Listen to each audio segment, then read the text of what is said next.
Mr. President, last week, President Biden, I wish him well, gave his farewell address to America. He said a number of things, but one in particular got my attention. He warned America about, quote, his words, not mine, quote, a dangerous concentration of power in the hands of very few ultra-wealthy people. President Biden went on to say, and I quote again, today, an oligarchy is taking shape in America of extreme wealth, power, and influence that literally threatens our entire democracy, our basic rights and freedoms, and a fair shot for everyone to get ahead, end quote. Now, I don't know who President Biden was talking about. But I know one particular circumstance about which I'm going to speak that fits his warning. Again, I don't know if the circumstance I'm about to describe is what President Biden meant, but if the shoe fits, wear it, Cinderella. Let me cut to the chase. Mr. George Soros is an oligarch. He's one of the wealthiest people in the world. He's a friend of President Biden's. Nothing wrong with that. In fact, President Biden just gave him, I think, the highest civilian honor that a president can give to a civilian, the Presidential Medal of Freedom. Mr. George Soros is buying WWL AM radio in New Orleans. Let me say that again. That may not mean much to you, Mr. President, but it means a lot to my people in Louisiana. Mr. George Soros is buying WWL AM radio in New Orleans. WWL AM radio is practically an institution in my state. It's been around since 1922. 1922. Over 100 years. It's a clear channel. It's what the communications experts call a clear channel Class A station. Its transmitter power output is about 50,000 watts. That's a lot, folks. That's the maximum for commercial AM stations in the United States. It's the lead station on the New Orleans Saints radio network. It's an important station. And Mr. George Soros is buying it. Now, what does that mean, and how did this happen?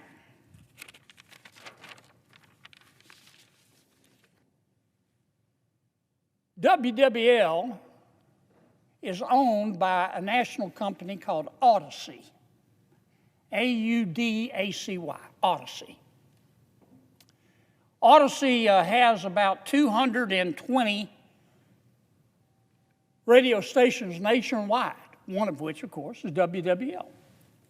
Second largest radio network in America. It reaches, I think, 45 different markets throughout our country, Mr. President. 165 million Americans. It's huge. Audacy borrowed too much money. They took on too much debt. They took on about $1.9 billion worth of debt, and they couldn't service that debt with their revenues. So what did they do? They did what many other corporations do when they can't service their debt. They went into what's called Chapter 11 bankruptcy. Not Chapter 7. Chapter 7 is when they liquidate the company. Chapter 11 bankruptcy is when a company goes into bankruptcy in front of a bankruptcy judge and says, Judge, we want to get all of our creditors and debtors together and restructure our cash flow and our debt so we can come out of this bankruptcy a surviving entity. They went into Chapter 11 with a bankruptcy plan. Mr. George Soros immediately pounced. He, of that $1.9 billion in debt, he bought about $415 million of it. Cash on the barrelhead. Paid 50 cents on the dollar. One of the tenets of the reorganization was that all the current shareholders would be wiped out. The new creditors would assume equity positions in the company.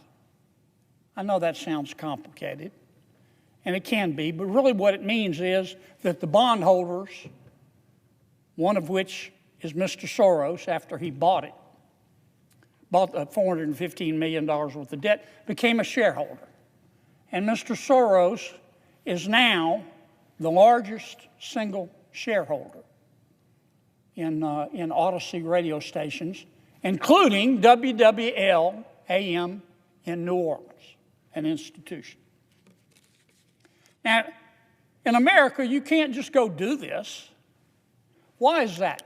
Because those airwaves on which WWL and the other radio stations broadcast, they don't belong to the radio stations. They belong to you, and you, and you, and you. These airwaves, the spectrum, if you will, they're owned by the American people. And years ago, we created the Federal Communications Commission, the FCC. We set it up to be in charge of the airwaves that belong to the American people, to make sure that those airwaves were being used prudently by radio stations. For example, if a radio station is bought by a bunch of foreign nationals or foreign entities, the FCC has got to approve it. For example, anytime a broadcast license, as is the case with Odyssey, is transferred, the FCC has to approve it. So Mr. Soros's purchase of WWL radio and the 219 other radio stations had to go before the FCC. And it did. And it went, the approval for Mr. Soros went through the FCC like green grass through a goose. And it was a party line vote. It was last September. All three Democrats, there are 5 people on the FCC, all 3 Democrats said, let it go. And they short-circuited the normal process. Now, I'm not an FCC expert, and I'm not a communications law expert, but I've read, this has been widely reported, and I've read about it in many reports. Normally, on a deal of this size, when 220 radio stations are being transferred, their licenses, using airways that belong to the American people, and there's a substantial percentage of foreign owners, it would take about a year to get through the FCC. FCC would do a complete investigation. Not this time, no. This time was special. What happened was what some members of the media have called the Soros shortcut. They just got together and rammed it through. Did I mention it was like green grass through a goose? 3-2. Now, the 2 Republicans on the commission, they're screaming the whole time, whoa, Nellie, whoa, whoa. Why aren't we taking this seriously? Why aren't we investigating this? Why aren't we doing our due diligence? They were outvoted, 3-2. You know, when even in a democracy, when you've got the votes, you can make a porcupine like hot peppers if you've got the votes. That doesn't make it right. A number of people petitioned the FCC and said, please don't do this. One of the groups that petitioned the FCC was a group called Media Research Center. The FCC, 3 Democrats, 2 Republicans, dismissed them. But this is what the Media Research Center said. Quote, their words, not mine. There is no question that George Soros and his affiliated businesses are looking to control these radio stations to advance their particular brand of activism, close quote. And the MRC urged the FCC not to create, quote, a special Soros shortcut, quote, that would circumvent their rules and allow the deal to move forward. It did it anyway.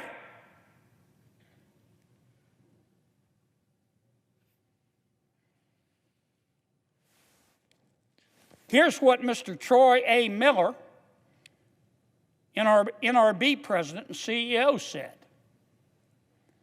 He said, quote, my words, or his words, not mine. Quote, the fact that the FCC is apparently willing to bypass the usual protocols, that means the normal procedures, to get this transaction done just weeks before a presidential election and right after the President of the United States gave Mr. Soros the Presidential Medal of Freedom, seriously undermines the Commission's credibility and raises unwarranted questions of whether administrative processes are being manipulated to exert political interference and preference, end quote. Here's what one of the Republican members of the FCC in dissent said, quote, Commissioner Brendan Carr, who's soon to be chairman of the FCC, now that there's a new sheriff in town. Here's what Mr. Carr said. The Commission's decision today, approving Mr. Soros's plan, is unprecedented. Never before has the Commission voted to approve the transfer of a broadcast license, let alone the transfer of broadcast licenses for over 200 radio stations across more than 40 markets without following the requirements and procedures codified in federal law. Pass me the sick bucket. This isn't right. But they did it. Now, this is America. You're entitled to believe what you want. If it's legal, you're entitled to do what you want. And Mr. Soros is certainly entitled to his opinion. He is. I don't agree with him, but he is certainly entitled to it in America. I'm not much into this cancel culture, and hopefully we've seen the end of it. But when you're acquiring radio licenses, which can influence public opinion, and you're doing it in part, not exclusively, but in part with foreign money, well, that's why we have the SEC. But I want to make this clear. I believe in free speech and free expression. You're not free if you can't say what you think. You're not free if you can't express yourself. And Mr. Soros has that right. But here's where he stands. I want my people in Louisiana to know who's buying WWL radio in New Orleans. Mr. Soros is a billionaire. God bless him. He made his money himself. He has poured much of his wealth into what, in my opinion, are radical causes. He's now working with his son, who I understand is a very smart young man. His name is Alex Soros. Mr. George Soros and Mr. Alex Soros hold some, how should I put this, non-mainstream American beliefs. For example, Mr. George Soros has called the United States, quote, the main obstacle to a stable and just world. Mr. Soros believes that our country is, quote, the main obstacle to a stable and just world. Not China, not Iran, not North Korea, the United States of America. Pass me the sick bucket. Mr. Soros has also said that China has, quote, his words, not mine, China has a, quote, better functioning government than the United States of America. Mr. Soros does not believe that the United States should have secure borders. He once called national borders a, quote, obstacle, end quote, to his plan for widespread immigrant resettlement. Mr. Soros and his family, as you probably know, have spent millions and millions of dollars to elect prosecutors throughout America who believe that violent criminals are the real victims. These prosecutors believe, for the most part, that if a cop has to shoot a criminal, it's always the cop's fault, but if a criminal shoots a cop, it's always the gun's fault. These prosecutors that Mr. Soros has backed with millions of dollars all believe that if you are concerned about crime, you're automatically a racist. Mr. Soros and his son Alex Alex in particular, have called for softer sentences on violent criminals. This is what he has said. I'm quoting his words, not mine. But if we are serious, Mr. Alex Soros said, but if we are serious about ending mass incarceration, we must also rethink our response to crimes that are more serious, including violent ones. Even those who have been victims of violence increasingly do not believe in long-term prison sentences. In short, Mr. Soros, both George and Alex, believe that America would be better off if we had open borders. They believe that if America would be better off, in my opinion, this is how I read their writings, if we ended jails and if we ran our government like the Communist Party of China. I don't agree with that. But Mr. Soros, both of them are entitled to their opinion. But my people in Louisiana are entitled to know whose opinion they're hearing on the radio. And this has not been reported once in Louisiana. Let me say it again. Mr. George Soros, through a expedited procedure, I'm trying to be even-handed here, who received the Presidential Medal of Freedom from President Biden, and who is close to President Biden and all of my Democratic colleagues, on a 3-2 vote at the FCC, has been able to buy over 200 radio stations throughout America, including WWL radio. And I want my people to know about it. And I want to make sure that it was done legally. I'm not saying it wasn't done legally. I am saying that it looks funny. Not funny, ha-ha. It looks weird the way this was done. It has the aroma of politics. And I hope the new FCC revisits this issue. These licenses and these airwaves do not belong to me or the FCC or to Odyssey or to WWL. They belong to you and you and you, the American people. And we're supposed to make sure through our FCC, that's why God created the FCC, that these licenses are not just given to anybody.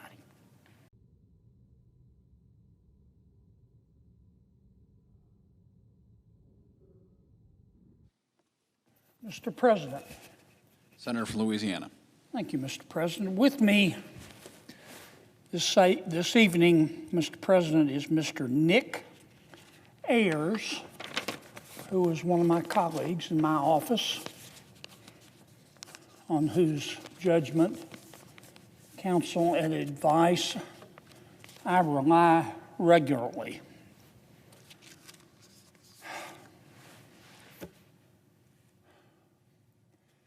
Mr. President, as you know, on any given day, the halls of the Senate office buildings and the Capitol itself are teeming with people. We have a lot of visitors, which is a great thing. We have a lot of staff members, very able. We obviously have 100 senators. And we have many, many, many, did I mention many, members of the press. And today, many of those folks, not the tourists,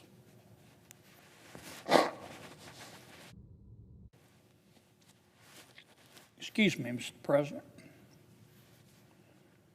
Today, many of those folks, not the members of the public, our visitors, our people who are visiting us, but some staff members, some senators, and some members of the media have been catatonic. Catatonic. They've been foaming at the mouth. And it all has to do with a simple memorandum issued by the Office of Management and Budget dealing with spending. And I want to talk about that for a few minutes, Mr. President, and try to put it in perspective. I thought about starting my talk today off by saying, if it weren't for double standards around this place, there wouldn't be any standards at all. And actually, that's true, but that's too cynical for the point I want to make today. The point I want to make today is that in Congress, we're headed for a multiple vehicle pileup. A multiple vehicle pileup, which I will describe in a moment. And it's going to be messy. And dealing with it is going to be messy. And we've got to deal with it in accordance with the Constitution and our laws as passed by Congress. But we're also going to have to try to do some things a different way. And it's not going to be altogether pretty. Now, we can all debate. I haven't met a dummy yet in the United States Senate. Some people would disagree with that, but that's been my experience. Every single member of this body is very clever. And they can get us bogged down in procedure and debate forever about how many lawyers can dance on the head of a pin. And all that's important. I've done it myself before. But we're also dealing with reality. Did I mention we're dealing with a multiple vehicle pileup? Mr. President, I remember back when President Obama was president, he repeatedly refused to enforce laws that he didn't like. When certain provisions, I remember it like it was yesterday, when certain provisions of the Affordable Care Act proved to be controversial, it was law. But some of those provisions of law that he passed were controversial. I'll give you an example. The mandate that large employers provide insurance to their employees or else pay a big penalty. President Obama just unilaterally delayed implementation. Said, I'm not going to enforce it. Nobody went catatonic around here. Nobody started foaming at the mouth. Maybe everybody had taken their meds that day. I don't know.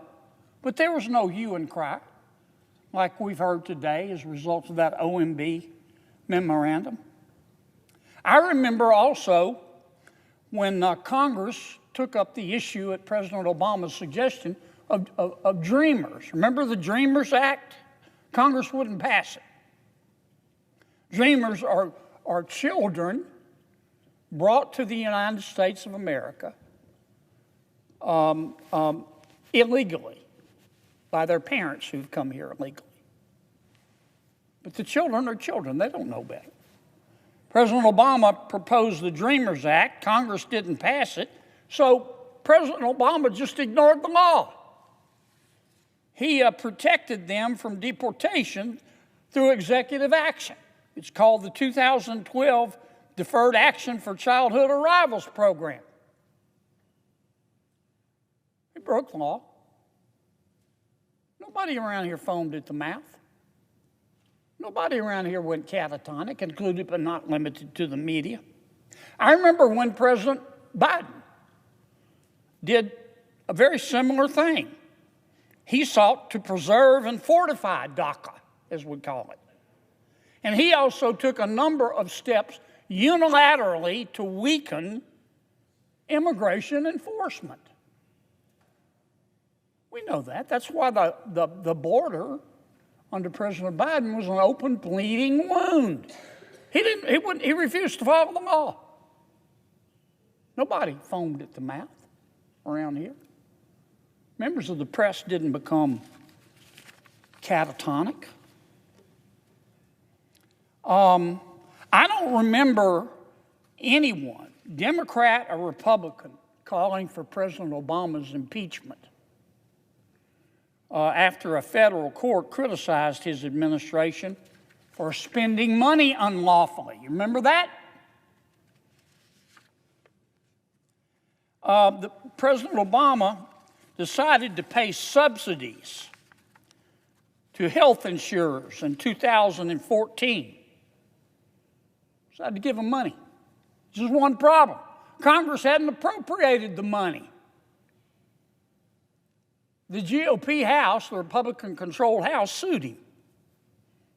Federal judge ruled against President Obama. But the money was spent.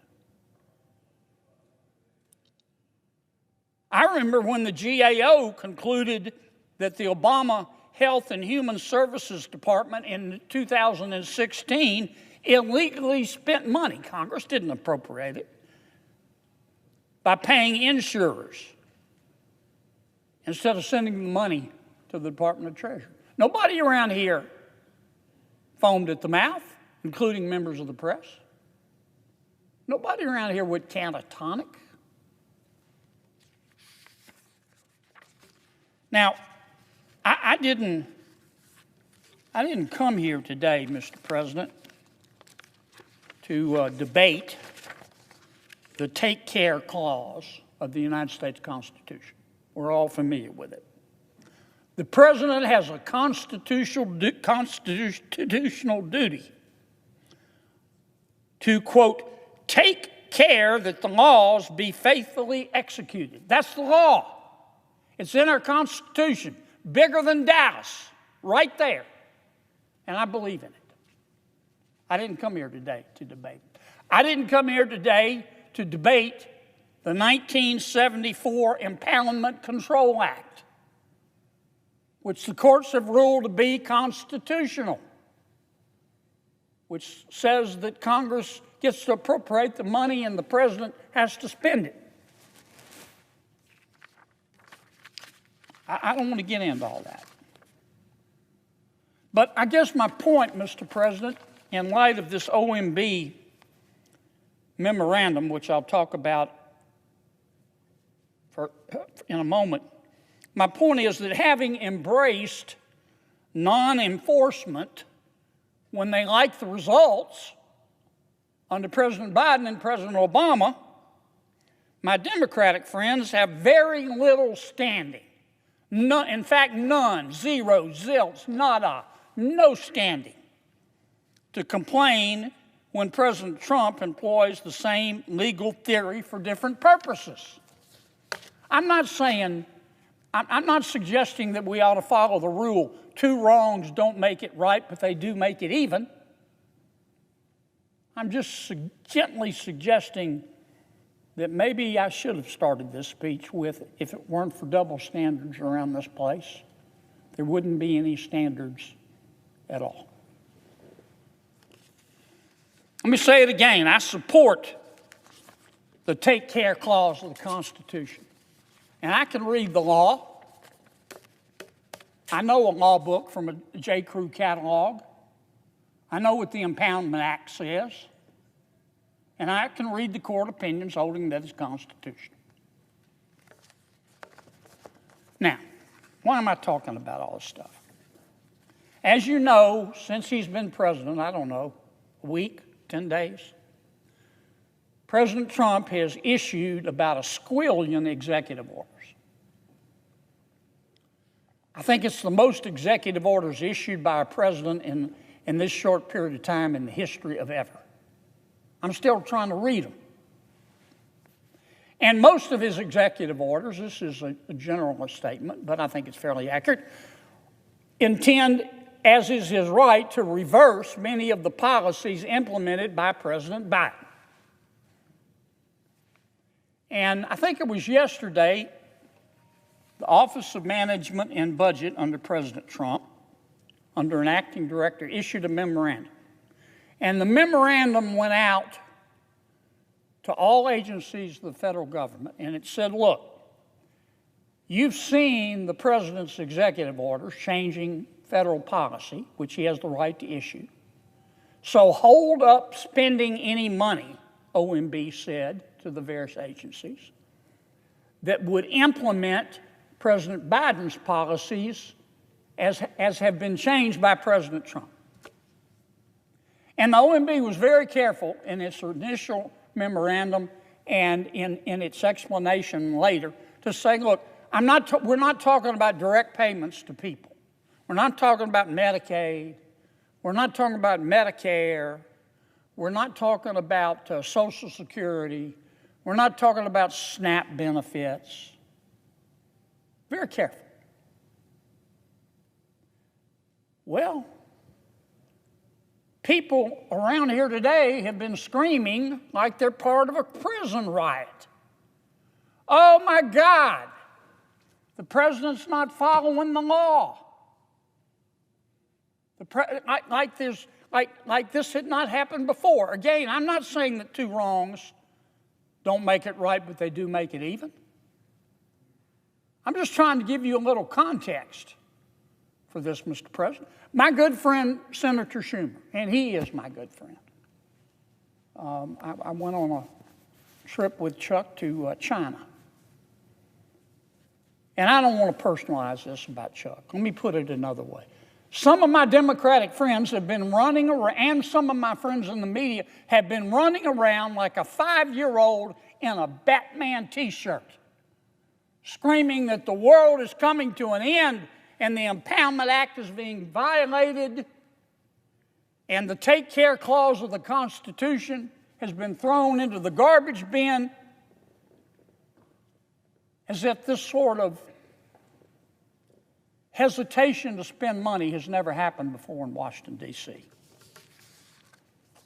Why is the Trump administration doing this? Look, I don't know. I don't talk to the Trump administration every day. People have a multitude of reasons of doing what they do. But I can see what's going on and what is going to be going on, Mr. President, over the next 6 months to a year. Did I mention we're headed toward a multiple vehicle pileup? Here's the problem. We've got to extend the tax cuts from the Tax Cuts and Jobs Act of 2017. We don't have a choice. Like it or hate it. If we don't extend those tax cuts, when they expire shortly, taxes are going to go up $4.3 trillion on the American people. Not 4.3 million, not 4.3 billion, $4.3 trillion. And 60% of that tax increase is going to impact middle class and lower income Americans. And that's just a natural fact. If we don't extend those tax cuts, it is going to drive our GDP and our economy on a journey to the center of the earth. Even my Democratic friends know those tax cuts have to be extended. But we've got other things we have to do too. We're deficit spending. We're spending money around here like it was pond water, like it was ditch water. Hold up the other chart. I don't want to blame it all on President Biden, but if the shoe fits, wear it, Cinderella. This is what President Biden spent. He didn't spend this from tax revenues, he borrowed it. $1.9 trillion on the American Rescue Plan. $1.2 trillion on the Green New Deal, which they called an Infrastructure Act. $1 trillion on the Inflation Reduction Act. The CHIPS Act, where we gave money to some of the biggest companies in America, big tech, because they said they needed it. We gave them $280 billion for semiconductor manufacturing. It was just announced yesterday, China just kicked our ass on artificial intelligence. I don't know if I can say ass on the Senate floor, but by God, I just did. They did. I don't know how else to describe it. After we spent $280 billion, I mean, this is just under President Biden, $4.380 trillion of money we didn't have. We are deficit spending every nanosecond. I don't know how many millions we have had to borrow since I've been talking. We're taking in about $4.5 trillion, give or take. We're spending about $6.5 trillion. And when we deficit spend, that money doesn't just fall from heaven. We thank heaven for it. But we have to borrow it, and we have to pay it back. And those annual deficits, daily deficits, monthly deficits, roll over into national debt, and we've now got $36 trillion worth of national debt. We're going to run out of digits. That's the most debt we've ever had, well over 100% of GDP. So we've got to renew the tax cuts, which is going to cause short-term, before it stimulates the economy, short-term loss of revenue, and we got to stop the deficit spending, and we got to reduce our debt. But there's more. There's more. We've got to increase defense spending. Because President Xi is working with President Putin, who's working with the Ayatollah in Iran, and their goal is to have Putin dominate Eastern and Central Europe, to have Iran dominate the Middle East, have China dominate the Indo-Pacific and the South China Sea, and be free to roam in Sub-Saharan Africa and Latin America and South America. I don't want America to be the world's policeman, but I don't want President Xi or President Putin or the Ayatollah in Iran to be the world's policeman either. And weakness invites the wolves. And we've got to start spending more money on defense. Now, you don't have to be Einstein's cousin to figure out that all the things that I just described that we've got to do in the next year to 6 months could be called competing interests. Tax cuts, stop deficit spending, reduce the debt, but find more money for defense. Something's got to give. And all this is a long-winded way of saying we're going to have to reduce spending. We're going to have to do it. The numbers are the numbers. Since 2019, the American population has grown 2%. We're not having babies. 2%. And that's after all the illegal immigration. You know what has happened to our budget? It's gone up 55%. I know we had a pandemic. We had to save the economy. 2% growth in population, 55% increase in spending. Yeah, we've had inflation. We haven't had 55% worth of inflation.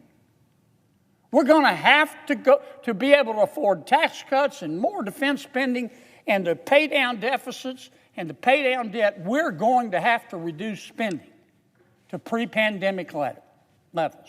And that's what this OMB memorandum today, which temporarily held up the spending of some money consistent with President Trump's executive orders, was the first baby step toward.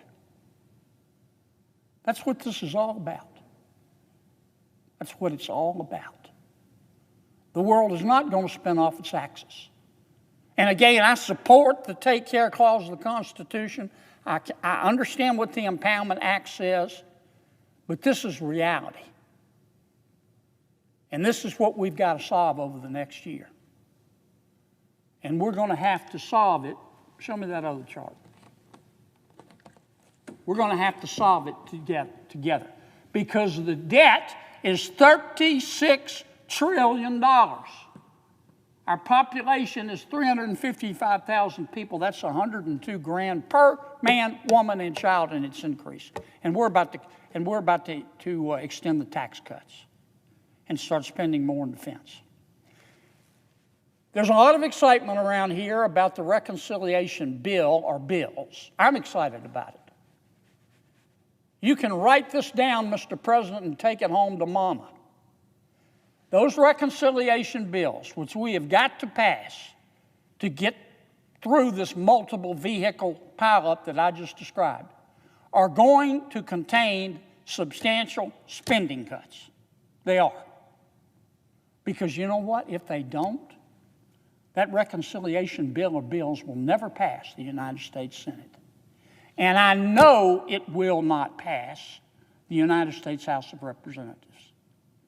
And then we will have failed to do what we told the American people that we were going to do, which is to get federal government right-sized, to try to put the high prices behind us by growing out of them, by stimulating the economy and increasing wages, by making energy cheaper, by paying down our debt. And that's what's going on. So I hope all the folks today will go home and take off their Batman t-shirts, wash them. They're probably a little sweaty. I hope everybody will go home. Those who drink, have a cocktail, take their meds, and put this all in perspective. That's what that OMB memorandum was all about. And I'm going to say this one final time because maybe some members of the media are listening. I am not advocating to ignore the Constitution. And I am not advocating to ignore the impoundment laws of this Congress. What I am saying is, if you don't believe we're going to have to cut spending substantially in order to get out of this mess that has been created, then you shouldn't be driving. Mr. President, I yield the floor.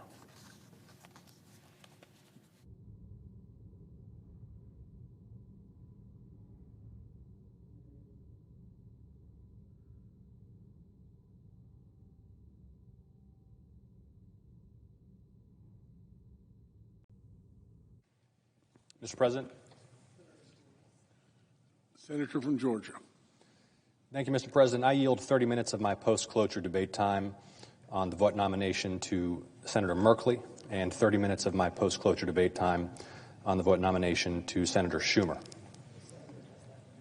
The senator has that right. Thank you, Mr. Chairman. Mr. President. The senator from Louisiana.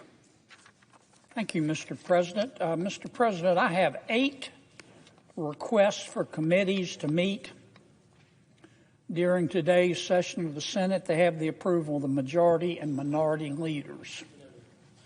Duly noted. Thank you, Mr. President. With me today is one of my colleagues from my Senate office, Mr. James Shea. He is one of my right-hand people and does great work, and I'm honored that he could join me today.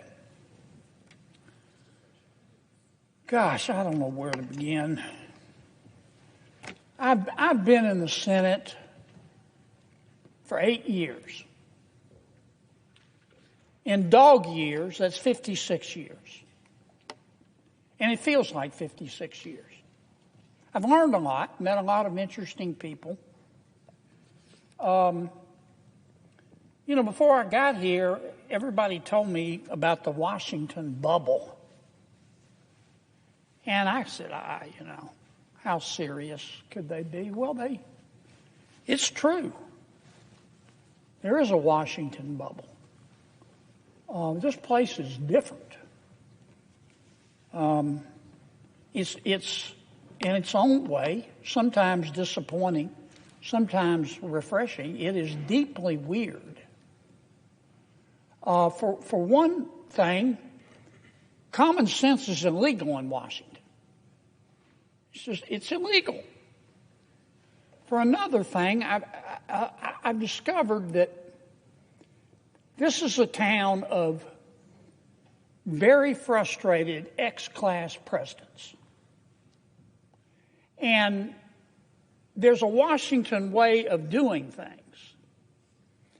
And when things aren't done that way, when somebody challenges the status quo, many, not all, but many of these frustrated ex-class presidents in Washington, on the Hill and otherwise, they get excited, not in a good way. They can't get their mind around doing anything other than the Washington way. Some of them, particularly in the media, they go almost catatonic, or the exact opposite. They foam at the mouth, and they really get upset. They can make a Valium nervous. It's like the world, we're not doing things the way we've always done them, and the world's going to spin off its axis. I want to try to put in perspective what many of my Democratic friends have been talking about today. They're very, very, very upset at President Trump. And they're very, very, very upset at Elon Musk. President Trump ran for president on a number of issues. One of the issues he ran on, he said it almost every day. He said, if you elect me president, I'm going to go through the entire budget and review all the spending, line by line. If I heard him say that once, I heard him say it 1,000 times. And that's what he's been doing. He went out and appointed, through an executive order, Elon Musk, who Some people like him, some don't, but he's not a dummy. He's a very successful business person. He's got a top secret security clearance. President Trump issued an executive order, and he turned to Mr. Musk, and he said, Mr. Musk, I want you to do for me what I said I was going to do in the election. I want you to go through all the spending, line by line. Now, let me ask you something, Mr. President. How are you going to review the spending without reviewing the spending? How are you going to audit the spending by an agency without auditing the agency? That's what I mean when I say common sense is illegal in Washington, D.C. That's what Mr. Musk is doing. He's put together a crackerjack team, and they're going through everybody's spending line by line, item by item. And my Democratic colleagues are very, very, very upset. And they've been very eloquent. They've talked about the process, and President Trump's executive order supposedly violates the Constitution. And they've accused Mr. Musk of having conflicts of interest. And so I've heard people say he's sitting over there with a notepad copying down everybody's Social Security number, and he's going to go use it to make money. I mean, people in this town, not just my Democratic colleagues, they're really upset. They've never said anybody question their spending. But that's what Mr. Musk is doing. But you know, I've listened. This has been going on for a week. People have been screaming like they're part of a prison riot. Oh my God, look at what Musk is doing. He's looking at the spending. And I've listened to people talk about the process and debate whether it's constitutional and discuss how many lawyers can dance on the head of a pin. But you know what? I haven't heard one single person who's upset with President Trump or Mr. Musk talk about what he's found. They don't want to talk about the spending porn, the waste of taxpayer money that he's found. I mean, that's the point of all this. I tell you who is interested. The American people.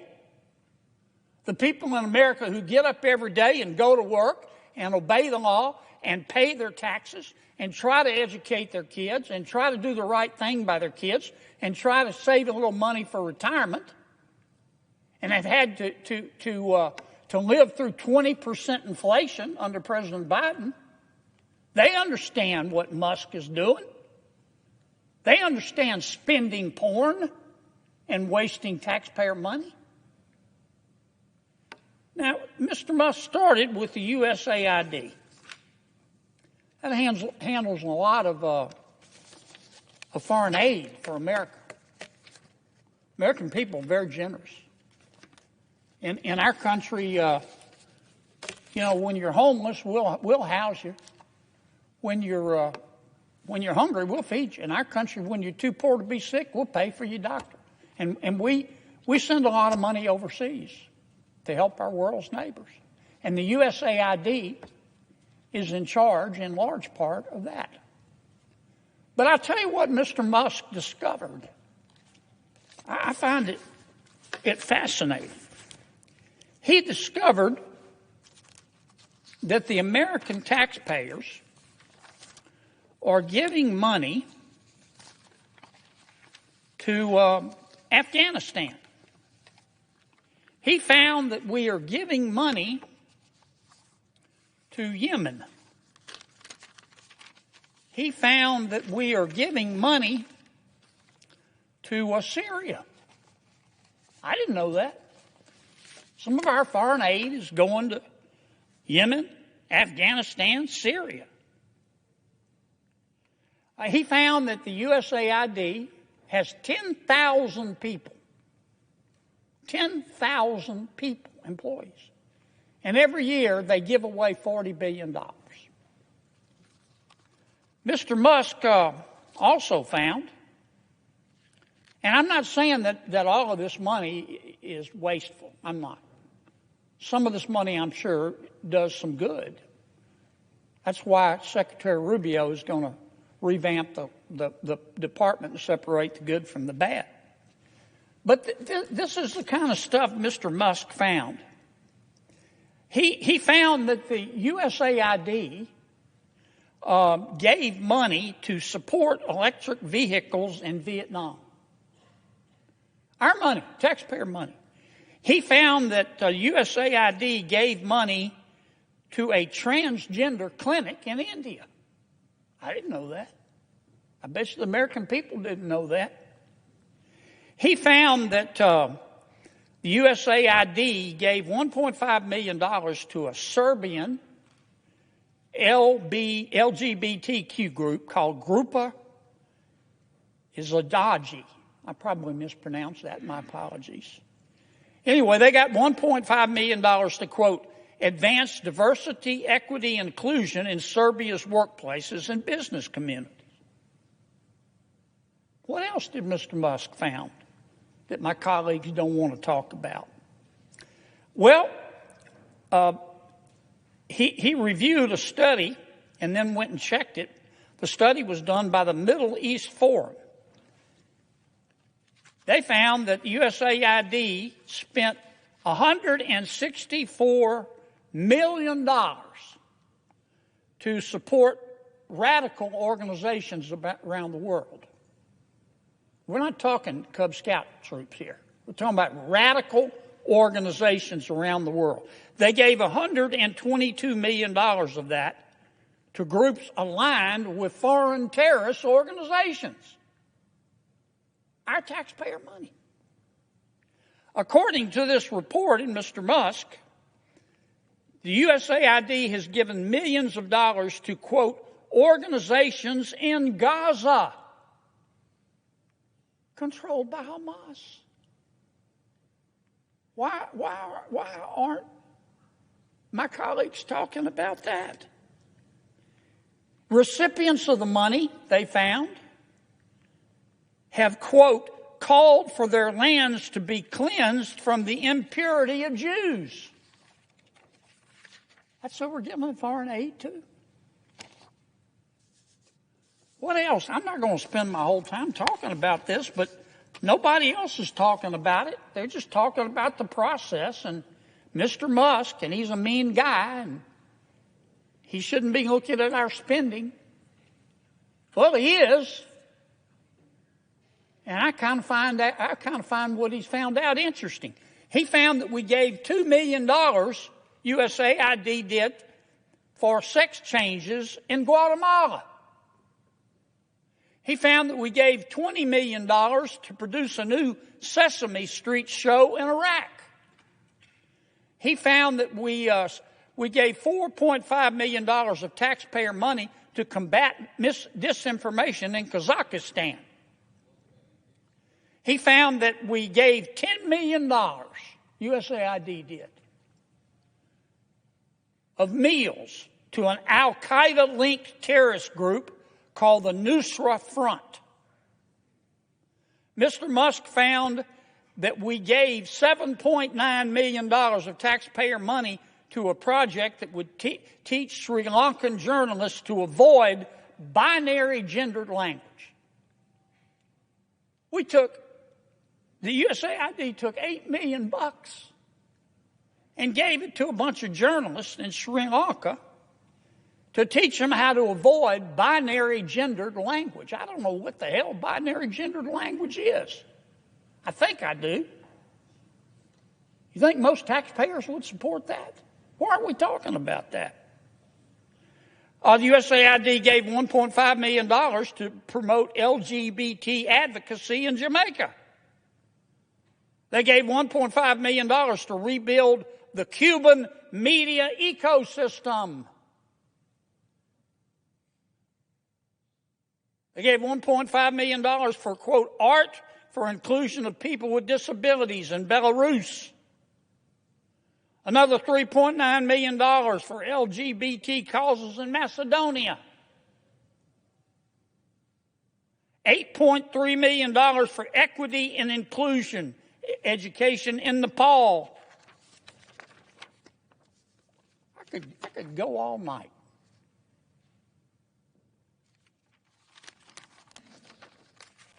And many of my colleagues are upset. They're really mad at Mr. Musk. Hell, I think we ought to give him a medal. All he's doing is what President Trump said he was going to do. President Trump said he's going to audit the spending.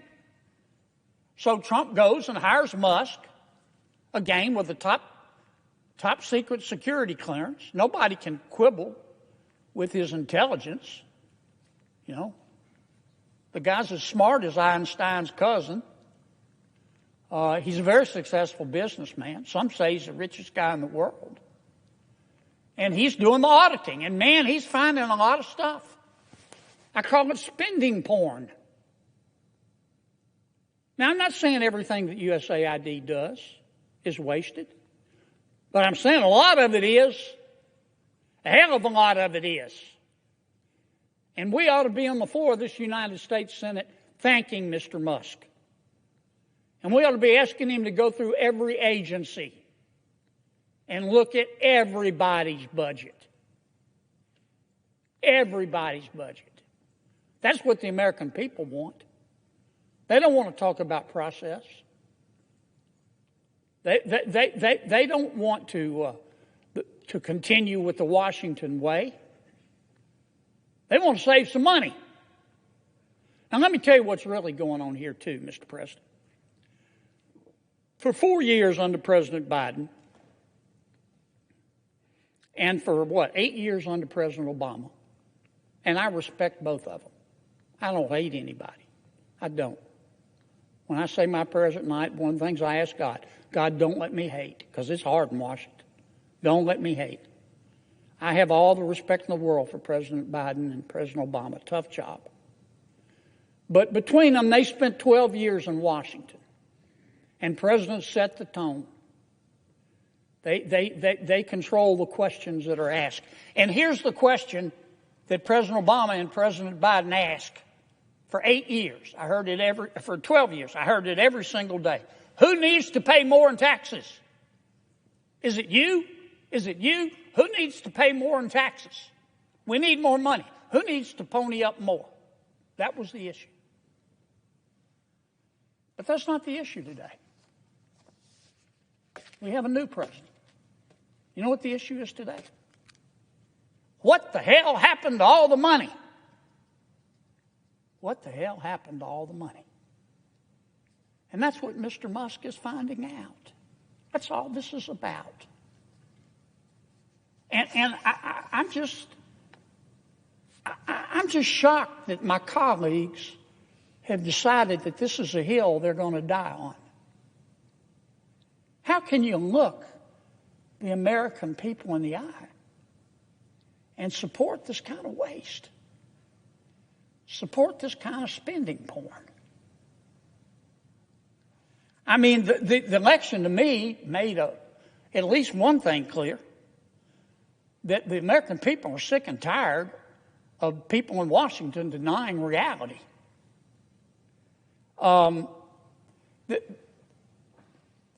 The last administration tried to convince us that we were living in a crime-free world where inflation was temporary and the border was secure.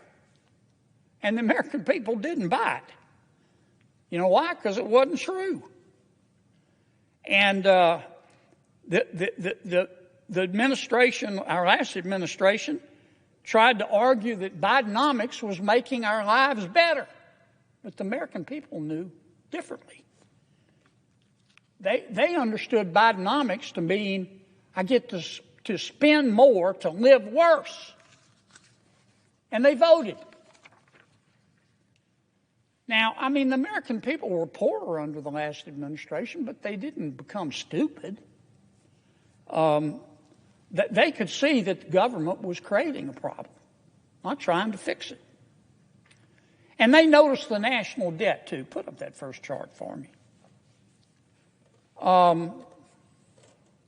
You know what our national debt is, Mr. President? $36 trillion. Not million, not billion. $36 trillion. It takes my breath away. Highest it's ever been, over 100% of our gross domestic product. Our debt's growing faster than our economy. And we toss around these numbers, a trillion, a billion, a million, a squillion, like it's nothing. I want to try to put this in context. If I started counting right now, and I counted one numeral, if you will, per second. 1, 2, 3, 4, 5, 6, 7. And I kept counting all day and all night. I didn't sleep. I counted between bites of oatmeal at breakfast. I just counted continually. One numeral per second. It would take me 32 years to count to 1 billion. 32 years to count to 1 billion. It would be 2057. I'd be dead as Woodrow Wilson. I wouldn't live that long. And that's just $1 billion. Our debt's $36 trillion. You know how long it would take me to count to $1 trillion? 31,000 years, if I counted one numeral per second. About as old as Chuck Grassley. 31,000 years. It would take me 1 million years to count to 36 trillion. Those are the kind of numbers we're talking about. And the American people understand it. Since 2019, America's population has grown 2%. We're not having babies. 2%. And that's after massive immigration. You know how much our budget has grown? 55%. 55%. Yeah, we've had inflation. But we haven't had 55% worth of inflation. That's how we got to this $36 trillion in debt. Put up the next chart for me. Now, some of this money we had to spend during the pandemic. And it was a bipartisan effort during the pandemic. Republicans voted for it, and Democrats voted for it, because we had no choice. I was there. I saw it from the inside. We came this close to losing the American economy. And you know who helped a lot, doesn't get enough credit?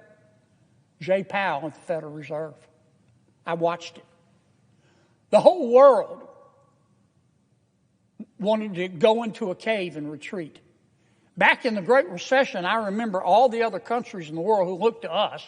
They may hate us, but they know we're the greatest country in all of human history. They looked to America. And you know what? Back in the Great Recession, all the other countries wanted they wanted treasuries, treasury notes, treasury bonds. Not this time. They were so scared they didn't want treasuries. They wanted dollars, cash dollars. So Jay Powell, thank the Lord, he goes over to the Federal Reserve. He opens what's called a currency swap line, and he told every country, you want dollars? I'll trade you dollars for your currency. And everything calmed down. He doesn't get any credit for that. But it was a gutsy thing to do. But on top of that, to save the American economy, that wasn't helping the American economy. We had to keep the economy going. We spent a lot of money. But then COVID ended. And what we should have done was go back to pre-COVID spending. But we didn't do that. President Biden, after the shutdowns and the coronavirus, the pandemic was over, passed the American Rescue Plan. COVID was over. He spent $1.9 trillion. Never let a good crisis go to waste. I didn't vote for it. Then he came back and passed what he called an infrastructure bill. It was really just the Green New Deal. I know what's in that bill. That was another $1.2 trillion. And then he passed the Inflation Reduction Act. I didn't vote for it, but that was another $1.0 trillion.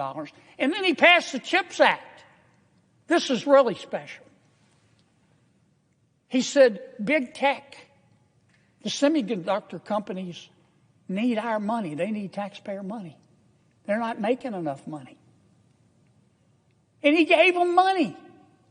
He didn't give hardware stores money. President Biden didn't give the healthcare industry money. He said, I want to help big tech. And boy, they sucked it up like a Hoover Deluxe. We spent $280 billion subsidizing big tech.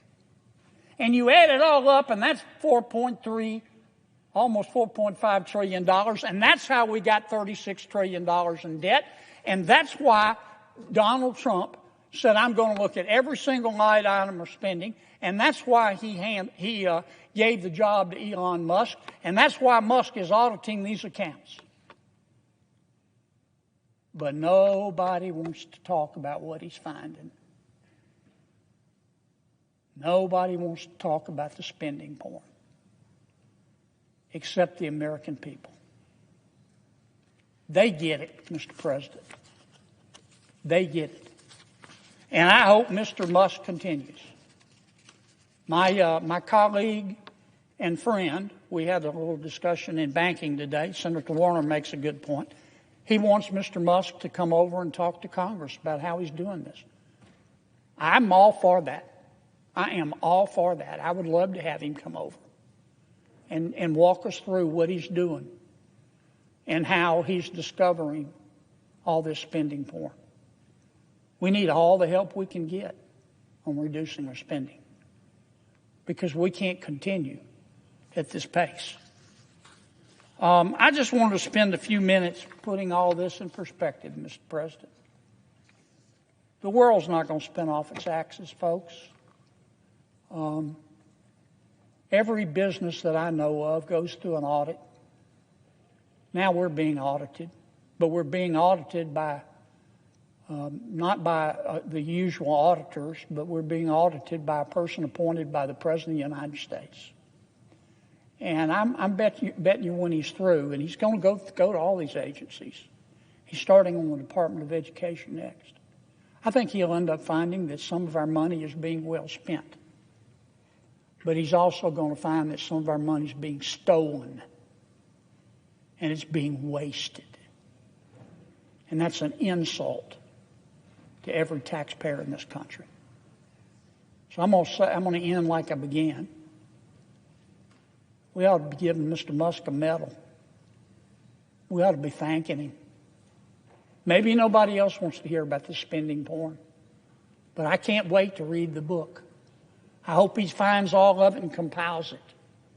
I hope Marco Rubio, our new Secretary of State, takes USAID and shakes them by the shoulder and lifts up the good people there and fires the bad people, the people that wasted taxpayer money like this, giving money to terrorist organizations, giving money to organizations that support Hamas. Hope he gets rid of every single one of them. And I think if we listen to Mr. Musk, we can save a lot of money. And I hope he does come over and explain what he's doing. I want to talk about one other subject real quickly. I've talked about it before. I'm not going to repeat it. This is India. This is China, which wants to run the whole world. China's already trying to take over the shipping lanes in the South China Sea. This is the Chagos Islands, right down here. Years ago, the Chagos Islands were owned by France. France ceded the Chagos Islands to our friends in Great Britain, UK. And a number of years ago, the United Kingdom and America got together, and we built, mostly with American dollars, by the way, we built a military base in the Chagos Islands, on one particular island called Diego Garcia. And it's a really important military base. For one thing, it's very close to the Bay of Bengal and the Indian Ocean in China, so we can watch them. For another thing, it's where It's one of the only bases where our nuclear submarines can dock. Hugely important. Well, the United Nations got mad at the United Kingdom. They said, Great Britain, you're bad people. You used to be colonialists. You acquired other countries, sometimes freely, sometimes by force. Every country I know of in the world of any strength has done that. Doesn't mean we ought to be proud of it, but it's part of our history. But the United Nations said, shame on you, UK. Shame on you. Bad, bad, bad, bad. You have to give back the Chagos Islands and the military base there. And the UN doesn't have any jurisdiction over the United Kingdom. But the UN said, not only do you have to give it back, but you don't give it back to the people of the Chagos Islands. You give it back to another group of islands way down here called Mauritius. Mauritius used to own the Chagos Islands when France ceded them to Great Britain. They were run by Mauritius. But the people of the two island groups, archipelagos, the people don't have any affinity. Now, what's Mauritius say? Of course we'll take it. But they want to start charging the United States and the UK £9 billion for a 99-year lease. So we can lease our own military base. All because the Prime Minister of the United Kingdom feels guilty because somebody, some tofu-eating wokarati at the United Nations says they're bad people, bad colonialists. Well, and the Prime Minister of the United Kingdom, he's going along with it, but he says, I'm negotiating with Mauritius. And the people of the leader of Mauritius just issued a press release, said, yeah, he's negotiating. He's increased the price. And he's shortened the leash. Now, you know who's loving all of this? China. Because China has a close relationship with Mauritius. And you know what? It's going to get a lot closer. This is insane. This is cell deep stupid.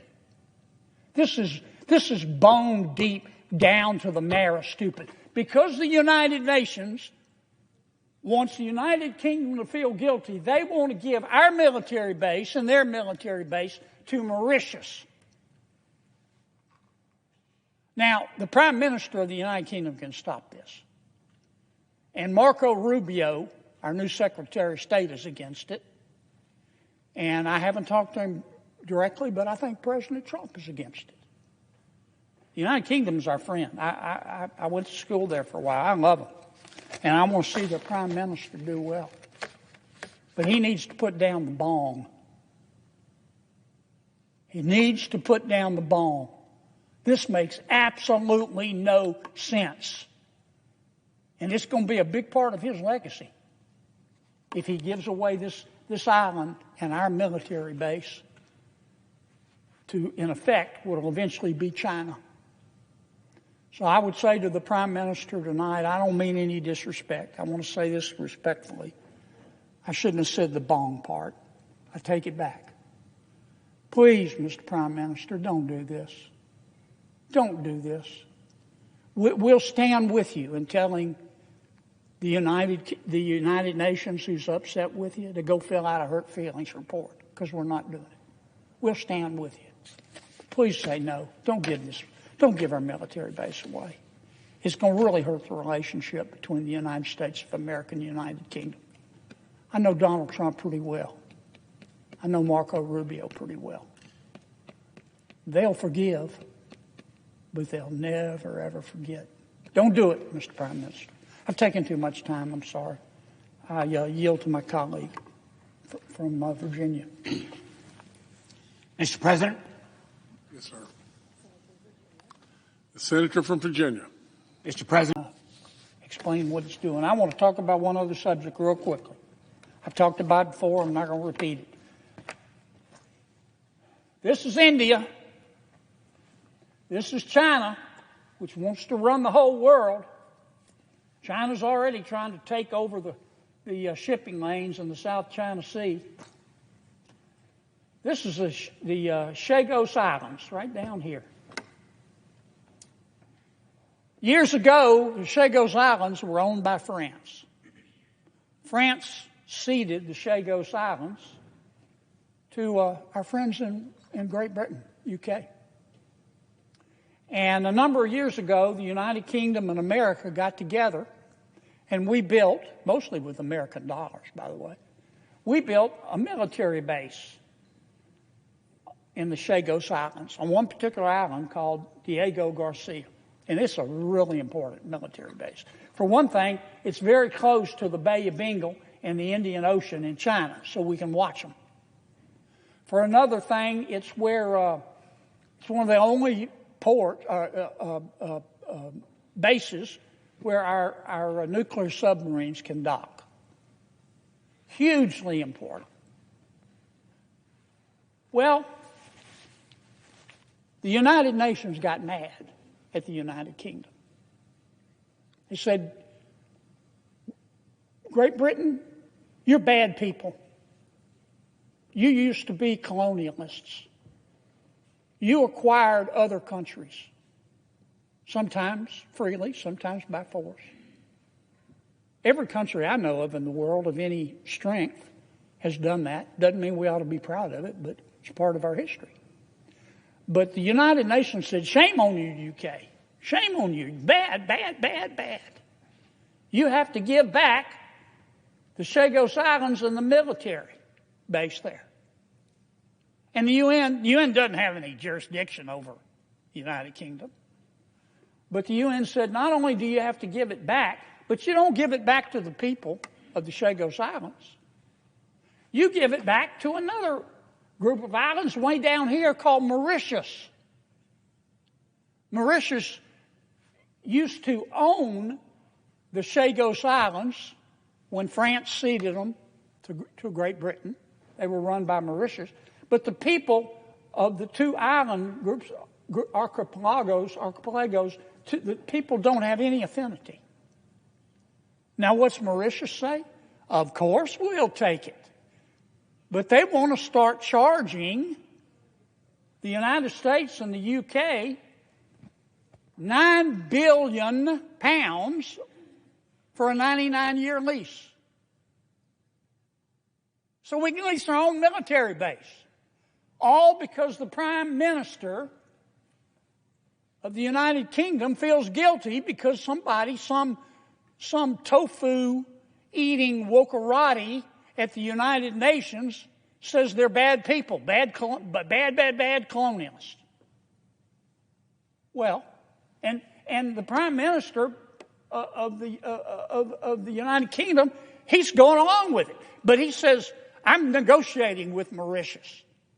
And the people of the leader of Mauritius just issued a press release, said, yeah, he's negotiating. He's increased the price. And he's shortened the leash. Now, you know who's loving all of this? China. Because China has a close relationship with Mauritius. And you know what? It's going to get a lot closer. This is insane. This is cell deep stupid. This is bone deep down to the marrow stupid. Because the United Nations wants the United Kingdom to feel guilty, they want to give our military base and their military base to Mauritius. Now, the Prime Minister of the United Kingdom can stop this. And Marco Rubio, our new Secretary of State, is against it. And I haven't talked to him directly, but I think President Trump is against it. The United Kingdom is our friend. I went to school there for a while. I love them. And I want to see their Prime Minister do well. But he needs to put down the bong. He needs to put down the bong. This makes absolutely no sense. And it's going to be a big part of his legacy if he gives away this island and our military base to, in effect, what will eventually be China. So I would say to the Prime Minister tonight, I don't mean any disrespect. I want to say this respectfully. I shouldn't have said the bong part. I take it back. Please, Mr. Prime Minister, don't do this. Don't do this.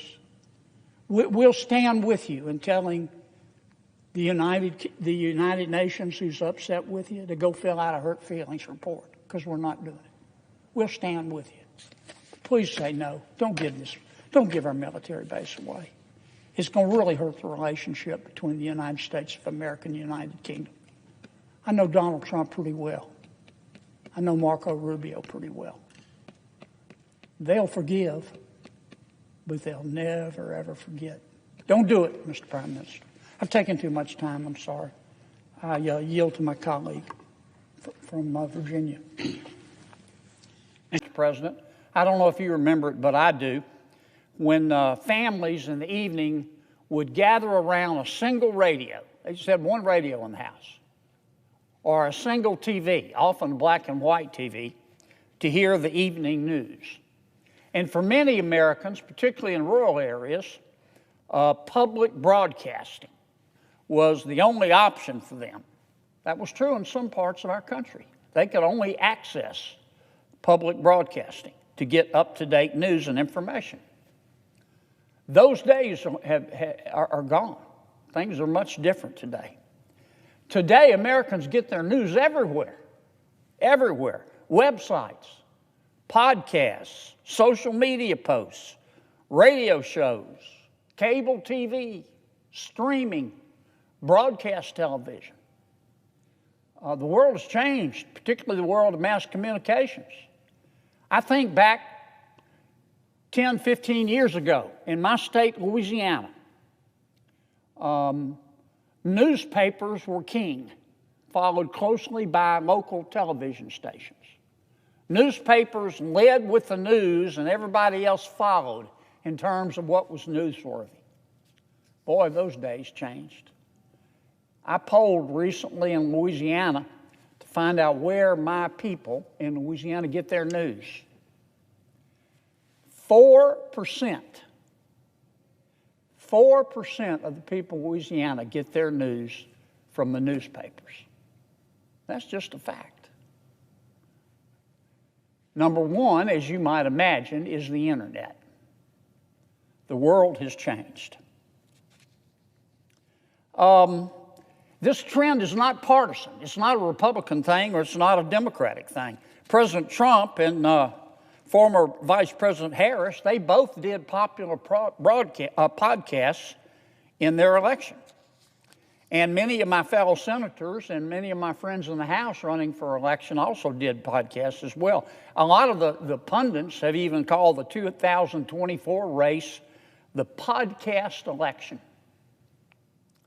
No American today, not one that I know of, is dependent on a single source of news to remain informed. And that's a good thing.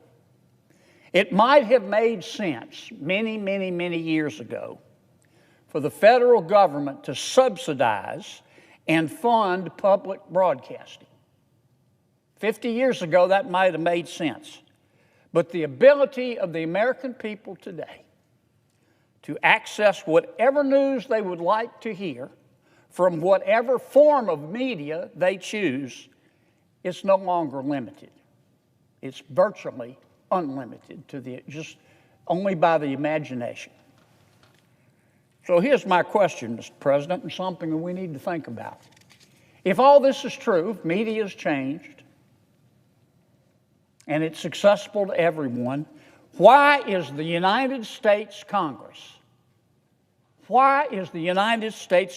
still spending $500 million a year, not $500,000 a year, $500 million a year to fund the Corporation for Public Broadcasting? It makes no sense. The Corporation for Public Broadcasting, we call it CPB, Mr. President, as you know, It's a nonprofit entity that takes taxpayer money that it gets from Congress and distributes it to local TV and radio stations. Now, you might not have heard of CPB, but you probably heard of two of its, I won't call them subsidiaries, but two of its closely affiliated entities, I'll call them.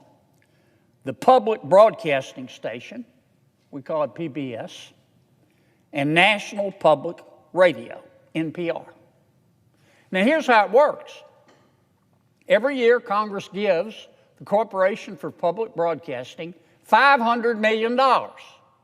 And the Corporation for Public Broadcasting takes that money and gives it to a lot of the local TV and radio stations. And a lot of those local TV and radio stations are encouraged to, and indeed do, buy programming if they're radio stations from NPR, or if they're television stations, they buy a pre-recorded, pre-developed programming from the PBS. Congress established this system and established the Corporation for Public Broadcasting in 1967, over 50 years ago. At the time, Congress tasked CPB, and I'm not saying it didn't make sense then, it probably did make sense then, but Congress tasked the CPB with a mission to ensure that the American people had, and I want to quote here to be precise, had, quote, universal access to non-commercial, high-quality content and telecommunication services. And indeed, CPB boasts that on its website that 99% of Americans have access to public media. Hell, they ought to. We're spending $500 million of your taxpayer money to make sure they do. That's not the question. Because Americans have access to all different types of and forms of media today. They don't need to get their news from public broadcasting. This isn't the old days when people had one television set or one radio and lived in a rural area and that was the only source of news. The world has changed.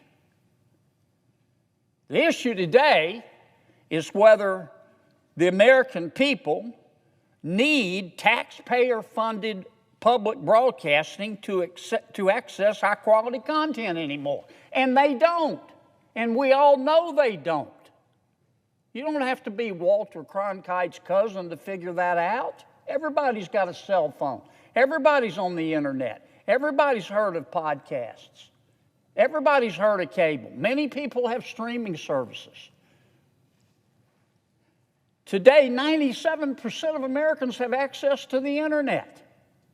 Why do we need public broadcasting? That's more than double the number of Americans who could access the internet two decades ago. Things have quickly changed. People now have a bottomless supply of news sources right at their fingertips whenever they need them. Why do we have to give $500 million a year to subsidize a certain small favored section of the media? Parents can also very easily find free educational programming if they want to. They don't have to go to public broadcasting. All they got to do is go to YouTube.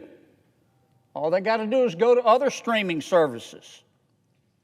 The popular YouTube series Crash Course, for example, it has more than 16 million subscribers. PragerU is another educational content provider. It has 3.3 million subscribers. For comparison, PBS only has 1.4 million subscribers. You know what the difference is? You give them $500 million of your hard-earned money. That's the difference. Now, some may argue, well, we still need public broadcasting because it offers non-commercial programming. They argue it's really cool because you don't get interrupted by commercials. Well, the new chairman of the Federal Communications Commission, Mr. Brendan Carr, has just called that into question. He's called into question whether NPR and PBS are really non-commercial broadcasts. Mr. Carr has noted that NPR and PBS regularly run commercial advertisements during their shows and broadcasts in contravention of federal law. No advertising? All you got to do is turn on the stations. Give me a break. And in fact, the FCC has launched an investigation into NPR and PBS to determine whether they've been violating federal law. There seems to be no distinction between the advertiser-funded content on PBS or NPR and the content Americans can access for free anywhere else. But there is a key difference. I'm going to keep coming back to it. PBS and NPR receive a truckload, a bucket load of cash from the American people. In total, Congress will send the Corporation for Public Broadcasting, and indirectly NPR and PBS, $535 million in 2025. That's an increase of 20.2% since 2020. Has your income gone up 20.2% since 2020? I know your expenses have. By 2027, CPB wants Congress to send it nearly $600 million. For what? For what? PBS alone received roughly $130 million last year in taxpayer-funded grants from the federal government through the Corporation for Public Broadcasting. That's 35% of its total budget. NPR similarly receives $96 million through taxpayer-funded grants from CPB. That's also roughly 32% of NPR's total budget. Why? Why? Why CPB? Why NPR? Why any of these alphabet soup entities? Why not the New York Times? Why not the Washington Post? Why not Fox News? Why these three particular entities? That's a question we have to ask. And we're not talking chump change here. We're giving them $500 million a year. NPR is one of the few, as far as I know, they're the only newsroom in the country that gets taxpayer funding. And you would think that after receiving nearly $100 million from NPR, I want to single out NPR for a second, you would think that after receiving nearly $100 million from taxpayers, that would motivate NPR to play it right down the middle, to only publish fair reporting. You would think that with the American taxpayer giving NPR $100 million every year, like clockwork, you should be able to go to NPR and look at the news and say, I don't know what party these folks are in. I don't know whether they're liberals. I don't know whether they're conservatives. I don't know whether they're left of center or right of center. I just know that they fairly report the news. But that's not the case, Mr. President. That's not the case. I want to give you a few examples of stories that NPR has published using taxpayer money. I'll just read the headlines. First headline, NPR News Service. Michael Avenatti, quote, a profile of the media-savvy attorney. They love Michael Avenatti. You know where Michael Avenatti is today? He's in jail. You know why? He's a crook. But for a while, he was a media darling on NPR. Here's another headline from NPR. how racism became a marketing tool for country music. I kid you not. The American taxpayers are spending $500 million a year to pay a local station to buy content that says country music is racist. Here's another headline from NPR. Donald Trump's long embrace of Vladimir Putin. Remember the Russiagate? The Steele dossier? NPR was right in there promoting it. A couple more headlines that NPR is putting out there using your tax dollars. This headline, monuments and teams have changed names. Let me say it again. Monuments and teams, presumably sports teams, have changed names as America reckons with racism. Birds are next. I don't know any birds that are racist. Here's another headline. Eating less beef is a climate solution. Eating less beef is a climate solution. I don't have anything against vegetarians. I'm a semi-vegetarian myself. I eat beef and cows eat grass. So that makes me a semi-vegetarian. But that's my choice. Not on NPR. Eating less beef is a climate solution. Here's why that's hard for some American men. Here's the final headline. I could go on the rest of the evening. How the Taliban adds to Afghanistan's woes when it comes to climate-fueled disasters. Boy, I can tell you that's on the mind of every person in Afghanistan today, is climate change. And the Taliban, I can guarantee you. I don't have a problem with these headlines. This is America. If you want to publish articles like this, which no person with a brain above a single-cell organism would call fair and balanced, if you're a news outlet and you want to publish this kind of stuff, that is your right as an American. We have freedom of the press. We have the First Amendment. You're not free in our country if you can't say what you think. You're not free in our country if you can't express yourself. I'm all for this, if that's what these outlets want to do. But I'm not for taking $500 million every single year and giving it to these stations to the exclusion of everybody else so they can do it. That's immoral. That's illegal as far as I'm concerned, or should be.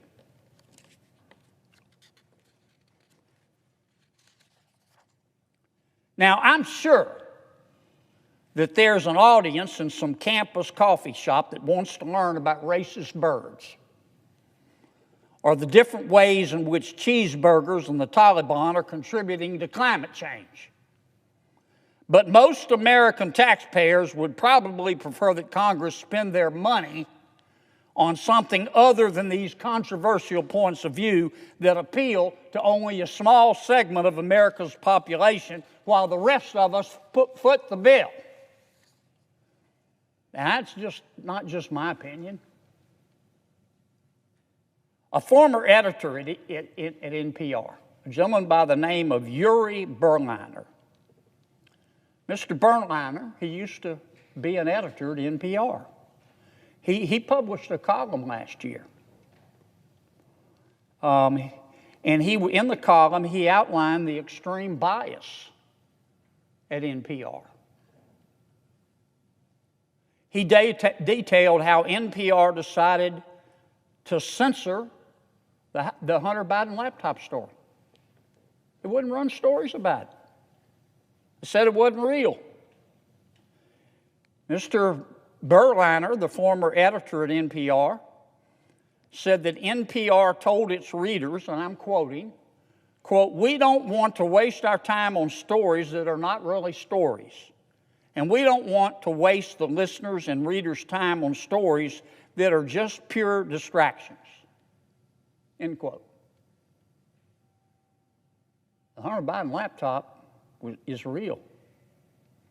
The FBI has it. It's there at the FBI headquarters, bigger than Dallas. Of course, we now know that the laptop was not just a distraction. Every bit of it was real. But NPR censored it using American taxpayer money.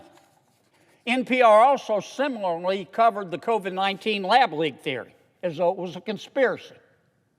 That's how the news coverage reads, in my opinion. That if you believe that COVID-19 originated from a lab leak, you're a conspiracy theorist. I would point out that we're going to have to get some new conspiracy theories in America because all the old ones turned out to be true. The conspiracy theorists are up something like 37-0. But not if you read NPR. They say or said that the COVID-19 lab leak theory, you had to be some kind of conehead, some kind of meathead, some kind of whack job to believe in that stuff. Now the federal government, the CIA, the FBI, they've stated publicly that the pandemic likely originated from what? A lab leak. I can't make this stuff up. Now, other independent analysts have shown that NPR's content also leans left. And that's fine. As I say, that's fine. Many Americans lean left. I've got a lot of friends who lean left. I lean left on some issues. I think it's great. But I'll tell you what isn't great. Having American taxpayers spend $500 million a year to fund a news service that in turn we all have to pay for. That's not right. Since 1970, the United States Congress has given NPR more than $14.5 billion. With all those taxpayer dollars, NPR bought a $201 million office space just up the road from the Capitol. It's swell office space, $200 million worth. NPR pays its hosts as much as $532,000 a year. It pays its chief diversity officer $320,000 a year. Pretty good work if you can get it. Not NPR money. Came from you. You paid those salaries. And despite all the spending, NPR's audience continues to decline because they're obsolete. Now, Congress does not send taxpayer money to the most popular podcast hosts in America. We don't. The anchors on Fox News, the anchors on CNN, the anchors on MSNBC, nor their stations, they don't get any taxpayer dollars. Nor do any of the journalists that ask me questions every day in the hallway of this building, unless they work for NPR or PBS or their affiliates or the Corporation for Public Broadcasting. Congress should not be picking winners and losers in the news media. But that's what we're doing. The United States of America has $36 trillion in debt. We can't afford anymore to blow $500 million for public broadcasting when Americans can find the same content, and in many cases better content, online for free. Now, if you want to support NPR and PBS or any other public media outlet, that is great. God bless you. This is America. You're free to do it. You are free to donate to those nonprofits as you see fit. Donate to them. But Congress should not compel taxpayers to fund them, to fund a service that the American people don't need, especially when the content, well, you can read what the content is, and maybe you agree with it. But a whole bunch of Americans don't. a whole bunch of Americans don't think that birds are racist.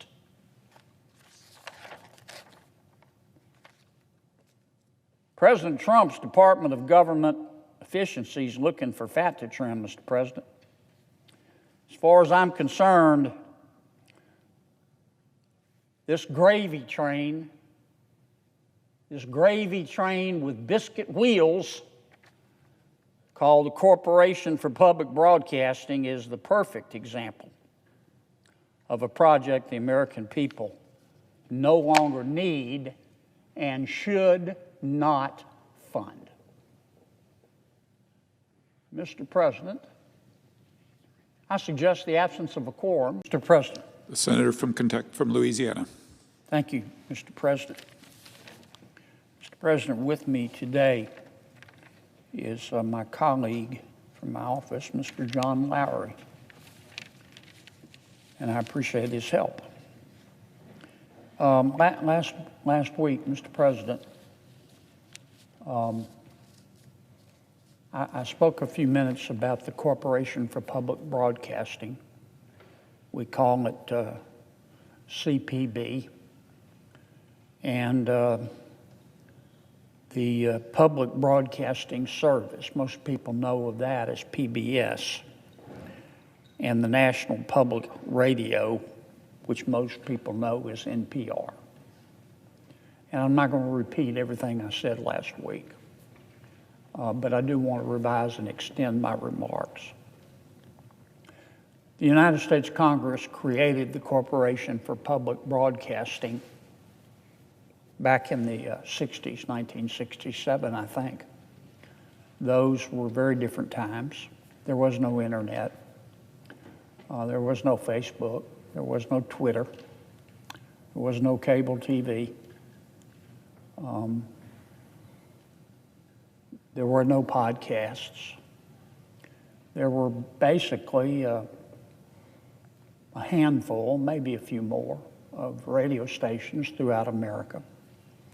And television was still pretty new. There were 3 main television stations with local affiliates. And many Americans, particularly in rural areas, didn't have access to radio and television for their news, because that's all there was. I remember those days. And so Congress decided to start providing money for what it called at that time public broadcasting, to make sure that everybody had access to news through radio and television, even if they didn't live in their big city.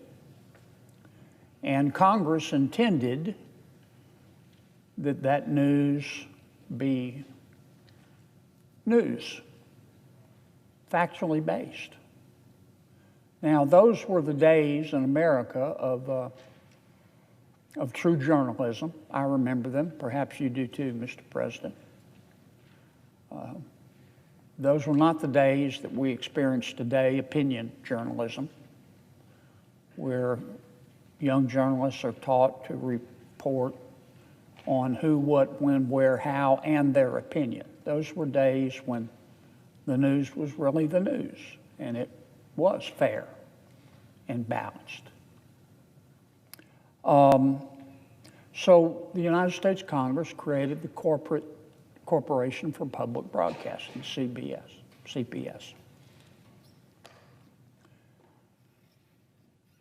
CPS here 50 years later, 50 plus years later, or CPB rather, still exists.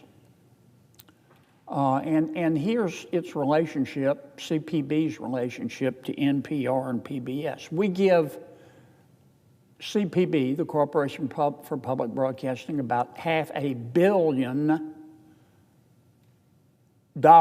a year. A lot of money. And Corporation for Public Broadcasting turns around and picks certain local television and radio stations and gives most of that money to them. And then those local television and radio stations the chosen few that get money from the American taxpayer through the Corporation for Public Broadcasting, buy programming and content from two other organizations. If they're a radio station, they buy it from NPR. And if they're a television station, they buy that content from PBS. So up here you've got Corporation for Public Broadcasting. American taxpayer through Congress gives them $500 million a year. That money flows down to certain select local television and radio stations. And those local television and radio stations then buy content from NPR, if they're a radio station, or PBS, if they're a TV station, which were loosely affiliated with the Corporation for Public Broadcasting. Since this scheme was established, the American taxpayer has given all of these entities about, $14.5 billion. $14.5 billion. That would be enough to build 2,700 miles of paved roads throughout America. And I base that on the roads I'm talking about are not gravel roads, they're regular paved roads, 10 feet each lane, actually 12 feet each lane with a 3-foot shoulder on each side. But instead of building 2,700 miles of roads in our rural areas and in our urban areas that need infrastructure, we've decided to give this money to CPB, which gives it to the local stations, which gives it to PBS and NPR. I mentioned the local stations. Only a select few local stations get this taxpayer money.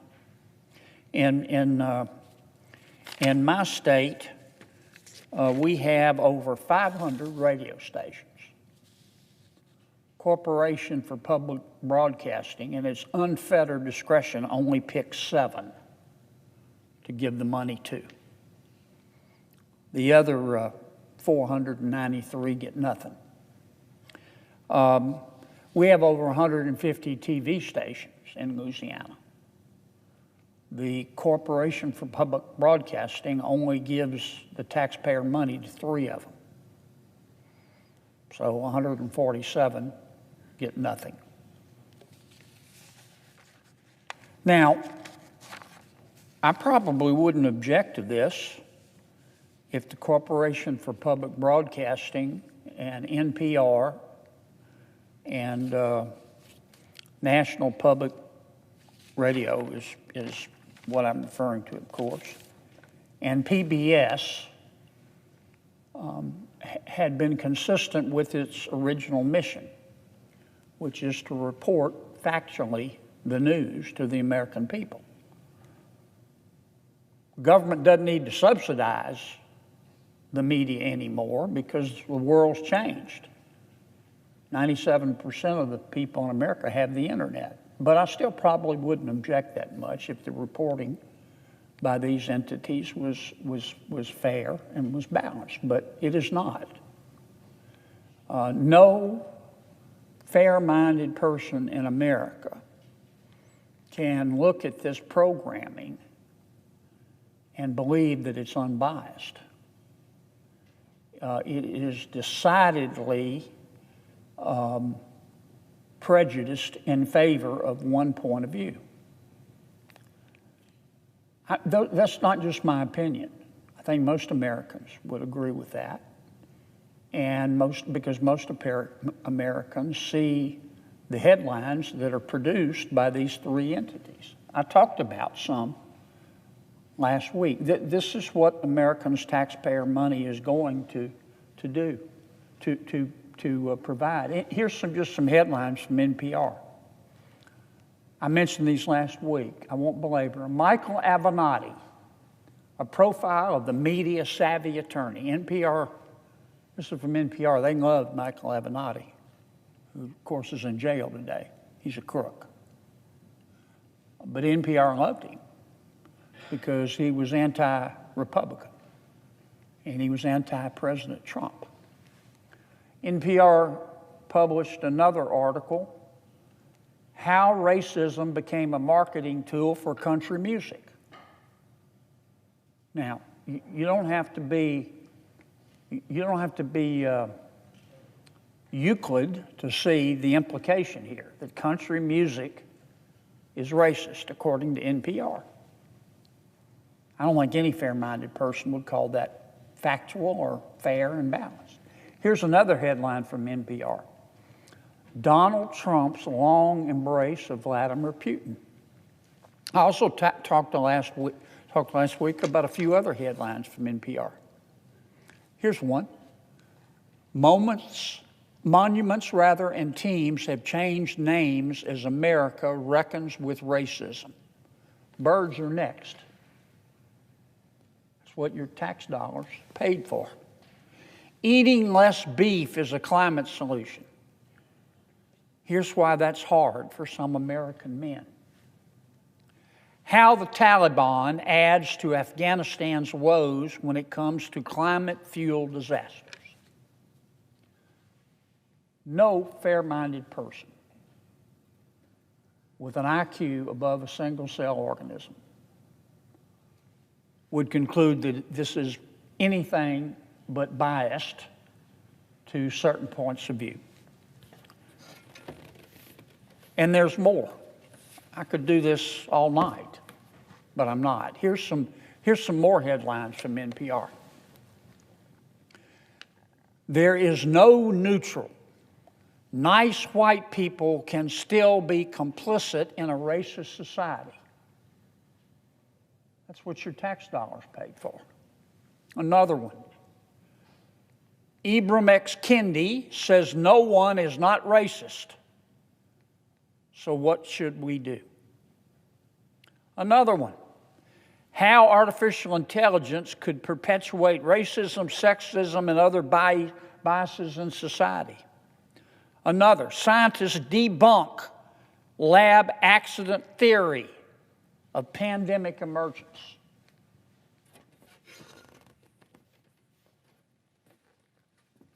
Here's another one. As Trump pushes theory of virus origins, some see parallels to lead up to Iraq war. Your tax dollars at work. As U.S. confronts Russia, Trump's admiration of Putin is consistent. Another headline from NPR. The history of policing and race in the United States are deeply intertwined. Another.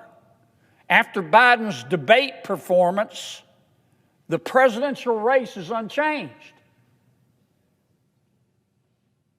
This was the debate performance that President Biden gave, after which he got out of the race. If you believe that headline, you believe in the Tooth Fairy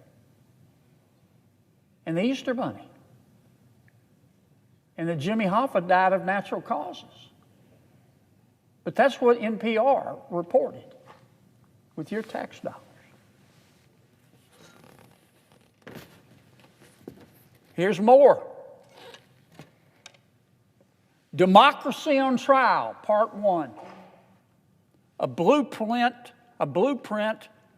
for the case against Trump. Is that fair and balanced?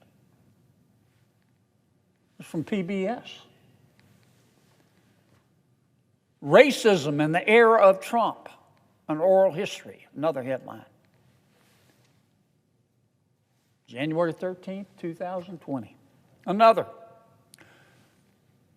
This one's really special. A serial liar.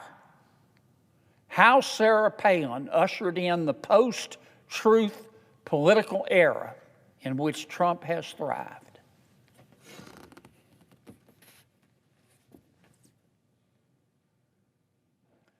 Now, the Corporation for Public Broadcasting and NPR and PBS have the right, whether I like it or not, or whether you like it or not, or whether Americans like it or not, to publish these articles and to broadcast this news. That's the First Amendment. But they don't have the right to do it with taxpayer money. At least half of America would look at these headlines and be offended. They would be offended first because they would, really for three reasons. Number one, they disagree with opinion journalism. Number two, they would disagree with the headline. And number three, they would disagree with the fact that these headlines are not fair. They're not objective. They're obviously slanted to one point of view, and they're using taxpayer money. If someone introduced a bill tomorrow, I'll just pick a publication to prohibit the New York Times, I would vote against that bill and argue against it. If someone introduced a bill to get rid of Fox News,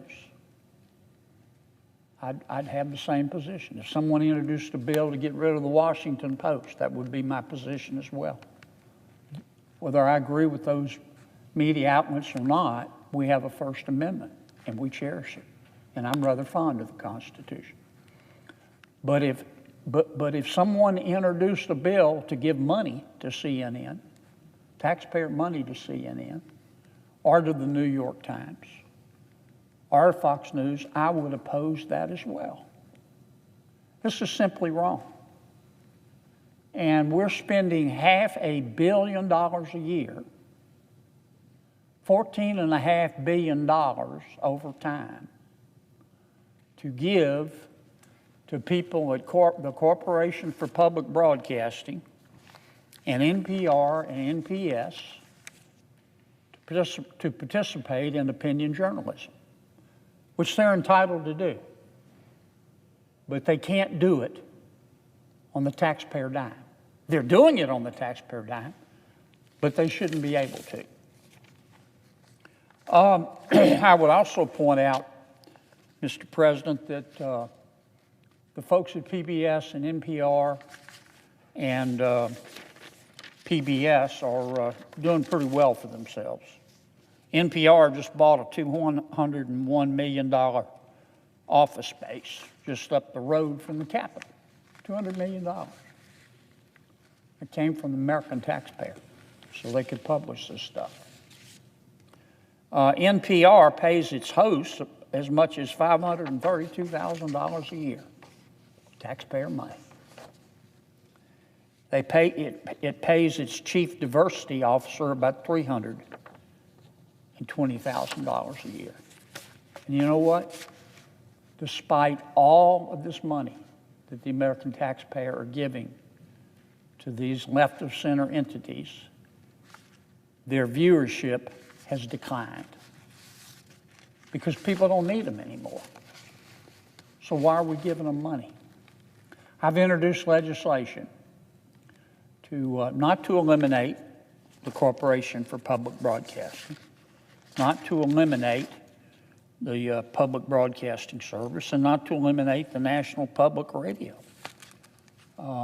They can go exist on their own if they want to, but I do want to defund them. We're running a $36 trillion in debt. This is disgraceful in 2025. It's disgraceful whether it is left-of-center opinion journalism or right-of-center opinion journalism. It is disgraceful for the American people to have to fund this rot. Doesn't mean the rot doesn't have a right to exist, but they don't have a right to taxpayer money. Thank you, Mr. Chairman. It's late, so I'm going to not go to my second topic. I suggest the absence. Well, I take that back, Mr. Chairman, Mr. President. I think I've got something to read. Do you want to close here at the leader's desk? No, I'll do it here.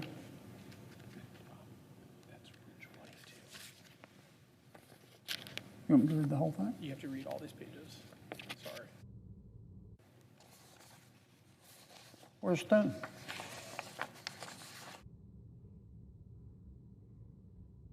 I ask unanimous consent that notwithstanding Rule 22, at a time to be determined by the majority leader in consultation with the Democratic leader, but no later than Friday, February 28th, the Committee on Energy and Natural Resources be discharged from further consideration of S.J. Res. 10 and the Senate proceed to its consideration. Further, that there be 6 hours for debate only with the time equally divided between the leaders or their designees on the joint resolution.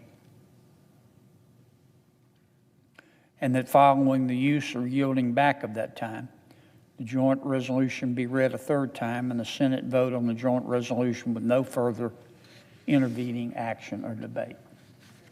Is there objection? Without objection. Mr. President, I have one request for a committee to meet during today's session of the Senate. It has the approval of the majority and minority leaders. Duly noted. Mr. President, I ask unanimous consent that when the Senate completes its business today,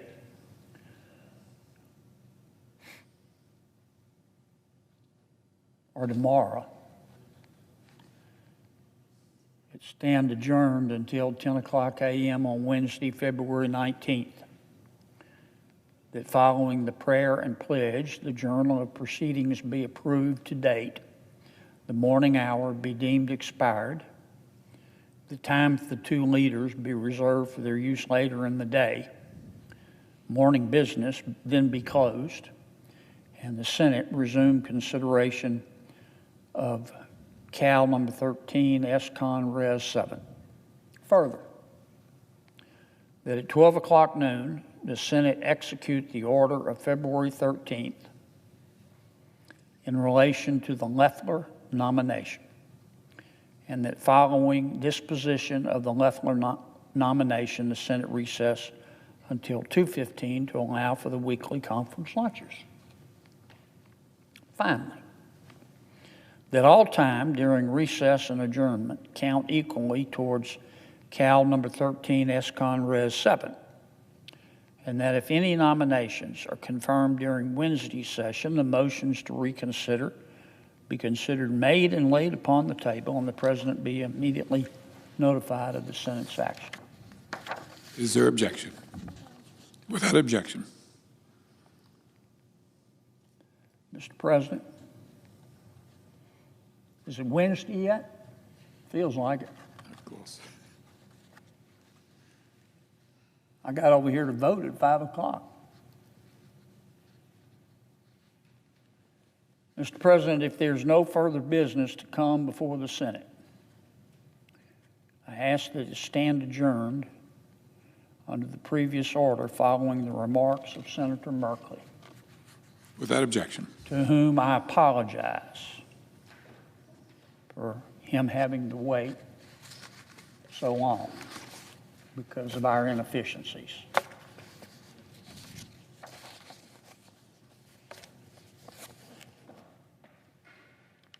Mr. President, the second reason I rise is to talk about a regulation that I'm trying to get rid of.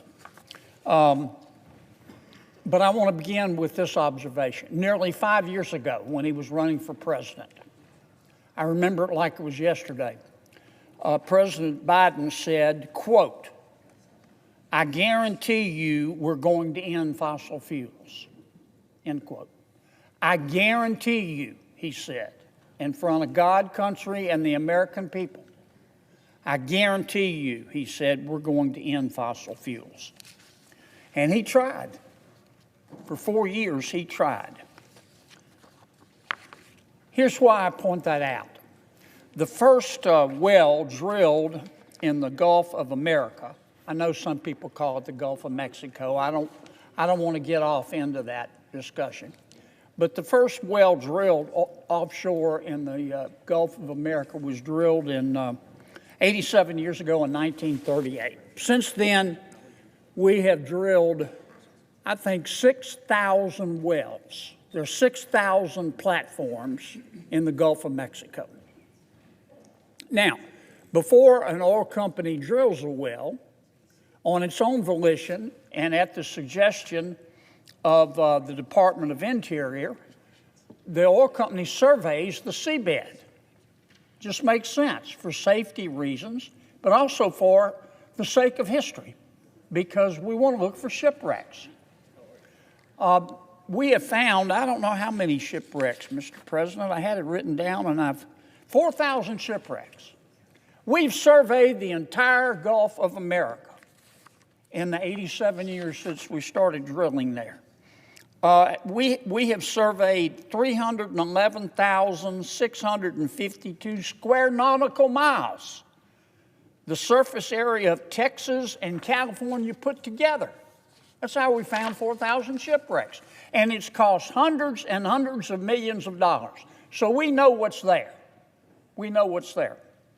Well, in September of 2024, the Department of Interior, in a midnight regulation, in an effort to try to further hurt fossil fuels, passed a new rule. And they said, look, we know we've surveyed the entire Gulf, and we know we found 4,000 shipwrecks. And we know that the area that we surveyed is the size of California and Texas put together. But every time you drill a new well, we want you to survey again. Well, why? I mean, what's the benefit? We know what the cost is. It costs anywhere from $10,000 to $1 million to resurvey again. It just makes no sense. And a third of the production in the Gulf is from independent oil companies. Maybe the majors can support this, but if an independent oil company has to survey what's already been surveyed, it can add, as I said, $10,000 to $1 million to well cost. What's the point? I can tell you what the point is. Somebody over at BOEM, the Bureau of Ocean Energy Management, Department of Interior, hates fossil fuels. Somebody or somebodies. Now, I'm not saying that the person who came up with this rule is the dumbest guy in the world. But that person better hope that the dumbest guy in the world doesn't die. Because this is just bone deep down to the marrow dumb. This is the kind of spending porn that we all ought to abhor. So I'm going to try to kill the regulation today under what, as you know, Mr. President, is called the Congressional Review Act. We'll be voting on that. We'll be voting on that shortly. And I hope that I realize that common sense, as I've said before, is illegal in Washington. This is not a normal place. But I hope folks who still have common sense will vote to get rid of this foolish rule. Thank you, Mr. President. I yield the floor. Subject. Because President Trump tomorrow has a very important meeting with Prime Minister Starmer of the United Kingdom. This is the Indian Ocean. You've heard me talk about this. A group of islands right here are called the Chagos Islands. This is China over here. Down here is another group of islands called Mauritius that I'll talk about in a second. Why do I talk about the Chagos Islands? Well, the Chagos Islands from 1715 to 1810, the Chagos Islands were owned by France. And in 1814, France gave the Chagos Islands to the United Kingdom. And at the time, the United Kingdom, after France gave the islands to them, not only owned the Chagos Islands, but the United Kingdom also owned Mauritius. And the United Kingdom administered both the Chagos Islands and Mauritius from headquarters in Mauritius. Mauritius never owned the Chagos Islands. Never. They were always owned either by France or by the United Kingdom, which owns them today. The only connection that Mauritius had to the Chagos Islands was that the United Kingdom owned both at the same time and administered the two groups of islands from headquarters in Mauritius. Now, after the United Kingdom acquired the Chagos Islands here, the United States of America built one of the most important military bases in the world on one of the islands there called Diego Garcia. Hugely important. The United Kingdom helped us, but we put up most of the money. Now, Mr. Starmer, the Prime Minister of the United Kingdom, has decided that he wants to give the Chagos Islands with our military base to Mauritius. Wants to give it to them. And we said, wait a minute, we've got a military base here. What about our military base? And Mr. Starmer says, well, I'm going to give all of the islands, including the military base, to Mauritius, even though Mauritius never owned them. And we're going to pay, now that Mauritius owns them, we're going to pay Mauritius $9 billion. Over time, I want to be fair, over time, for a military base that we built. What? Why? Well, I'll tell you why. Prime Minister Starmer feels guilty because the United Nations, actually, it's not the United Nations, rather. It's a group called the International Court of Justice, which is loosely affiliated with the United Nations, issued a ruling that criticized the United Kingdom for actually owning the Chagos Islands. They said, United Kingdom, you're an anti-colonialist, you should feel guilty, you should feel bad, and you need to give the Chagos Islands away. You need to give them to Mauritius, even though Mauritius never owned them. That's what's going on. That's all that's going on. Now, how did this get started? The Prime Minister of Mauritius, his name was Prime Minister Jognoth. He sued in the International Court of Justice. He sued the United Kingdom, said, give me Mauritius and the military base. He filed a lawsuit. And the International Court of Justice is based in Netherlands, issued a ruling in Mauritius's favor. It's an advisory opinion. It's not binding on anybody. But Mr. Jognoth got what he wanted on behalf of Mauritius. A few weeks later, Prime Minister Jognoth got beat. And he was replaced by a new prime minister, whose name is Prime Minister Ramgoolam. Prime Minister Ramgoolam said, not only do I want the Mauritius Islands, but you're not paying us enough, United Kingdom and America. According to news reports, he wants not only 9 billion pounds, he wants 18 billion pounds for our own military base.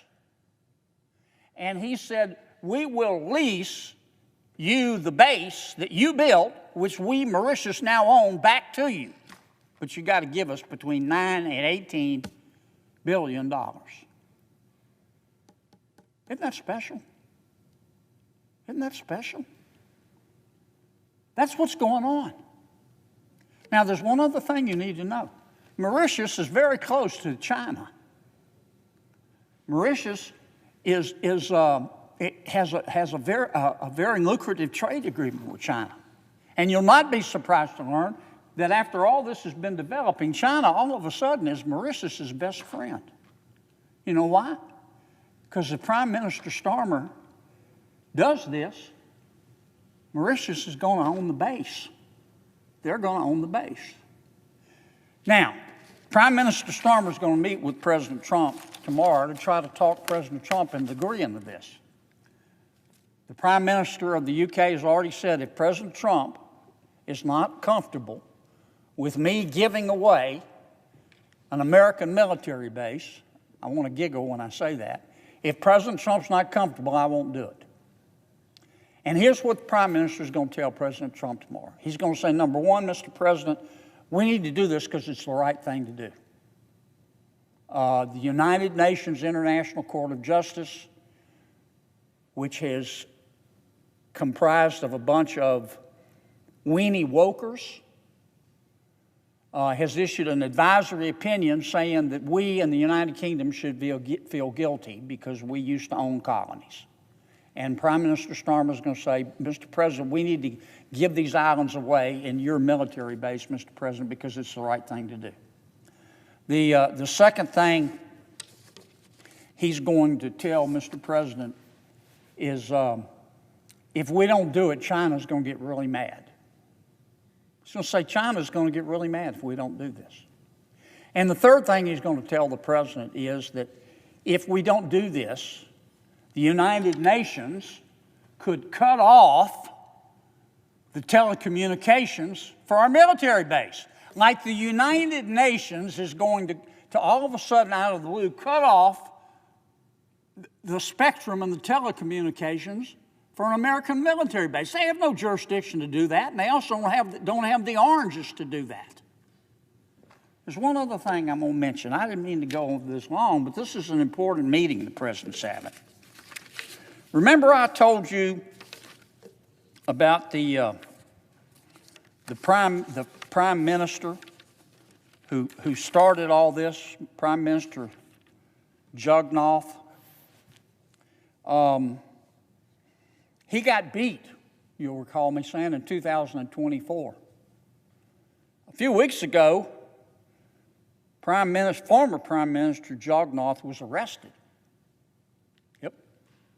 He was arrested for money laundering. The Mauritius authorities searched his house and the home of one of his closest associates. And you know what they found? They found $25 million in cash in various currencies. They found Rolex watches. They found Cartier watches. And they found United Kingdom visas. I'm not saying that they're connected, but it's mighty interesting. Here's what one of the generals who formerly worked for President Trump has said about this deal that stinks to high heaven. General Herbert McMaster. Quote, the general said, Mr. President, it would put us, the United States, at a significant strategic disadvantage, especially at a time when China is trying to gain control of critical terrain and choke points around the world in this effort to create new spheres of influence. So, to President Trump, my president, tonight, I say, don't do it, Mr. President. Please don't do it. I don't care what Prime Minister Starmer promises you. The only reason he's doing this is because he feels guilty because the United Nations has said that the United Kingdom should be ashamed of its history and ashamed that that it one time owned colonies. People of the United Kingdom can feel what they want. That's none of my business. But we got an American military base here, and it's very important to defend the Indian Ocean against China. Please, Mr. President, Please, President Trump, don't let Prime Minister Starmer talk you into giving away an American military base that we need to combat China to another country that never owned it, just because Prime Minister Starmer feels guilty. I'm sorry he feels guilty. He needs to go buy an emotional support pony, but he doesn't need to give away an American military base. And Mr. Trump, President Trump, please don't agree to this. That's it, Mr. President. I'm out of gas. My work here is done. Tony wants me to read something, Mr. President. I'm sorry you had to stay so long, but this is important. This meeting with Prime Minister Starmer is tomorrow. I don't want to lose a military base we need. So, I appreciate your indulgence. Mr. President,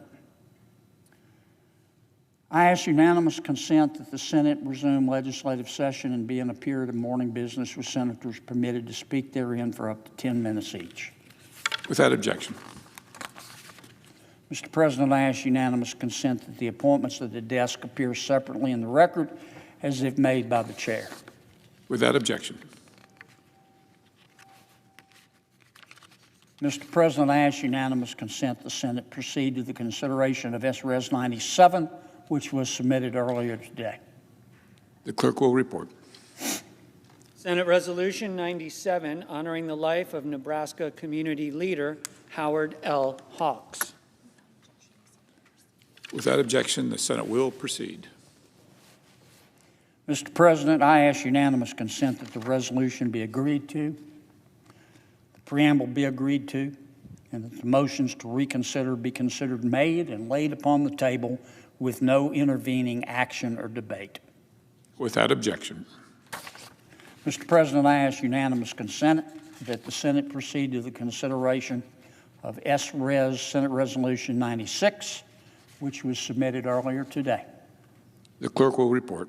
Senate Resolution 96, designating the week of February 24th through February. Senator from Louisiana. Thank you, Mr. President. Mr. President, with me today is Mr. John Lowry, who's one of my colleagues from my office, who's been a big help to me.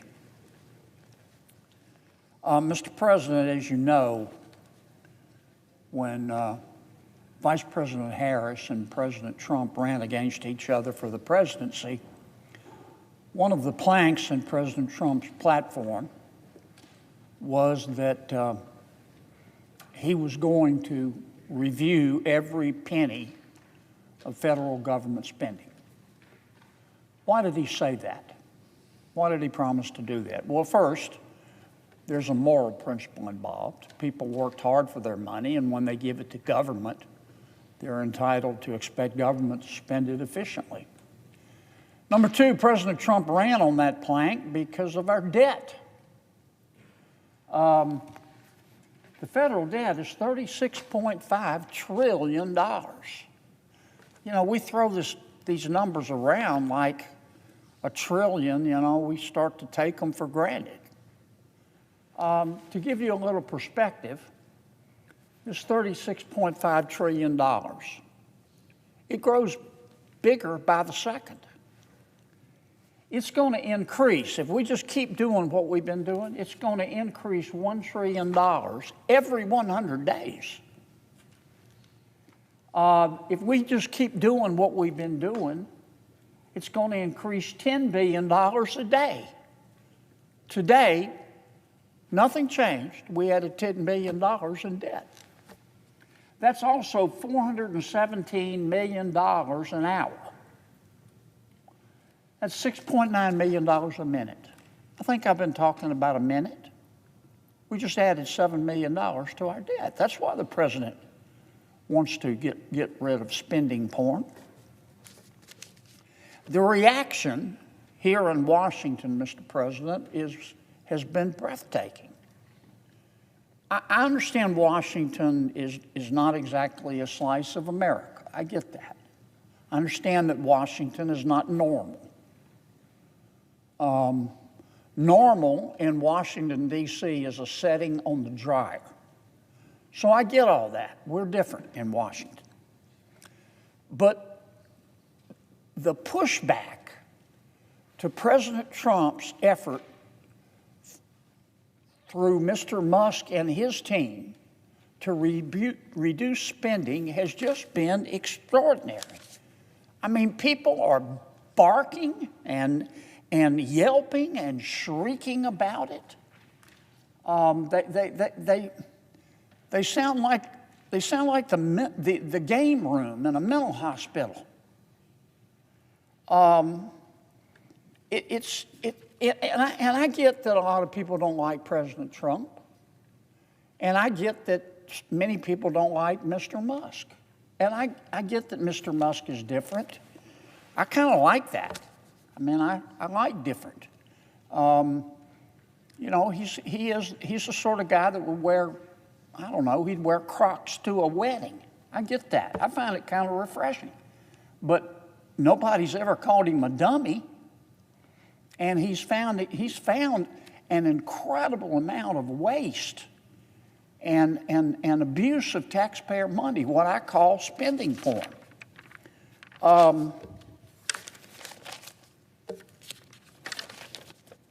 I'm not going to repeat everything I repeated or I said the first time we talked about this, but Mr. President, it seems to me to be once again extraordinary that people are mad at President Trump and Mr. Musk for the process they're using, but no, they're not mad about the money being wasted. I mean, Mr. Musk, whether you like him or not, he's found, for example, $7.9 million we spent to teach Sri Lankan journalists to avoid binary gendered language. He's found money that was given to an NGO to empower the LGBT community in Armenia. He found $1.5 million that we spent to rebuild the Cuban media ecosystem. $2.1 million to the BBC to strengthen the media ecosystem in Libya. $8.3 million spent for equity and inclusion education in Nepal. Does no one care about how the money was actually abused and wasted? Mr. President, it's not unusual for me to be disappointed for some things I see in Washington. And under the last administration, I have to admit, I was disappointed just about every single day. I'd almost gotten used to it. But last week, and this is what I want to talk about, Mr. President, I read a story. It was a story about the abuse of taxpayer money in the last administration. And it was so nauseating that it triggered my gag reflex.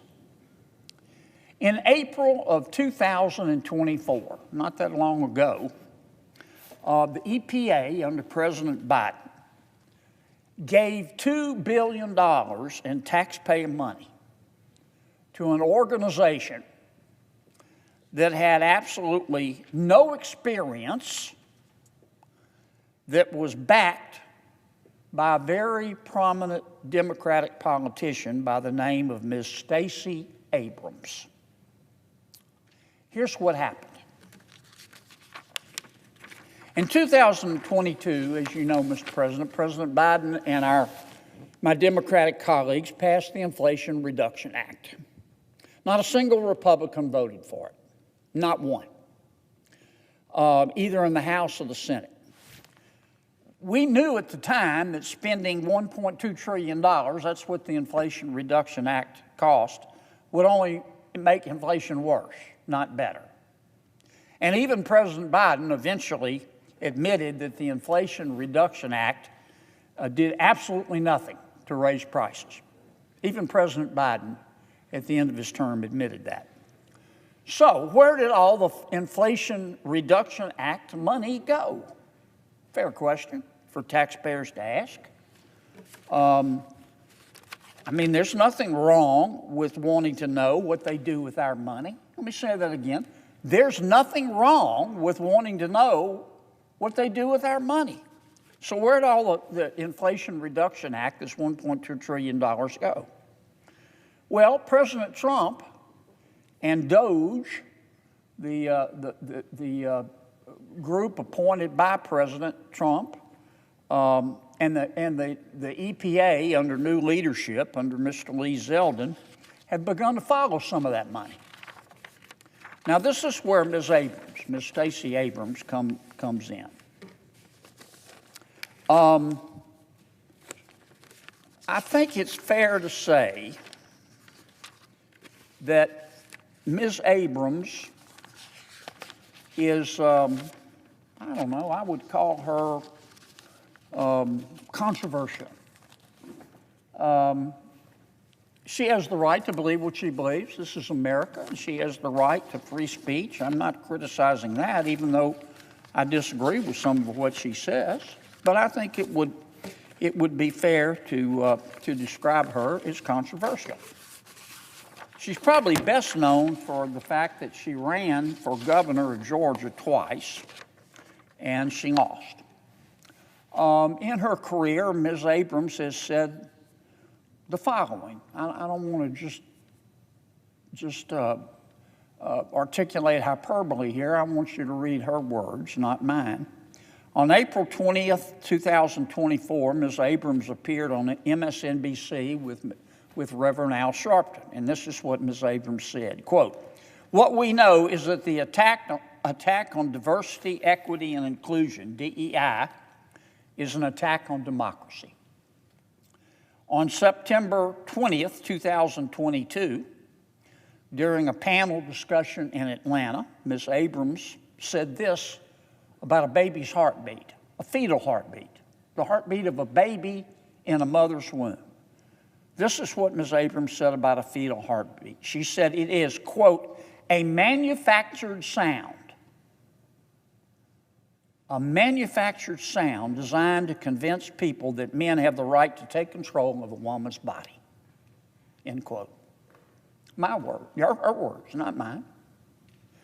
In May of 2022, during a Georgia gubernatorial debate, she's running for governor of Georgia now. Ms. Abrams called Georgia, quote, the worst state in the country to live in. In October of 2022, during another Georgia gubernatorial debate, Ms. Abrams accused the sheriffs, all of the sheriffs in Georgia who endorsed her opponent, Governor Brian Kemp, of wanting, quote, to be able to take black people off the streets. In October of 2022, Ms. Abrams appeared on MSNBC. She suggested that abortion is a solution to inflation. Here's what she said. She said, quote, let's be clear. Having children is why you're worried about your price of gas. It's why you're worried about how much food costs, close quote. Her words, not mine. Let me say again, Ms. Abrams has the right to her opinion. This is America. You're not free if you can't express yourself.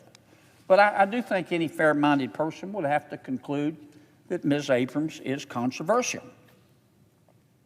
So, in March of 2023, not that long ago, Ms. Abrams went to work for an organization, a nonprofit, called Rewiring America. You've probably seen that name in the news. Rewiring America.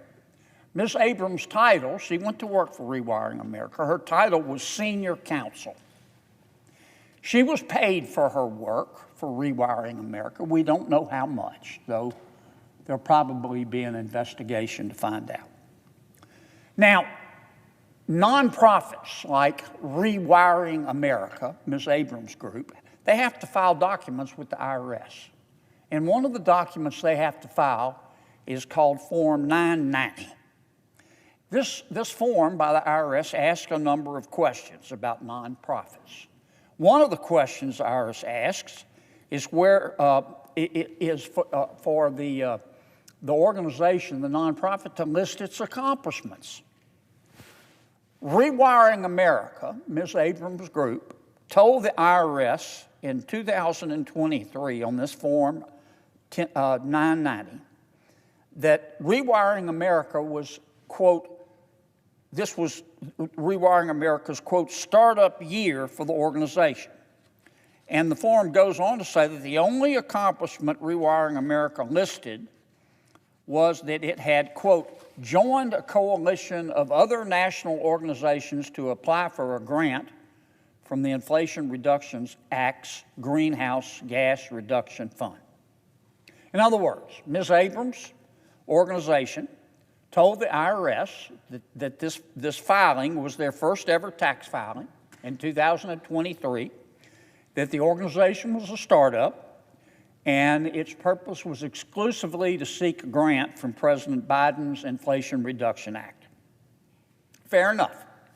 So what do we know about this coalition that Ms. Abrams' group wanted to form?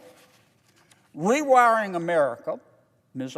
Abrams' group, announced on October 12, 2023, that it was joining Habitat for Humanity, it was joining United Way Worldwide, and 2 other organizations. And these 4 organizations were going to form another nonprofit, a coalition of nonprofits called Power Forward Communities. So you've got Power Forward Communities up here, you've got Rewiring America and some other organizations down here. And all together they make up Power Forward Communities. And they also announced that a gentleman by the name of Tim Mayopoulos, a former Obama administration appointee, would lead the coalition. Now, as a nonprofit, I told you that Rewiring America had to file forms with the IRS. Well, so did this new group, Power Forward. It had to file Form 990 as well with the IRS. According to its filings, Power Forward had just $100 in total revenues in 2023. According to the IRS filing, it didn't list a single accomplishment. I've seen Girl Scout troops with more business credentials. Yet Power Forward Communities, of which Ms. Abrams' Rewiring America was a part, had the audacity to ask the federal government for a $2 billion grant. For what, you ask? It was supposed to be for, quote, to expand access to clean energy by prioritizing housing, equity, and resilience. Power Forward Community said it wanted to take this taxpayer money and help people install energy-efficient upgrades to their homes. What are we talking about? Heat pumps. Get rid of gas stoves. Now, it's good to dream big in America. I'm all for that. But under any reasonable standard, Mr. President, under any reasonable standard, one is entitled to ask how these organizations,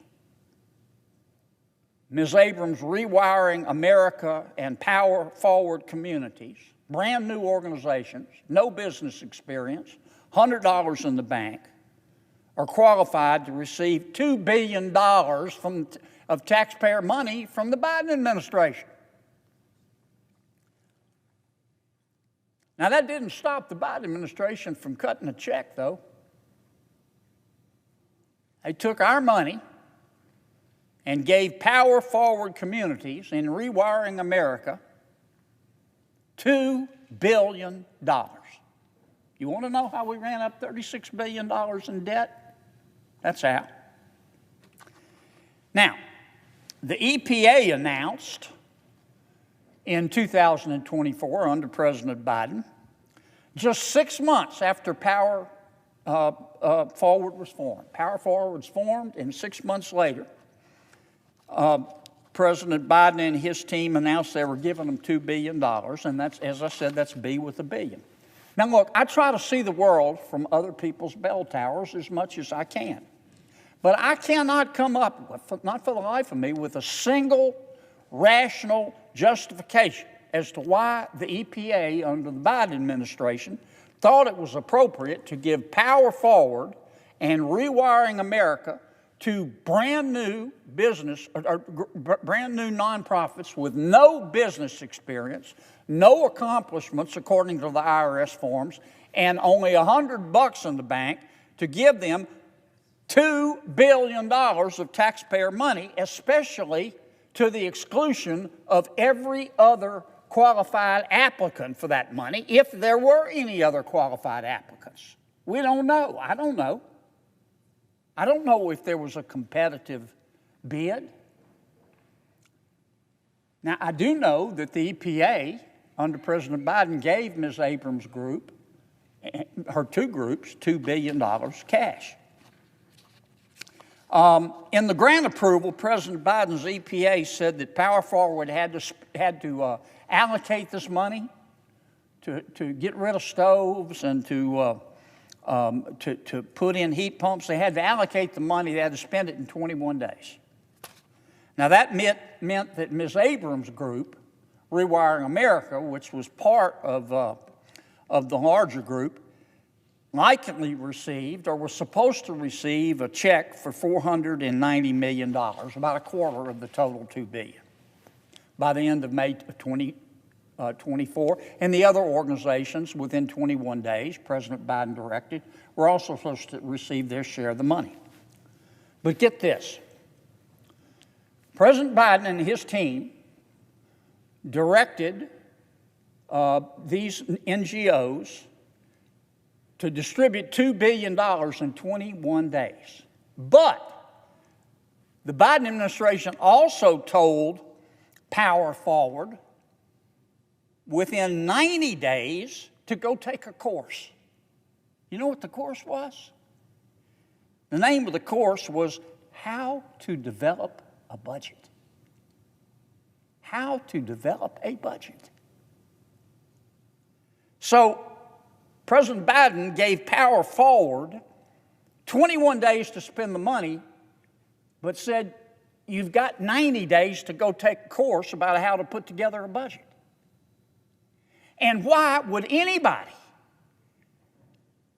in the Milky Way give $2 billion of taxpayer money to two organizations that had just been formed, that according to the IRS filings had no accomplishments, and one of them only had $100 in the bank? I think I know why. I certainly know what it looks like. I mean, this would be comical if it wasn't so odious. $2 billion. You know, the last 4 years under the last administration have been very difficult for America. The cost of everything's gone up. The cost of many things have gone up by 20%, and our wages didn't keep up. The average electricity bill in America went up 19%. The average Louisianian, because of President Biden's inflation, had to spend an extra $890 a month, extra, for food and clothing and car notes, and they didn't get $890 a month raise. President Biden and my Democratic colleagues told us that the Inflation Reduction Act, I remember when it was passed, they said if you spend $1.2 trillion on the Inflation Reduction Act, it'll be a lifeline to every family in America. It's not what it looks like to me. It's starting to look like to me that it was really a slush fund. A slush fund for Washington insiders. Now, I don't want to make accusations that are unfair. I think EPA Administrator Zeldin needs to get to the bottom of this. I believe in fairness. I believe in due process. Mr. Zeldin has announced that he's going to try to claw back as much of this $2 billion and other monies as he can. And again, I think he ought to do it fairly and accord everybody due process. But you know what? If the shoe fits, wear it, Cinderella. Here's what I see. I see two organizations formed in the last year or so of President Biden's administration, on their IRS filings, they say we have no experience, we have no accomplishments. One of them only has $100 in the bank. One of them, senior counsel, is Ms. Stacey Abrams, a well-known Democratic politician. I see them asking the President of the United States and his EPA for $2 billion cash to fight gas stoves and getting it to the exclusion of every other applicant who might have been able to use that money. Now, this is just the beginning of the type of spending porn that President Trump and Mr. Musk are uncovering, that people are screaming about. I'm going to repeat what I started with. There's nothing wrong with wanting to know what they do and did with our money. And that's all President Trump and Mr. Musk are doing. Mr. President, I want to talk for a few moments about income tax filing season. I realize, Mr. President of the Senate, that you would probably prefer to be condemned to hearing OJ jokes for the rest of eternity than to hear me talk about federal income tax filing, but it's important for Americans and my people back in Louisiana because we have a new deduction for people who have uninsured losses from natural disasters. And it's really important in my state because many of my people have suffered damages for which they did not receive insurance payments from Hurricanes Laura, Delta, Ida, and Francine. We passed this new deduction, Mr. President, in December. It's called the Federal Disaster Tax Relief Act. And what it does is following. It changes the law. It now says that if you're a victim of a natural disaster like a hurricane and you have a loss that's not paid for by your insurance, you can now deduct off your income tax, dollar for dollar, any property damage, uninsured property damage, in excess of $500. Why is that important? Well, under the old rules, Mr. President, you were limited in your deduction. You could only deduct your uninsured property losses that were in excess of 10% of your adjusted gross income. And I know that sounds complicated, and it is kind of complicated. But rather than belaboring the point, the bottom line is this. As a result of this bill that we all worked on and that we passed, you can now deduct more.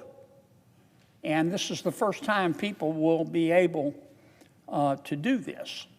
So, let me say it again. If you had an uninsured property loss, you can now deduct any of that loss above $500. This also applies in addition to the standard deduction. So if you take the standard deduction, as most Americans do, you can take this additional deduction on top of it. I'd also like to point out, Mr. President, to all Americans, but especially to my people back home in Louisiana, that this tax deduction is retroactive. It goes all the way back to 2020. So that means that going back to 2020, if you had uninsured losses, you can now deduct them if they exceed $500. And I know folks are thinking, well, I already filed my income taxes for 2021 and 2022 and 2023. You can file an amended return. It's very simple to do. You just file an amended return that says there's been a change in the law and I'm entitled to have this higher deduction, and therefore the federal government owes me money, and therefore please send me my check. So I wanted to make sure that Americans knew about this new tax provision that we passed. The second thing I want to talk about, Mr. President, is a subject that some people want to avoid, but I don't, and the American people don't. It's on the minds of every American. That's high prices. And I know there are other issues that are important that we're talking about. Male athletes in women's sports, that's important. Immigration, that's important. National security, we're talking about that, that's important. The Middle East, Ukraine. And I could go on, but the single most important issue that moms and dads worry about in America today when they lie down to sleep at night and can't is inflation, high prices. I don't want to dwell on the past, but President Biden's administration was an inflation machine. We saw inflation get as high at one point as 10%. What's that mean?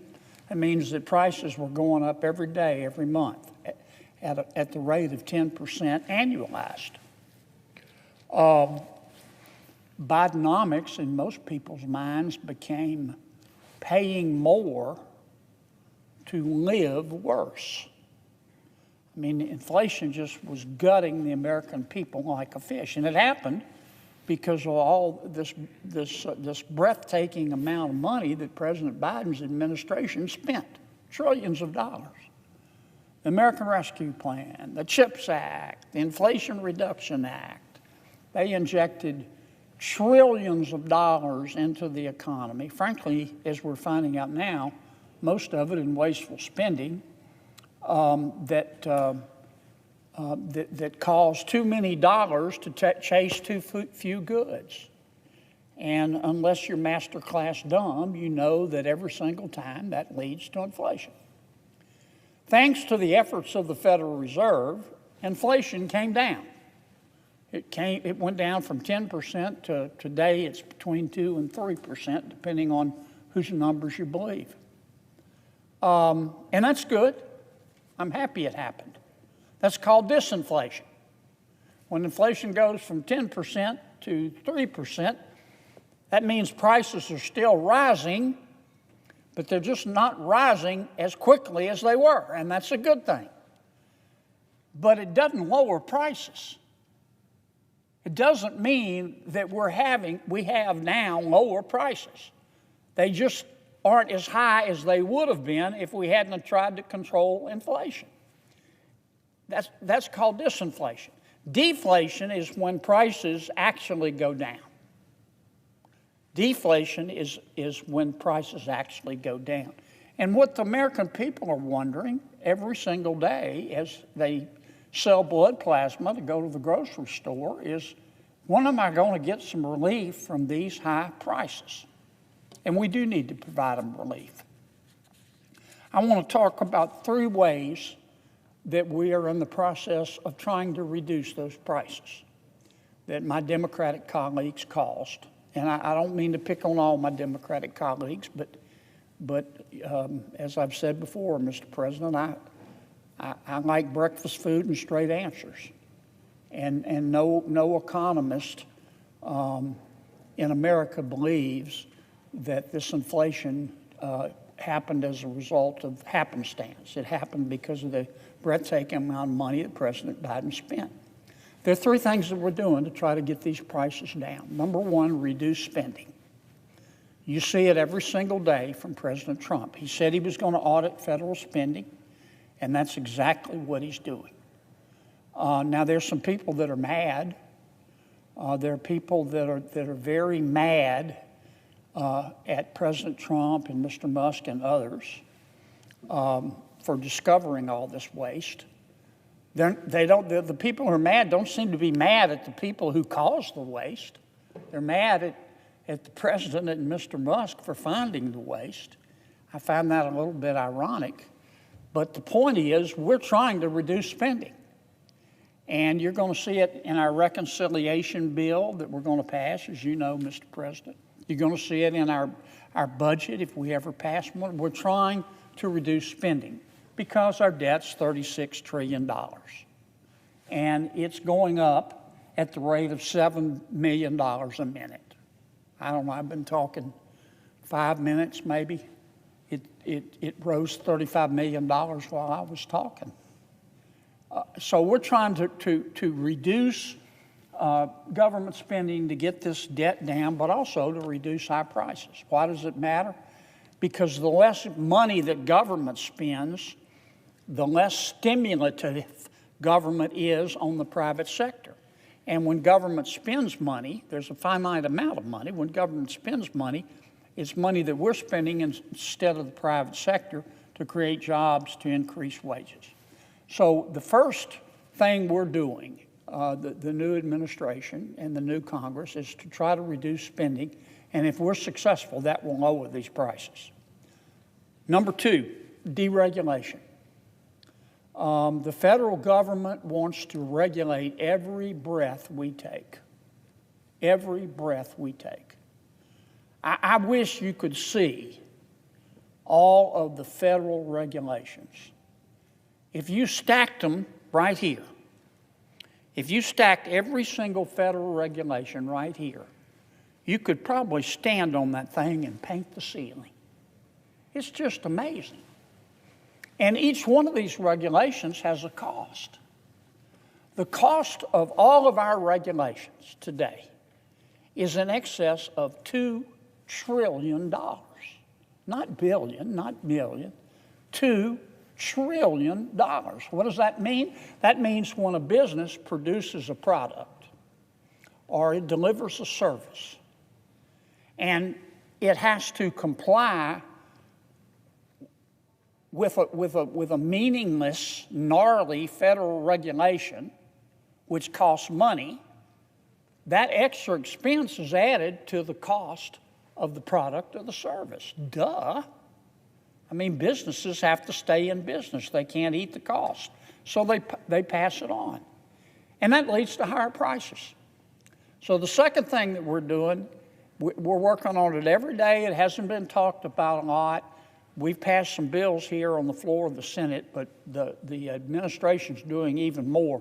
We're deregulating. We're getting rid of all of these excess regulations whose costs are greater than their benefit.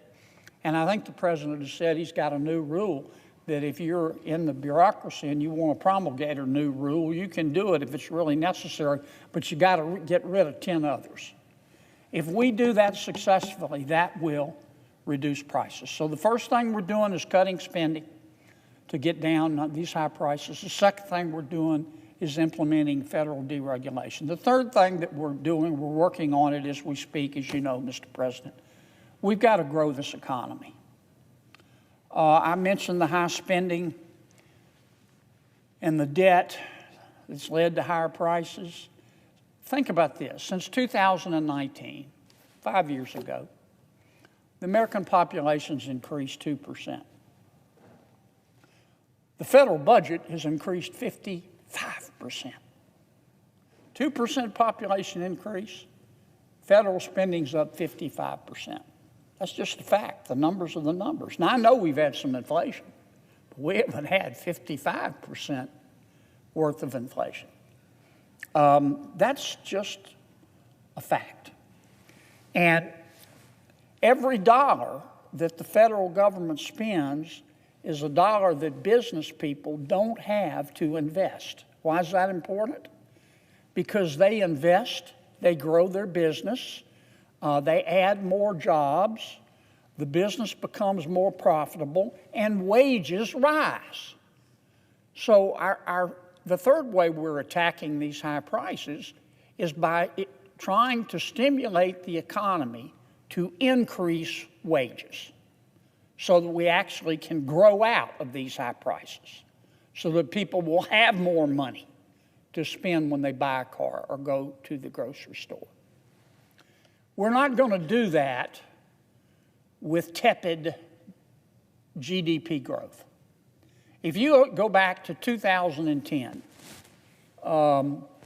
15 years now, America has experienced average gross domestic product growth. That means how much your economy is growing, as you know, Mr. President. Average GDP growth of a little over 2%. That's not going to get it. That's not going to get it. In fact, now when we have 2.5% GDP growth, we get so excited, we're so happy we want to have a toga party.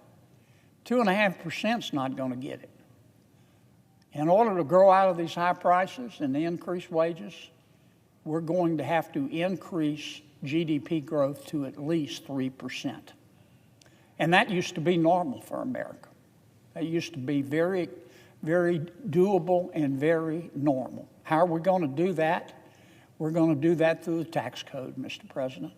We have about $4.5 trillion worth of tax cuts that we implemented back in 2017 that caused the economy to grow and wages to go up until COVID hit.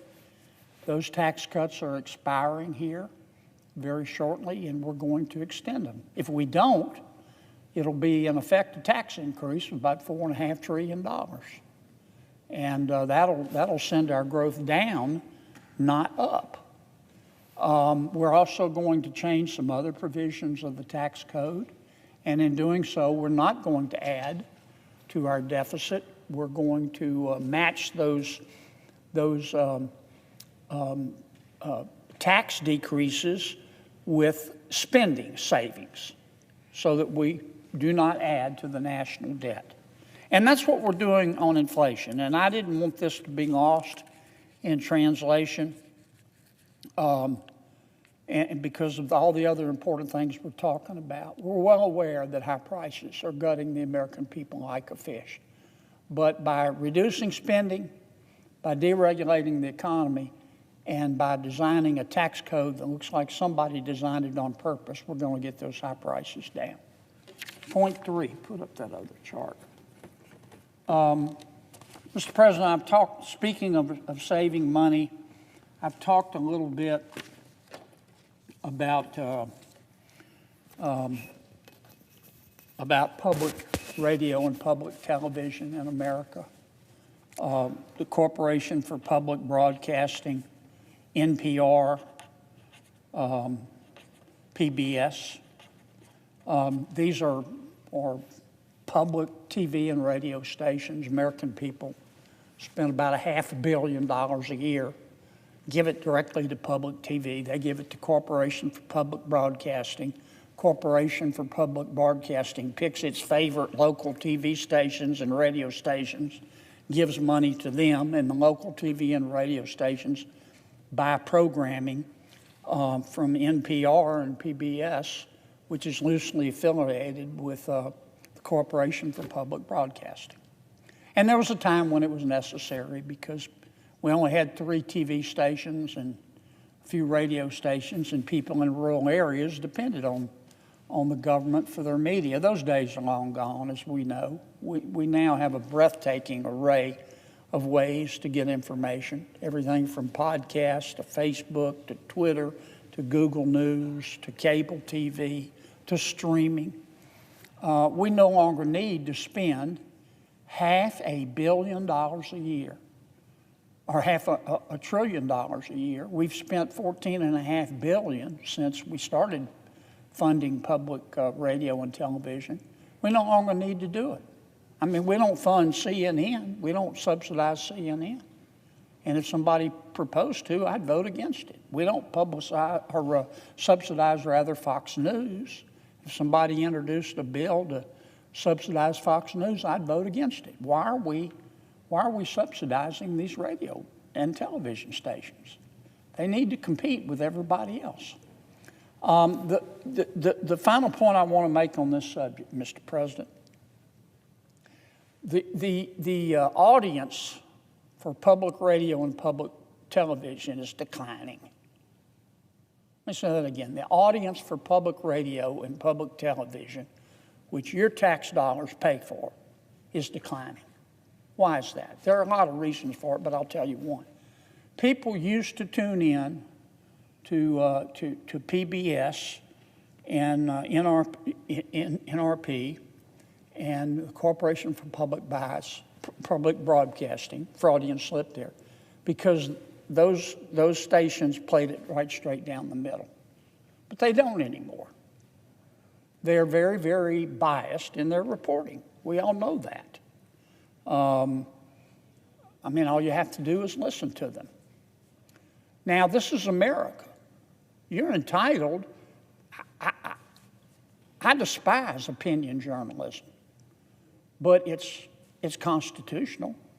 Under the First Amendment, you can say what you want within reason, and you're not. And I support that. You're not free if you can't say what you think. So I don't want you to misconstrue what I'm saying, Mr. President. These local stations that are getting money from the taxpayers have every right to report what they want. But they don't have a right to do it and offer a jaundiced point of view using taxpayer dollars. That's my point. And I just wanted to, as I've done in the past, I just wanted to read a few more headlines. This is the kind of reporting that's being done today with your tax money on NPR, National Public Radio, and PBS. I'll start with NPR. Here's one of the headlines at NPR. Arguments that trans athletes have an unfair advantage lack evidence to support. That's opinion journalism. Here's another headline from NPR. A brief history of how racism shaped interstate highways. I did not know our interstate highways were racist. I thought they were concrete, but not according to NPR. Here's another NPR headline. Trump embodies nearly every aspect of a racist, Arthur says. Another, The Nation, confronting Trump's coded racism. Another, is Trump's call for law and order a coded racial message? As I said, these are your tax dollars at work. Sexism is out in the open in the 2016 campaign. That may have been inevitable. It's another headline. Is Trump really that racist? Another headline.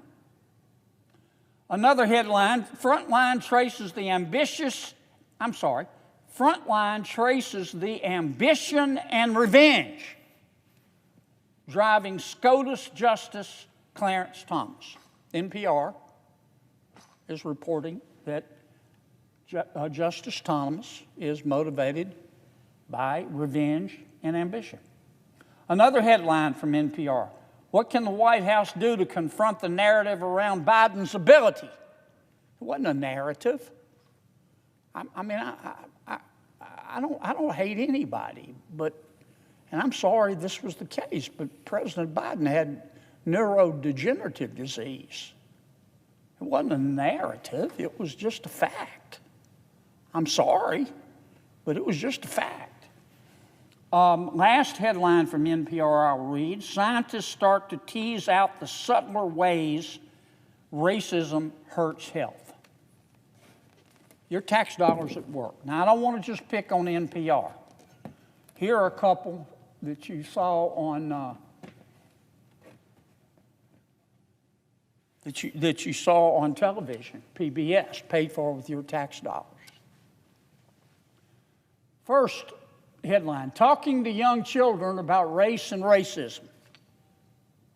Another headline, how America's history of racism connects to divisions today. Another headline from PBS, the hidden racism of young white Americans. Your tax dollars. Another headline, AP fact check. Trump seeds race animus with COVID falsehood. Another headline, Biden trumpets economic gains but struggles to get credit. Another headline from PBS, the other Olympians, transgender athletes in the Nazi area. Come on. Give me a break. I mean, gag me with a spoon. And the final headline I'll read, debunking common myths about gender-affirming care for youth. Now, let me say it again, Mr. President. These television stations and radio stations that are getting money from the federal government, your tax dollars they have every right under the First Amendment to say these things. They do. And I support the First Amendment. But they don't have an inalienable right to report these things using opinion journalism that no fair-minded American can construe as anything but representing one point of view with your tax dollars. I'm going to try to stop subsidizing media, not just PBS and not just NPR, but any form of media that somehow is getting federal taxpayer dollars. It's just not right. It's not fair. I have a bill to do that, and we're also going to pursue it through reconciliation. And I think President Trump and Mr. Musk are going to pursue it on their own, and I think that's a very good thing. And with that, Mr. President, I thank you for your time and attention, and I suggest the absence of a quorum. What I want to talk about is less pleasant. But I don't mean it to be divisive. I don't. There is a lady by the name of Laurel Libby. Laurel Libby. She happens to be from Maine. I love Maine. Beautiful, beautiful state. She's in the state legislature. And by all accounts, Ms. Libby is a very talented, accomplished legislator. She has beliefs, as we all do. And one of her beliefs is that it is unfair to allow transgender women to play women's sports. In other words, Ms. Libby, I don't speak for her, but I've read her interviews. She believes it's unfair, fundamentally unfair, that it will destroy women's sports if transgender women, biological males who identify as transgender women, are allowed to play women's sports. And she has said so. In fact, she put up a Facebook post. And the Facebook post highlighted a transgender athlete who one year placed 5th, I think, in the pole vault, and then transitioned into, he placed 5th as a male athlete, but then transgendered or transformed into, or transitioned is what I'm trying to say, into a transgender woman and competed at the state level and came in first. She came in first. So when this individual was a biological male and competing, the biological male came in 5th in the state competition. The biological male transitioned into a transgender female and was allowed to participate by the officials in Maine in the pole vault in women's sports and came in first. Well, Ms. Libby thought that was really unfair, and so she posted a picture of the athlete, the transgender athlete,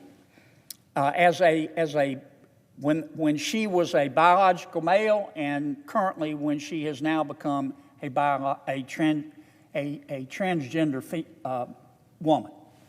She posted the picture. She didn't put any name, any phone numbers, any addresses, or any of that. She posted the picture of the athlete side by side before transitioning after.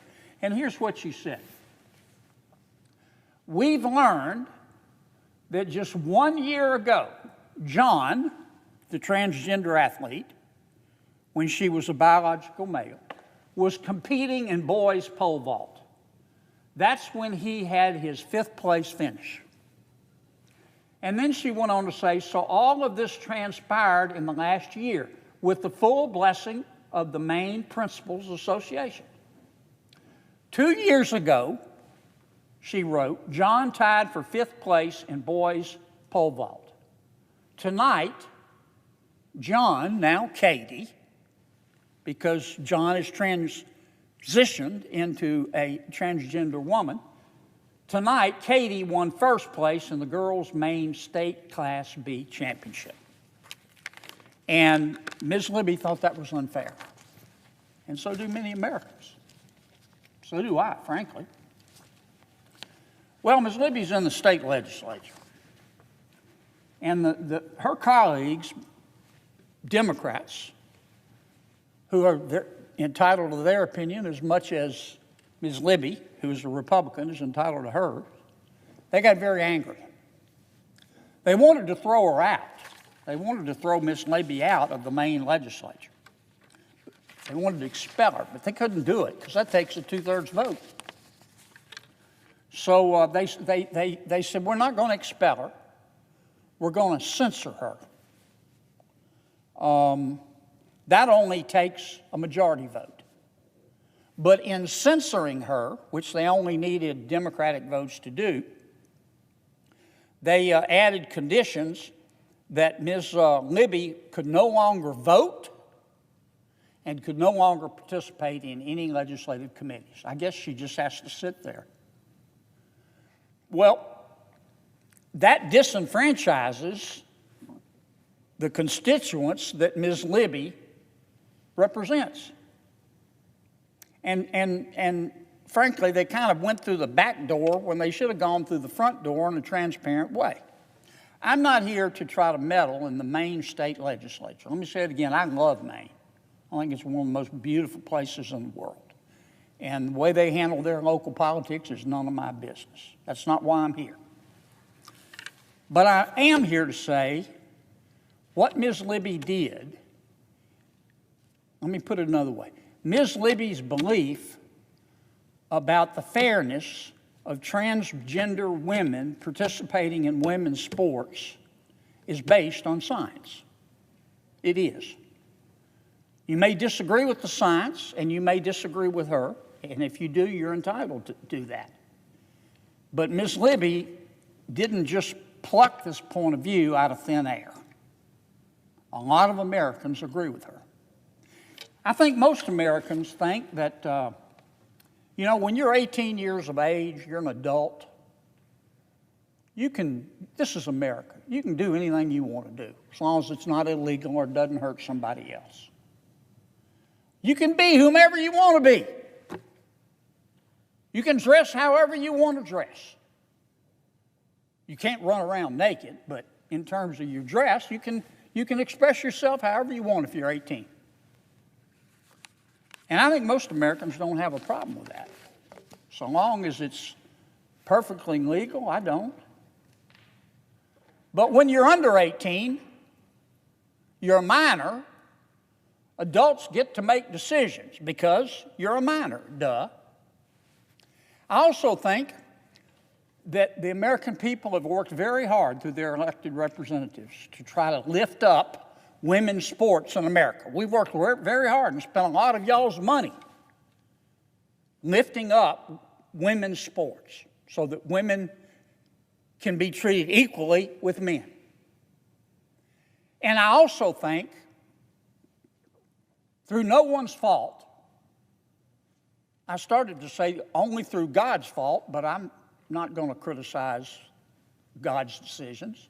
Through nobody's fault. If you believe in God, it was a decision by God. If you just believe in nature, it was a decision by nature. Men and women are different. And men have a physical advantage over women. And if you allow a male, no matter how the male identifies, to compete with a woman in women's sports, particularly when you're under 18, the male's going to win every single time. That's not just speculation. That's not just common sense. That's science. The ACLU, which believes that transgender women, biological males who transition into transgender women, they say it's a fact that trans girls are girls. And the ACLU and other activists have also said that it's a myth. They call it a myth that transgender female athletes, like Katie, formerly John, they say it's a myth that transgender female athletes have a physical advantage over girls. They're wrong. This is wrong. You don't need a graduate degree in anatomy to know that. I mean, those claims are specious. Medical science and athletic data both demonstrate that the difference is obvious and that males, no matter how they identify, have a significant advantage over females in girls' sports. Even before birth, when the baby is in a mother's womb, this is a scientific fact, baby boys begin developing different hormones and skeletal structures than baby girls that help them outperform girls when they're older. That's just a fact. We can say we wish it weren't. I'm fine with it. Some people say, well, that's bad. Well, take it up with nature. Take it up with God. But it's a natural fact. When that baby's in the womb, testosterone exposure for that baby boy alters his brain development. That improves that baby boy's motor skills and increases that baby boy's aggression vis-a-vis a baby girl. Both motor skills and aggression give that baby boy, when that baby boy grows up, an advantage over a girl in women's sports. Boys, the science also shows, they go through what's called a mini puberty. Still a baby boy in the mother's womb.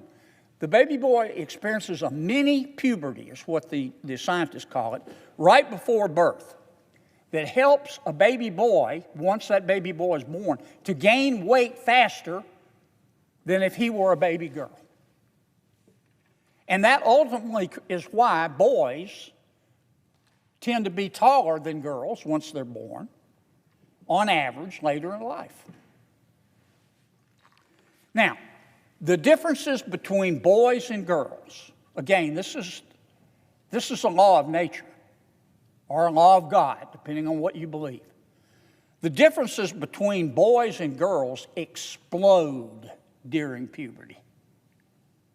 I mean, I've got a single child. He's a grown man now, but I remember puberty.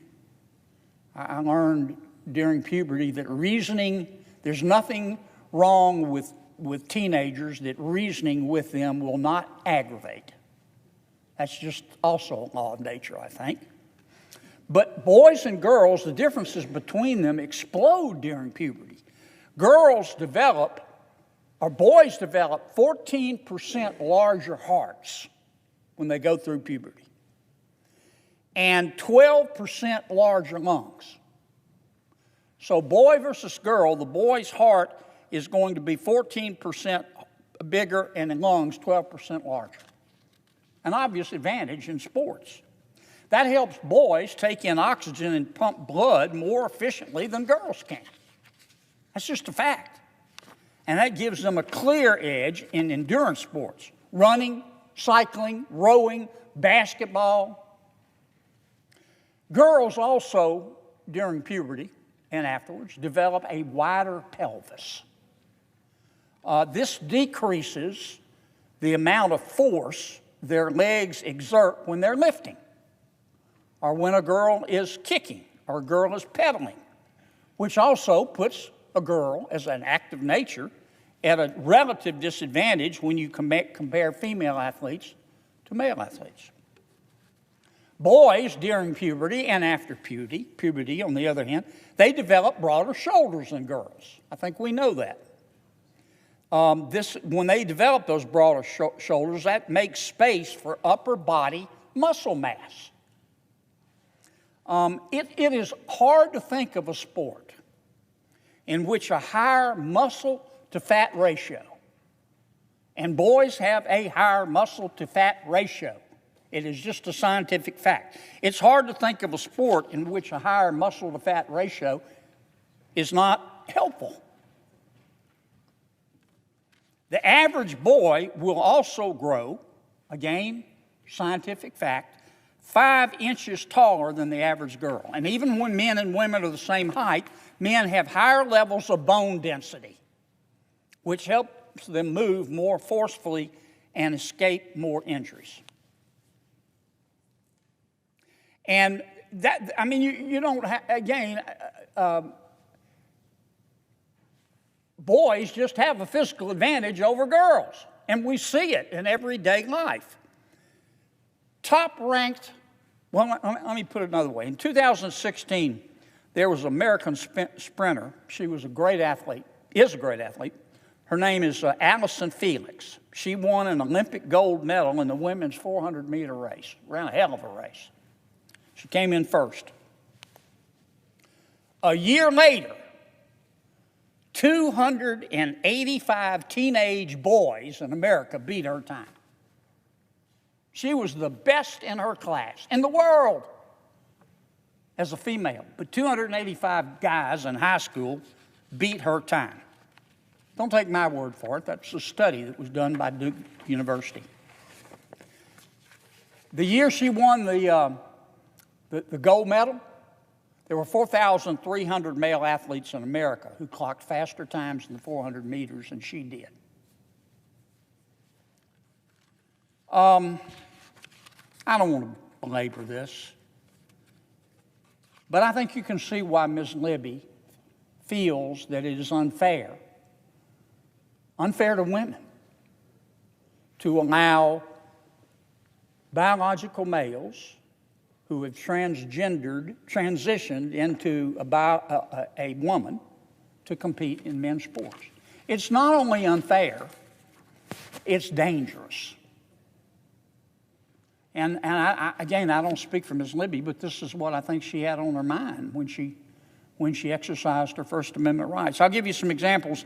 In May, a couple of years ago, a high school volleyball player in North Carolina, she's a female, she sued her state's high school athletics association. Why? Because they allowed a transgender player to play against her, and the transgender female, biological male, transgender female, spiked the ball in her face, gave her a concussion, long-term physical injuries, long-term mental injuries. Last October, a high school senior in California suffered a season-ending concussion after a transgender volleyball player spiked the ball, hit her in the face during the game, and it ended her final season of high school volleyball. Now, last February, a girls' basketball team in Massachusetts, they forfeited a game after a transgender athlete injured 3 female players in a single game. The biological male who had transitioned into a transgender woman was allowed to play in the basketball game and took 3 of the female players out. And so the rest of the team said, no mas. And the coach said, nope, I'm not going to let my players get hurt. They forfeited the game.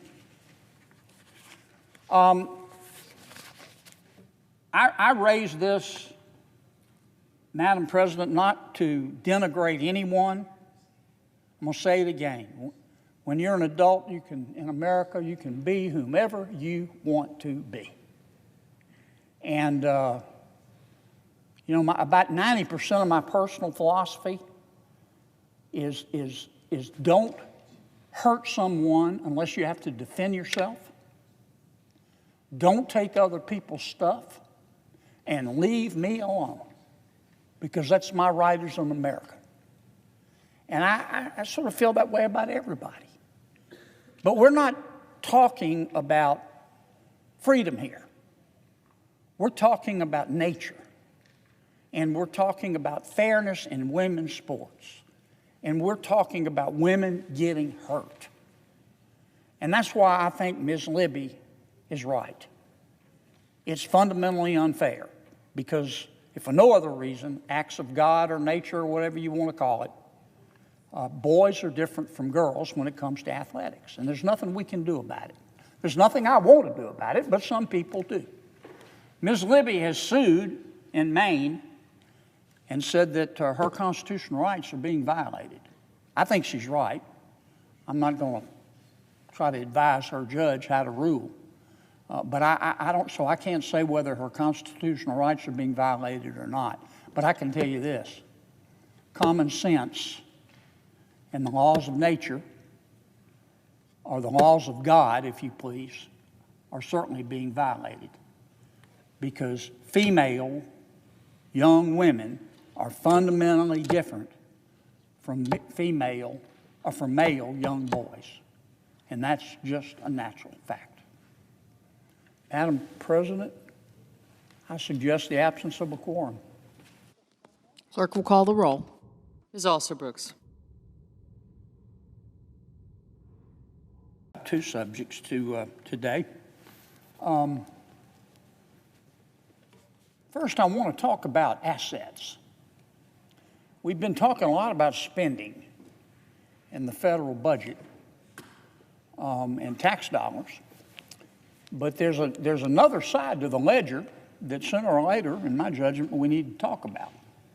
Here's what I'm getting at.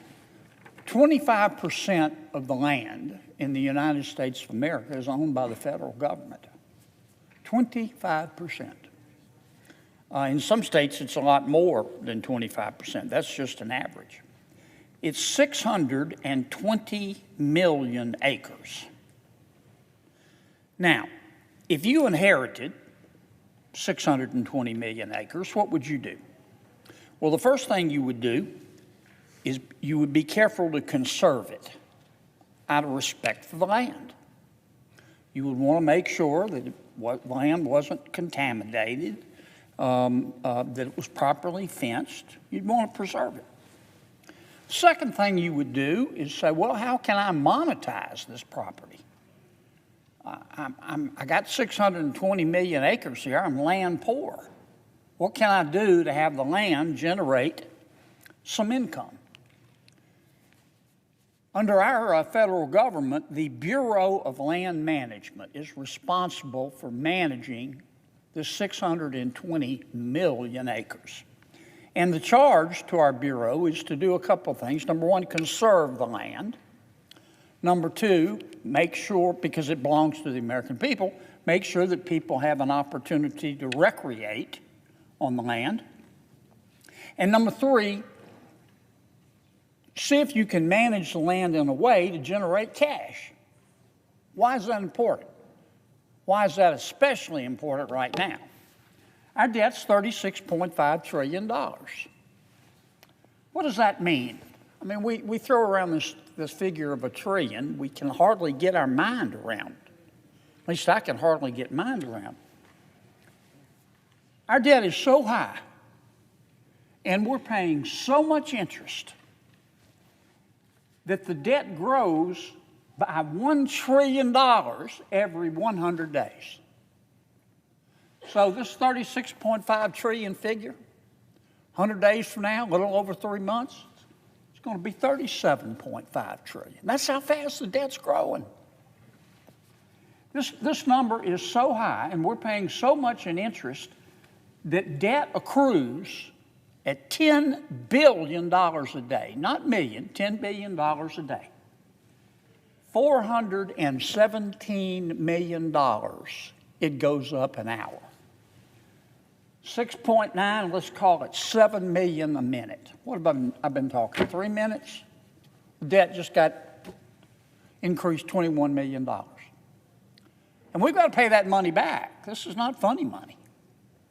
We're talking about how to start paying it back by reducing our spending, but there's another way. It's to generate income through our 620 million acres of land. Take our national parks, for example. First thing we want to do with our national parks is preserve them. I mean, they're beautiful. That's why they're national parks. We want to preserve them and respect them and protect them environmentally and otherwise. We also want to allow people to enjoy them. And we do that by telling folks, come on in. You have to pay an entrance fee, but it's reasonable if you want to come in and camp or just walk around and enjoy the scenery, go on a hike. And that generates some money. You don't want the entrance fee to be too high, but you want it to be reasonable. And in some of our national parks actually allow mining, oil and gas production, timber production, so that increases income as well. I have seen an estimate from the private sector, there's several of these, that our public land, our $620 million, if we managed that land properly, could generate $90 million in revenue. $90 million could be generated by our public land. How? Through mineral harvesting, natural gas production, oil drilling, grazing for agriculture, hunting licenses, fishing licenses, camping permits. You know what our federal lands actually generate in money? We know the potential, $90 billion a year. That'd help us pay down this debt. In 2023, our federal lands actually lost money. They lost $13 billion. We went from a potential of $90 billion, according to land use experts, that's what they ought to be generating, to a loss of $13 billion. It's embarrassing. Now, I don't want to blame all of it on the past administration. It wasn't all President Biden's fault, but some of it was. Under President Biden, not him, but his people, he appointed them, they banned offshore drilling off of most of America's coastlines. They prohibited mining on over 1 million acres of lands. They canceled leases for oil and natural gas production. They paused all new permits for LNG, which Europe is hungry for. They restricted hunting, they restricted fishing, they restricted hiking. And they buried our federal lands in red tape. That's why we lost $13 billion instead of gaining $90 billion a year. It doesn't have to be this way. All we have to do is look at the states. The states have state land. They don't have 620 million acres like the federal government does, but they got a lot of land. The states have worked very hard to increase the revenue on their state lands while preserving them. Arizona, Idaho, Montana, New Mexico, all we have to do is copy them.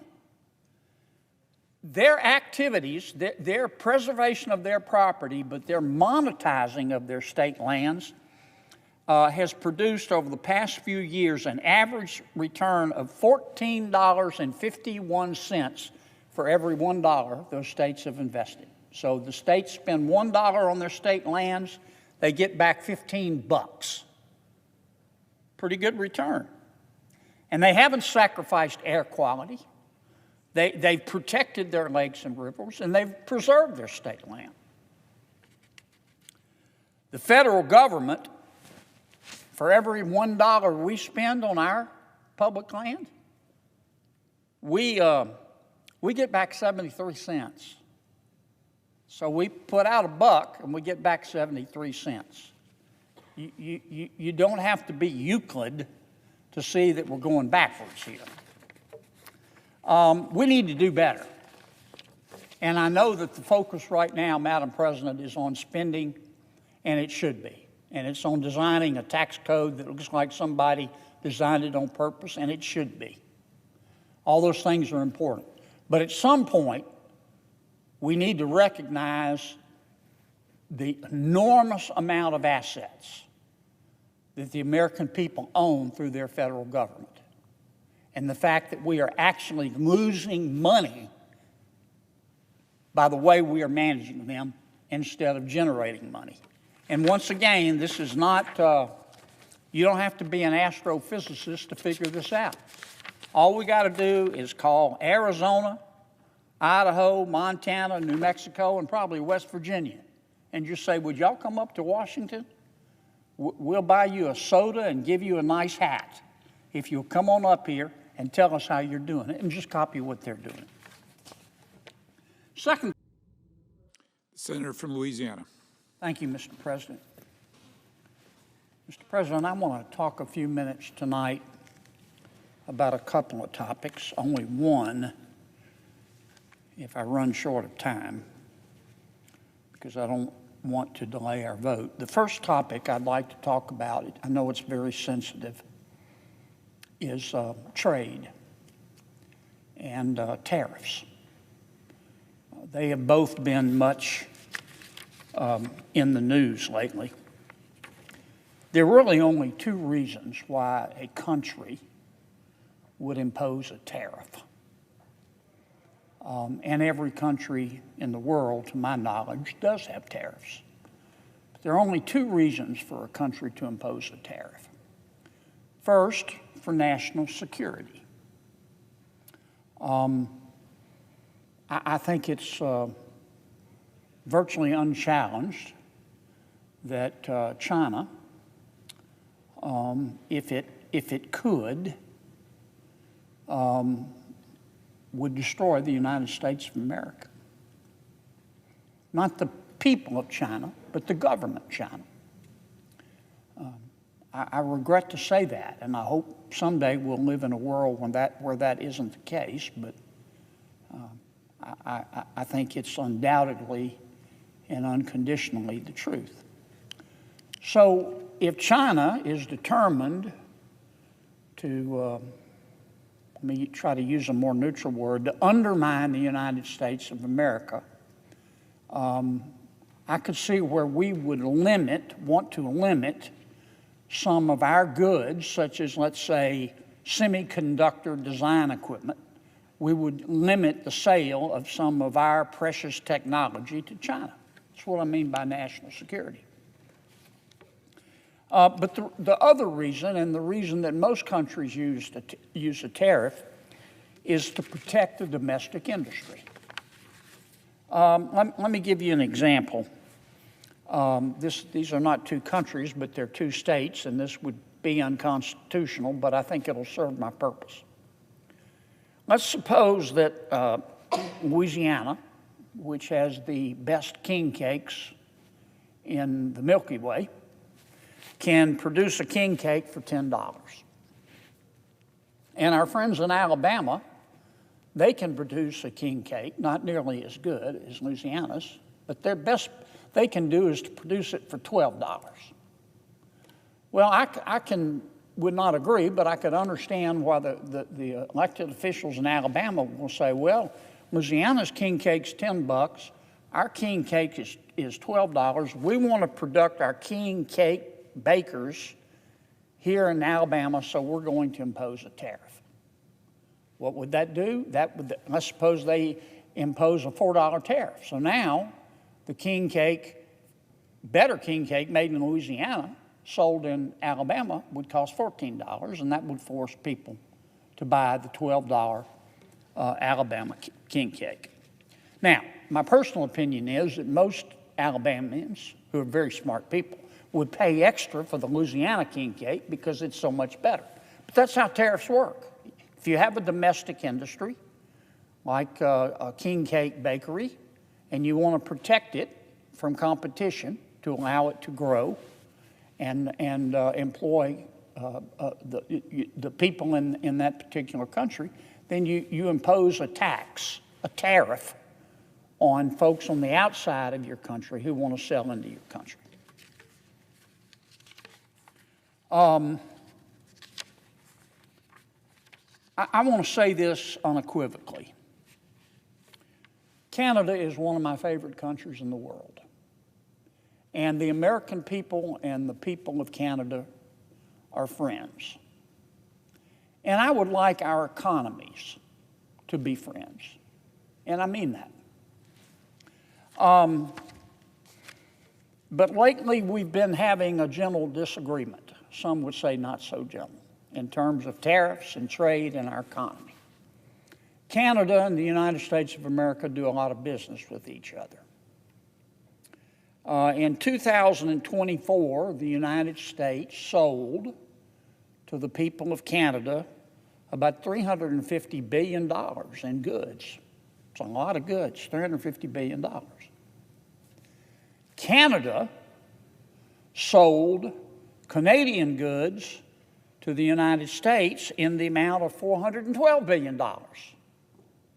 So there's what we call a trade deficit of $63 billion. And then you drill a little deeper and you realize that the U.S. economy is 10 times bigger than the Canadian economy. And the population of the United States of America is 8 times bigger than the population of Canada. Canada has 41 million people. America has 340 million. So you step back for a second and you go, huh. Now, the United States is 8 times bigger, and our economy is 10 times larger than Canada's. But yet Canada is selling more of its goods into the United States than the United States is selling into Canada. Any fair-minded person would have to conclude, Mr. President, that it's because of tariffs. It's because the Canadian tariffs on American goods are higher than the American tariffs on Canadian goods. And that's what the dispute is all about. President Trump, who believes passionately in the virtue of tariffs, thinks that the tariffs ought to be equal, that there shouldn't be a trade deficit. Now, trade is very complicated, and I don't think that all trade deficits are bad. I'm also not saying that all trade deficits are good. Trade in the complex global economy today is very complex. But I see the president's point. I'm not suggesting that I agree with the president on everything about tariffs, but when you've got your neighboring country and good friend is 8 times smaller than you are, and in terms of population, it's 10 times smaller than you are, and your neighbor is selling $63 billion more in goods to you than you're selling to them, that seems kind of unfair. And the president, as we all know, has made that point very vociferously. In response, the Canadian government, the new Prime Minister Carney, he's pretty much bowed up. When President Trump said, well, the tariffs are uneven, so I'm going to raise American tariffs, President Carney has bowed up and said, well, President Trump, you don't believe in free trade. You're not a free trader. If you raise your tariffs, then I'm going to raise mine even more. And that's how you get into a trade war. And I don't want a trade war. And I don't think Prime Minister Carney wants a trade war. And I don't think President Trump wants a trade war. But I think Prime Minister Carney is wrong when he says that President Trump is not a free trader. President Trump is a free trader, but like most of us, he also believes in fair trading as well. So here's my respectful, gentle challenge to Prime Minister Carney tonight. Prime Minister Carney, you have criticized President Trump, and I see your point of view. You said because he's raising tariffs on Canada, that President Trump doesn't believe in free trade. You have said that he believes in tariffs. And you have said Mr. Carney, you're going to change your tariffs. I hope Prime Minister Carney does change his tariffs. But I hope he does so in a way that we have a race to the top and not to the bottom. Rather than the Prime Minister of Canada raising tariffs on the United States of America after the United States of America raises tariffs on Canada, which will cause us friends, to have a trade war, I would respectfully suggest to the Prime Minister of Carney of Canada that he should reduce tariffs to zero. He should reduce all Canadian tariffs on United States goods to zero. And then turn to President Trump and say, I'm asking you to remove all tariffs on Canada as well. Now, if Prime Minister Carney believes in free trade, and I take him at his word that he does, and if President Trump believes in free trade, but fair trade, and I take him at his word that he does, then let's both go to zero. How much freer can trade be? How much fairer can trade be? Let's avoid a trade war. Let's let those good Canadian companies compete with good American companies in selling goods into the United States. And let's let those good American companies compete with those good Canadian companies in terms of selling goods into Canada. And may the best, cheapest product win. That's my respectful challenge to Prime Minister Carney tonight. If you think President Trump's being unfair and is not a free trader, then reduce your tariffs to zero and ask President Trump to reduce our tariffs to zero on Canada. And let's go back to being friends again. I want to talk briefly on another topic. Martin King famously said that the arc of the moral universe is long, but it bends toward justice. Smart man, he was right. And if you believe in the fundamental goodness of humans, I'm not saying there's not some evil in all of us, but the fundamental goodness of humans, and you know he was right. The arc of the moral universe is long, but it bends toward justice. This month, we finally got justice with respect to one of the individuals and one of the companies that, in my opinion, helped cause the coronavirus. Now, let me explain what I mean. I'm talking about a gentleman by the name of Dr. Peter Daszak. We've all heard that name. The name of his company is EcoHealth. COVID, as we know, killed 20 million people across the world. It caused $25 trillion of damage across the planet Earth. Where did COVID come from? COVID, of course, coronavirus is a virus. That's why we call it the coronavirus. It had to come from one or two places. First, it could have occurred naturally. It started in a bat, we know. Our scientists tell us that.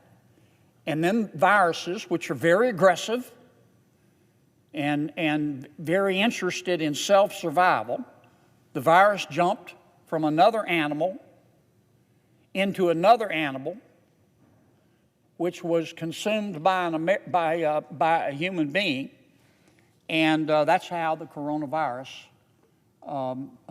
became a human virus. Occurs naturally, jumps from one animal to another. But there's another way the coronavirus could have happened. It could have been engineered.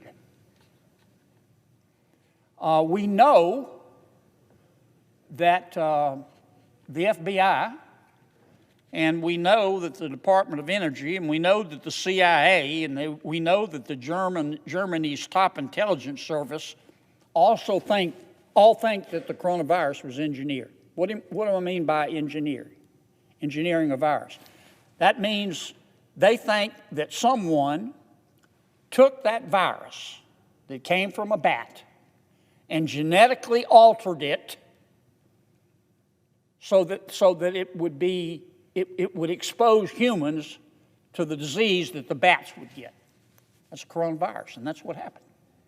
And many of our intelligence agencies think that that's how the coronavirus started. And they think it started in the Wuhan Institute of Virology in Wuhan, Canada, where the first folks who got ill first appeared. What does this have to do with Mr. Daszak, Dr. Daszak? The Wuhan Institute of Virology, the Chinese company, or the Chinese lab that was conducting this research on engineering the virus, was funded in part with American taxpayer dollars. It was funded in part by Dr. Peter Daszak and his company, EcoHealth. Dr. Daszak was good friends and professional colleagues with Dr. Tony Fauci and with Dr. Francis Collins. Dr. Collins ran the National Institutes of Health. Under him was Dr. Anthony Fauci, which ran the NIAID, dealing with infectious diseases. Dr. Collins and Dr. Fauci gave Dr. Peter Daszak, who ran EcoHealth and is a British zoologist, millions of dollars in grants, taxpayer money. And Dr. Daszak took some of that money and he gave it to the Wuhan lab. And when he gave it to the Wuhan lab, the instructions to the Wuhan lab were to use the money to, quote, understand the risk of bat coronavirus emergence. What does that mean? The purpose of this project at the Wuhan lab, funded in part by American taxpayer dollars, was to take the bat virus, the virus in the bat, modify it, and make it 10,000 times more infectious for lab mice. And that's what they did. And many commentators and many news accounts say that what Dr. Daszak, with the money from American taxpayers that he got from Dr. Fauci and Dr. Collins, what they were doing was conducting gain-of-function research. You've heard that term. Gain-of-function research just means taking, in this context, an animal virus, a bat virus, altering it genetically so it'll jump into a human. Pretty dangerous stuff. Now, Dr. Fauci has said that didn't happen. Dr. Collins says that didn't happen, and Dr. Daszak says that didn't happen. But everybody else says it did. The FBI says it did. The CIA says it did. The top spy agency in Germany says it did. The Department of Energy says it did. So what happened? What happened? Well, we do know that the first two people that we know of in the world who got the coronavirus, the first two humans, were not people in the city of Wuhan. They were workers in the Wuhan lab. Remember, the coronavirus supposedly hit, what, January, February? These two people working in the lab got it in November. We also know that when the virus became really contagious, other than these two people who were working in the Wuhan lab, it became contagious in Wuhan, China, a few miles away from the Wuhan lab. Pretty curious. We also know that when word first broke of the coronavirus, Dr. Fauci learned about it. You know who one of the first person he called was? Dr. Peter Daszak, and said, what's going on? We also know that Dr. Daszak was trying to convince the American people and the people of the world that the virus started naturally, that it didn't start from his gain-of-function research. We know that he rounded up a bunch of epidemiologists to write a fake article and start publishing it and others in a lot of scientific, professional scientific magazines to try to convince the world that the bat virus jumped to human beings naturally. We know that. That's all come out. We also know that after the coronavirus happened, that Dr. Fauci and Dr. Collins, instead of taking money away from Dr. Daszak, gave him extra money. We're not sure why, but he did. Now, as a result of this, and let me say, you say, how did it escape the Wuhan lab? I just want to make this point. A molecular biologist at Rutgers University, Dr. Richard Ebright, he studied the Wuhan lab. He said that its safety standards were about the same level of a typical dentist's office. I mean, you would think if you're going to do this gain-of-function research, you'd do it in an environment so that once you take the bat virus and make it a human virus 10,000 times more contagious, you would try to keep it within the lab. Wuhan didn't do a very good job with that, we know now. Well, there were denials back and forth, so we meaning the Congress, asked the Department of Health and Human Services to study this, and they did, and they announced their decision this month. The Department of Health and Human Services has cut off all funding and formally debarred Dr. Peter Daszak and EcoHealth Alliance, of which he was the former president, for 5 years, based on evidence uncovered by a congressional committee. This is what the Department of Health and Human Services found. According to Professor Ebright, who's read the report. He says that, quote, EcoHealth Alliance provably defrauded the United States government, provably breached contractual terms of U.S. government grants, and through the reckless gain-of-function research it conducted in Wuhan, probably caused the COVID-19 pandemic, killing 20 million people and costing $25 trillion. Wow. That's what the professor said. The Department of Health and Human Services, in its official debarment letter of Dr. Daszak and EcoHealth Alliance, said that EcoHealth and Dr. Daszak routinely ignored government oversight requests, failed to report dangerous gain-of-function experiments conducted at the Wuhan Institute of Virology, and produced a required research report 2 years late.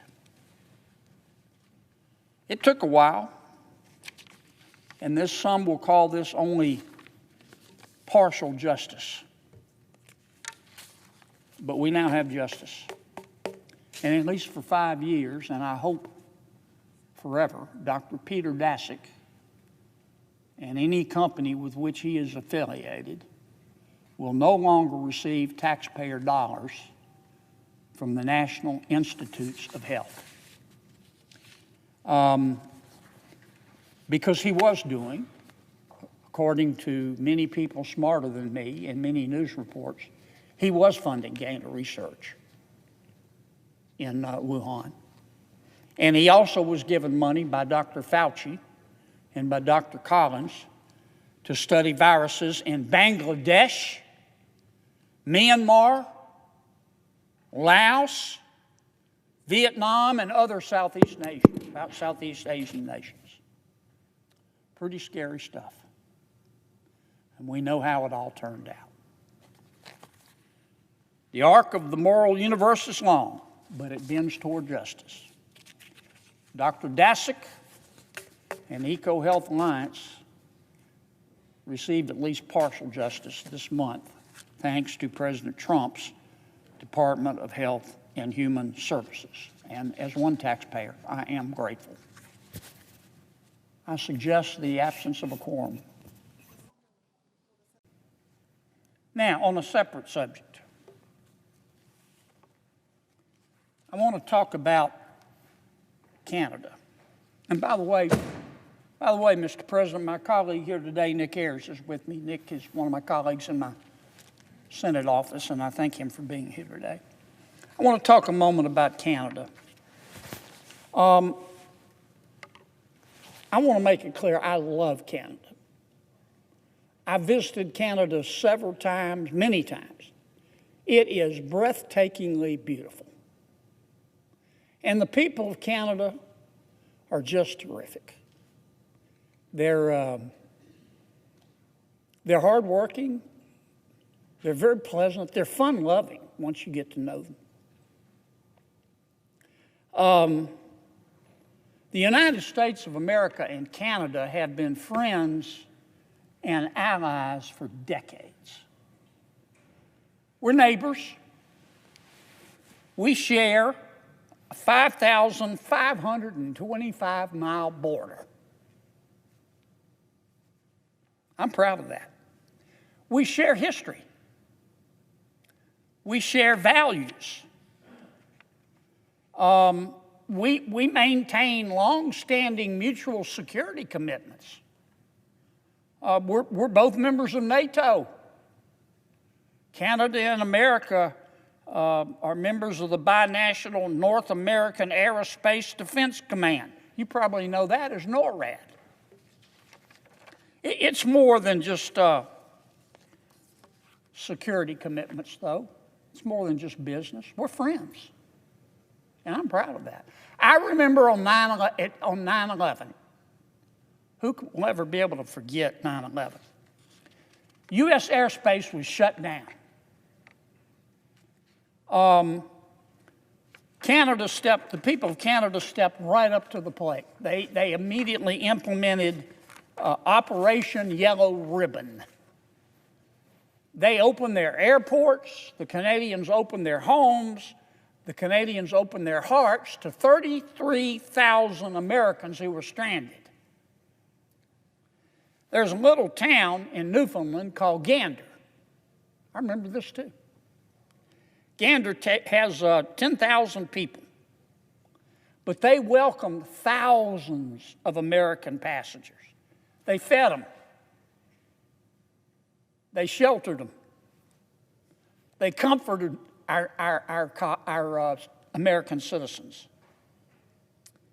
They gave them a little bit of peace at a scary time for America and the world. There was no hesitation by the people of Canada. It was only humanity. I'll never forget that.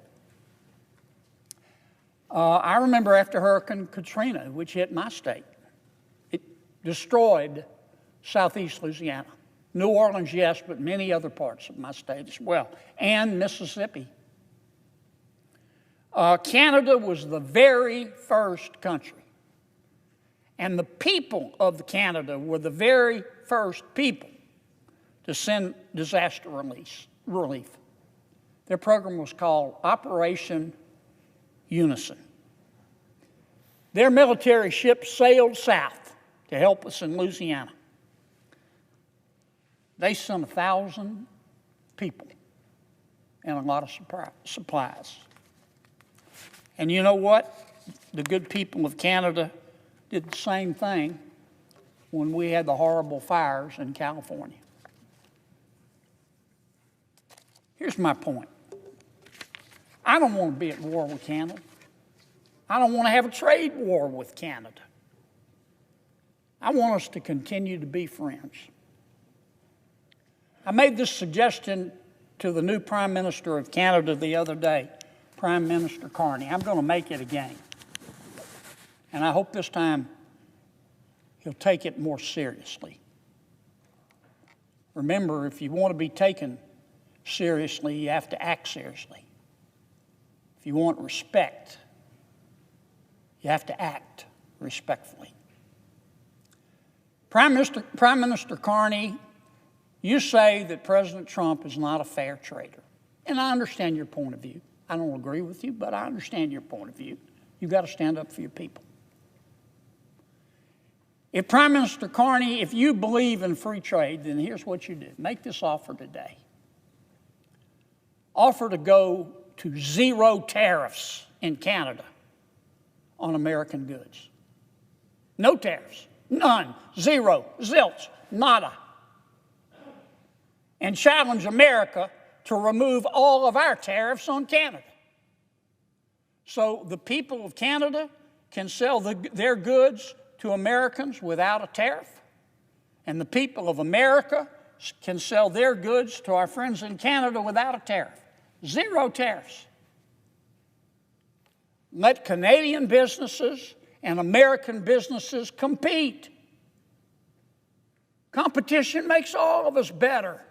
That's one of the shared values that we have with our friends in Canada. Let American businesses and Canadian businesses go at it in a friendly, competitive way, and may the best price and the best product win. That's fair trade. That's free trade. And if Prime Minister Carney, if he wants fair trade and free trade, he will make that offer. And I don't speak for President Trump, but I'll certainly encourage President Trump to accept that offer, and I think he will. There's a way to stop this trade war. It's just to remove the tariffs on both sides. Remember what Mama Gump said? Stupid is as stupid does. Let's don't be stupid. Let's don't have a trade war. Let's continue to be friends. Let's get rid of these tariffs. Mr. President, I suggest the absence of a quorum. The Senator from Louisiana. Thank you, Madam President. I want to spend a few minutes first, Madam President, talking about Russia. To get respect, you have to act respectfully. To be taken seriously, you have to act seriously. We know that. It's a matter of common sense. President Putin in Russia is not acting with respect toward the United States of America or President Trump. President Putin is not acting seriously. I don't know a single fair-minded person with an IQ above his age who doesn't want peace in Ukraine.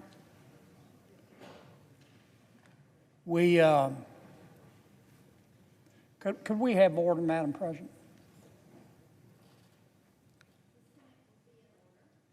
Thank you, Madam President.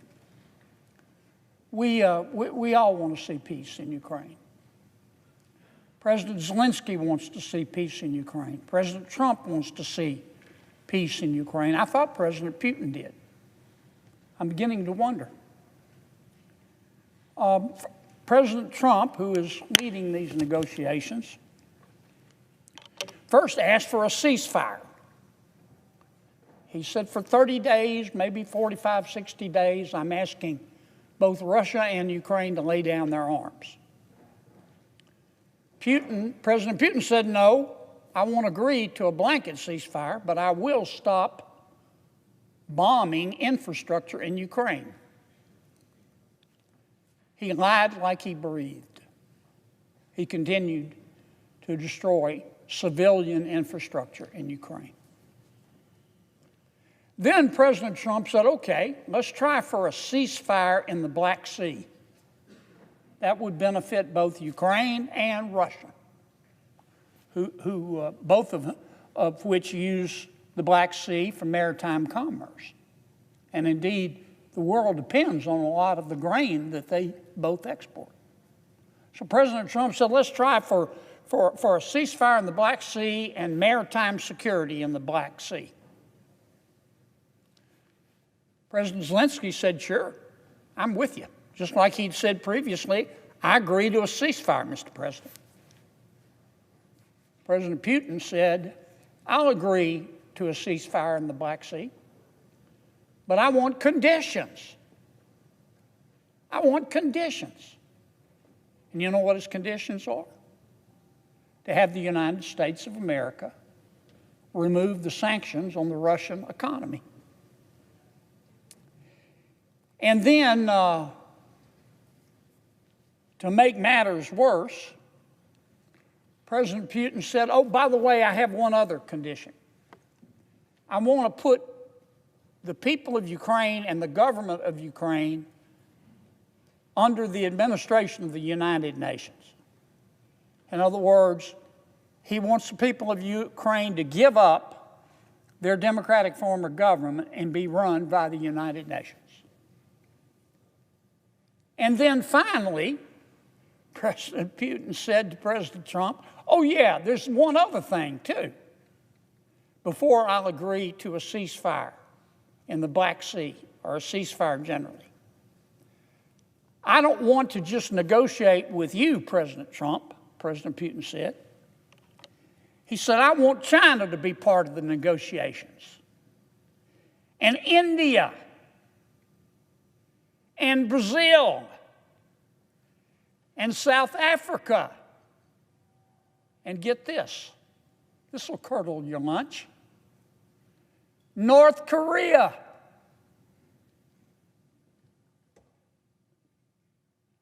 Mama Gump said that stupid is as stupid does. President Putin is not interested in peace. President Putin thinks President Trump took the bullet train to Chumptown. President Putin, I can tell you how I look at this, and I think how most Americans look at this situation. I think to myself, my mama didn't raise a fool, and if she did, it was one of my brothers. I see what Putin's doing. He's not serious here. I would take that back. I would firmly suggest to President Putin, if you want peace, stop treating President Trump and the American people like a bunch of chumps. Stop it. If you want respect, act respectfully. If you want to be taken seriously, act seriously. Because his conduct toward President Trump's hand of peace has been despicable. It would gag a maggot. I've got a few minutes. Shoot, I'm going to take them. I want to talk about tariffs.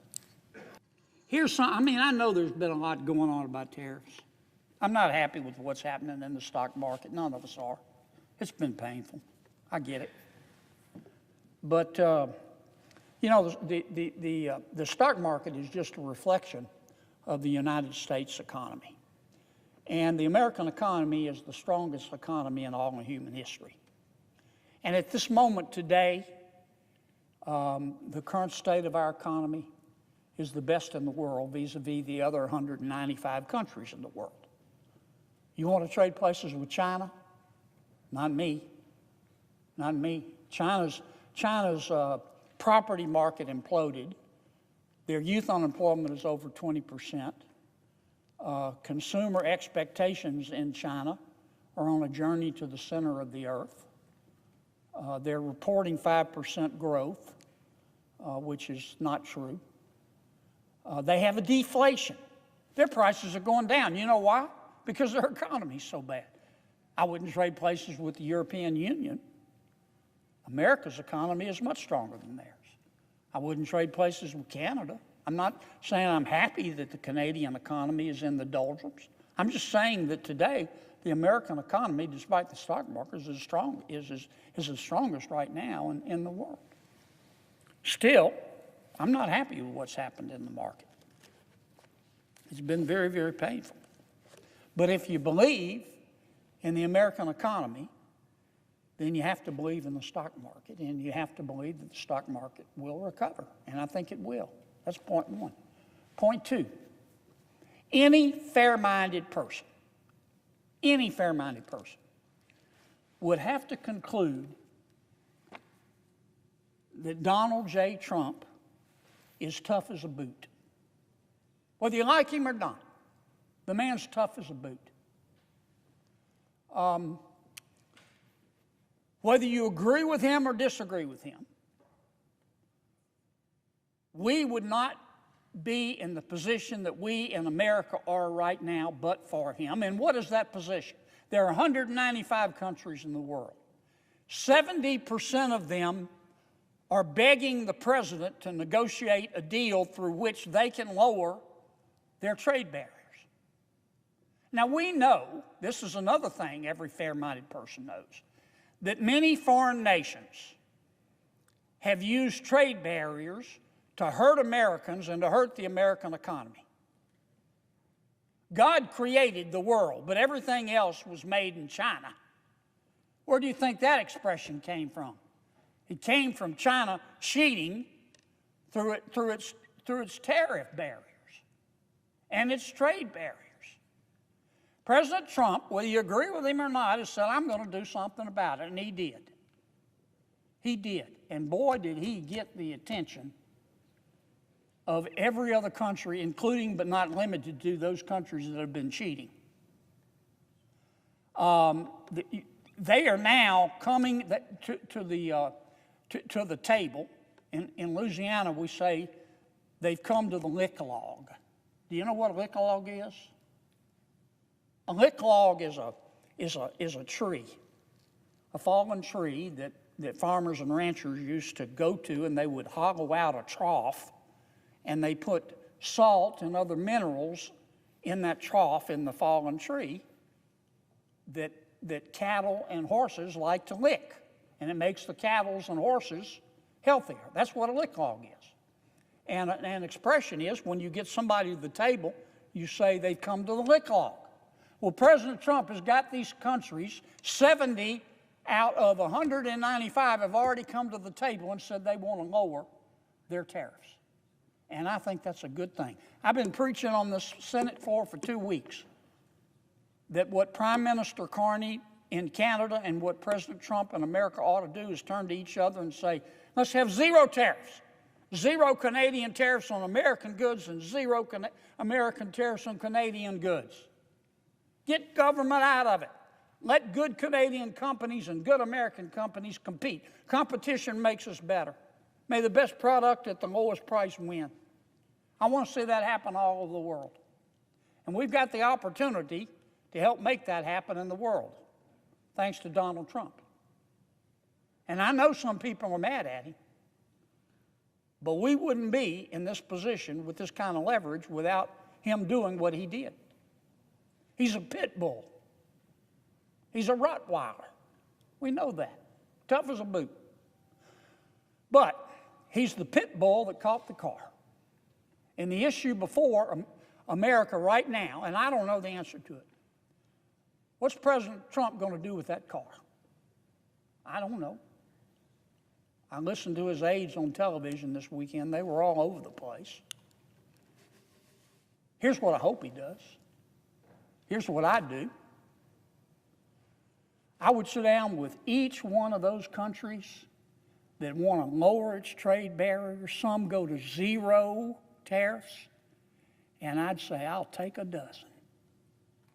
I will take a dozen. And we'll do the same. That's what free trade is. And both economies would boom. I would take a dozen. And that's what I hope President Trump does. Vietnam is offering zero tariffs. Taiwan's offering zero tariffs. The European Union's talking about it. China's all bowed up, but they'll make a deal. And the only reason they're at the table lowering tariffs is because of President Trump. Take the deal, Mr. President. Please. With, pretty please, with sugar on top. Take the deal. Our economy will roar. It'll be better for the world economy. I would be lying to you if I told you I knew what the president's going to do. I don't know what's in his head right now. I think I know what's in his heart. But I'm not going to try to feign omnipotence here in terms of what the future's going to hold. I don't know what President Trump's going to do.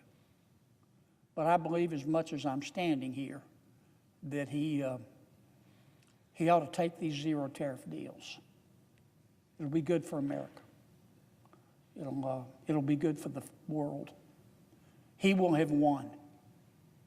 So, Mr. President, if you're listening, you're probably not.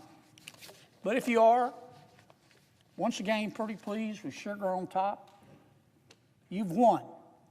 Please today call Secretary Besant, your very able Treasury Secretary, and you and he sit down with every one of these countries that want to lower their trade barriers, and let's make a deal. Okay, let's lift America up. Let's lift the world up. Let's lift trade up.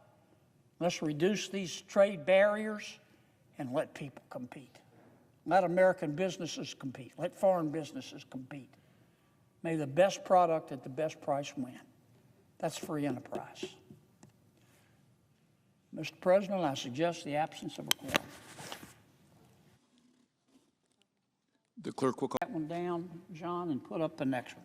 I've talked, and I'm not going to repeat, I've talked a lot about the Corporation for Public Broadcasting and its two cousins, National Public Radio and PBS.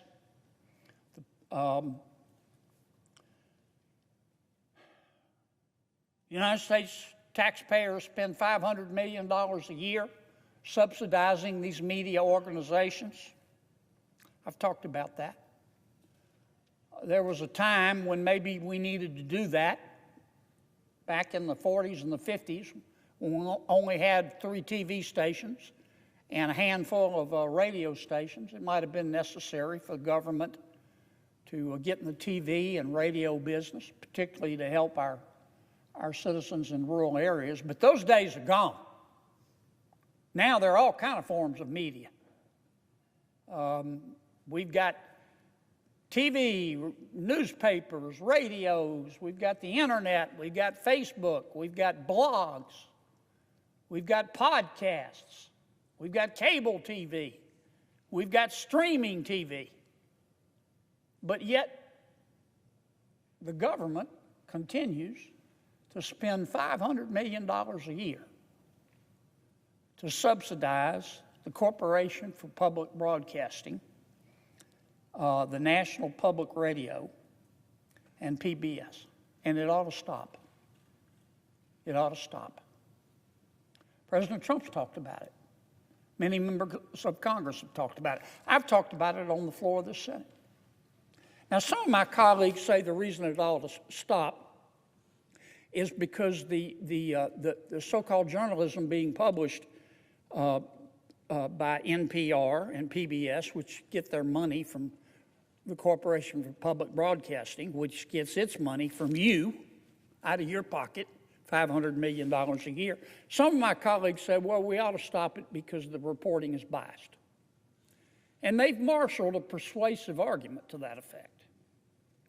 I mean, I've talked about some of the articles that have appeared paid for with the American people's tax dollars. I'm not going to go through all of them, but I'll just mention a couple. Here's one: How Racism Became a Marketing Tool for Country Music.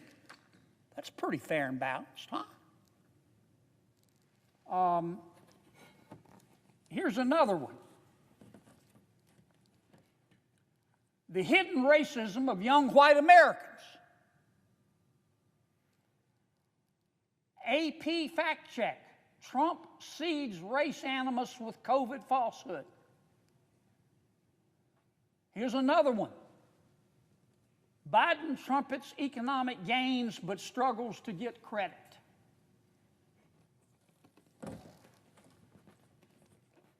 Here's another one. Democracy on Trial, Part 1, a blueprint for the case against Trump. It's paid for with your tax dollars. This is opinion journalism. But it's not just at the national level. It's in my state, too. It's in Louisiana. Louisiana has 318 radio stations. Only 10 of them get money from federal taxpayers through the Corporation for Public Broadcasting. So the folks who are publishing the articles I just referenced are picked 10 out of 138 in Louisiana and said, we're going to favor you and give you money. My state also has 48 TV stations. 8 of them get federal money, your dollars. I don't know what the other ones did, not to get federal money, but clearly this is a case of the federal government picking and choosing. Let's see what they've done with the money. Let's take this down. Put up the local ones, John. I'll just read you a couple of the headlines paid for with your dollars in my local public media organizations. How illegitimate critical race theory concerns shaped Louisiana's new social studies standards. No bias there. Trump's anti-trans effort is an agenda cornerstone with echoes in history. No bias there. That came from NPR and one of my local stations. Here's another. What it's like to choose transgender sex reassignment surgery. Another. Transgender boy tells mom it shouldn't be scary to be who we are. Here's another one. This came from WRKF, which also gets, it's one of the 10 out of 138 radio stations that the bureaucrats at CPB look with favor on. Kids will end their lives. Anti-trans legislation is impacting mental health in the Gulf South. No bias there. Biography examines how systemic racism shaped the troubled life of George Floyd. Nobody has to take responsibility. It's systemic racism. Here's another that came from WRKF. Christian nationalism support is strongest in rural conservative states. Another, Dr. Rachel Levine, focused on her job at HHS. Still, anti-trans politics followed her. Here's another one by WRKF. Another example of opinion journalism paid for with your taxpayer dollars. These far-right media figures are getting center stage under Trump. Let me see another one, John.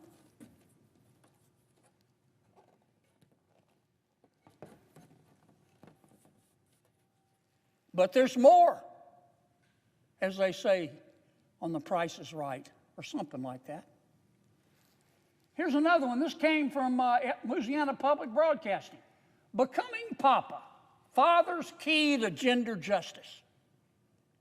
I can tell you that's every mom and dad in Louisiana, when they lie down to sleep at night, and they can't, they're lying there worried about gender justice. Not. I mean, the article, the title of the article suggests what you ought to believe.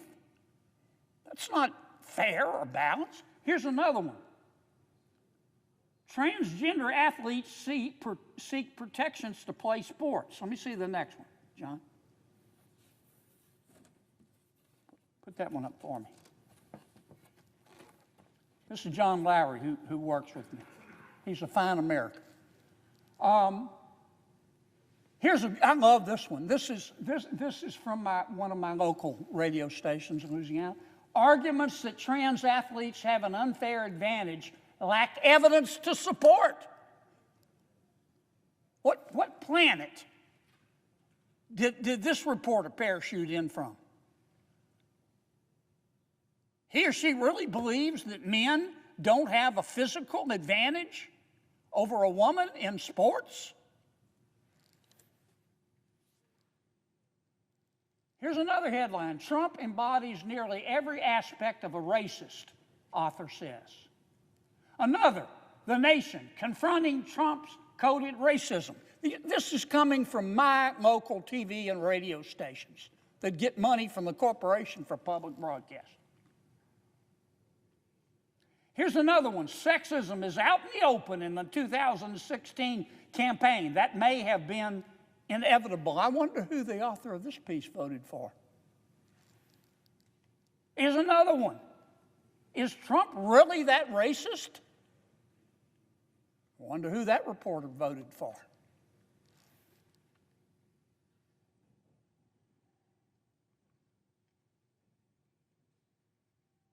Here's the final one I'm going to mention. I don't want to put too fine a point on this, but scientists start to tease out the subtler ways racism hurts health. Now look, you don't have to be a Latin scholar to see that these articles are biased. Every single one of them. At the federal level and at the state and local level in Louisiana. And you know what? That's the right of these state and local television stations. They have the right to say this stuff. But they don't have the right to say it with your money. They don't have the right to say it with your money.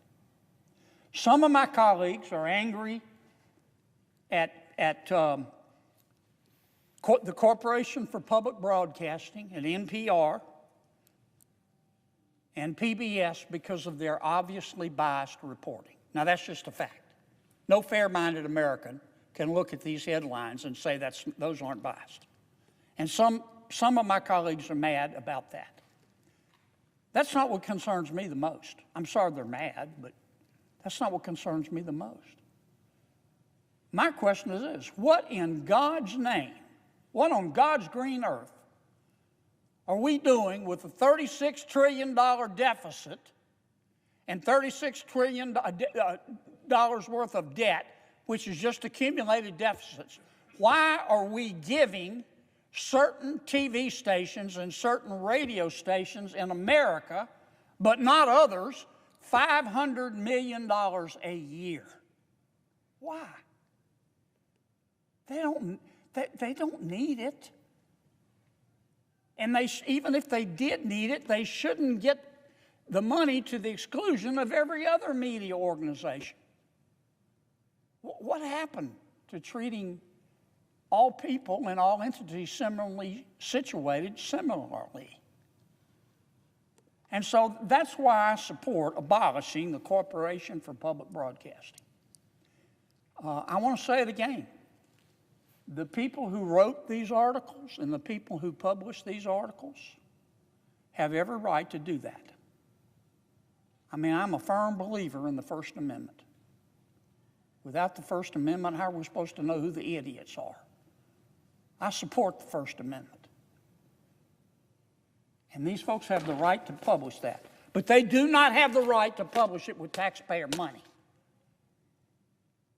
$500 million a year. And we know how, I think you know how I feel. We know how President Trump feels, but I hope the United States Congress in our reconciliation package abolishes the Corporation for Public Broadcasting and no longer gives them or any media organization in this country a single solitary dime of taxpayer money. That's not the role of the federal government. And given these kind of articles, to do so incites the anger of at least half of our country. And that's not right. Mr. President, I saw something last week that I didn't believe. I read the article and then I searched the internet for other articles saying the same thing to confirm that it was true, and it was true. I'm still in disbelief. The largest public school system in America is in New York City. I love New York City. I think it's the greatest city in the world.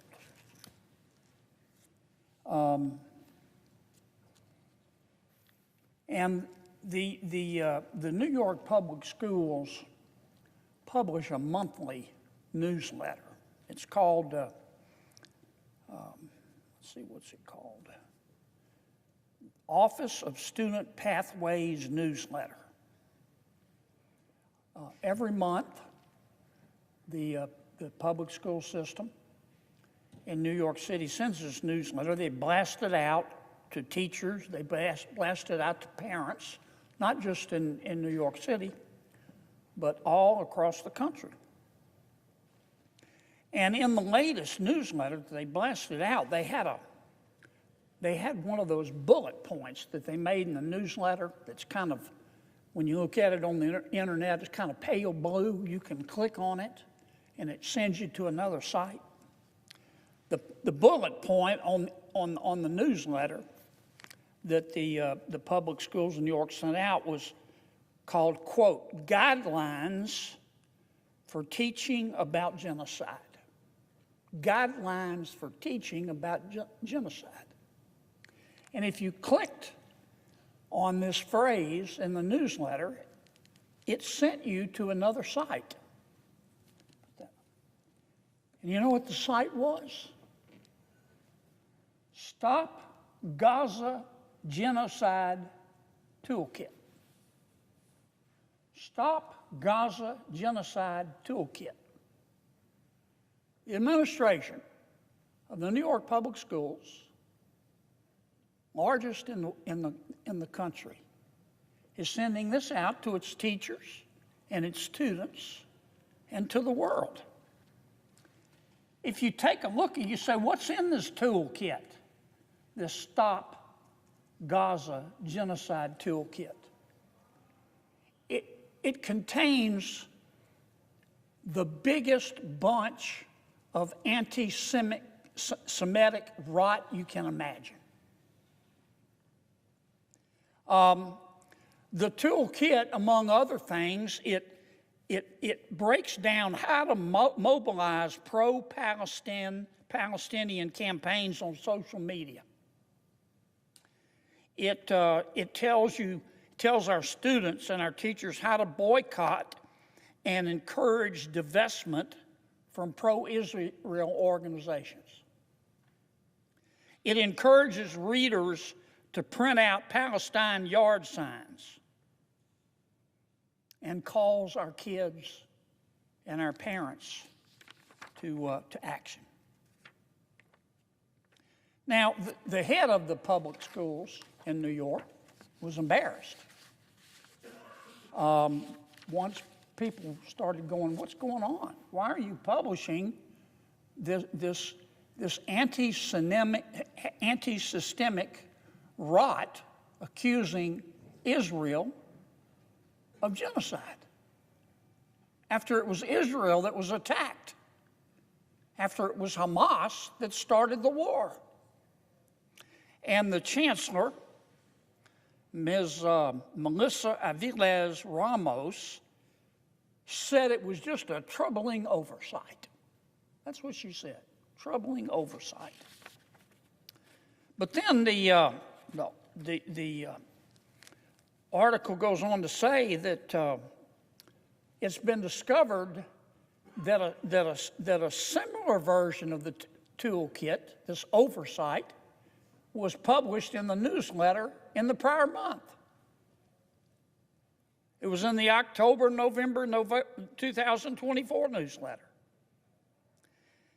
And that document called on all the teachers and all the students in the New York public schools and everybody else reading the newsletter, called on them to participate in, quote, Rage Week and, quote, resist genocide by mobilizing on Saturday, October 5th for a day of action ahead of the anniversary of Hamas on October 7th, 2023. That was the date of the terrorist attack on Israel, which apparently the administration of the public schools wants to celebrate.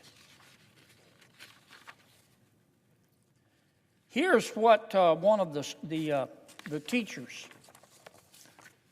in the public school system said when she discovered this. It is systemic rot. It's systemic rot, said Karen Feldman, an educator of over 26 years who resigned. She resigned. And it should not go unnoticed that in addition to this oversight, we know it wasn't an oversight. I mean, pigs may fly someday, but I doubt it. This wasn't an oversight.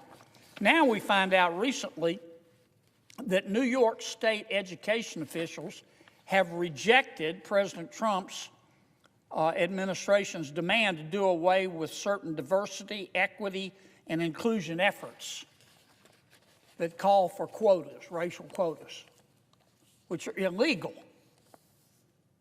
in the United States of America under recent Supreme Court precedent. These state officials wrote President Trump, and this is what they said. There are no state or federal laws prohibiting the principles of DEI. I don't understand that. Racial quotas are illegal. You can't use race in America, according to well-settled law, to hurt a person or to help a person. But these officials at the state level, not the local level, they said no state or federal laws prohibit the principles of DEI.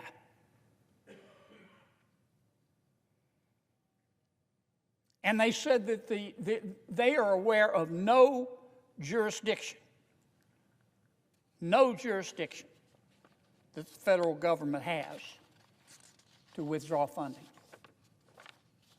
Well, you know what? I hope we find out. I hope we find out. This kind of stuff makes me want to jump out of a moving car. And this is the kind of, in the words of the teacher who resigned, systemic rot, rank anti-Semitism that in New York they're sending to our teachers and our kids and to the world. Let me talk about a second subject quickly. As I've said before, and I want to make this very clear, I don't hate anybody. I don't. I look for grace wherever I can find it. And when I say my prayers, one of the things I ask my Maker for is, please God, don't let me hate, because sometimes it's hard here in Washington. There have been many a morning when I've gotten up in my overpriced Capitol Hill apartment and I'm walking over here to the Capitol and I give myself a pep talk. I talk to myself. I say, Kennedy, today you're going to follow Jesus. And by 10 o'clock, I still want to follow Jesus, but I also want to slap the hell out of somebody. So it's important that we remind ourselves, don't hate. And I don't hate anyone, and that includes President Biden. But President Biden and his people had the remarkable ability to take something that wasn't broken and try to fix it. They would take something that wasn't broken in government and take it apart, loosen a few screws, and then it would be broken. In a few minutes, I'm going to ask the Senate to vote to try to repair some damage that President Biden's folks did in that regard. It has to do with banks. As you know, Mr. President, the Office of the Comptroller of the Currency, I'll call it the OCC, so you'll know what I'm talking about. The OCC regulates our banks. And that includes big banks, but also small banks. We've got more small banks in America than we have big banks. In fact, our smaller banks throughout this wonderful country make most of the loans to ordinary people. A lot of the big banks now, if you're just an average small businesswoman or businessman and you need a loan, you go to the larger banks and they won't even see you. You have to go to a small bank to get that loan.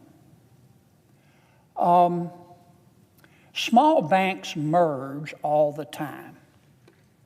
You've probably seen it in your local communities. Why do small banks merge a lot?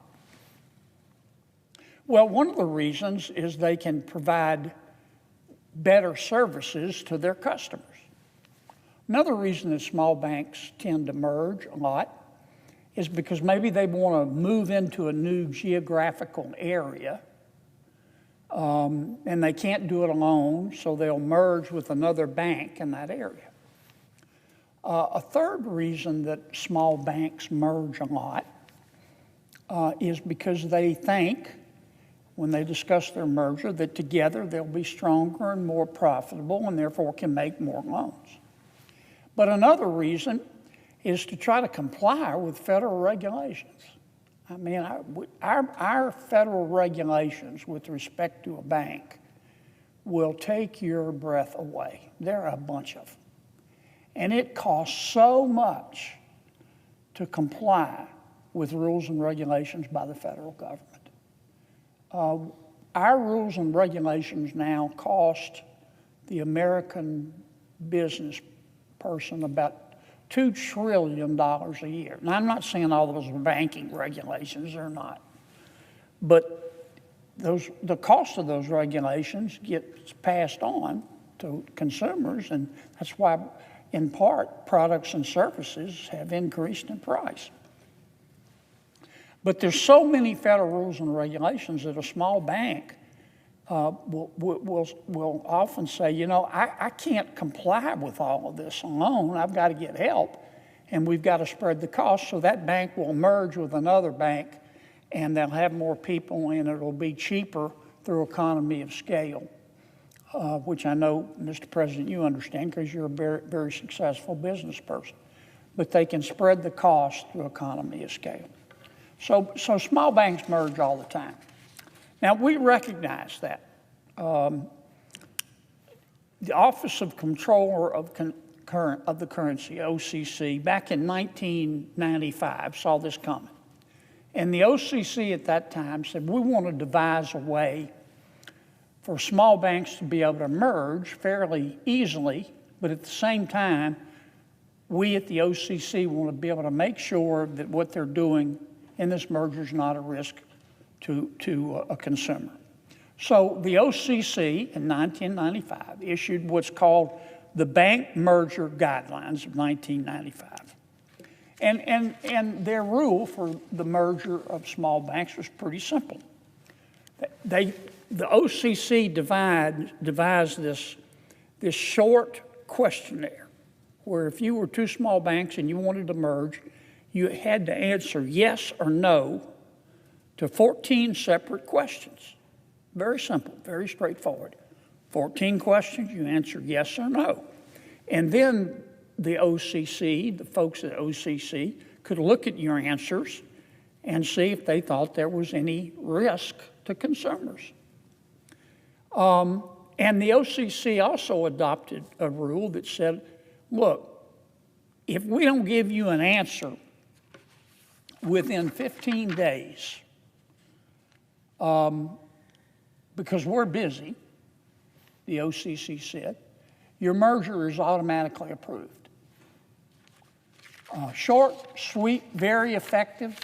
We haven't had problems with our small banks, and none of these mergers, hundreds have taken place since 1995, which has actually made the financial system in America stronger, created virtually no risk.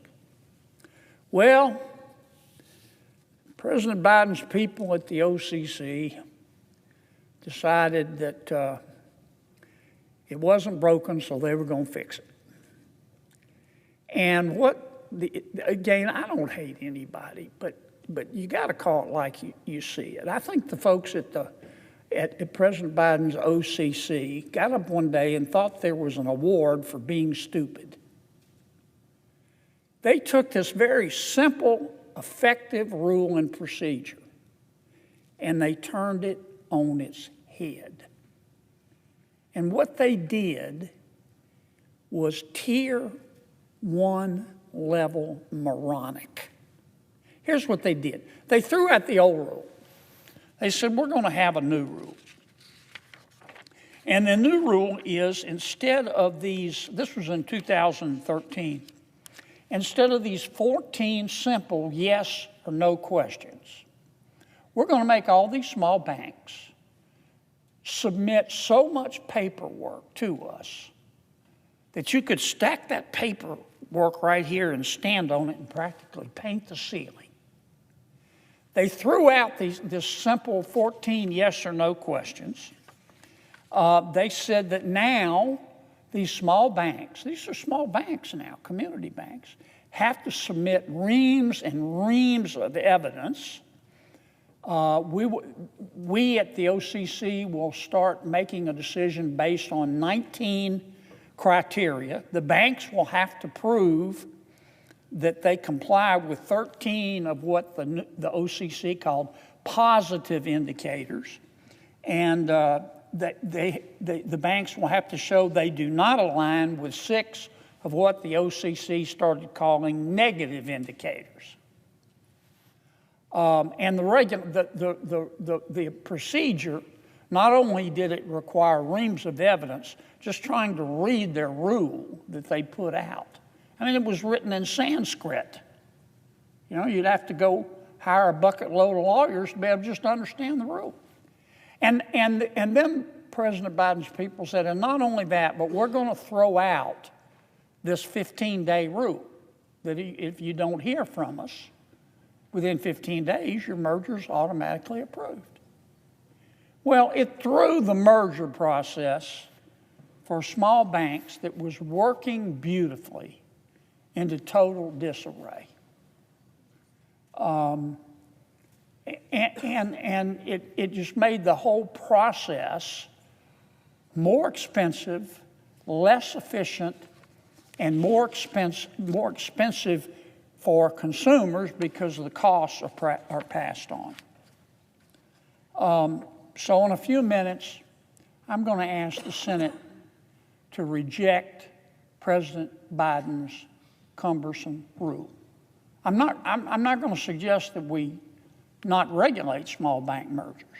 I'm going to suggest that we go back to the procedure that we were using since 1995, which worked, and that we go back and adopt that procedure. That doesn't mean that The OCC can't revisit it at some point.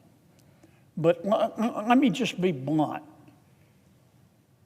What President Biden's OCC people did was put together a plan, a new rule that looks like it looks like it was put together by a heroin addict with a socket wrench. I mean, it's the most convoluted thing you've ever seen. And if we vote yes today, and I hope we do, then we will reject his rule and go back to doing it the old way. Since I've got a few minutes, Mr. Chairman, I want to move to another topic. Reconciliation, which you're very familiar with. And thank you for all your contributions to it, by the way, as we put together the bill. The American people may be a little confused about what reconciliation means. As you know, Mr. President, the reconciliation bill is just a budget bill. That's all it is. It deals with spending of taxpayer money.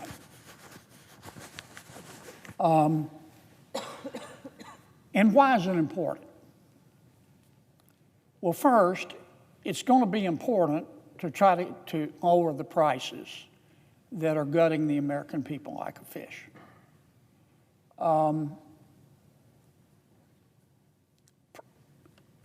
Inflation, President Biden's inflation was simply pernicious. I don't know of another word for it. It got to the point, I don't know about in your state, but in my state, you know, people shouldn't have to sell blood plasma to be able to go to the grocery store. They shouldn't. And make no mistake, we all know this, those high prices were man-made. And again, no disrespect, but that man's name was Joe Biden. And that's true. The first goal of our reconciliation bill is to try to help get those prices down. Now, how we're going to do that? Number one, we're going to reduce government spending. Why does that matter? Well, how did we get the inflation? We got the inflation because President Biden's favorite form of spending was more.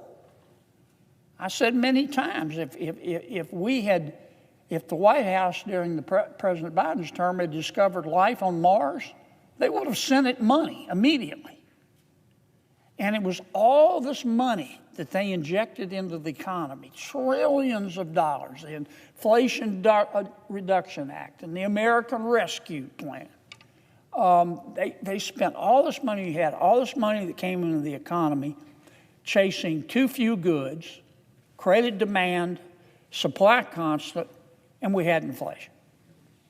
So we're going to try to get those prices down, we meaning this Congress, by reducing the government spending, which will reduce the stimulus to the economy, which if we do it right ought to lower interest rates. That's step one that we're going to try to achieve in reconciliation. The second part of reconciliation, we're going to continue to try to reduce the rules and regulations. All these rules and regulations have a price. And when you're adding $2 trillion in costs that fall on the backs of businesswomen and businessmen, to stay in business, they've got to pass the costs of all those rules and regulations on to the consumer. So if we can get rid of some of these rules and regulations, like we're going to continue to do in a few minutes when we vote on the rule to get rid of the Biden rule I just talked about, if we can reduce the cost of reduce those rules and regulations, goods and services will cost less. The third thing we're going to try to do in reconciliation, or our budget bill, if you prefer that term, is redesign the tax code so that it looks like somebody designed it on purpose. Since 1990, average GDP growth in America has been 2% a year. Now that's just not acceptable. When we hit 2.5% now, GDP growth, we're so happy we want to go have a toga party. 2.5% is not acceptable. We've got to start growing again at a normal rate, used to be normal for America, of 3%. Now, how are we going to do that? We're going to do that by encouraging businesswomen and businessmen to invest in their businesses and grow their businesses and hire more people. And the byproduct of that is that wages will go up. And that way, people will be making more money. So they'll be able to afford this inflation that President Biden left with us. So the first goal of reconciliation is to try to reduce these prices, to try to kill inflation dead. But there's a second, equally, some would say more important reason. As you well know, Mr. President, in 2017, this Congress, during President Trump's first term, passed the 2017 Tax Cuts and Jobs Act.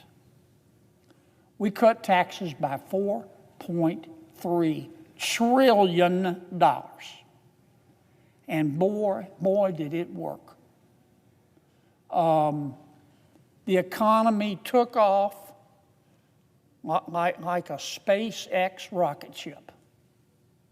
Within a year, median household income in America had gone up $4,400. And people at the lower end of the wage scale enjoyed more tax benefits and more money in their pocket than people at the other end. That's why I have to laugh when my Democratic colleagues say, well, you know, this was a tax cut for the rich. No. All you have to do is look at the data. Unless you do your research on Twitter, you know that it helped people at the lower end of the wage scale more than those at the upper end. That's the good news. The bad news is that those tax cuts expire at the end of this year. So we're going to try to extend them and make them permanent in our reconciliation bill. And if we don't,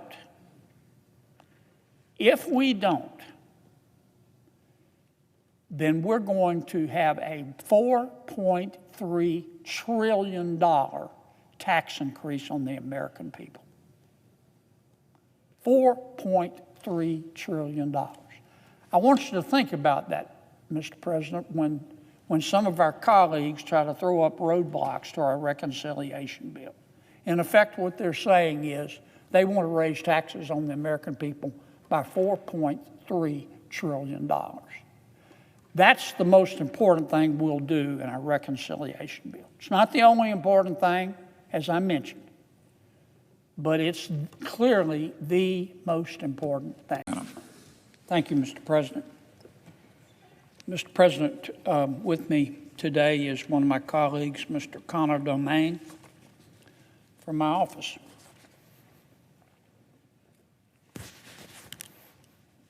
Mr. President, high school seniors throughout our country are looking forward to graduation, which is going to happen here in the next few months, in some cases weeks.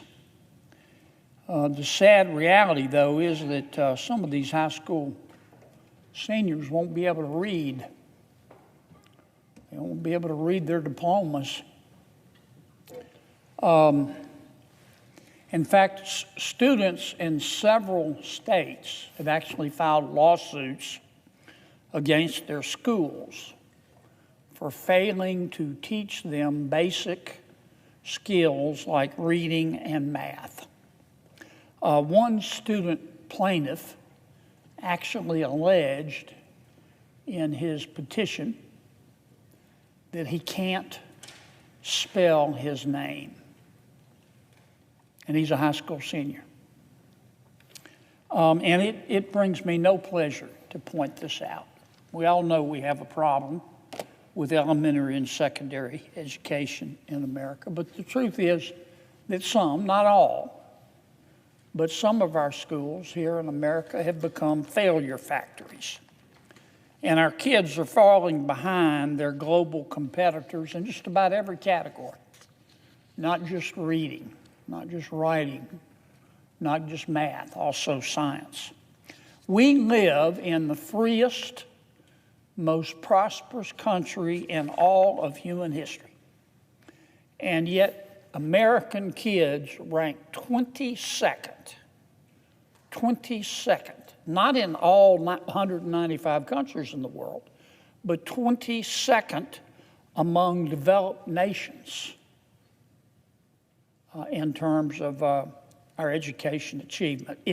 It's embarrassing, and the American people deserve better. So do American kids.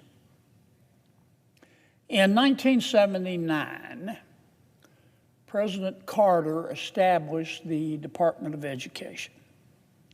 As you know, Mr. President, it's a cabinet-level agency. Its purpose was to improve education outcomes throughout the country. I want to read you what the department's mission is supposed to be. I'm quoting here. The Department of Education is supposed to, quote, promote student achievement and preparation for global competitiveness by fostering educational excellence and ensuring equal access, end quote. Pretty words. Pretty words. That's all they are. Just empty, pretty words. The results have been anything but excellent.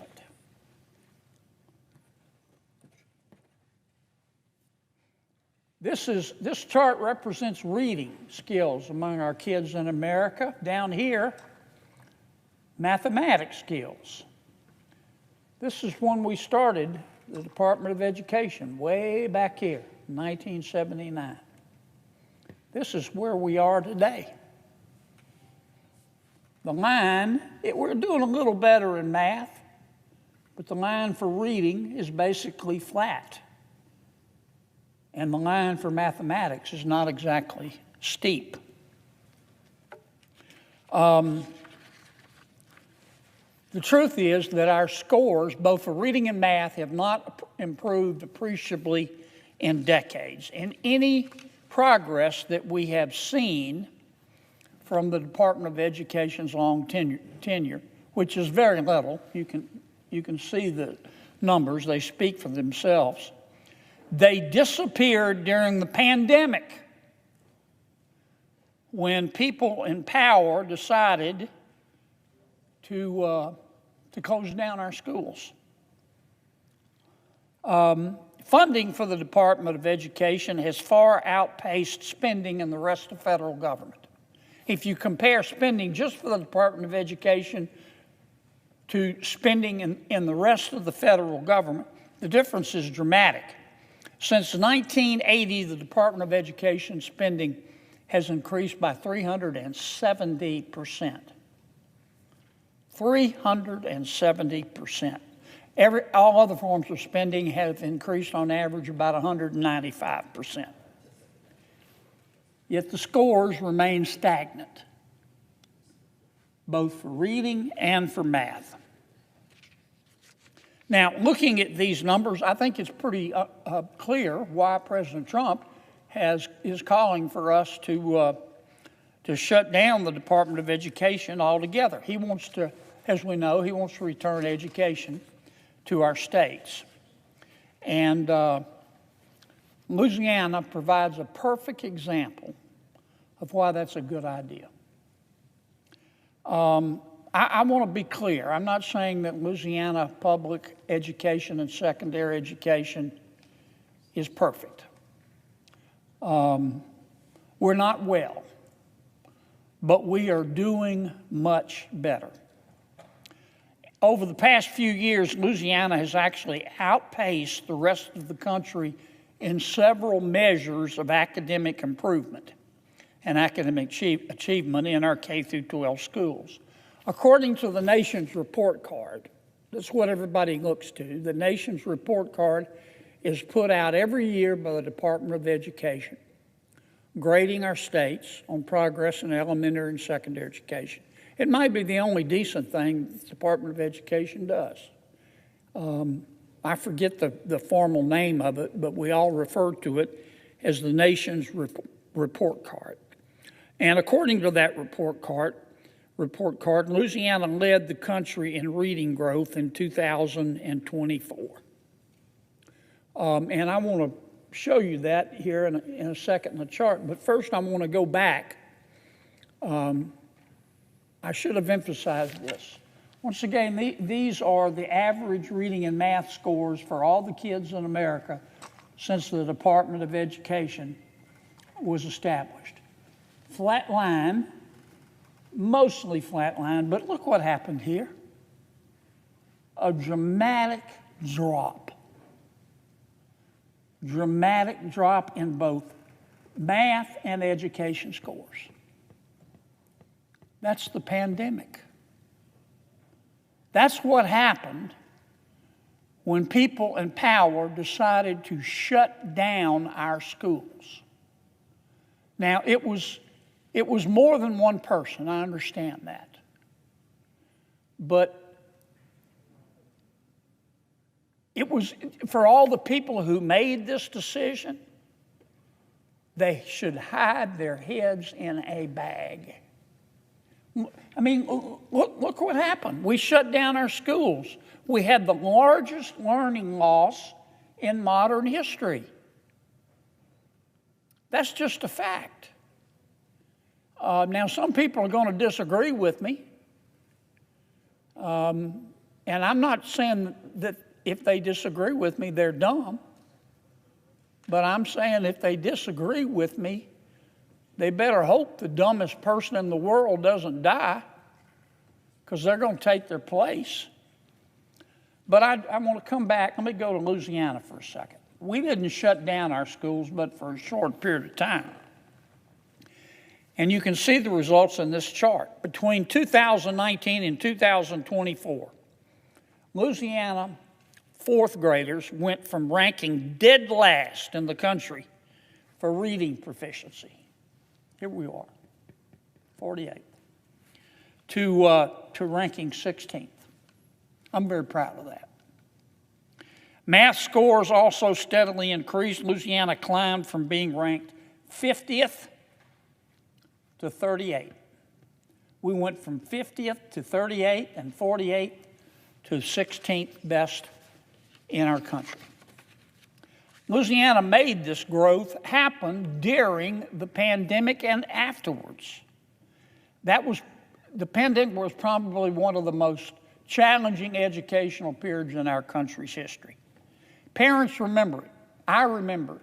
Even if your kids are grown, you remember it. It was difficult for kids to try to learn from home. It was a disaster. Shutting down these schools was a disaster, and American kids suffered because of it. According to the Education Recovery Scorecard, which measures how much of the loss we were able to gain back, American students, I'm talking about all kids throughout America, are still 1/2 of a grade behind where students were when they were tested before the pandemic. On average, we lost 1/2 a grade. In many states, the academic loss was a full year. And that means that fourth graders today can only read as well as third graders prior to the pandemic. This is an entire generation of kids who fell behind because our people in power decided to shut down our schools. And many of our states, despite the billions of dollars that we appropriated to help them, have failed to catch up. I'm going to say it again. The people who insisted on shutting down our schools during the pandemic are responsible for the largest learning loss in modern history. It was dumb, dumb, dumb. And again, I'm not saying the people that made that decision to shut down the schools in America are the dumbest people in the world, but they better hope the dumbest people in the world don't die. Louisiana, though, managed to thrive during this period and afterwards. Why is that? Because we looked around at what our friends and our neighbors were doing in America and across the world. And we didn't go with the flow. Only dead fish go with the flow. We didn't go with the flow. We said, let's look at what other countries are doing and working and what other states are doing and working, and that's what we did. First, we started giving our teachers the tools they needed to teach, and that's important. In 2021, I remember it like it was yesterday, our state legislature passed a law mandating that all K through 3 teachers receive advanced training in the very best methods of teaching reading. Reading is fundamental. If you can't read, nothing else matters in terms of educational progress. So we sought out the best methods for teaching kids from kindergarten to the 3rd grade, the best methods to teach reading. We found them, and we educated our teachers in those methods, and it worked. We tried to make it the case so that no kid makes it to graduation day in Louisiana without being able to read. In fact, we passed another law a couple of years ago. I worked very hard on this. It says if you're in the 3rd grade, at the end of the 3rd grade, you're going to be tested for reading. And if you can't read at a 3rd grade level, we're going to retest you again. And if you can't read at a 3rd grade level at the end of the 3rd grade, we're going to test you one more time. And if you still fail, you're not going to the 4th grade. You're going to stay in the 3rd grade until you learn how to read. You might be 16 years old in the 3rd grade, but by God, you're not going to the 4th grade until you can learn how to read. Now, we don't just leave the kids on their own. If they can't read at the end of the 3rd grade after being tested a couple of times, we give them what we call high-dosage tutoring. We tutor them and tutor them and tutor them until they can read, and then they can move on. Because, you know, when kids drop out of school, kids don't drop out of school in the 10th or the 11th or the 12th grade. They drop out of school in the 2nd grade, in the 3rd grade, when they can't learn how to read and nobody cares. They're just socially promoted. We stopped doing that in Louisiana. We also started giving parents a choice in public education. You know, competition makes us better, makes you better, makes me better. Competition makes all of us better. Most parents, not all, most parents are far more invested in their kids' academic success than any teacher. I don't care how well-meaning the teacher is, than any teacher, any school administrator, or any federal bureaucrat. And most parents, not all unfortunately, but most parents in America do not want their kids to be stuck in a school where violence is common and learning is rare. They don't. Now, several states throughout the country, I'm going to mention 4 in particular, but they're not the only ones. I'm going to mention Florida, Iowa, North Dakota, and Utah. Congratulations to them all. They have implemented successfully school choice programs. Utah's may be the best, Mr. President. This gives parents the ability, just what it says, it gives parents a choice. They can send their kid to a public school. They can send their kid to a private school. They can send their child to a charter school. Charter schools are tuition free. Charter schools are public schools. They're tuition free, but they're not run by the education bureaucracy. They're almost always run by parents and caring adults. They don't have to follow all the red tape in their local school district. They can experiment. They're independent. They're free. And they work. Every state, every one of these states that I mentioned, their programs are different. But each state that I mentioned, and I want to mention them again because they deserve praise, Utah, North Carolina, North Dakota, Iowa, and Florida, they all have a few things in common. They all allow parents to decide which school will get their kids' share of state and federal tax dollars. As you know, Mr. President, we fund our public schools through three sources of revenue. The largest is usually local government. In my state, about half of the money comes from local government. About 40% comes from the state government, and about 10% comes from the federal government. So it's mostly local money, but it's also state money to a large extent, and some federal money. But these are all tax dollars. In these states that I just described, if parents are happy with the current public school that their child is enrolled in, they can tell the state, okay, spend that money per child that I just described in my child's school. I'm happy with my current school. But if the parents aren't happy, they can seek another school that's a better fit and move that money. They can choose to take their child's funding to a different school to give that kid a better outcome. This gives parents a choice, but it also, you know what else it does? It gets some of our schools off their ice-cold, lazy butts. It makes schools compete, and competition makes all of us better. There have been a number of studies of school choice states, and almost all of them have found that these programs, this program of choice, you get to choose which public school you want your child to go to, or you can send your child to a private school. This choice results in higher test scores, higher parental satisfaction, and higher student safety. Last year, Louisiana joined the choice movement. I'm very proud of that. Our legislature passed a school choice program. We call it the Gator Act.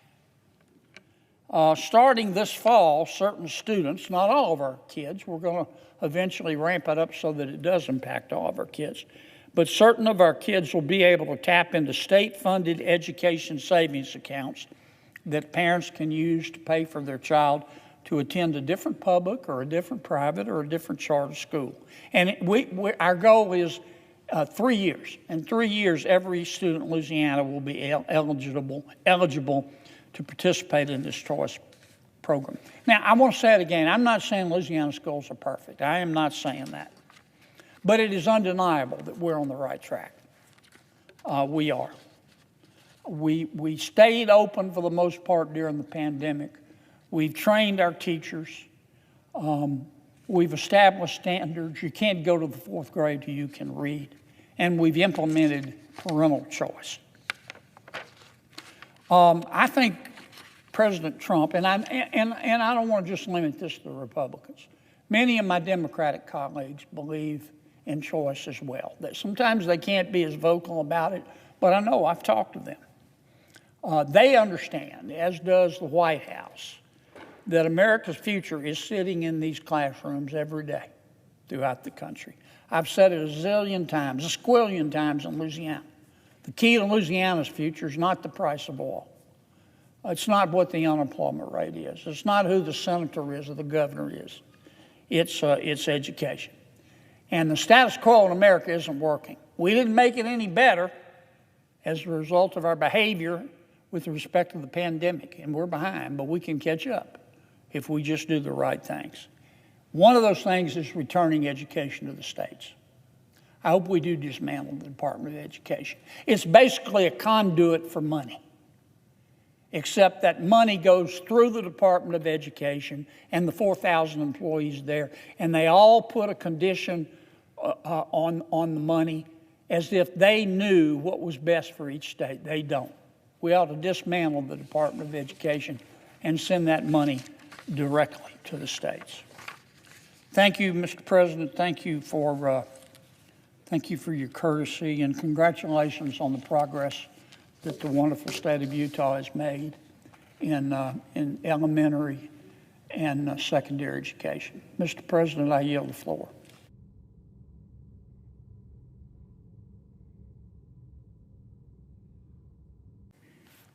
Let me change the subject slightly, Mr. President. As you know, we're working hard on reconciliation. I suspect we're going to have a bill before us here in a few days. It's very important. It does a lot, and I know reasonable people have disagreed over it. But first and foremost, if we pass the bill, it will represent the largest tax increase in the history of our country.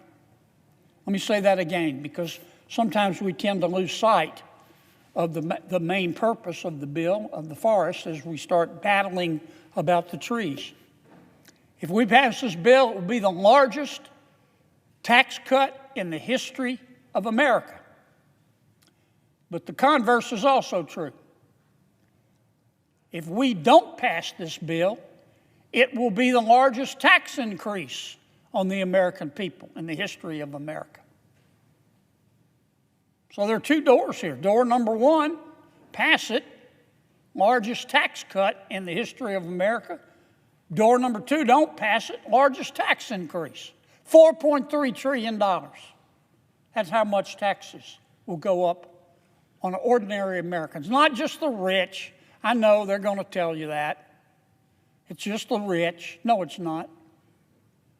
It's ordinary Americans. It's every American. We don't pass this bill.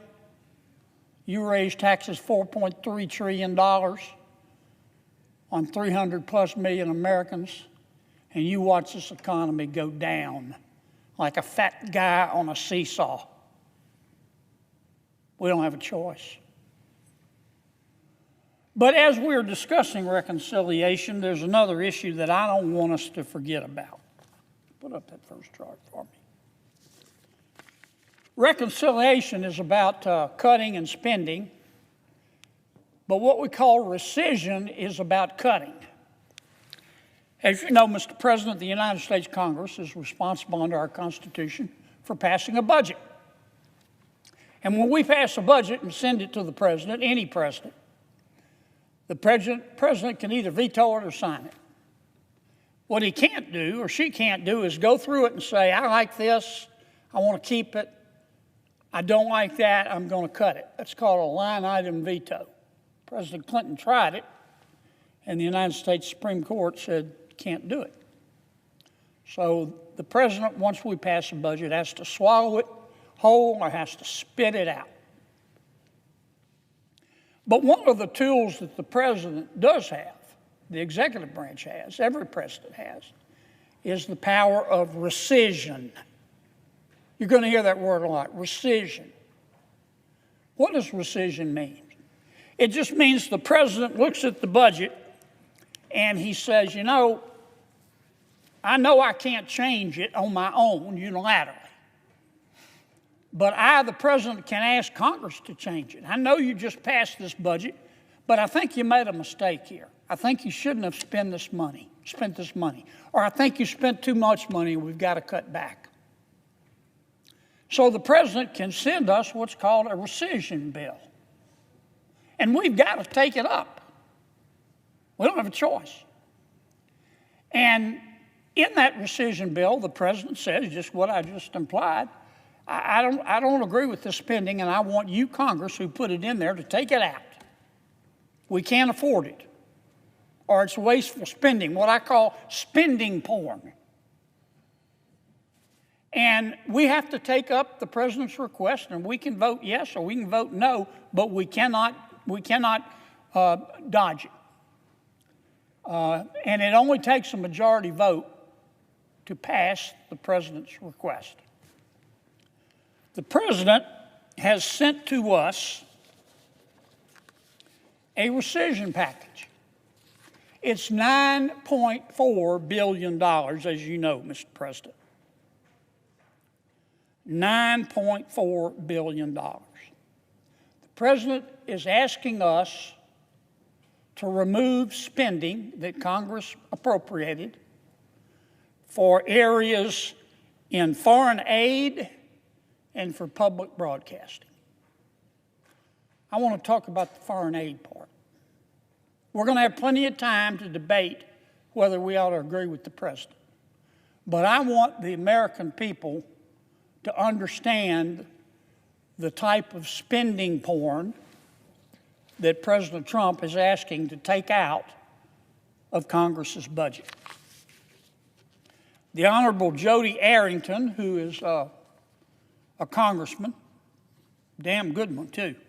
He's chairman of the House Budget Committee. The congressman put together just a few items in the foreign aid spending provisions that the president's asking us to remove. This list is illustrative. It's not exhaustive. And I just wanted to point a couple of these programs out. Again, this is spending the president is asking us to revoke. You be the judge, folks. It's your money. American people can decide whether we ought to spend their money on this or take it out as the president has requested. 4, here's my chart, but I don't know if you can read it. In fact, it's the wrong chart, Henson. Put up the other one, mate. I'll just mention a couple of the programs. Congress appropriated $4 million for sedentary migrants in Colombia. The president wants us to take it out. Congress appropriated, and let me say, in many of these cases, we didn't appropriate the money for the specific things it was spent on. The bureaucrats did that. We might have sent the executive branch, let's say, $3 million for foreign aid, and the executive branch, the bureaucrats there decided, under President Biden, decided how the money would be spent. So I know Congress is not blameless, believe me, but we did not approve these specific items of expenditures. We approved the amounts and the general subject area like foreign aid. The bureaucrats did the rest. The bureaucrats decided to spend $3 million for circumcision, vasectomies, and condoms in Zambia. You decide whether that's a priority. $3 million for sexual reproductive health in Venezuela. $2.5 million for teaching young children how to make environmentally friendly reproductive health decisions. I didn't know there was any such thing as an environmentally unfriendly reproductive health decision. $167,000 the bureaucracy has spent or is proposing to spend on free education and health care to migrants in Ecuador and Venezuela. $67,000 to provide insect powder to children in Madagascar. Mr. President, have you ever had insect powder? Don't answer that. I don't think I'm even supposed to be asking you under the Senate rules, but I haven't had it.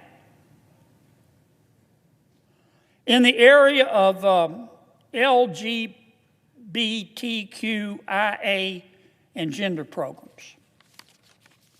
And again, you be the judge, whether this is something we ought to be spending your money on when we've got $36 trillion of debt. LGBTQIA stands for lesbian, gay, bisexual, transgender, intersex, and asexual. The one I had to look up was intersex. Apparently, intersex is when someone identifies as both a man and a woman.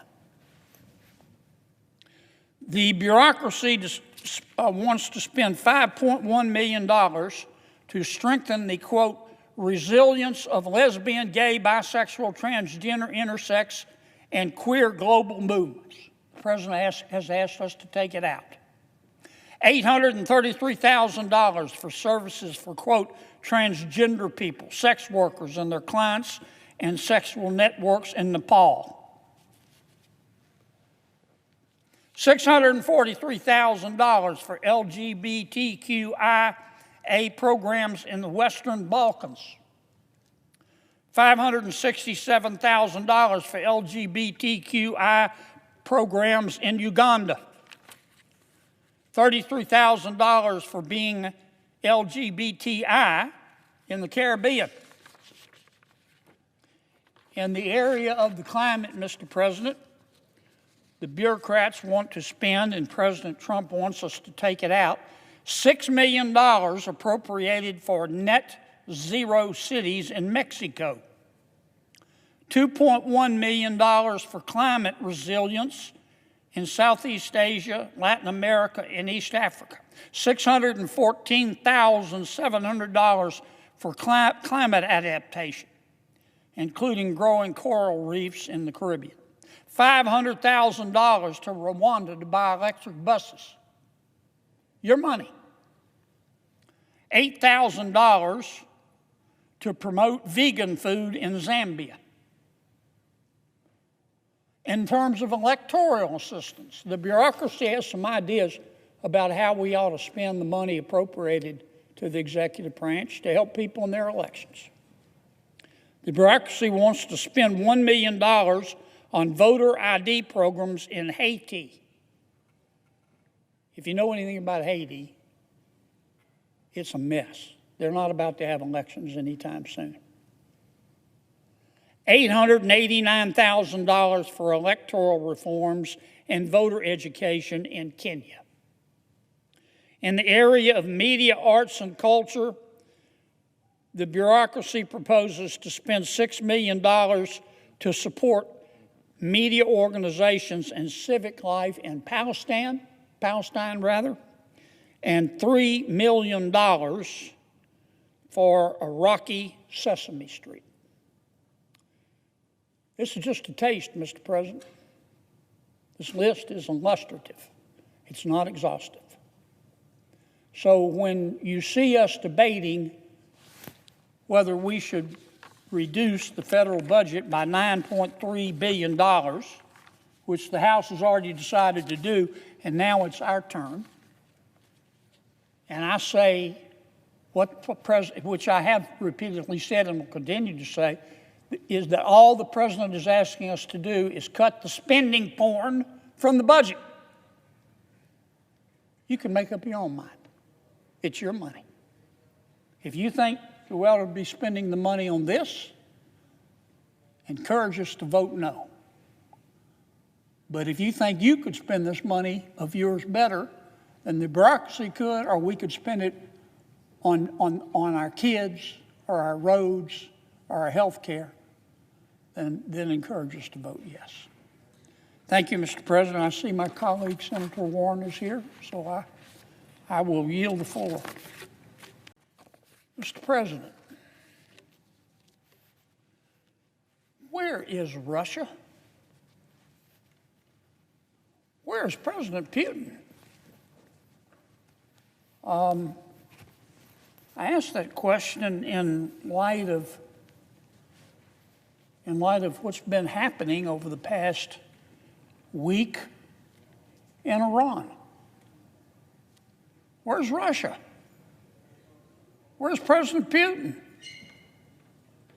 You couldn't find either one of them with a search party.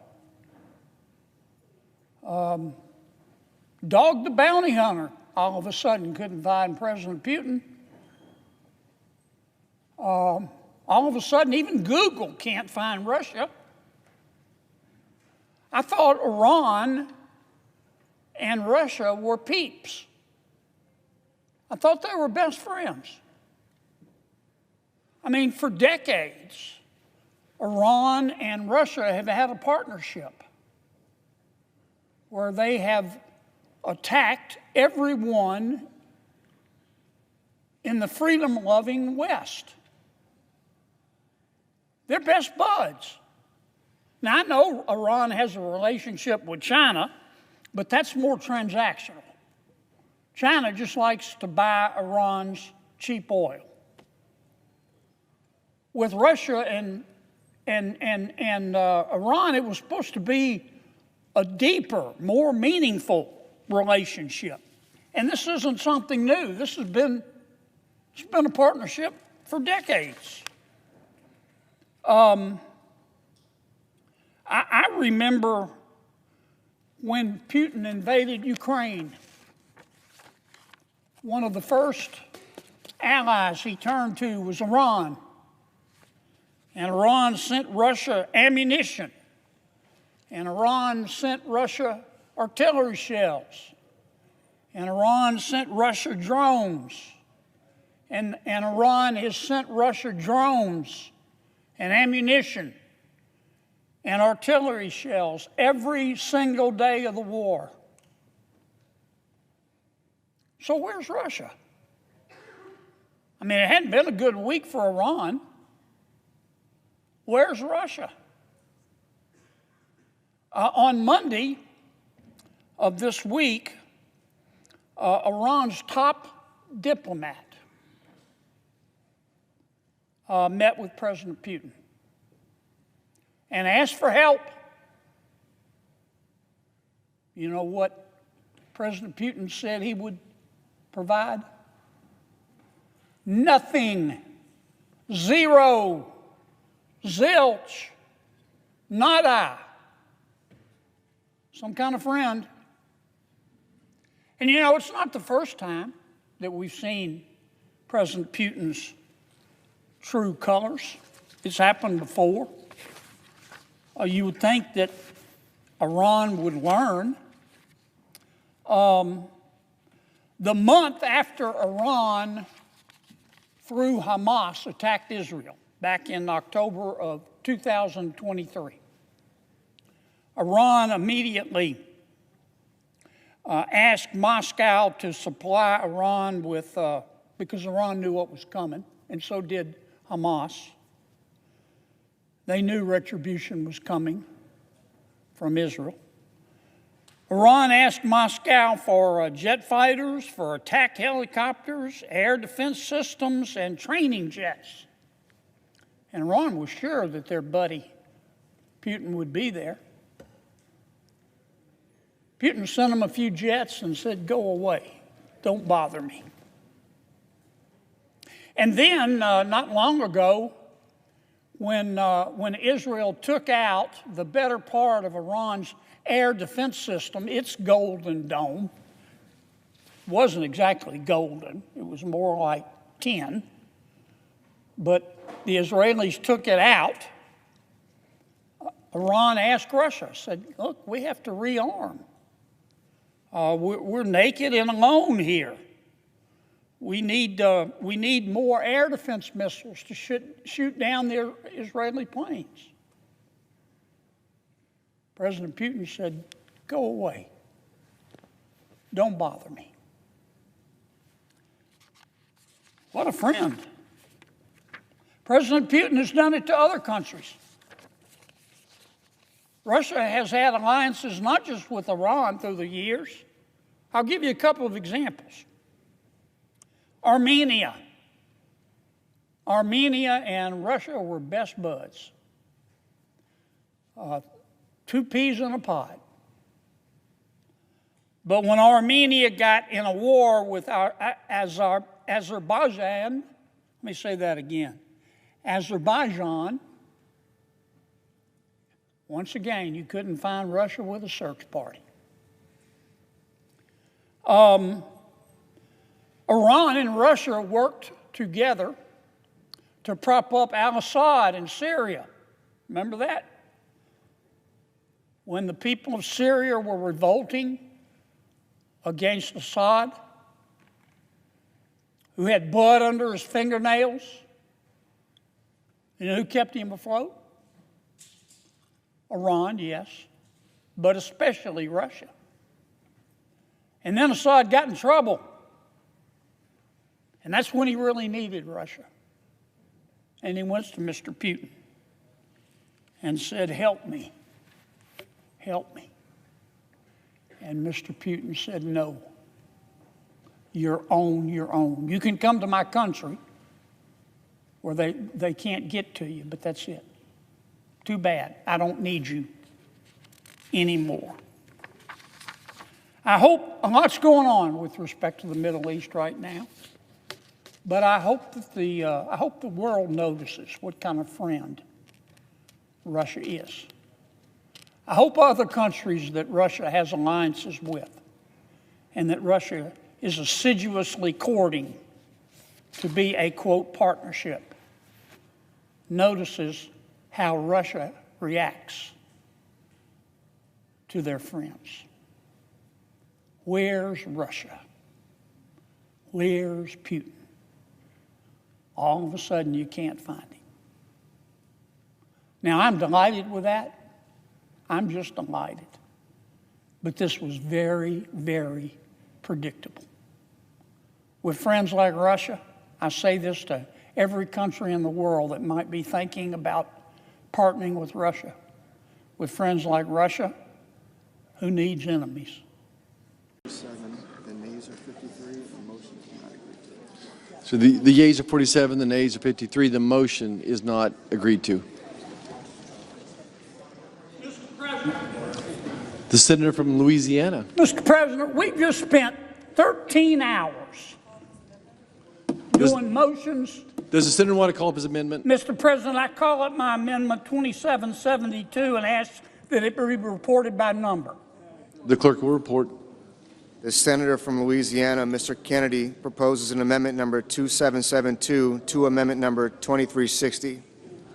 Mr. President, we just spent 13 hours on motions to commit. I'm not blaming my Democratic colleagues because we had to agree to it. But anybody with a brain above a single-cell organism knows that a motion to commit has no chance of passing. So basically, we've been standing around for 13 hours. We might as well just been standing around sucking on our teeth. Now, I'd like to ask for order in this chamber. At least we can have that. There'll be order, please. Mr. President, in this bill, $1 billion is set aside to be spent by September 30th, 2027 to carry out the Defense Production Act. That's it. That's all there is. Now, I'm not a big fan of government-directed industrialization. Government-directed industrialization is when government, with its superior instincts and infallible judgment, decides to pick winners and losers in the private sector. This business gets some money, but you, Ms. Businesswoman, you can't have the money. I'm against that for two reasons. Number one, it's immoral. It's unfair to people who don't get the money, the gift from government. And number two, when government does it, when it picks winners and losers. Now, I was against it in the prior administration. And just recently in my committee, subcommittee, we had a hearing where the prior administration handed out $90 billion in the last 76 days of its administration in gifts and loans to entities in the private sector. And I raised fresh hell. And now we're about to do it again. $1 billion. Now and that's all it says, $1 billion to be spent, period. Now, I have been told that the Secretary of Energy and the Secretary of the Interior are going to decide in their unfettered discretion who's going to get this money in the private sector. And they are both two good men. I know that both of those secretaries, I voted for them. They are total ballers. I love them to death.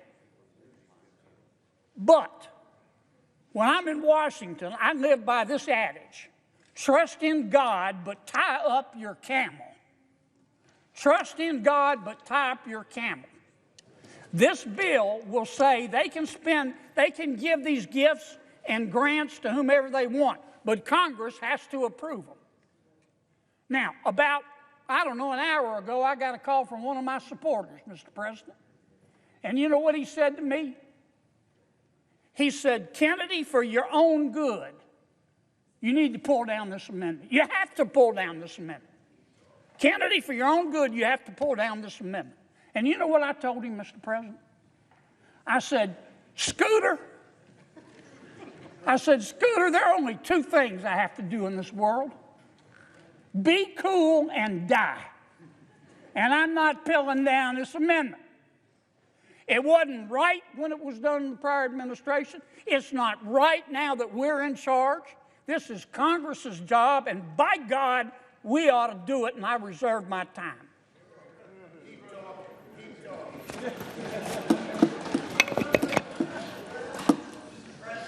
The senator from Vermont. All right. I support the Kennedy Amendment, but not for the reasons my friend from Louisiana does. I think that there should be some flexibility and there should be some governmental policy that helps our industry. And I do agree that the president should have some power. What I do not believe is that the Congress should be powerless. And that's what we have become, ceding our Article I authority to a chief executive, and I don't care whether it's a Republican or Democrat. The most important branch is the Article I branch because we are the closest to the people. And how is it that we have in this bill $1 billion that goes to an executive to be spent in ways we have no input as to how it will be spent? We have no accountability. We have no way to tell the people we represent how this money is being spent and why. Mr. President, I believe that the biggest threat we have to this democracy is the failure of this Congress to assert its authority and accept its responsibility to make the decisions that the Constitution says is our obligation to do, and that starts with the power of the purse. I support the man from Louisiana in his amendment. I yield the floor. Mr. President, how much time do I have? Mr. President, I understand my esteemed colleague and I disagree. Okay. The senator from Louisiana has 30 seconds, and the senator from South Carolina has 4 minutes. Thank you, Scooter. I'm Mr. President. Mr. President, I appreciate my colleague's support. I don't mean any disrespect to anybody. But this town operates on two wrongs, don't make it right, but they do make it even. It's time that Congress have a say in how the money's being spent. And this doesn't say the money can't be spent. It just says Congress gets to approve it. Mr. President, I really like my good friend from the great state of Louisiana. And Scooter's cousin Bubba called me recently. And I got to tell you that there's no doubt in my mind that the importance of the Defense Production Act is undeniable. And specificity is a necessary component for us to have our oversight. And that is why this administration, unlike the last administration, has committed to making sure that we understand how the resources in the DPA will be spent. We have that commitment on a quarterly basis to receive the necessary information so that we understand with great clarity and transparency how the dollars within the DPA will be spent. But here's what we also know, that we remain reliant on China for critical minerals. Here's what we know, that the United States of America, the city on the hill, remains dependent on foreign powers for our necessary resources. We are not self-reliant in areas that matter the most to the American people and, frankly, to America's future. Now, you can think of this as just hyperbole, but the fact of the matter is clear when you look back to recent issues like COVID and PPE. We were begging China to help the American people, Mr. President. We were begging China for medicine, masks. We cannot allow this great nation to be dependent on other nations. We must become more self-reliant. And in the spirit of self-reliance, this administration, whom I will say, I trust President Trump. I trust his word to produce the results we need for this nation, to make sure that we are self-reliant. And I trust the president to produce the information that will satisfy my good friend, Senator Kennedy. But let me close with this. We need the DPA, and we need the funding at the levels requested. We must make sure we always have the resources to produce for ourselves if there's another COVID. In the same way that we use the DPA to build levees and flood walls after Hurricane Katrina, we need to make sure we have the resources in place for natural emergencies. In the same way that the DPA was used to help protect service members who were deployed overseas from IEDs, we need the DPA. So, Mr. President, I ask my colleagues to vote no on this amendment. The pending amendment does not produce a change in outlays of revenues. I raise a point of order under Section 313B1A of the Congressional Budget Act of 1974. The Senator from Louisiana.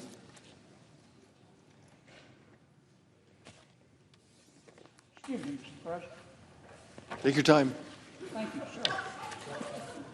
Pursuant to Section 904 of the Congressional Budget Act of 1974, I move to waive the point of order, reminding the body that I'm not striking the spending, I'm just asking Congress to approve it. And I ask for the ayes and nays. Is there a sufficient second? There appears to be. The court will call the roll. Ms. Also Brooks. Ms. Baldwin. Mr. Banks.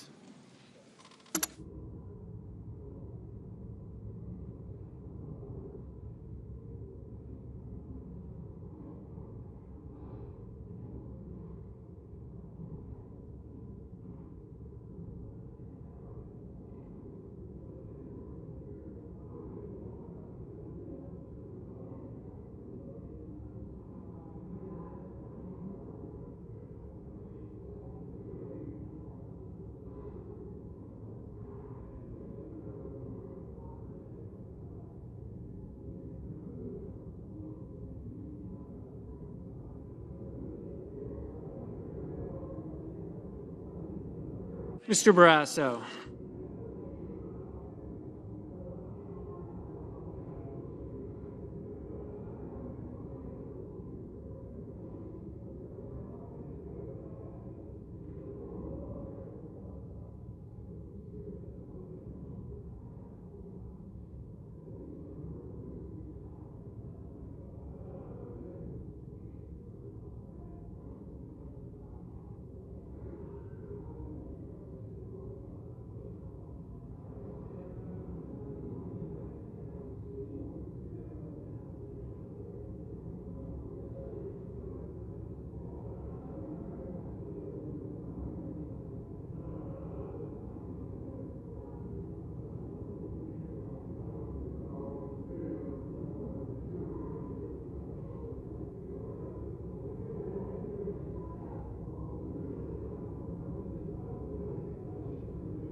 Mr. Bennett, Mrs. Blackburn, Mr. Blumenthal, Ms. Blunt-Rochester, Mr. Booker.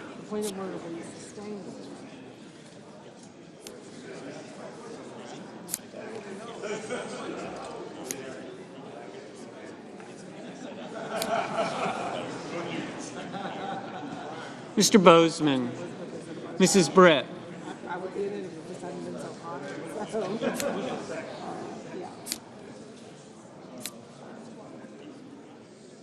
Mr. Budd, Ms. Cantwell, Mrs. Capito, Mr. Cassidy, Ms. Collins, Mr. Coons, Mr. Cornyn, Ms. Cortez Masto.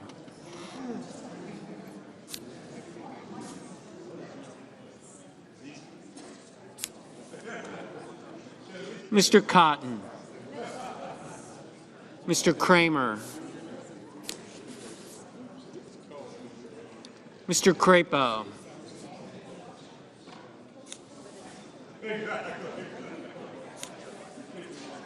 Mr. Cruz, Mr. Curtis, Mr. Daines, Ms. Duckworth,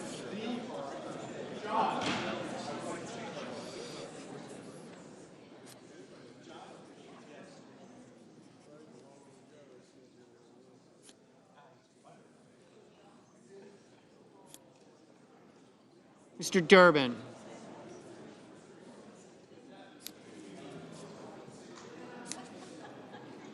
Ms. Ernst. From Louisiana. Mr. President, I call up my amendment 2723 and ask that it be reported by number. Clerk will report. Senator from Louisiana, Mr. Kennedy proposes an amendment number 2723 to amendment number 2360. Mr. President, as you know, when we passed the Tax Cuts and Jobs Act of 2017, we capped state and local taxes at $10,000. I liked it then, I like it now. The bill before us dramatically raises that cap. I think it's a mistake. I think it's bad policy. But I realize that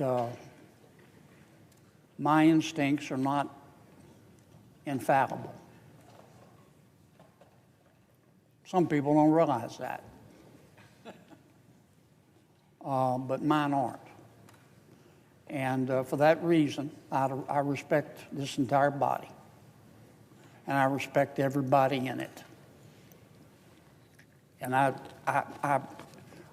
don't think my intellect is superior. And I don't think my instincts are infallible. For that reason, I ask to withdraw my amendment, whatever the hell the number was.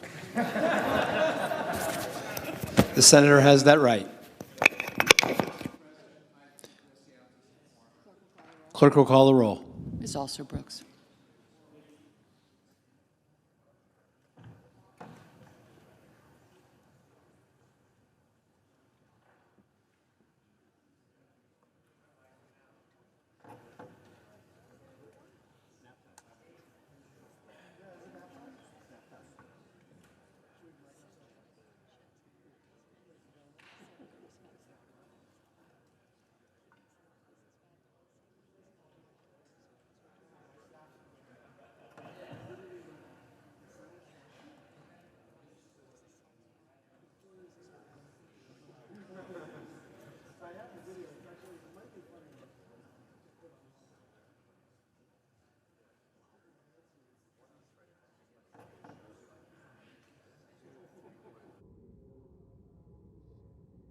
I want to talk about just a few subjects briefly today, in no particular order. I want to talk first about Russia and the war with Ukraine. Now, regardless of how you feel about the war in Ukraine, I think most fair-minded people can agree on two things. Number one, Vladimir Putin, who runs Russia, not the people of Russia, but their leadership, is a thug. He's a pirate. He has blood under his fingernails. He can't be trusted. And the second thing that I think most fair-minded Americans can agree on is that we would all like to see the war ended. President Trump has tried. And frankly, President Putin has treated our president, as I've said before on the Senate floor, Putin has treated our president like President Trump has taken the bullet train to Chump Town. He says all the right things when he talks to our president, and then he does the opposite. And I think he's disrespected America. He meaning President Putin. And I think he's disrespected President Trump. I think Ukraine is willing to negotiate a reasonable settlement. But it takes two to tango, and we're not going to have a settlement until President Putin decides it is in his best interest to stop the war. Not Russia's best interest, because I don't think he cares about his people.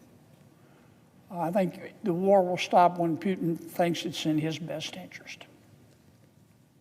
And I don't think he's going to think it's in his best interest until he feels the pressure, Mr. President. Because dealing with Putin is like dealing with most tyrants. It's like hand-feeding a shark. Okay? You can't reason with them. You have to make them feel the pain. A lot of people think of Russia and think of Putin as this gigantic country with a lot of wealth and power, and that's not really the case, Mr. President. Yes, they have nuclear weapons, but actually the Russian economy is pretty small. The Russian economy, for example, the European economy is about $50 trillion. That's their GDP. The Russian economy is only about $2 trillion. New York State in America has a bigger economy than Russia. And I think we need to keep that in mind. Russia's economy is also not terribly diversified. It's mostly oil. Putin relies on oil revenues for about a third of his budget. Now, why am I saying all this? Because the Russian economy is not in great shape, Mr. President. They're spending almost all of their money, about 7% of their GDP, to fuel their war machine. And the Russian economy wasn't that great, frankly, to begin with. And if you sit down and just look at the numbers and the statistics, you will see that the Russian economy, at one point, inflation was through the roof. At one point, I think they had 21% inflation. I think if you look at the Russian economy, you'll see that many of the commentators in Russia think that, and this is coming from the Russian commentators, not from others. They think that Russia might be on the verge of going into a recession. And if you look at the numbers coming out of Russia, you will see that manufacturing in Russia is declining. You will see a lot of the consumers, ordinary people in Russia, tightening their belts. Inflation, which I alluded to, Mr. President, remains high. And the Russian budget is strained. The price of oil is down. Remember, I said Putin depends on oil for about 30% to a third of his revenue, and the price of oil is down. Their growth model in Russia, their model of sustenance, is based on the war, and they're starting to feel the effects of that. For example, in the first quarter of this year, the Russian GDP grew 1.4%. You might be thinking, well, that's not bad. It's not great, but it's not bad. The fourth quarter of 2024, though, if you look at the numbers, the Russian economy grew 4.5%. So clearly it's slowing. And once again, remember I said the Russian economy is based on oil. Why is it slowing? Well, number one, the price of oil is down. We know that. Number two, Russia is spending all of its money fighting the war with Ukraine, which has hurt other parts of its economy. The point I'm trying to make, Mr. President, when you're dealing with a tyrant like Putin and you're trying to bring him to the negotiating table, what you have to do is get him down and choke him. And the way to get President Putin down and choke him is through his cash flow. Putin, and remember, I'm not talking about the good people of Russia. I'm talking about their leadership. I'm talking about Vladimir Putin, the thug. Putin is only able to prosecute his war through cash flow generated by his sale of oil. That's the only way. Without that cash flow from oil, he can't continue. We need to cut off his money. We need to cut off his sale of oil. Now, we already have sanctions on Russia, and Europe has sanctions on Russia. But Russia has figured out how to evade those sanctions and continue to sell its oil. For example, India is buying a lot of Russia's oil. China is buying a lot of Russia's oil. But we can stop that. We have a bill, 87 of us have signed on, that would apply what's called secondary sanctions on Russia. And not only our bill would not only sanction Russia and its sale of oil, but it would sanction everybody who buys Russian oil. Big difference. Big difference.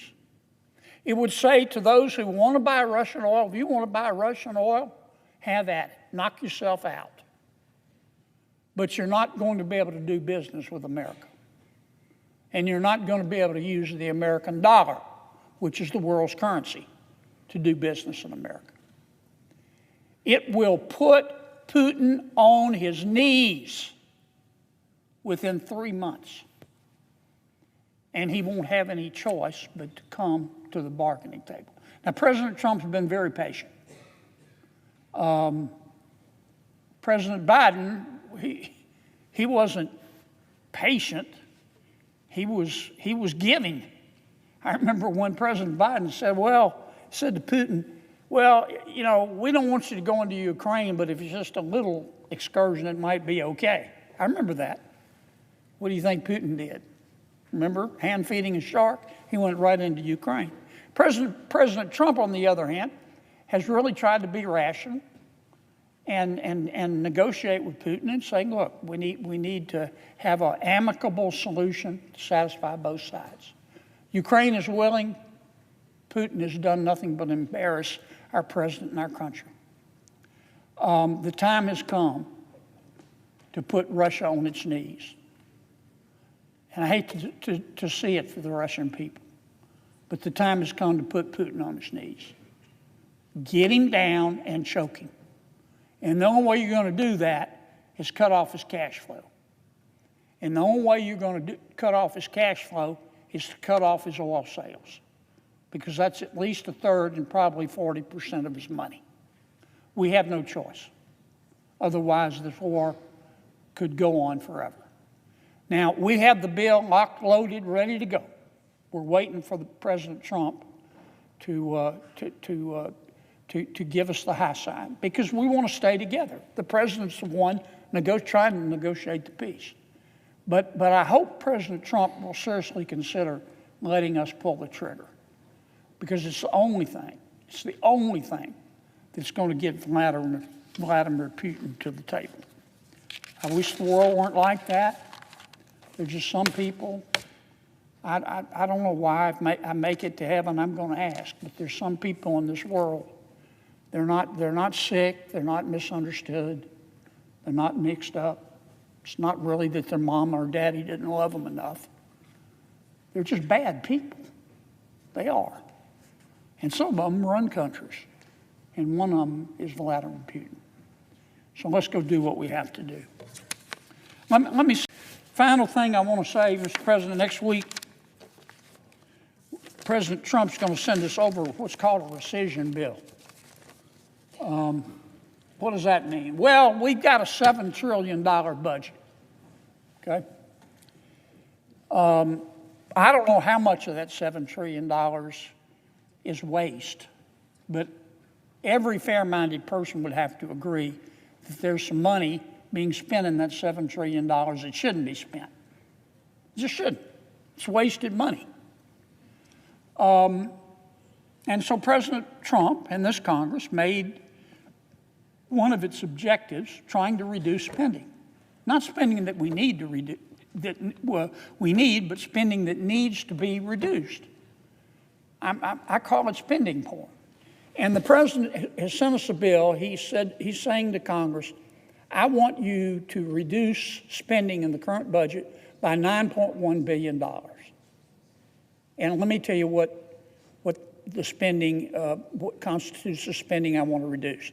Well, first, $9.1 billion out of a $7 trillion budget, we're not talking about a lot of money here. We're talking about 0.1%. That's all.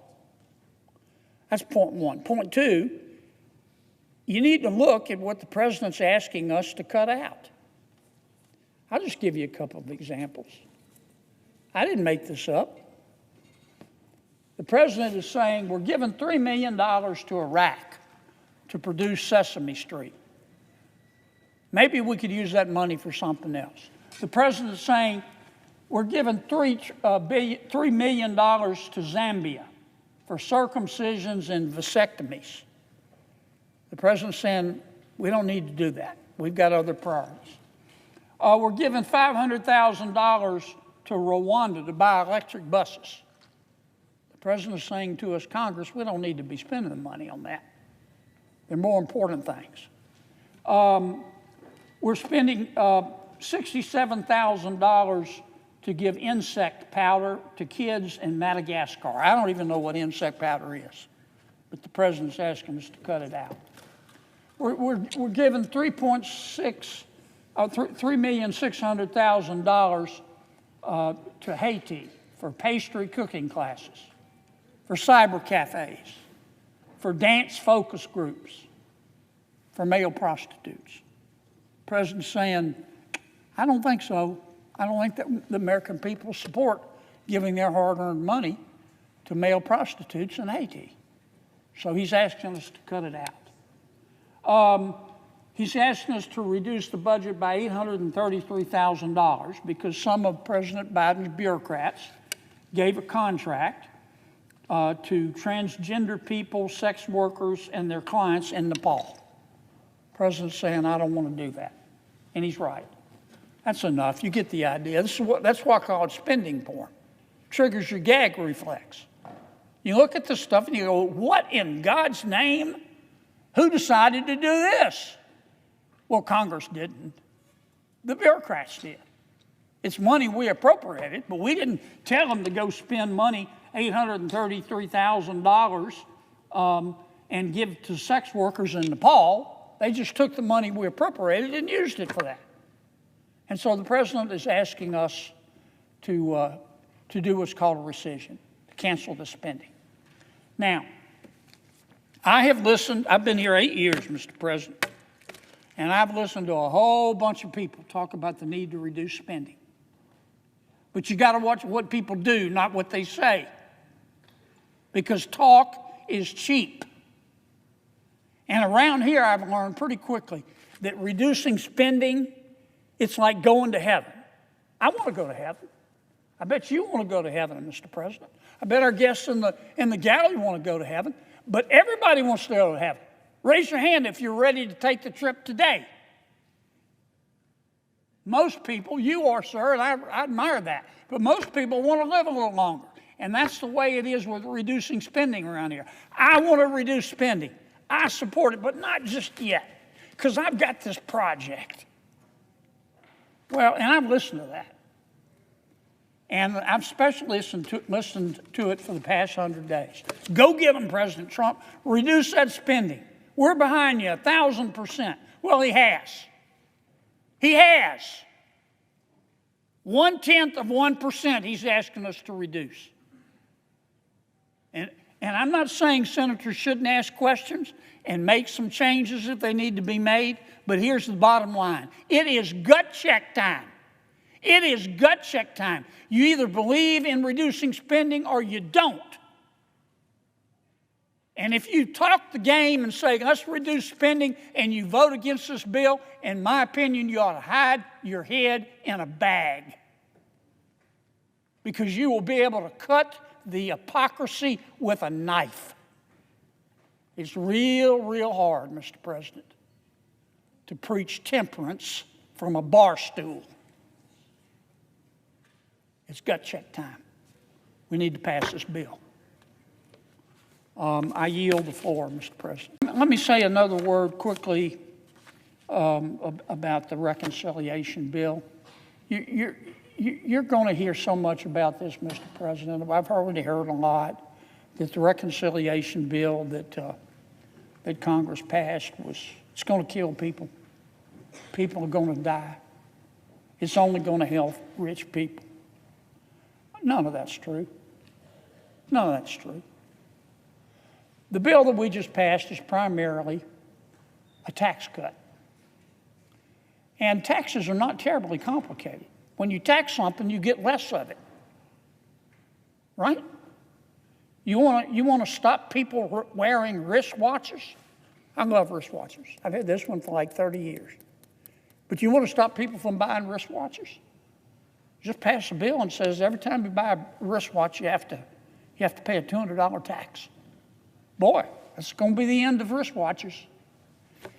Business is the same way. You want businesses not to expand? Tax the hell out of them so they don't have any money to reinvest in their business. You want people to work less? Tax them. Take all their money. People are rational. They'll go, well, why do I want to work an extra 10 hours this week? They're taxing me. The government's going to take all of my money. So our bill was a tax cut bill. That's all it was. We passed the tax cut back in 2017, as you know, Mr. President. Those tax cuts would have expired at the end of this year. If we hadn't passed this bill, taxes on the American people would have gone up $4.3 trillion. Not billion, $4.3 trillion. It would have tanked our economy. Our economy would have gone down like a fat guy on a seesaw. And some of my friends say, oh, you cut taxes on the rich. That's not true. That's just a lie. I mean, well over half of the tax cuts that we extended go to ordinary Americans. Working people, working moms, working dads. So the first thing we did was extend the tax cuts. We avoided $4.3 trillion worth of taxes. And frankly, everybody who voted against our bill voted to raise taxes on the American people in the amount of $4.3 trillion. That's just a fact. Our bill did some other things, though. We added some new tax cuts. We cut taxes on tips. Now, not everybody who works for tips is going to get a tax cut, but most people are. We cut taxes on overtime. Most ordinary Americans work overtime. We cut their taxes on overtime. We cut taxes on Social Security income.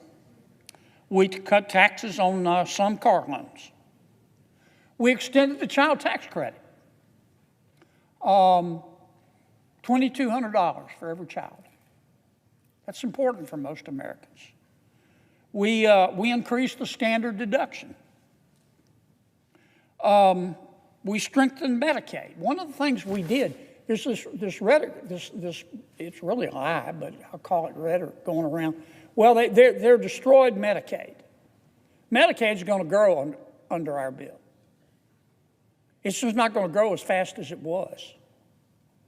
But 10 years from now, we'll be spending a minimum 20% more on Medicaid. Not less, more. You know the biggest change we made to Medicaid? Work requirement. Now, the American people are the most compassionate people in the world. If you're hungry, we'll feed you. If you're homeless, we'll house you. If you're too poor to be sick, we'll pay for your doctor. We're generous people. But those who can work should work. And we've got some people on Medicaid who are perfectly healthy. They're not disabled. They don't have young kids at home. I'm not talking about a mom with a sick child in her arms. They don't have minor children at home. They just don't want to work. They want to get Medicaid, but they don't want to work. Those who can't work should work. And all our bill does is say, look, you can still keep your Medicaid, But if you can work, not if you're disabled, not if you're elderly, not if you're in a nursing home, if you're a healthy adult at home playing video games, you got to go look for a job. And you got to work at least 20 hours a week. Not 40 hours a week, 20 hours a week. What's unreasonable about that? The other change, major change we made to Medicaid was some people, not most people, but some people when they sign up for Medicaid, they lie. They say, oh, I'm only making $25,000 a year. Well, in fact, they might be making $75,000 or $100,000 a year. I'm not exaggerating. I've seen that happen. What we've told the states is twice a year for all of our folks on Medicaid, you got to check their eligibility. Make sure that they're not making more than they're supposed to, because Medicaid is not for everybody. What's wrong with that? What's wrong with saying to people, you're not entitled to Medicaid if you're not eligible? What's unreasonable about that? We're not killing people.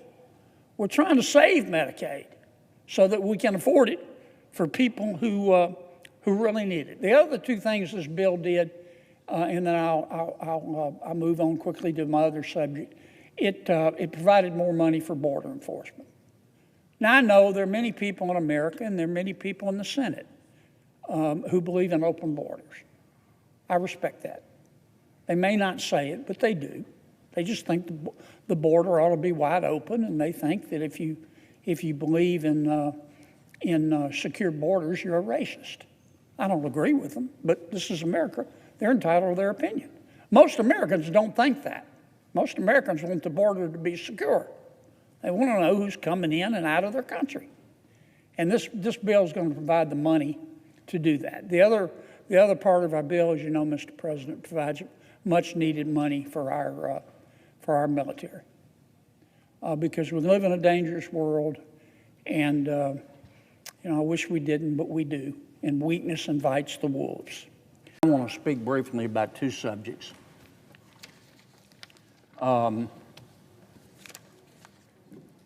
They're different. They're both important, but they're different. Let me start with the reconciliation bill, which President Trump and others called the one big beautiful bill. I continue to go through the bill, and every time I do, I'm impressed. This is a breathtaking bill in the sense that it covers so many subjects. I think each of us could spend hours talking about this bill. I'll just hit the highlights. This is one of the most far-reaching pieces of legislation that this body will never pass. We extended the 2017 tax cuts, no small feat in itself. Had we not done that, the American people would have suffered under a $4.3 trillion tax increase. So we stopped that tax increase. And some of my friends and colleagues talk about, well, all you did was stop a tax increase on the billionaires. That is nonsense. That is nonsense on a stick. Unless your soup of the day is gin, you know that is a lie. Half of that tax increase would have hit working men and working women and working families in this country. The other half would have hit our small businesses and, yes, some of our large businesses. We stopped that. We made some of those tax cuts permanent. We cut taxes on tips. In this bill, we cut taxes on overtime. We cut taxes on Social Security. We cut taxes on car loans.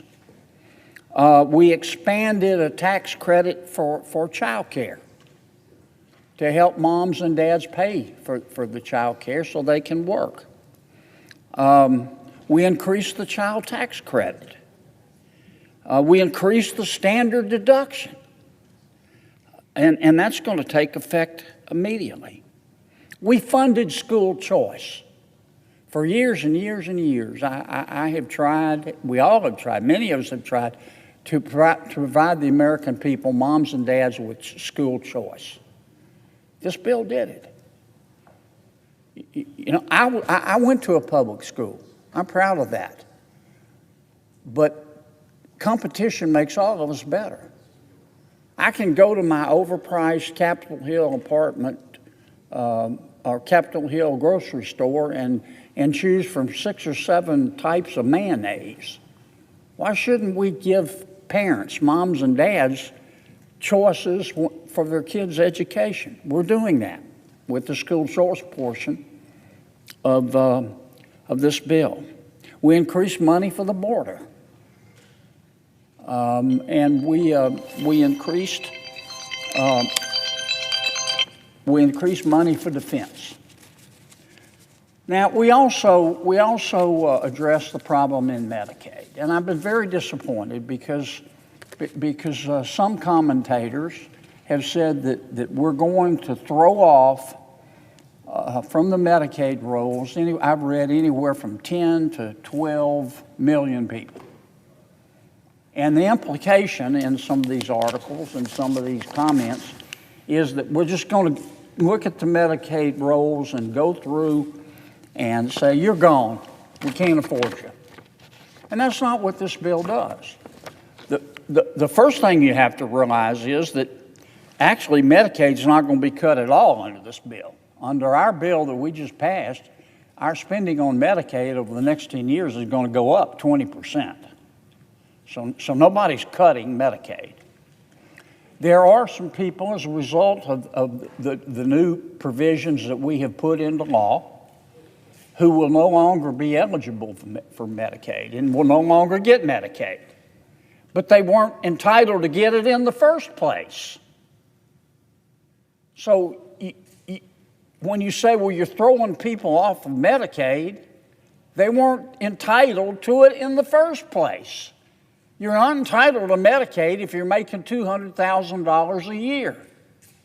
And you didn't tell the truth when you signed up for the Medicaid in your state, and your state didn't verify your statements. But let me give you one example. CMS just put out a report. Our bill is going to change the law so that 2.8 million Americans. This is the CBO says like we're throwing 10 or 12 million Americans off of Medicaid. I'll just give you this one example. 2.8 million of those Americans who will lose Medicaid are double dippers. They signed up twice. We have 1.2 million people on the Medicaid rolls who are signed up in 2 states. And the American taxpayers paying twice. As you know, Mr. President, well, you were a great governor. You were a governor and a damn good one. Most states use managed care, and they pay per Medicaid patient. So if a state is paying, let's say, I'll pick a number, $8,000 per Medicaid patient per year to the health care organization to provide their care, and that person is signed up in 2 states, they're double dipping, and it's costing the American taxpayer $2,000 $8,000 payments a year. That's cheating. So from one perspective, you're throwing these people off Medicaid. They weren't entitled to double dip in the first place. CMS also came out with a report, and by CMS I mean the Centers for Medicare and Medicaid Services, which is the federal agency that administers Medicare and Medicaid. CMS has also found that there are 1.6 million people who are on Medicaid today who are receiving both Medicaid and Obamacare. Well, what's Obamacare? I'll refresh everyone's memory. Medicaid is supposed to be for the poor and disabled, and Medicare is for the elderly, and a lot of other Americans have health insurance through their job. But there are a certain number of Americans who don't have health insurance because they're not old enough for Medicare, and they're not poor enough for Medicaid, and maybe their employer doesn't offer health insurance. So they can go to an exchange, we call them the Obamacare exchange, and buy health insurance. Now, President Obama and some of my colleagues, I wasn't here then, but when we passed Obamacare, the Obamacare exchanges, the Affordable Care Act, we were told that health insurance would be cheaper, and we were told it would be more accessible. It's been neither. We were also told if you like your doctor, you can keep your doctor. That wasn't true either. But the point is that we have a number of Americans who, if they don't qualify for Medicare, they don't qualify for Medicaid, they don't get insurance through their employer, they go to the Obamacare exchanges. But CMS found we've got 1.6 million people who are getting both health insurance through the Obamacare exchanges, which we subsidize, taxpayers do, and through Medicaid. That's called double dipping. It's illegal. And CBO can put out all the reports that they want to saying, oh, you're throwing all of these people off Medicaid. And technically they're right, but they're not eligible to be on Medicaid. I just gave you an example. 2.8 million people who are double dipping. It's illegal to double dip. It's immoral to double dip. It's unfair to taxpayers to double dip. All our bill does is say you can't double dip. Cheating is wrong. Is that throwing people off Medicaid? Technically, yes. But once again, as the other provisions in this bill also do, we're taking people off Medicaid who weren't eligible for it in the first place. As a result of these 2.8 million people, I think CMS, I'm looking for their figure, I think that it costs the American taxpayer, because of these 2.8 million folks who are double dipping, $14 billion a year. $14 billion a year over a 10-year window, which is the horizon that we use. That's $140 billion that we're going to save.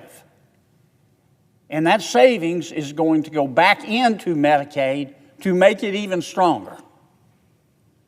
And that's just one example of how much of, not much, but, well, yeah, much of the reporting on our bill is misleading. Mr.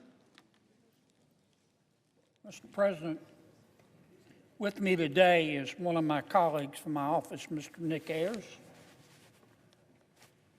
whose good judgment and counsel I depend on. Mr.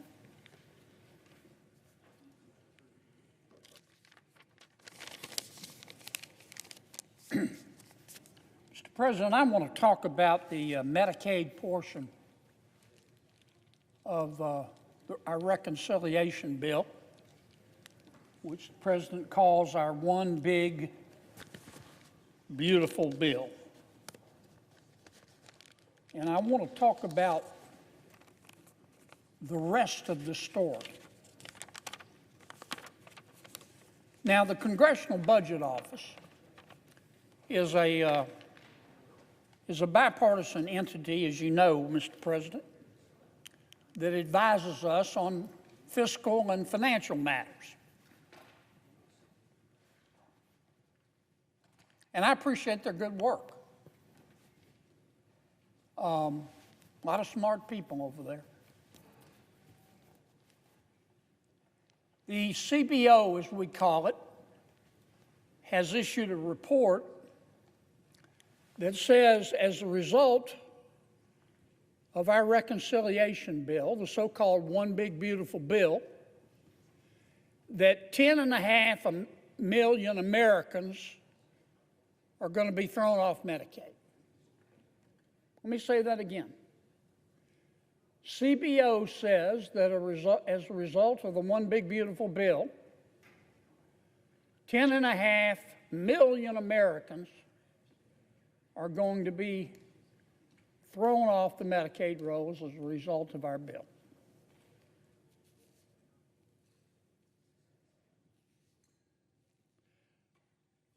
And I don't want to be unfair to CBO, but sometimes CBO makes these statements and they don't give you the context in which they're making the statements.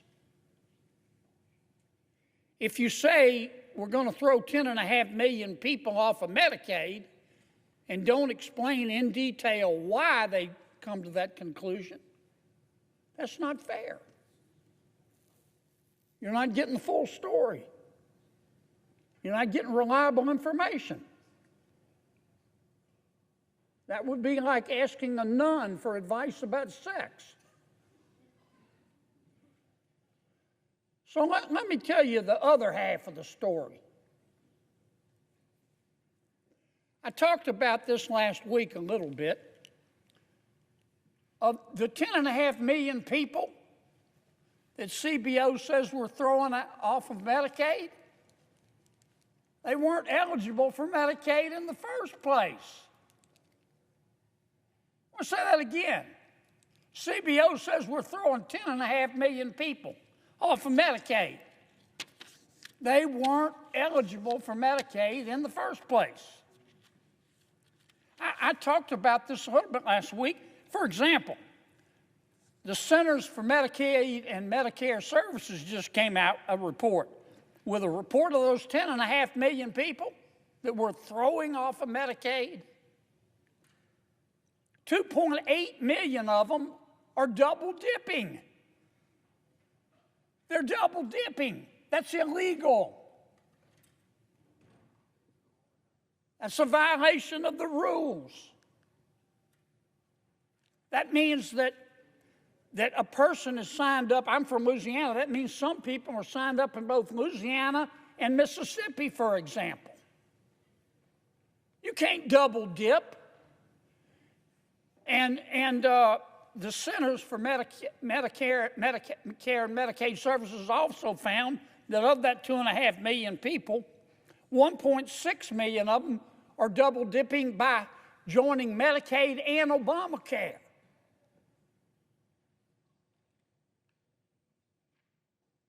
So yeah, they're going to lose their Medicaid. They should.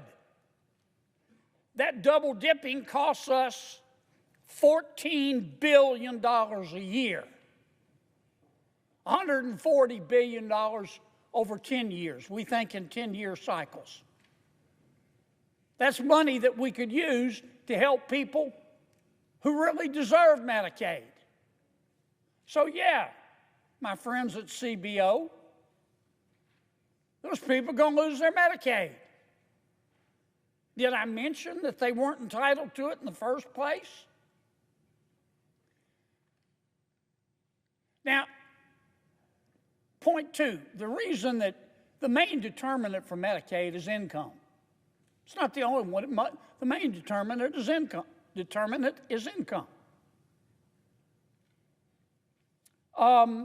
States are not supposed to sign up people for Medicaid who make too much money. And I regret to say this. I don't know why, but it's human nature. Some people don't tell the truth.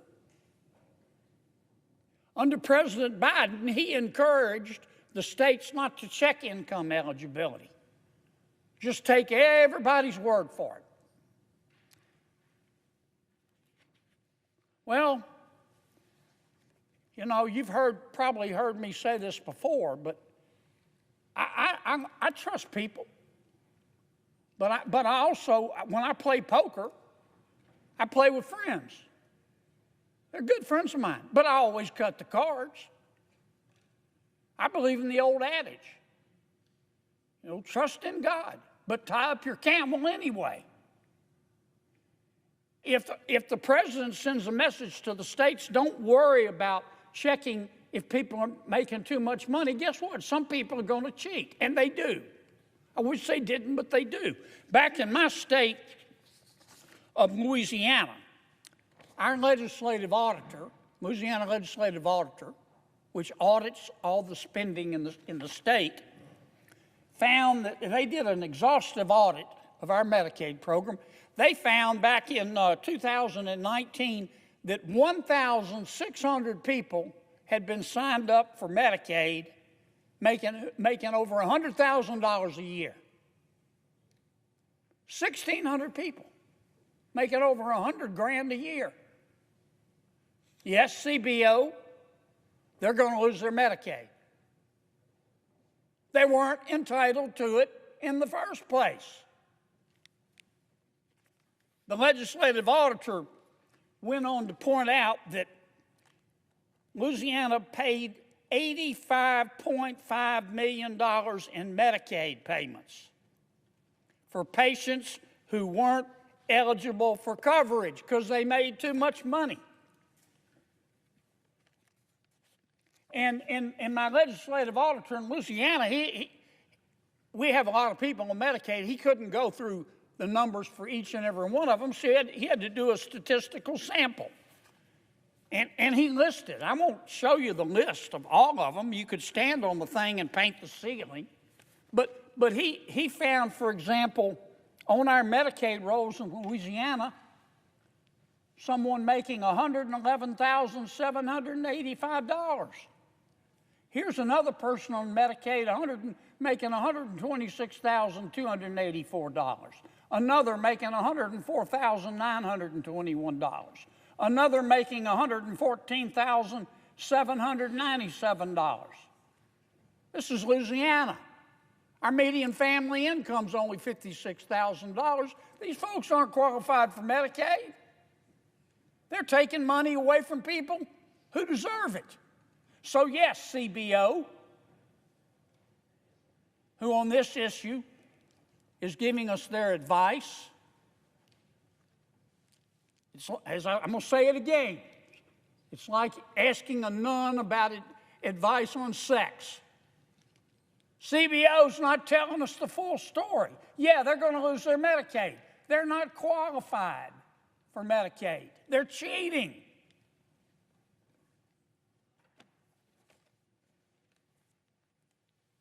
Let me talk about a third way that CBO is misleading us. And I'm not saying CBO is doing it intentionally. Some may say otherwise, but I'm not saying that. I'm just saying they need to explain their answer. If you say we're throwing 10.5 million people off Medicaid, you got to give us the rest of the story. It's not fair to just take that out of context.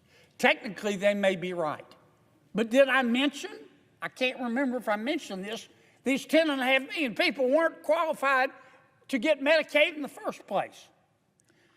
Now, we also put in our reconciliation bill, as the President calls it, the big, beautiful bill, a work requirement. Sometimes, not always,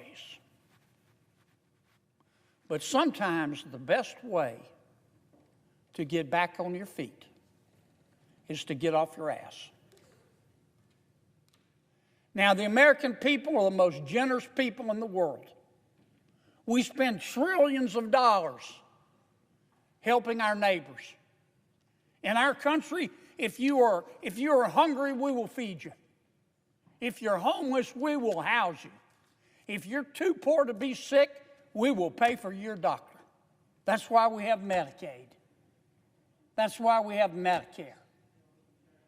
But those who can work should work. Our social programs were not meant to be parking lots. They were meant to be bridges.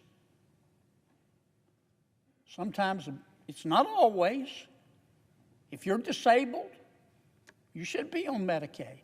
If you're too poor, you should be on Medicaid. But we've got a lot of people on Medicaid, we're not sure exactly how many, who could work. They choose not to. So when we passed this bill, my Democratic friends opposed us every step of the way. But we passed, over their objections, a work requirement. Now, if you're on Medicaid, the expansion part of Medicaid, I don't want to digress here, but if you sign up on the expansion part of Medicaid, if you are 19 to 64 years old, if you're not disabled, so I'm not talking about a mother with a sick child in her arms. If you're 19 to 64, if you're not disabled, if you're healthy, and you don't have a child at home under 14, we're saying we'll give you Medicaid, but you've got to work. Not 40 hours a week, 80 hours a month. For 80 hours a month in return for the free medical care, you've got to go try to get a job. You can go to worker training, or you can do community service. And hopefully, you'll become gainfully employed, and you won't need Medicaid. Because a person without a job is not healthy, he's not happy, and he's not free.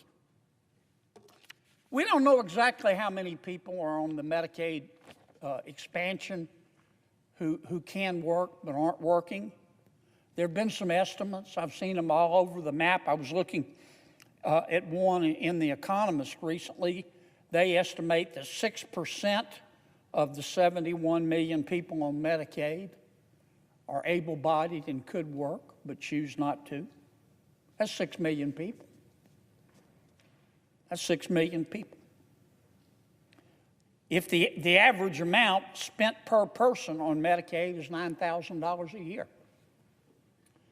So if we could get all of those 6 million people to work, and we'll help them find a job, we'd save $54 billion a year. That's $500 billion a year over a 10-year period.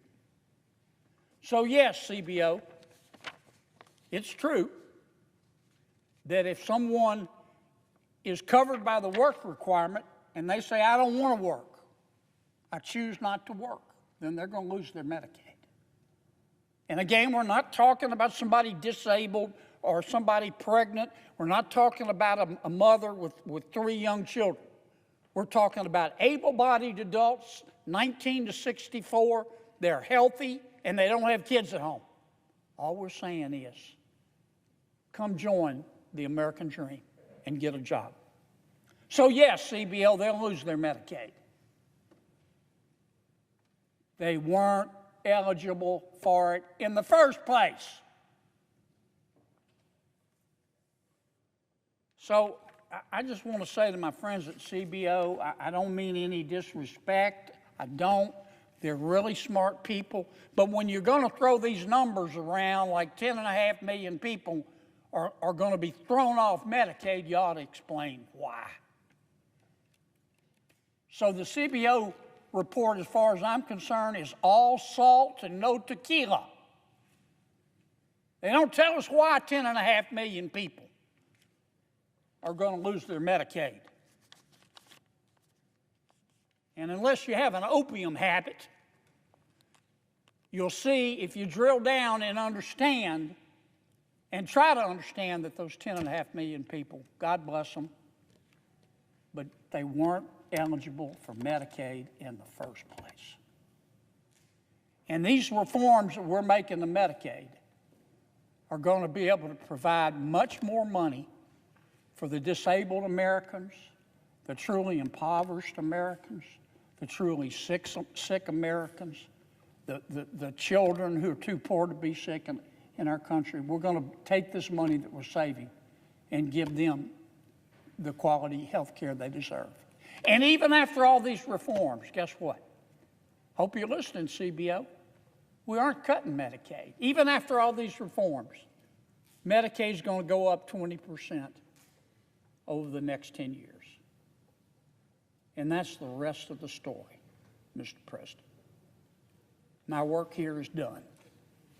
I yield the floor to my good friend, Harvard graduate. He went to Harvard. You know that, Mr. President? Smart as a whip. Mind like a steel trap, Senator Tom Cotton. Mr. President, this is a photograph of the alien from the movie Alien. This is what you could end up looking like if you eat some of the raw, frozen shrimp being sent to the United States by other countries. Now, let me tell you what I'm talking about. In late August, the FDA found that raw frozen shrimp from Indonesia was being sold in Walmart, specifically in Walmart stores in Alabama, Arkansas, Florida, Georgia, Kentucky, Louisiana, Missouri, Mississippi, Ohio, Oklahoma, Pennsylvania, Texas, and West Virginia. It was being sold under the Walmart label called the Great Value label. If you eat it, how could you end up looking like the alien in the Alien? Because the shrimp was radioactive. I kid you not. It had a radioactive isotope in it called cesium-137. It'll kill you. Even if it doesn't turn you into the alien if you eat this stuff, I guarantee you'll grow an extra ear. That was bad enough. Obviously, the FDA issued a recall. A few days later, it happened again. The FDA and NOAA, which I'll talk about in a second, found that there were 26,460 packages of shrimp cocktail and 18,000 bags of frozen cooked shrimp being sold once again at Walmart and at Kroger's throughout the United States, containing the same radioactive isotope. How could this happen in America? This is unconscionable. I'll tell you how.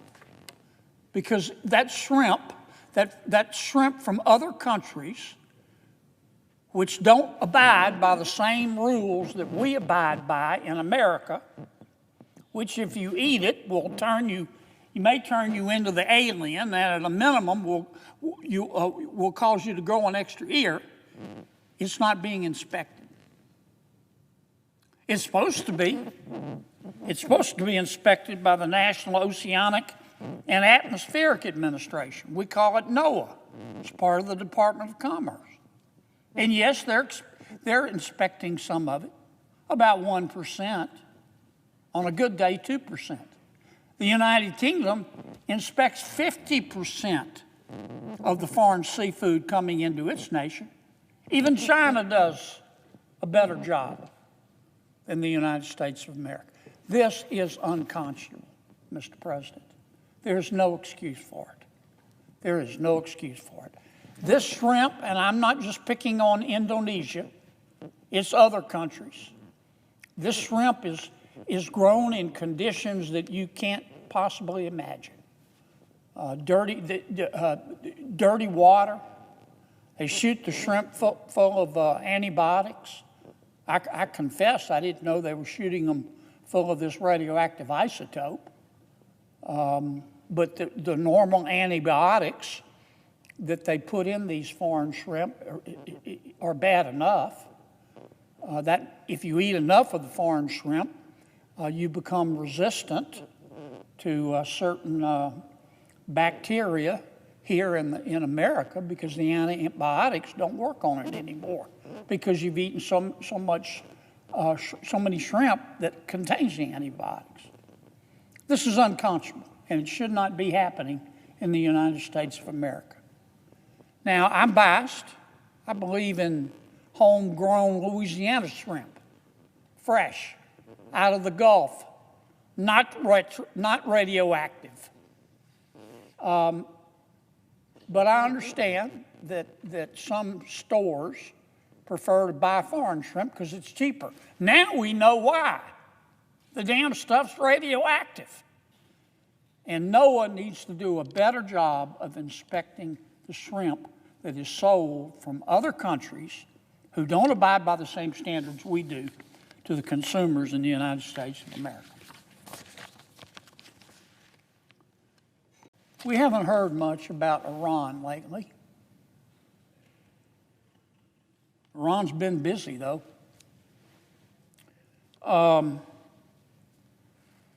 Just recently, Australia expelled Iran's ambassador. And they designated the Islamic Revolutionary Guard Corps, which is part of Iran, as a terrorist organization. Why is that? Because people from connected with Iran firebombed a Melbourne synagogue. And then a few months later, they struck a kosher deli in Sydney, Australia. Iran's still there, and it's still spreading terrorism. Iran's also been in the news just recently. The United Kingdom and France and Germany have announced that they're going to trigger snapback sanctions on Iran. What do I mean by that? You will recall that in 2015, President Obama made a deal with Iran. We call it the JPCOA. And the JPCOA just said to Iran, if you will stop moving toward a nuclear weapon, we, meaning the United States of America and the other countries that are part of the United Nations, will remove the sanctions that we had placed on Iran for trying to develop a nuclear weapon. So Iran said, pinky promise, we'll stop building a nuclear weapon. You remove the sanctions. President Obama agreed. He was naive. We removed the sanctions. The United Nations removed the sanctions. The United Kingdom, Germany, France removed the sanctions. And of course, the Ayatollah in Iran continued to develop a weapon. Just because we have destroyed, we meaning the United States of America, many of Iran's facilities to make that weapon does not mean that the issue has been resolved. Iran has refused to come to the table, even still, to negotiate a settlement, a new JPCOA.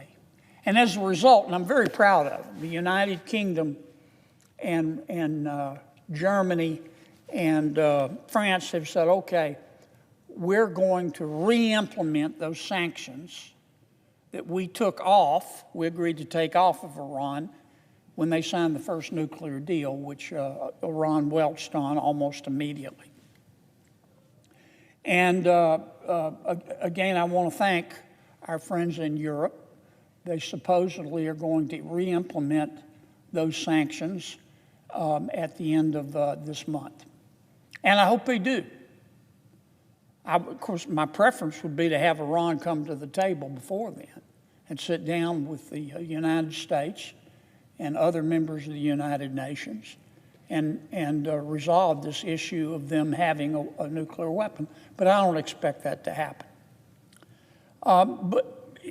So I know I've said it, but I want to say it again. Thank you, United Kingdom and Germany and France, for doing this. But we need to talk about the rest of the story. The sanctions, which will be on Iranian banking, on Iranian shipping, oil, arms, are only part of the story. These are UN sanctions. But just because the sanctions have been brought back on Iran, that doesn't mean that they will be enforced. Now, normally these are United Nations sanctions on shipping and banking and oil and arms. So normally there would be a United Nations committee to enforce the sanctions. I hope there is, but I doubt it, because I think that Russia and China are going to block a United Nations committee to enforce the sanctions.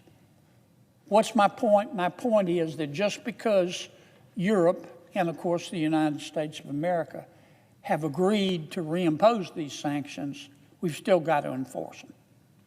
We have still got to enforce them. And the United States needs to take the lead on doing that. And we need to, joining with the United Kingdom and with Germany and with France, we need to make sure that the world understands that these sanctions are real and that we, as part of the West, are going to enforce them. This is important. I don't want to get this.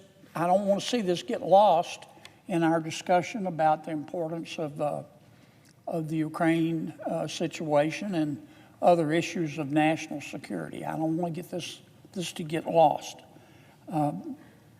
What you allow is what will continue. What you allow is what will continue. And unless you have an opium habit, you know that is just a principle we all have to learn the hard way. So I'm hoping that the President and our friends in Europe will take the lead and not only snap back these sanctions, but then enforce them. And unfortunately, I wish we didn't have to do it, because I feel for the Iranian people. I don't feel any sympathy for the Ayatollah. We're just going to have to choke them to death economically. Thank you for your patience, Mr. President. I suggest the absence of a quorum. I hate having to put this picture up, Mr. President. Let me tell you why I'm putting it up. Washington, I think we can all agree, is a unique place. Some might call it unusual. Some might even argue, and they could argue persuasively, that normal in Washington, D.C. is just a setting on the clothes dryer. We have a deep-seated propensity in Washington, in the federal government, to look reality in the eye and to deny it. Sometimes that's dangerous. That's what's happening in Ukraine. We're looking reality in the eye and we're denying it. And it's dangerous. And it's not fair to Ukraine. It's not fair to America. And it's not fair to anybody on God's green earth that cares about freedom. This is a picture of people in Ukraine burying their dead. And it's not pretty, but it's real. Now, for 8 months, President Trump has tried to talk to President Putin in Russia. 8 months. And for 8 months, President Putin has made all kinds of promises. A lot of pretty words. A lot of play acting. And he's done none of what he said he would do. He has played, he meaning President Putin, he has played America like a banjo. Like a banjo. President Putin says he wants peace, but he doesn't. And we know that now. That's what I mean when I say we've got to just look reality in the eye and accept that. And President Putin is not going to want peace until the costs of war are greater than peace. It's just that simple.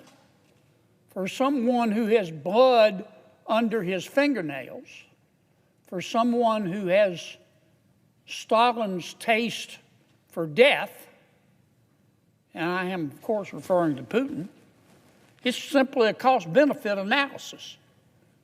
Does the cost or does the benefit of continuing the war outweigh the cost? That's just a fact. We're going to have to do something if we all want peace, and we all say we do, including the people of Ukraine. They don't want peace at any price, neither do I. But we all want peace. I know President Trump wants peace. But in order to get peace and to get Putin to negotiate seriously, we're going to have to increase the costs and make the cost on him of prosecuting the war greater than the benefits of him being able to continue to do it. Now, how do we do that? One option is sanctions. Putin has completely transformed Russia. Russia had, before the war, had some tendencies toward, I don't want to overstate this, but I want to be fair, toward a democracy. At least they got to vote. And not every vote was rigged. That's all changed. Putin has turned Russia into a total authoritarian state. He controls the media. If you disagree with him, you go to jail. That's why you don't see much dissent. That's why you see virtually no dissent. If you're his enemy and he thinks you become too problematic, he just kills you, just poisons you. Russia today is as autocratic as China. And their security, their surveillance of their people is just about as pervasive. So Russia has changed. Putin has converted Russia into a war economy.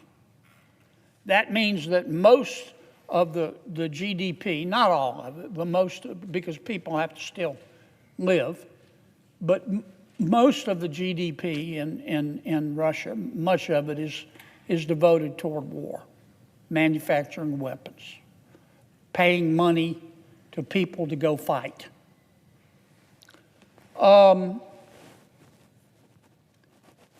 It's very expensive, and Putin affords it by selling oil. In fact, 40% of Putin's cash flow, the only way he's able to prosecute this war is by selling oil. And one way to get him to the table is to cut off his cash flow. The only way to cut off his cash flow is to cut off his oil sales. One way of doing that would be sanctions. Just say to people throughout the world, if you buy Russian oil, then you're no longer going to be able to do business with the United States of America, and you're no longer going to be able to use the United States dollar. And that's what President Trump has talked about doing. But as you know, President Trump has also said, and I certainly see his point of view, if I'm going to do it on behalf of America, by God, Europe's got to do it, because they're the ones at most risk. And he said, I'm not going to do sanctions and pass the bill that over 80 of us have joined here in the Senate. The president said, I'm not going to do sanctions until all the Europeans agree to sanctions and stop buying Russian oil. And I understand where he's coming from, as I said. The problem with it is you have some European countries. One is Hungary. Another is Slovakia. They tend to be more aligned with Russia than anybody else in in the European Union, and they buy oil, and it's going to from Russia, and it's going to take a while to convince them to stop it. It's going to take months. Meantime, Putin is launching 800, not 80, 800 drones and 800 missiles a night at the Ukrainian people. And he's not just aiming that weaponry at the Ukrainian soldiers. He's destroying the civilian population, the infrastructure. He's killing people. In fact, it's escalated. The president met with Putin in Alaska, as we all know, and made a bunch of promises and completely reneged. And all we've gotten for that meeting is 800 missiles and drones a night. So if sanctions are not going to work for now, if it's going to take several months for us to work that out, what can we do? Well, here's what I think we ought to do. And I am introducing legislation to do this. Joining with me will be Senator Graham. It'll be bipartisan legislation. Senator Graham, Senator Blumenthal, Senator Whitehouse. There will be others that will join in the legislation. And we're going to move this legislation. We're going to move it. We're going to seize Russian assets if our legislation passes. And we're going to give those assets to Ukraine to prosecute the war. Here's what I'm talking about. Just about every country in the world has assets in other countries. They don't just keep all their money in their own country. Oftentimes, those assets are liquid assets. And many times they're called foreign exchange reserves. You've probably heard that term, foreign reserves. They're used in trade to convert from one currency to another. When the war, when Putin attacked Ukraine, Russia had 300 plus billion, some say it's as high as $320 billion of assets in Europe and the United States. Most of them are in Europe. About 90% of those assets are in Belgium, in Brussels. Some are in France, the rest are in the United States. We're talking cash here. They originally were in debt securities, but we're talking cash now. There's over $300 billion of cash that the United States and our European allies froze that belongs to Russia. And it's been sitting there. And it's been invested basically in money markets, and we have been sending the interest to Ukraine to help them fight the war. But we've left the principal, the $300 billion, alone. We haven't seized it. We've just frozen it. The time has come to seize it. And I understand the arguments against it. Some in Europe have argued, well, it will break international law. I get it. Russia's already broken international law. Russia's already seized European companies. Russia seized over $400 million cash from J.P. Morgan Chase in accounts they had in Russia. So Russia isn't bothered by international law. It's a violation of international law for them to have invaded Ukraine and to be massacring these people. But I get it. We want to follow the rules even if Russia doesn't. But the time has come to look reality in the eye and no longer deny it, to admit it. If our legislation passes, here's what it would do. We will seize that $300 billion. No longer freeze it, we will seize it. We will give it in tranches, in smaller amounts as they need it to Ukraine. Not all 300 billion, we're still working on language, but not all 300 billion at once. We'll give it to Ukraine in tranches. Ukraine can use that money to buy their own drones and to buy their own missiles. And Ukraine can use that money not to kill Russian civilians, but Ukraine can use that money to buy missiles to take out every single refinery in Russia, cut off their cash flow, take out every single oil refinery in Russia.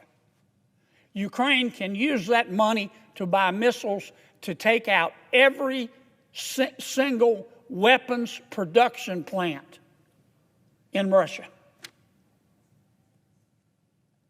Every single one. And make President Putin understand that there is going to be a cost for him prosecuting this war. We need to do that while we're working out what I think will be equally as effective, maybe more effective, this issue of sanctions. But we need to do it now, because we can't wait months and months and months until we get the sanction issue worked out. So if our legislation passes, we'll have to get the permission of our friends in Europe, but we've talked with many of them, and I think they will agree. We will give Ukraine an influx of $300 billion. Not a single taxpayer money from an American will be spent on this. This will all be Russian money. We're going to level the playing field. We're going to see what Mr. Putin is made of. Now, I want to be clear, and I hope the White House is listening to this. I want to emphasize, we're not spending any American money. This is Mr. Putin's money. And I know some people are worried about upsetting him. But he hasn't, he's not like the rest of us. He's not. He purely looks at this as from cost benefit. Human life doesn't matter to him. We're going to make it very, very costly if we do this for him to prosecute that war. I'm going to end on this note. Look, I don't want the American people I know we're tired of overseas wars. I'm tired of them. I know how people feel. I don't want the United States of America to be the world's policeman. I don't. But you know what? I don't want Putin to be the world's policeman either. And I don't want President Xi in China to be the world's policeman either. And I don't want the Ayatollah in Iran to be the world's policeman. And let me tell you what's going on here. Mr. President, you know this. We see it in classified information and non-classified, unclassified information. And you can surmise it if you follow the news. Xi in China, Putin in Russia, and the Ayatollah in Iran are working together. Putin couldn't prosecute this war without China. China sends infrastructure materials, technology every single day to Russia that can be used for civilian uses, but also for military uses. China buys Russian oil to give them the money to run their weapons plants in Russia. Putin and Xi and the Ayatollah are working together.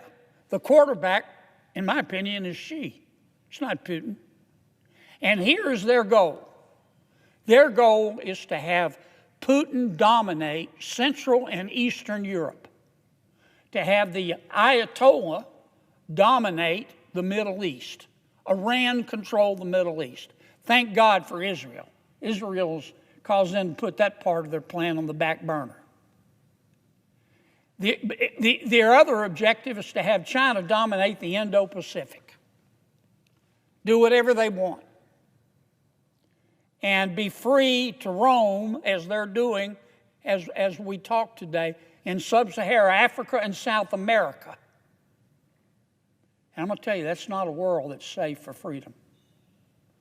That's not a world that is safe for democracy. This fight in Ukraine is not just about Ukraine. It's not. It's about the Indo-Pacific. It's about Finland. It's about Poland. It's about sub-Saharan African countries. It's about South America and our hemisphere. So I hope the Senate will pass our bill. We're going to move it. If you object to it, stand up in front of God and country and say so. But we got to do something. And I can promise you, with $300 billion of new capital, none of which will be American taxpayer money, Ukraine can buy some missiles or get Mr. Putin's attention. And he'll be inviting us to a summit. And he'll be paying for lunch. Mr. President, I yield the floor. Of a quorum. The clerk will call the roll. Ms. Alsobrooks.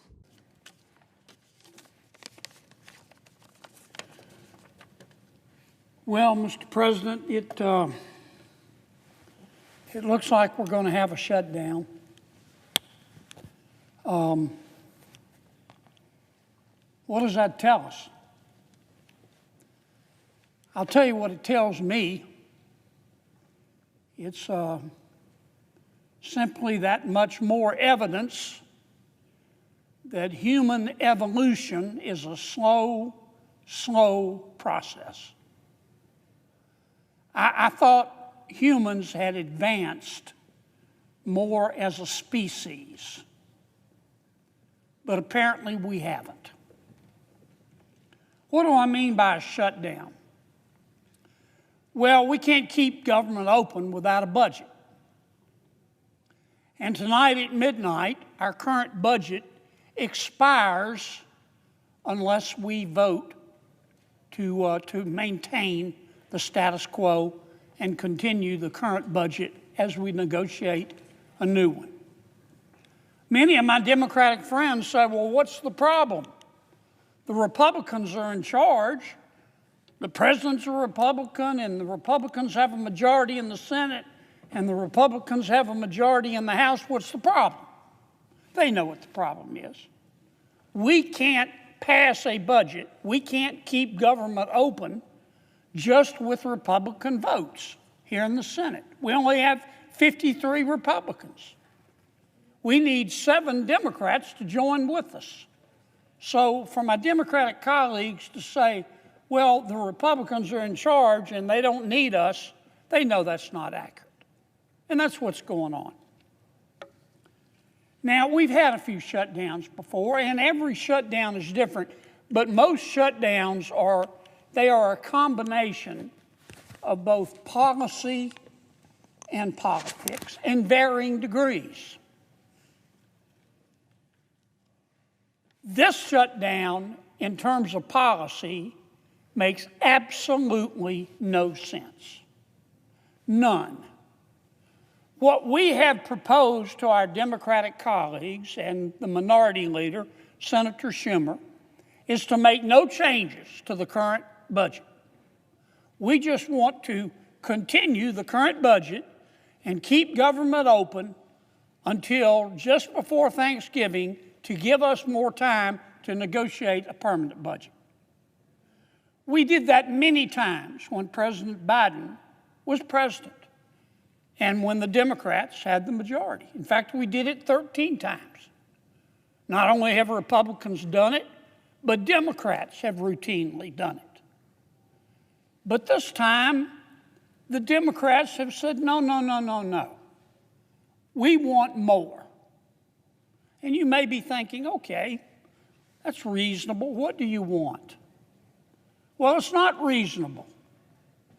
In effect, what the Democrats are saying to us is that we're going to close government unless you Republicans agree to make it bigger. We don't want the status quo. We want you to commit to spending $1.5 trillion more than you're spending now. And we, the Democrats are saying, are going to tell you how to spend it. First, they want us to repeal all of the Medicaid reforms that we did in the reconciliation bill. Some call it the One Big Beautiful Bill. The One Big Beautiful Bill would not reduce Medicaid. In fact, it would go up about 2% every year as a result of our bill. But it would say to people who are on Medicaid, who aren't eligible for Medicaid, that you're not going to get Medicaid anymore. Dual eligibles, people who sign up in Louisiana and Mississippi, that's fraud. Under our bill, they would be thrown off. The Democrats want them put back on. Under our changes in the One Big Beautiful Bill that the Democrats want us to reverse, you would have to satisfy certain income levels to be on Medicaid. The law says if you make too much money, you can't get Medicaid because Medicaid is for the poor. In my state, we have found people through audits making $120,000 a year on Medicaid. So our bill, which the Democrats want us to repeal after just passing it, would say to those people that if you don't meet the income limits, you can't get Medicaid. So that's the first demand of the Democrats. Take out all the reforms that we made to Medicaid in the reconciliation bill and throw them out the window. Number two, they want to extend the Obamacare subsidies. What does that mean? Well, first let me say Obamacare was a mistake, and we know that now. When President Obama passed Obamacare, we were told that our lives would be better. Our lives have been worse. We were told that it would make health insurance more accessible and more affordable. It's done neither. On the non-Medicaid part of Obamacare, we've got, 25 million Americans who are accessing it. And for the most part, about 90% of them are low-income Americans. But the rest are making huge sums of money. Some are making $160,000 a year getting Obamacare subsidized by taxpayers. And that's not the way it was supposed to be. How did we get here? Well, it's simple. During the pandemic, when people were being laid off or losing their jobs or couldn't work, President Biden rammed through a bill to enlarge the subsidies. He took the cap off the amount that you needed to earn in order to get Obamacare. And those subsidies at the end of this year are about to run out. Now, the Republicans have said, we'll sit down with our Democratic friends and talk about how to extend them, but we want to reform the program because it's not right that people making $125,000, $150,000, $250,000, $200,000 a year are getting their health insurance subsidized by the federal government. That's bone deep down to the mayor stupid. But the Democrats, Senator Schumer and his colleagues, have said, nope, we will shut government down unless you agree automatically to extend these subsidies, which were passed during the pandemic, after the pandemic is over, permanently. And that's just some of my colleagues' demands. I mean, you need an Excel spreadsheet to be able to follow their demands. Their demands to keep government open, you stack them here, you could stand on them and paint the ceiling. And that's not much of an exaggeration. And when Senator Schumer announced these demands, that's when I knew. I knew it in a nanosecond. We're going to have a shutdown. Because my colleagues, my Democratic colleagues, are very smart people. And Senator Schumer is a smart person. And he knew when he announced these demands that I could tell he wasn't serious. He knew they were unserious. And he knew that neither the president nor the other members of Congress were going to accept them. And you know what? Many Democrats know they're unreasonable as well. So that's why I say the policy part of this makes absolutely no sense. And that's because this isn't about policy. This shutdown is about politics. Now, parties change. Just like the human experience changes over time. Political parties change. My party's changing. So is the Democratic Party. And there is a wing of the Democratic Party, I call it the socialist wing. Some less charitable people call it the loon wing of the Democratic Party. And they are in charge right now.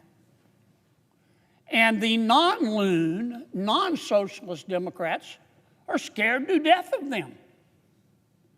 And this particular wing of the Democratic Party that's in the ascendancy, what do they believe? They try to out-weird each other all the time. They hate, if you listen to them, they hate Thomas Jefferson. They hate Abraham Lincoln. They hate George Washington. They hate Dr. Seuss. They hate Mr. Potato Head. They think our kids should be able to change genders back and forth at recess. Kids. And if it's their preference, should be able to undergo sex change operations while minors paid by you, the taxpayers. They believe that. They believe in open borders. They believe that if you support the law, which says you have to be vetted to come into our country, if you support the law, you're a racist. I think if you support the law, you're being prudent. But they believe in open borders. And my Democratic friends are about to elect a new mayor in New York City who is a member of the loon wing. He's a self-avowed socialist. He has said if the Prime Minister of Israel comes to New York City, he will have him arrested. But this is not the majority of Democrats that believe this. I don't think that for a second. And I know many of my Democratic colleagues here don't believe that. But the loon wing, the socialist wing, the angry Gary Busey wing of the Democratic Party is in ascendancy. And they've got a lot of power, enormous amount of power. And many of my Democratic colleagues in the Senate are scared of them. And the loon wing is mad at many of my Democratic colleagues in the Senate. They shouldn't be, but they are. And therefore, many of my Democratic colleagues in the Senate are scared of the loon wing. And they want the loon wing to love them. The loon wing will never love them. They're better off doing the right thing, and they know what the right thing to do is. But that's why I say this is a political decision, and that's why we're going to shut government down. Now, once you shut government down, unless you're prepared to leave it shut down permanently, and maybe my Democratic colleagues are, but I don't think so. I still, maybe I'm naive, but I still think too many of my Democratic colleagues in the Senate know better. Once you shut the government down, you got to get it back open. How are they going to get it back open? We're not going to agree to their demands. $1.5 trillion. They know we're not going to agree to it. So how is my friend Senator Schumer going to get government back open? You know, there's a famous movie line. I don't remember the movie. I think Denzel Washington said the line. I love Denzel Washington. He's what cool looks like. The guy's awesome. He's a total baller, man. I love Denzel Washington. But anyway, I think he said in one movie, if you pray for rain, you better be prepared to deal with the mud.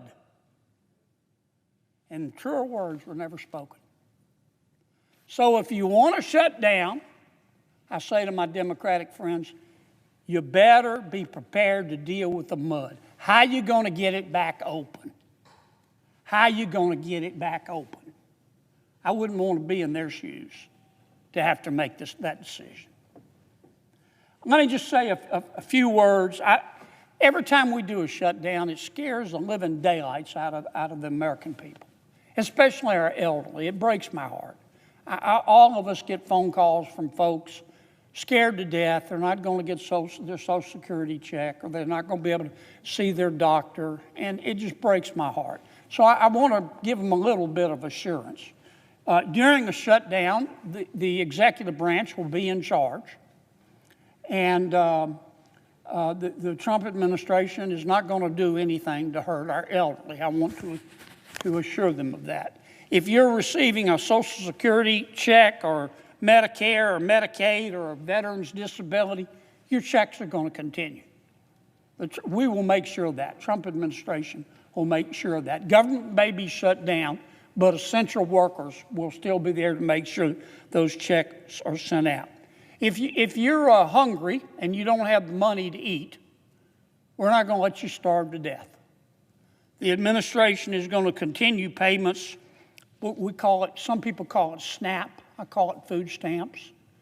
And we will continue the payments for the women, infants, and children's program. Most of us refer that to WIC. You'll still get your mail. Don't worry about that. Postal Service will be working through the shutdown.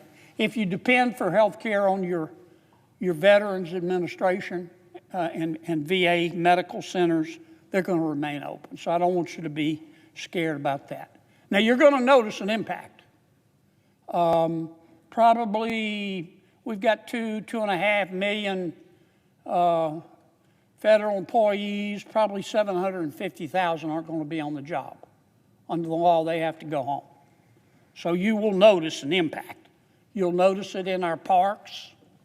You'll notice it in our museums here in Washington if you're visiting. You'll notice it in many of the federal agencies. That's the law. They can't come to work in a shutdown. Doesn't matter who initiates the shutdown. We still got a little time.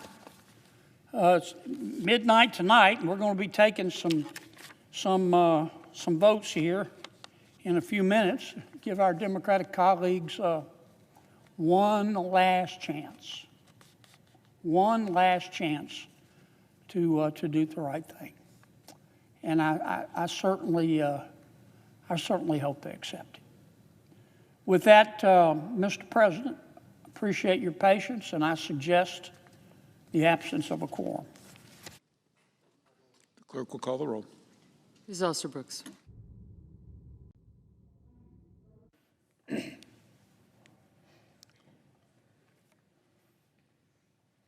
Well, the shutdown melodrama continues. I love the smell of melodrama in the morning. It smells like the United States Senate. I said the other day that this shutdown is just further proof that human evolution is a slow process. This shutdown, what you're witnessing now, is just further proof of why it took human beings thousands of years to learn how to stand upright. This shutdown is bone deep, down to the marrow, stupid. Some shutdowns are based on policy. Some shutdowns are based on politics. Some shutdowns are based on a combination of both. This one is pure. It's pure as ivory snow. This shutdown is based on politics. Let me tell you what's going on. I believe in a two-party system, Mr. President.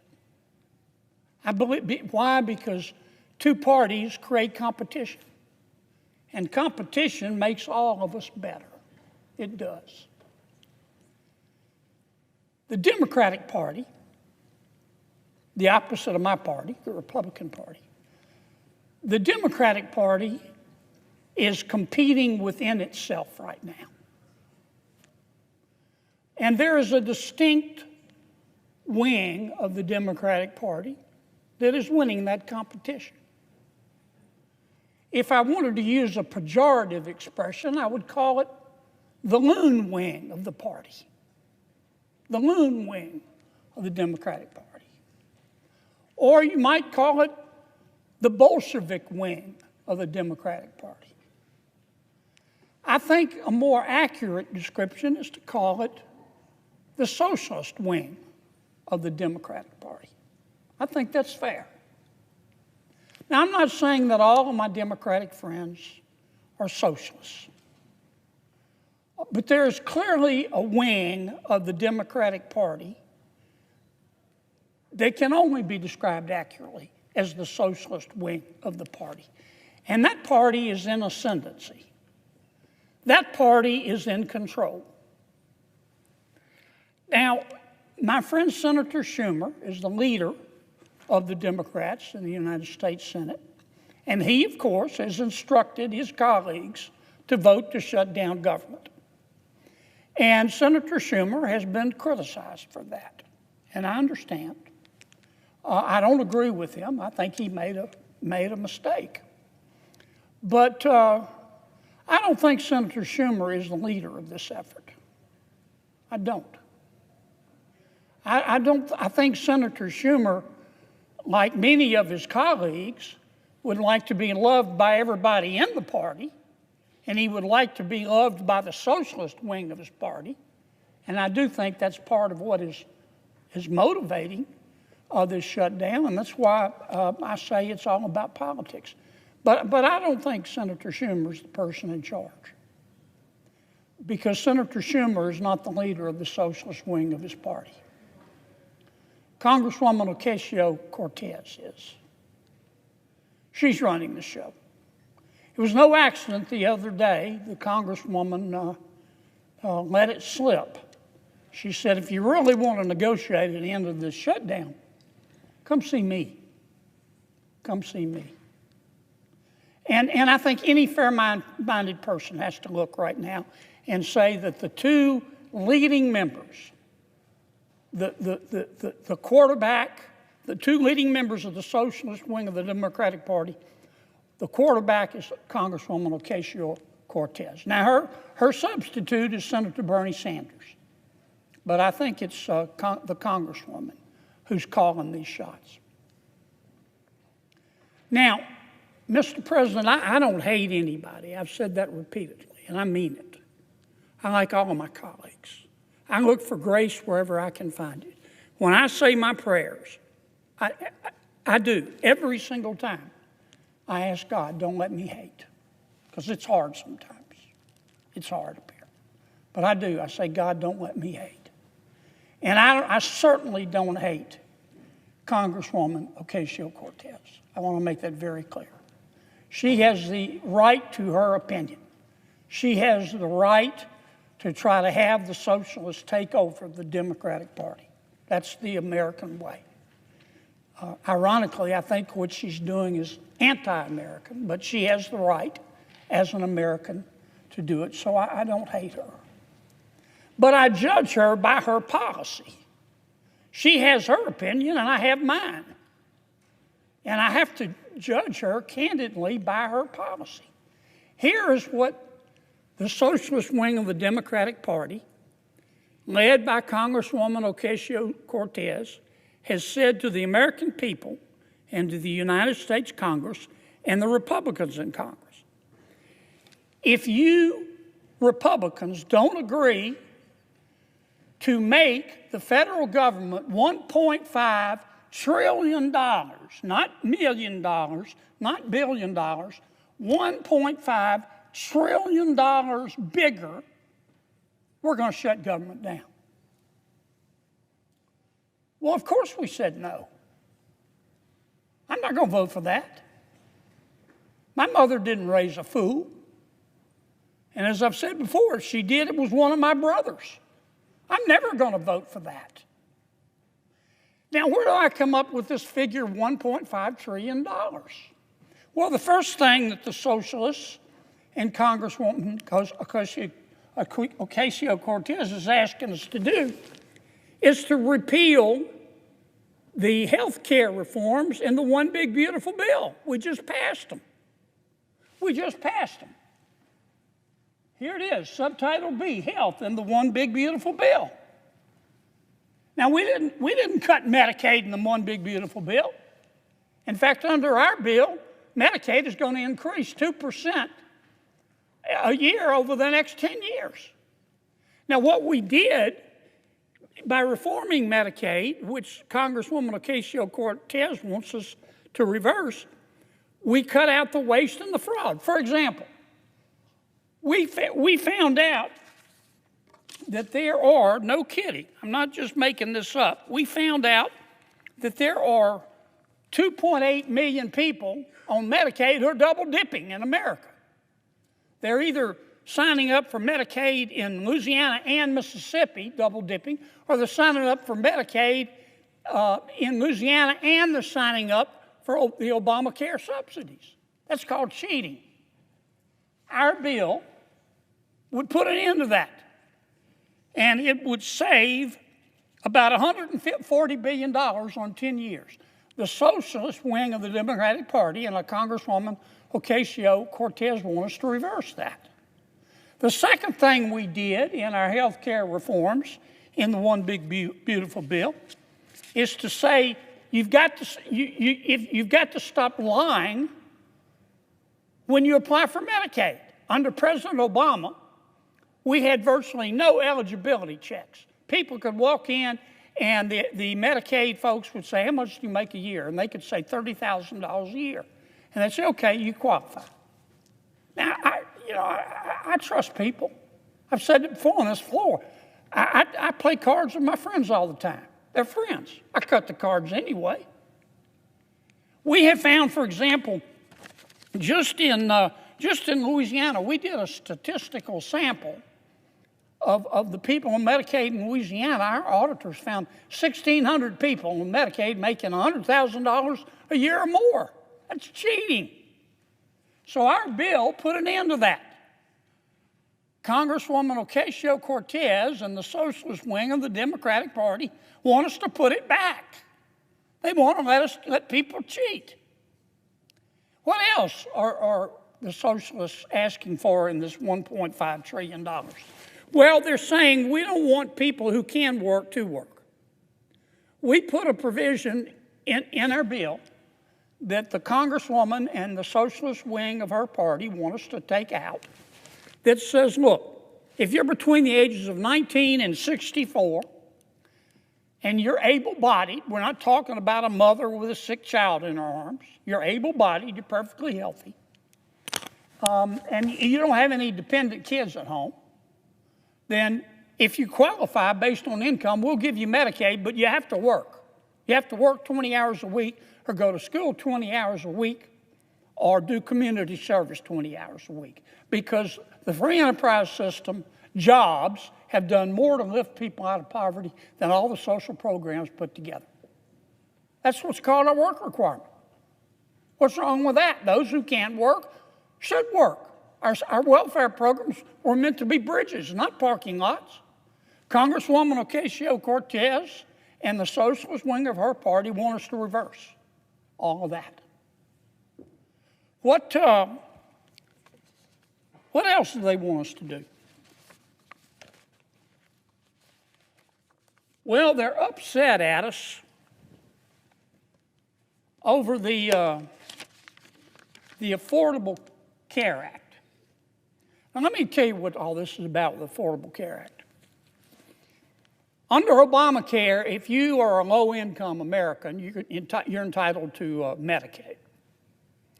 If you are a middle-income American, you have a job, then chances are you get insurance through your employer. Most people do. But if you're in the middle, you make a little more money than the poverty level, but you can't get insurance through your employer, we provide what's called the Obamacare exchanges. So when we talk about the Obamacare subsidies, that's what we're talking about. It's about 24 million people. And it was meant for lower income people. Up until 2019, it was all for low income people. And then in 2019, without any Republican votes, President Obama said, look, we're in a pandemic. We're going to raise the limit. We're going to say there are no income limits on Obamacare paid for by the taxpayer. We've got 24 million people on Obamacare. When they raised the limits, you can make any amount of money and still get a subsidy. That added about 1.6 million people on Obamacare. Obamacare was meant for people who make from roughly $30,000 a year to $130,000 a year, families of four. Now, because President Biden raised the cap, we've got people making $600,000 a year, $150,000 a year, families making $200,000 a year, getting subsidies from the American taxpayer. Why? Because they said we needed it in the pandemic. The pandemic is over. And that's why the Democrats, when they passed the bill, put in a provision that says at the end of this year, those extra subsidies are going to end. Congresswoman Ocasio-Cortez says no. Until you agree to let them continue, to let anybody at any income level get subsidies, we're going to shut government down. That's their third demand. And that is part of the $1.5 trillion. And finally, of course, the Congresswoman is saying we want you to give $500 billion, not $500,000, not $500 million, $500 billion. We want you to give $500 billion to the Corporation for Public Broadcasting because we like what they say. Well, we just eliminated money for all forms of media in the Affordable Care Act. Now, those are the demands. Those are the demands. I'll mention one more. Congresswoman Ocasio-Cortez got very, very upset, as did the socialist wing of her party, when the president sent over what's called a rescission package. Basically, President Trump just said, we want you to take some stuff out of the budget that we think is wasteful. And we did. And that upset the Congresswoman. She's entitled to be upset if she wants to. But that really upset the socialist wing of the party. And so we took out, and here's what they want us to put back in. We found that under President Biden, they were spending $3 million for circumcisions and vasectomies in Zambia. We took that out. The Congresswoman says, we're going to shut down government until you put that back in. We found $500,000 of American taxpayer money for electric buses in Rwanda. We found $3.6 million for pastry cooking classes and dance focus groups for male prostitutes in Haiti. I kid you not. I'm not making this up. It was in the budget under President Biden. We took it out. Congresswoman Ocasio-Cortez in the socialist wing, the loon wing of the Democratic Party, says we're going to shut down government until you put it back in. I'll just read you a few more that we took out. They are demanding we put back in. $6 million for media organizations for the Palestinians. $833,000 for transgender people in Nepal. $300,000 for a pride parade in Lesotho. $882,000 for social media mentorship in Serbia. $4.2 million. We took it out. The Congresswoman and the socialist wing of their party says we've got to put that back in for the open government. $4.2 million for lesbian, gay, bisexual, transgender, queer, and intersex people in the Western Balkans and Uganda. I could spend the rest of the afternoon here. We took all that out. It upset Congresswoman Ocasio-Cortez. It upset the socialist wing of her party. And now that wing of her party and the Congresswoman are threatening all other Democrats and saying, you've got to shut that government down until we get what we want. And part of what they want is to add this kind of stuff back into the bill. And that's what this fight is all about. We're in the process of negotiating a budget with our Democratic friends. We ran out of time. The cutoff was midnight Tuesday night. That's when the clock struck midnight and the budget ran out. What we had asked for and what we're still asking for is to let's continue to negotiate, we meaning the Republicans and the Democrats, for 6 more weeks and try to agree on a budget. That's all we're asking. We're not asking for any additional appropriations, any conditions, any stipulations. All we're asking for is what we call a clean CR.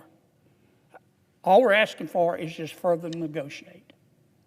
And Congresswoman Ocasio-Cortez, who has done a stellar job in rising to the leadership of her party as a member of the socialist wing. They're about to elect a socialist mayor of New York. I think Mr. Mamdani's going to win. They have said to our request, let's just continue the status quo for 6 more weeks. They said, we'll give you 6 more weeks if you will give us $1.5 trillion. That's what they're demanding. And that's why we're shut down. Now, let me say it again, Mr. President. I don't hate anybody. This is America. I sure don't hate the Congresswoman. She is entitled to her opinion, but I'm entitled to mine. And she can criticize my policy positions, but I'm entitled to criticize hers. And I'm here to tell you, Mr. President, in front of God and country, based on her policy positions that she's demanding, based on her policy positions that she is demanding that I just outlined, $1.5 trillion of pure, unadulterated spending porn. Based on that demand, based on her policy positions, the American people are looking at her and saying, this person has single-handedly put an end to dumb blonde jokes. Because that is the craziest thing I've ever heard. Based on her policy positions, $1.5 trillion of this kind of spending porn, the American people are looking at the Congresswoman and saying, with respect, she must be bilingual. She must speak English and stupid. And that's why we're not agreeing to it. Now, I know every one of my Democratic colleagues, and I know more than half of them know better. They know what we're asking for is reasonable. I'm just asking them to meet us halfway. We're not asking for any additional provisions. They shouldn't ask for any additional provisions. And let us just open back up and continue to negotiate for 6 weeks. Don't be scared of the Congresswoman. Don't be scared of the socialist wing of your party. I suggest the absence of a quorum. Mr. President, with me today is one of my colleagues from my office, Mr. Will Petrie, who has helped me immensely on this issue. I want to talk just for a few minutes, Mr. President, about digital assets. Some people refer to them as crypto or cryptocurrency. The Senate Banking Committee is in the process, as we should be, of considering market structure legislation for digital assets, for Bitcoin, for crypto. And it's important. because there's an enormous amount of confusion out there. I remember when blockchain technology started, many of us do. Today, 1 in 5 Americans own cryptocurrency. Its growth has been nothing short of breathtaking. But as oftentimes happens when you have an innovation, it creates enormous confusion on the way that the subject of that innovation integrates with the federal government. And that's the case here. Those who are in the cryptocurrency business and in the blockchain technology business don't know who to talk to in the federal government. The Securities and Exchange Commission has announced under President Biden that it has jurisdiction over digital assets, and so did the Commodity Futures Trading Commission, the CFTC. And there's been a lot of litigation, and there have been a lot of court cases, and it's been enormously confusing. And those in the crypto business understandably have the reaction, look, we don't mind being regulated, we have nothing to hide, but we'd like to know who to talk to. Is it the CFTC? Is it the SEC? What do we do? And that's why we need legislation. That's why we need market structure legislation, not because government needs to stick its nose in everything, but because there has to be some certainty here. Clearly, there's a turf war between the CFTC and the SEC, and it's Congress's role to delineate who has jurisdiction over what. Now, we did pass one piece of what you might call crypto legislation. We passed the Genius Act, as you know, Mr. President. That was an important piece of legislation, but it really was just a baby step. It regulates stable coins, which is only one part of the digital assets business. I'm certainly not denigrating the effort. I voted for the bill. I sit on the banking committee. The Congress passed the bill. It's a good bill. It was necessary. I congratulate everybody who worked so hard on it. But it's only a small portion of the digital assets market. Now we need to turn to the rest. And the House has already acted. The House has passed a bill called the Clarity Act, which does just what I've been talking about, providing some market structure legislation for the crypto industry, the digital assets industry. But the Senate, this is above my pay grade, but the Senate has not decided not to take up the Clarity Act. I don't know that it's been decided definitively, because obviously if enough senators want to, we can take up anything we want to take up. But the thinking seems to be that the Senate needs to start over and draft our own digital assets market structure bill that complements the Clarity Act, which is already passed by the House. The Banking Committee, chaired by our very able Chairman Tim Scott, is going to be taking up this legislation soon. It's got to be written first. It's still being written. We need to hold hearings. This is a complicated piece of legislation. I've spent a lot of time on it, and it's one of the most complicated pieces of legislation I've ever seen. This is just one person's opinion. I'm as a member of banking, I think it's going to take at least 2 hearings for us to be able to understand the pros and the cons of this legislation and understand the legislation itself. We have to be sure in this legislation, given that 1 in 5 Americans own cryptocurrency, we have to make sure in this legislation, Mr. President, that we're striking the right balance in jurisdiction between the CFTC and the SEC. We have to make sure in this legislation that we're coordinating closely with another Senate committee, the Senate Agriculture Committee, because it has jurisdiction of the CFTC and will play just as important, if not a more important role in this legislation as the Banking Committee. We're going to have to address in this legislation some concerns of the banking community. The banking community, after we passed the Genius Act, remember the Genius Act was just about stable coins. The banking committee is arguing the banking community, our banks, are arguing very persuasively that there were some mistakes made in the Genius Act, which, as I just said, regulates stable coins. Frankly, I don't know if that's accurate or not.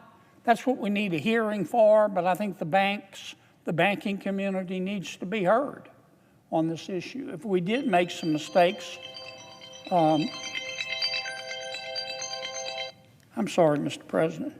If we did make some mistakes in the Genius Act with respect to American banks, I want us to correct it. I'm not saying we did or we didn't. I've heard both sides of the argument. But my point is that we're going to have to take up that issue as well in the hearing, because the banking community would like us to amend the larger digital asset market structure legislation to accommodate their concerns about the mistakes, if any, that we made in the Genius Act. We're going to have to spend a lot of time in these hearings and in drafting the legislation, making sure that we are addressing things like tokenized securities. This complicated stuff. It's a way, basically, to trade a stock using blockchain technology without owning the stock. We've got to make sure we get that right. An issue will be raised, I'm sure, about deposit insurance.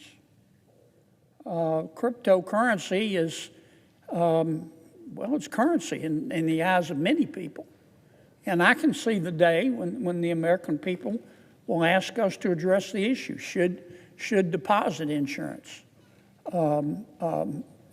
cover cryptocurrency and digital assets? I'm not suggesting to you that it should. I'm not suggesting to you, Mr. President, that it shouldn't. I'm suggesting to you that likely would be a topic we'd want to consider in one of these hearings that we need to have about this topic. I also think it would be appropriate in a hearing on this topic before we draft or vote on the legislation to talk about the Clarity Act. That's the digital market structure legislation that I just referred to that was passed by the House. No one's suggesting this, but I certainly would disagree if they suggest.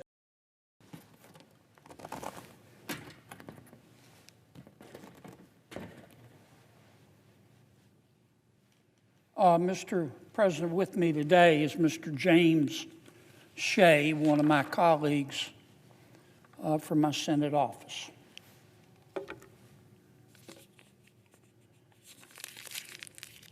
I want to talk today, Mr. President, about the owls. There are 19 species or kinds of owls in the United States. Did you know that? 19. I want to talk about two of them. The spotted owl and the barred owl. That's barred, B-A-R-R-E-D. Both of them are God's creatures. I also want to talk today, Mr. President, and you'll understand what I mean in a moment, about the federal government's proclivity, repeated proclivity, to do the dumbest thing possible that won't work. Now, the federal government The federal government, which can't even deliver the mail when it has the address right there on the front. And more specifically, the Department of Interior has promulgated a rule. And this rule says that unless Congress stops them, they're going to hire hunters right here to kill 453,000 barred owls. There are only 4 million in the United States, but the Department of Interior wants to kill 453,000 mama barred owls, daddy barred owls, and baby barred owls because the Department of Interior says that the barred owl is a better hunter than the spotted owl. The Department of Interior is not saying the barred owl is eating the spotted owl. The Department of Interior isn't saying that the barred owl is hurting the spotted owl. The Department of Interior says it wants to kill over 10% of the barred owl population because the barred owl is a better hunter than the spotted owl, and they want to tip the scales of nature in favor of the spotted owl, even though the spotted owl is not on the endangered species list. My resolution, which will be voted on tomorrow, will stop this nonsense. First, I want to talk a little bit more about the barred owl, and in doing so, I'll talk a little bit about its cousin, the spotted owl. As I said, they're both God's creatures. This is a barred owl. It's beautiful. If you've ever seen a barred owl, it has very, very soulful eyes. Their feathers are incredibly soft. It's called a barred, B-A-R-R-E-D, because of the bars that run across here, as opposed to a spotted owl. The barred owl, 10% of which our brainiacs at the Department of Interior want to kill, has been around for 11,000 years. Sometimes the barred owl is called a hoot owl. That may be the term you know it by best. The barred owl is about 2 feet long. It's got incredible eyes. Man, it can see. It's like Superman or Superwoman. It's got incredible eyes and incredible hearing. The barred owl, like the spotted owl, is nocturnal. They come out at night. They hide during the day, and they come out at night. And the barred owl is a great hunter, great hunter. The barred owl eats mice. The barred owl eats squirrels. The barred owl eats snakes. The barred owl eats lizards. The barred owl eats spiders. Barred owl even eats bats. The barred owl lives, as does the spotted owl for that matter, in old growth forests. In fact, I have a pair of barred owls that live in the forest behind my house. They're great. They always come in pairs, about which I'll talk in a second. In fact, you can attract barred owls, many people do, by building what's called a nest box. And you can have barred owls come and live if you live near a forest. If you want to know how, if you're not handy like me and you want to know how to build a nest box, just go to YouTube. Barred owls marry for life. They mate for life. And when a male barred owl is courting a female barred owl, I've seen videos, it's really cool. The male barred owl courts a female by bowing. The male barred owl bows and it opens its wings up a little bit. Doesn't want to be intimidating to the female, not full blast, but it opens its legs up a little bit. And the barred owl wobbles its head back and forth, side to side. And if the female is impressed, the female says, I do. And they stay married the rest of their lives together. That's why you see them in pairs. They have babies once a year, generally 2 to 5 babies. I can't go there. These are two of the babies that the Department of Interior wants to kill. They're going to pay the same price, by the way, to the hunter to kill the babies as they are to kill the mama. They don't care. They just want to kill them all.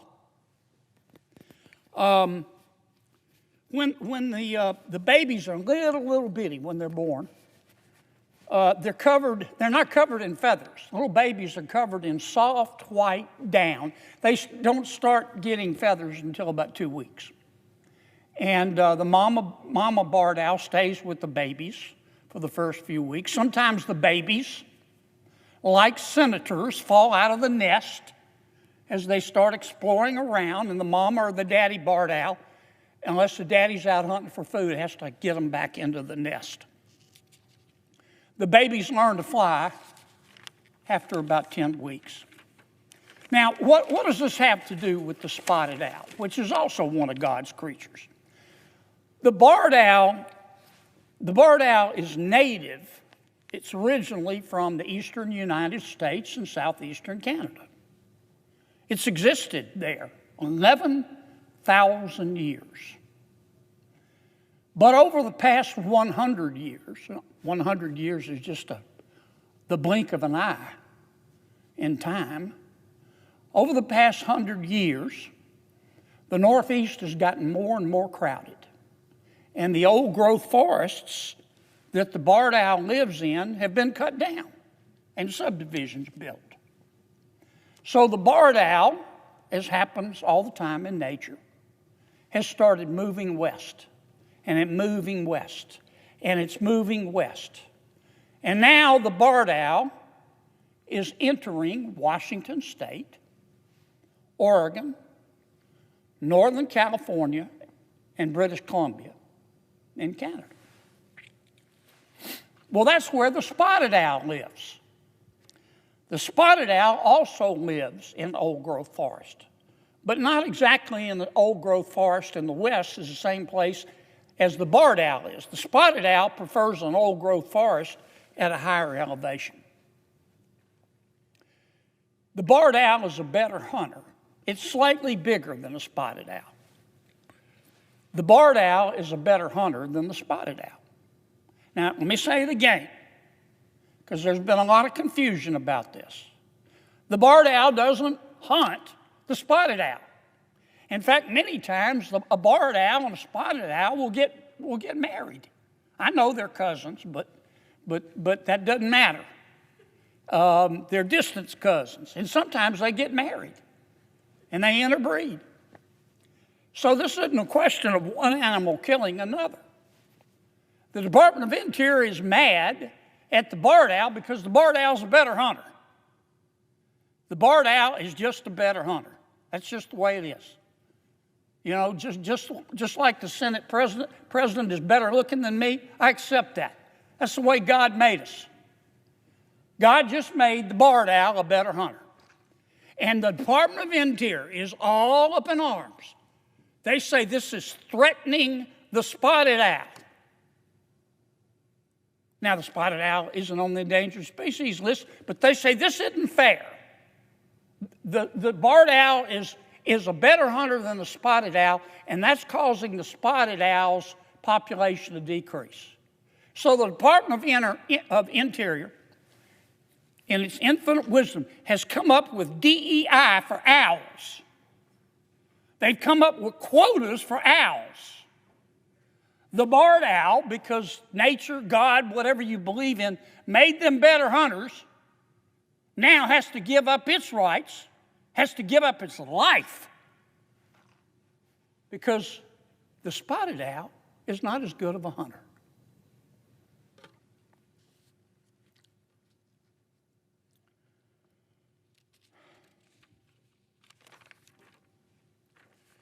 Now, as I mentioned, the spotted owl and the barred owl don't always live in the same place. Out west, the spotted owl prefers higher elevations than the barred owl, but they do, it's undeniable, they compete for food and they both live in old-growth forests. Let me tell you something. The Department of Interior doesn't like to admit this, Mr. President. The spotted owl population was declining even before the barred owl decided to move. You know why? It had nothing to do with food. It had nothing to do with the barred owl. It had to do with the same thing happening on the West Coast that has happened on the East Coast. Many of the old-growth forests have been cut down to make way for more people. And you might have noticed we've had a few forest fires. And they have been causing the population of the spotted owl to be reduced. Not to the point of endangered. The Interior Department just says they're threatened. That's the problem with the spotted owl. It's not the barred owl. Now, this regulation that I'm trying to overturn was promulgated under President Biden's Department of Interior. Okay? But the Department of Interior, I want to make this clear, under President Trump, has embraced this rule. They think this is the greatest rule, this is the greatest idea they've ever heard of. They think it tastes like pumpkin pie to them. In fact, I got a call from Secretary Burgum, who I love and respect. He was mad as a mama wasp.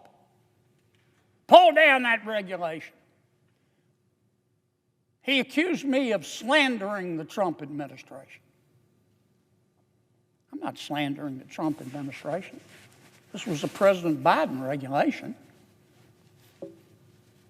Now, I was polite with the secretary, but I told him he was confused.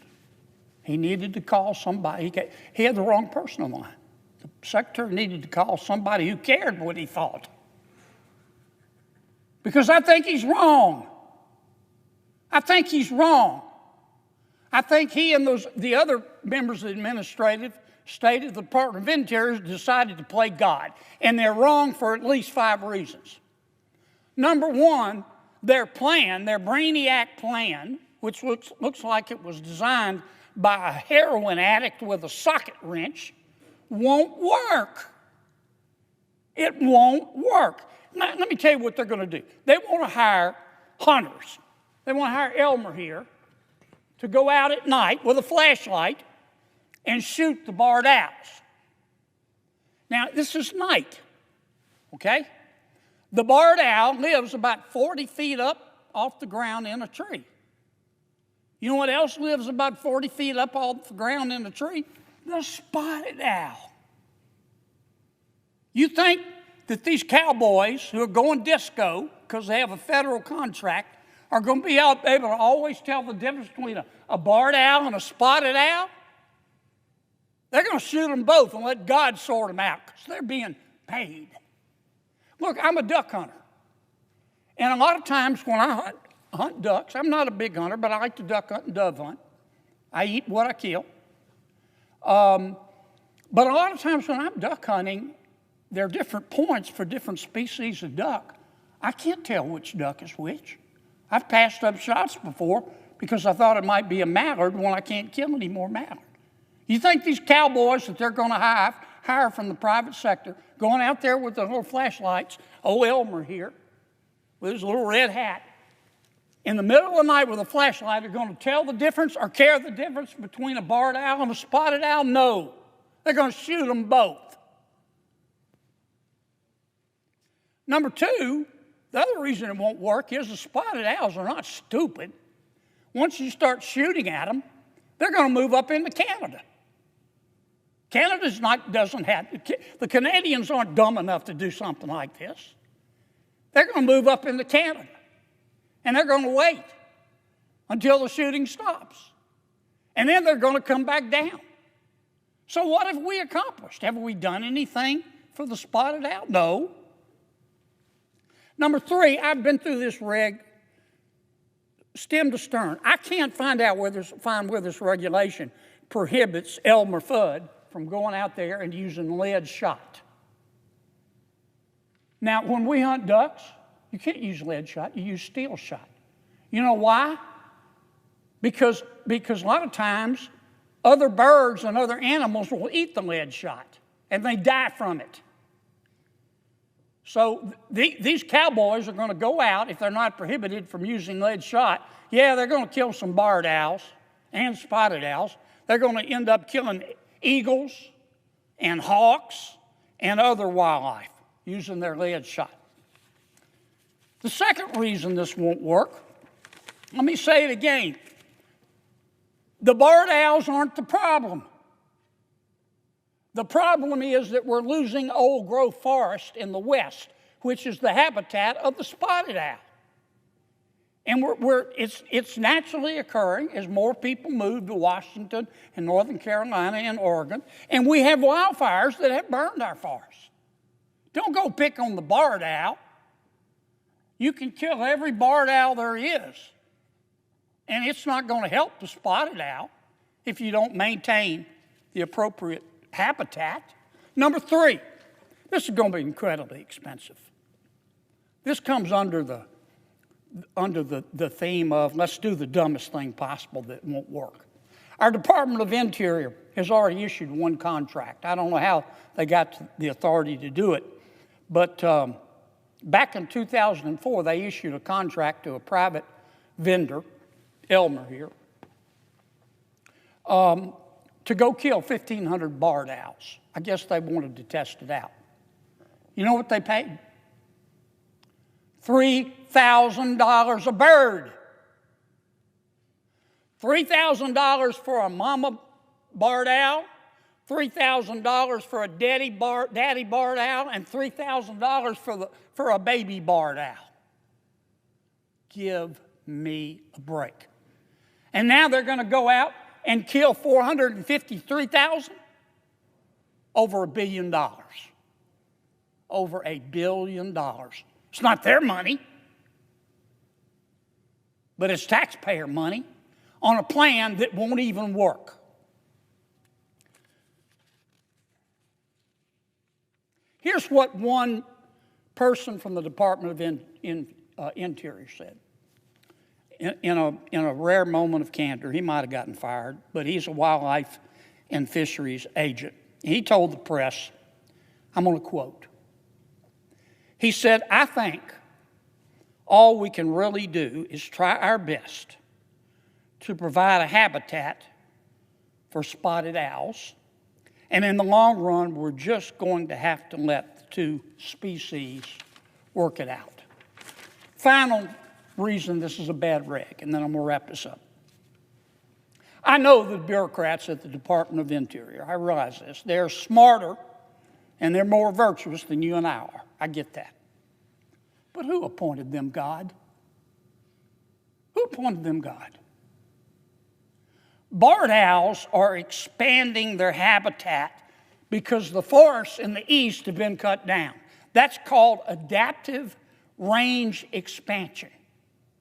And you know what? Whether you believe in God or nature or whatever, that happens every single day in our ecosystem.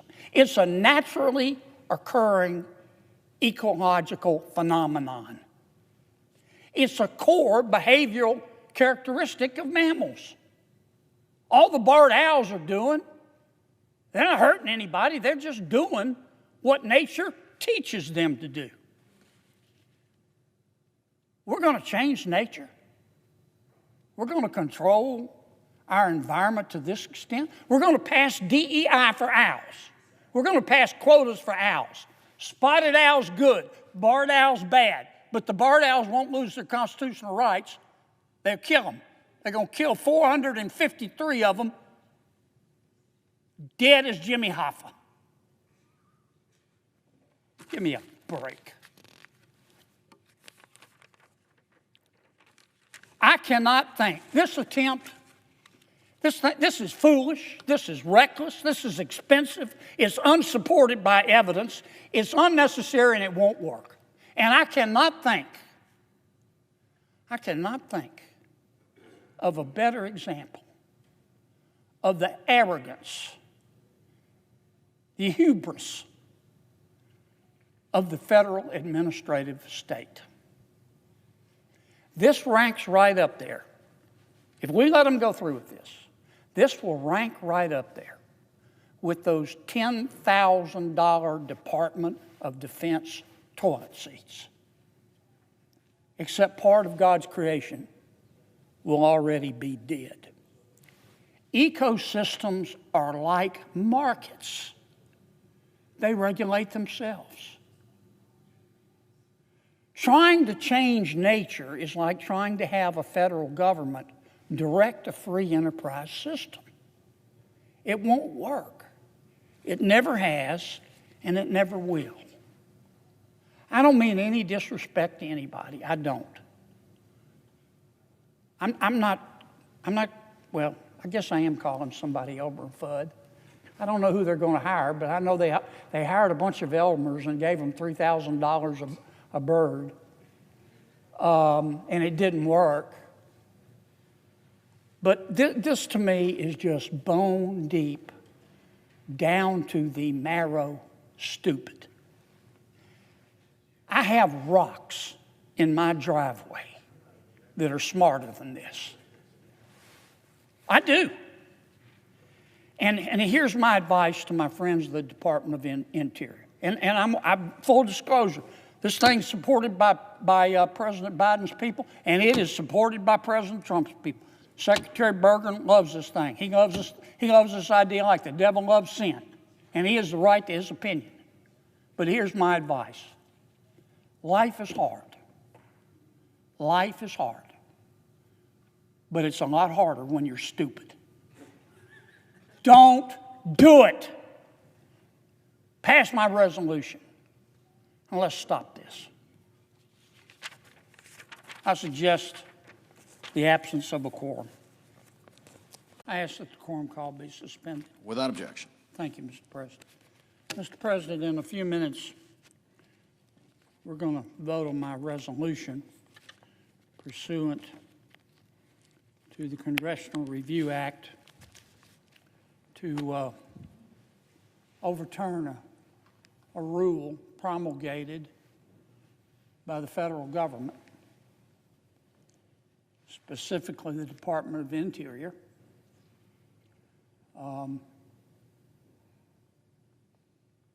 I can't think of a rule, Mr. President, that better demonstrates the arrogance, the hubris of the federal administrative state.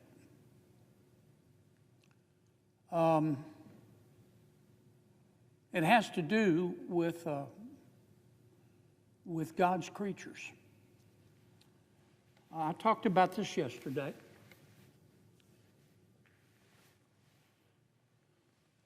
This is a barred owl, spelled B-A-R-R-E-D. This is a spotted owl. They're both magnificent animals.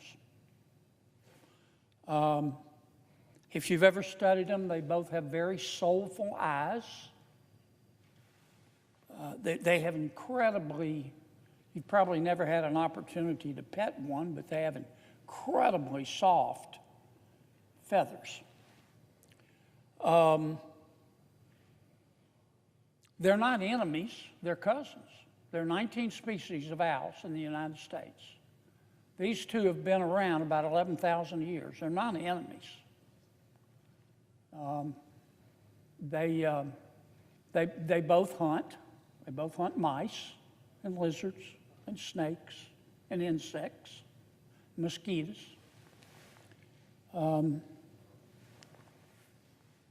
The barred owl is slightly bigger than the spotted owl, and the barred owl is a better hunter. That's just the way God made them. Now, the Department of Interior, this started under President Biden, but I don't want to mislead anyone. Secretary Bergen, our current Secretary of the Interior, very, very much opposes my CRA and supports this regulation I'm trying to overturn. What would the regulation do? Here's what it would do. The federal government, which, as I said yesterday, it was true then, it's true now, which can't even deliver the mail when the stuff has an address right on the front of it, and in particular, the Department of Interior, under President Biden and now under President Trump. As an aside, it's very hard, Mr. President, to piss off both the Biden administration and the Trump administration, but I've managed to do that. That's okay. I think I'm right. The Department of Interior is proposing to kill 453,000 barred owls. Kill them. Mamas, daddies, babies. Why? To protect, they say, the spotted owl. You go, whoa. Why does the spotted owl need protecting from the barred owl? They're cousins. They share the same habitat. Sometimes they have sex. It's not unknown that a barred owl will marry a spotted owl. A barred owl marries another barred owl for life, in fact. And sometimes a barred owl will marry a spotted owl. The barred owl doesn't eat the spotted owl. The barred owl doesn't kill the spotted owl. But the barred owl's a better hunter. And the Department of Interior says because of that, they've got to kill 453,000 barred owls to help the spotted owls. That's what the federal government has come down to. We've now got DEI for owls. According to the Department of Interior, bad owl, good owl. But we're not talking about an admission to college. If you're on the wrong end of this DEI proposal, you don't get the owl doesn't not get admitted to college, the owl gets killed. I've been around a little while. I've seen a few vampire movies. This isn't the first one of these, but this is one of the worst examples I've ever seen of the arrogance and the hubris of the federal government. This is bone deep, down to the marrow, stupid. Let me tell you why. First of all, it's not going to work. The federal government is going to send out a bunch of hunters. Here's one of their hunters. That's what he'll probably look like. They're going to send out a bunch of hunters at night with flashlights and shotguns. Because owls are nocturnal. They live at night. They come out at night. They hide during the day. And both barred owls and spotted owls live about 40 feet up in the tree, 40 feet up in the trees. So they're going to send these cowboys out there with their little lights, and they're going to point up, and they're supposed to shoot the barred owl and not shoot the spotted owl. Dreamweaver. So to kill the barred owls, it's inevitable, they're going to kill some spotted owls. Number two, I've been all through the regulation. I see no indication where using lead shot is prohibited. We've changed the rules about using lead versus steel shot because we've realized how dangerous lead is. So they're going to kill, if they use lead shot, which is a lot cheaper than steel shot, they'll kill some barred owls. They'll also kill some spotted owls. They'll also kill some eagles. They're also going to kill a bunch of hawks, and they're going to kill a bunch of other wildlife because they eat the lead, and the lead kills them. It's not going to work. The third reason it's not going to work, and what the Department of Interior won't tell you, is that the barred owl, which is native to the eastern United States, started moving west into the jurisdiction of the spotted owl about 100 years ago. It's been steadily moving west because the old-growth forests where the barred owl lived in the eastern United States and northeastern Canada was cut to make room for people. So the barred owl started moving west, and now the barred owl is in Washington and Oregon and Northern California and British Columbia. Once again, they don't eat each other, they don't kill each other. But the spotted owl that the Department of Interior says it's got to save was losing population well before the barred owl moved in. You know why that is? Because what's happening in the West is the same thing that was happening in the East. As we gain population and people move to the suburbs, we reduce old-growth forests, which reduces the habitat for both owls. I'm not saying that we shouldn't harvest trees appropriately. I'm not saying that. But we've also had wildfires. That's what's damaging the spotted owl. It's not the barred owl. Final point, this isn't going to work, that unlike some of the employees of the Department of Interior, barred owl isn't stupid. Once you start shooting the barred owl is going to just move on up to Canada. And as soon as the coast is clear, barred owl is going to come back. Okay? So you're not going to do anything to help the spotted owl. Number two, the second reason that this regulation is bone deep down the mare stupid is it's going to be expensive. In 2024, the Department of Interior issued a contract to kill, I think it was 1,500 barred owls. I don't know how they could do it. I don't know how they had the authority, but they did it. It's the way the bureaucracy works. They hired hunters. They paid them $3,000 a bird. $3,000 a bird. So if they went out at night with their little flashlights, looking 40 feet up in the trees, and they killed a daddy barred owl, they got $3,000. If they killed a mama barred owl, they got $3,000. If they killed a baby barred owl, they got another $3,000. And if they, you know how they really hit the jackpot? They'd catch a mama barred owl in her nest protecting her baby chicks. One shotgun shell, you hit all 3 baby chicks, that's $9,000. That's what we're going to use taxpayer money paying for. Now, the Department of Interior wants to send out these folks to kill 453,000 barred owls at $3,000 a pop.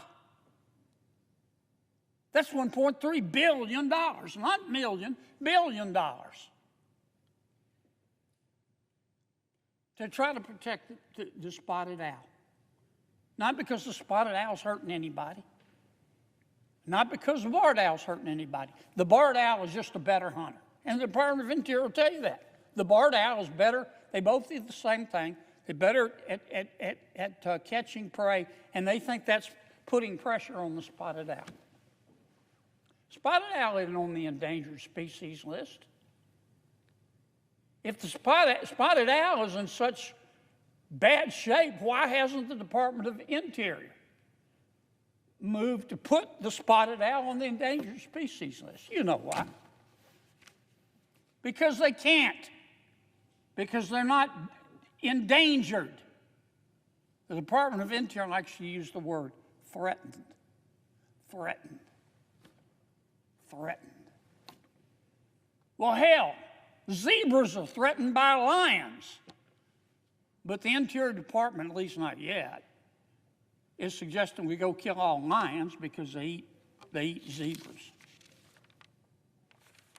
Now, I don't want to mislead anyone.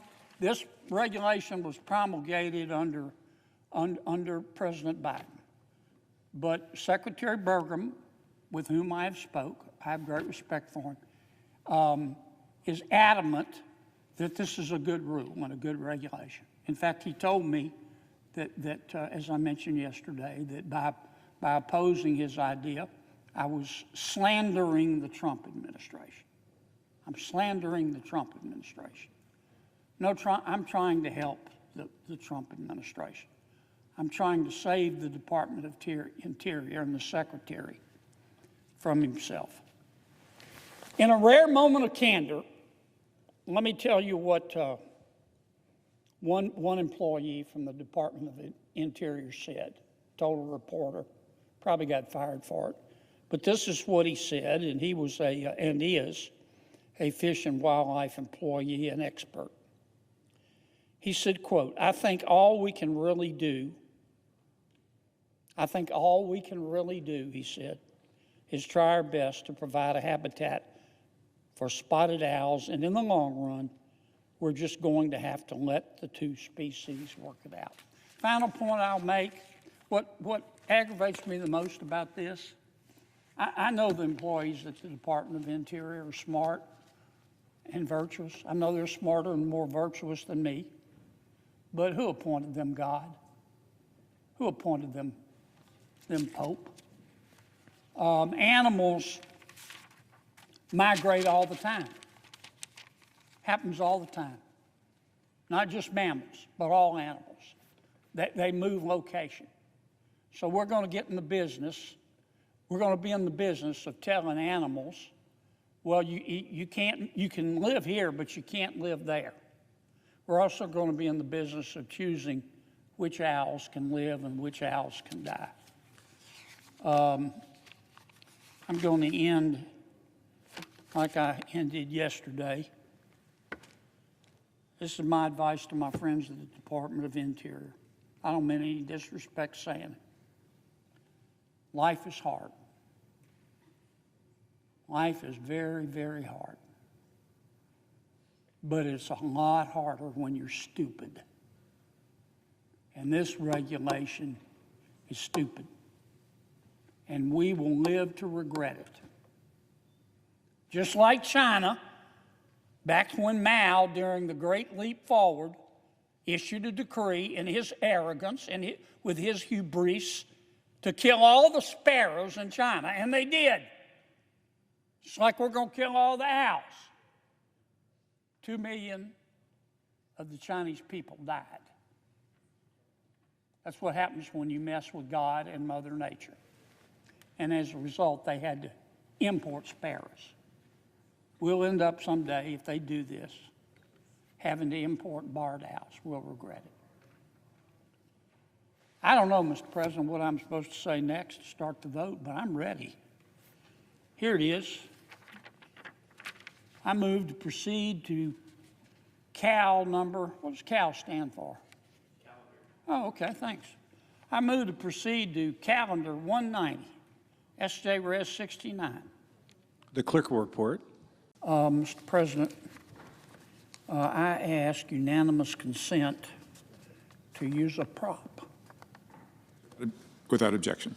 Thank you, Mr. President. Mr. President, with me today are two of my colleagues from my office, Mr. James Shea and Mr. Parker Loy. And I've got another colleague coming. My exhibit was being printed, and it's not quite here. But when he comes, I'll introduce him to you too, Mr. President.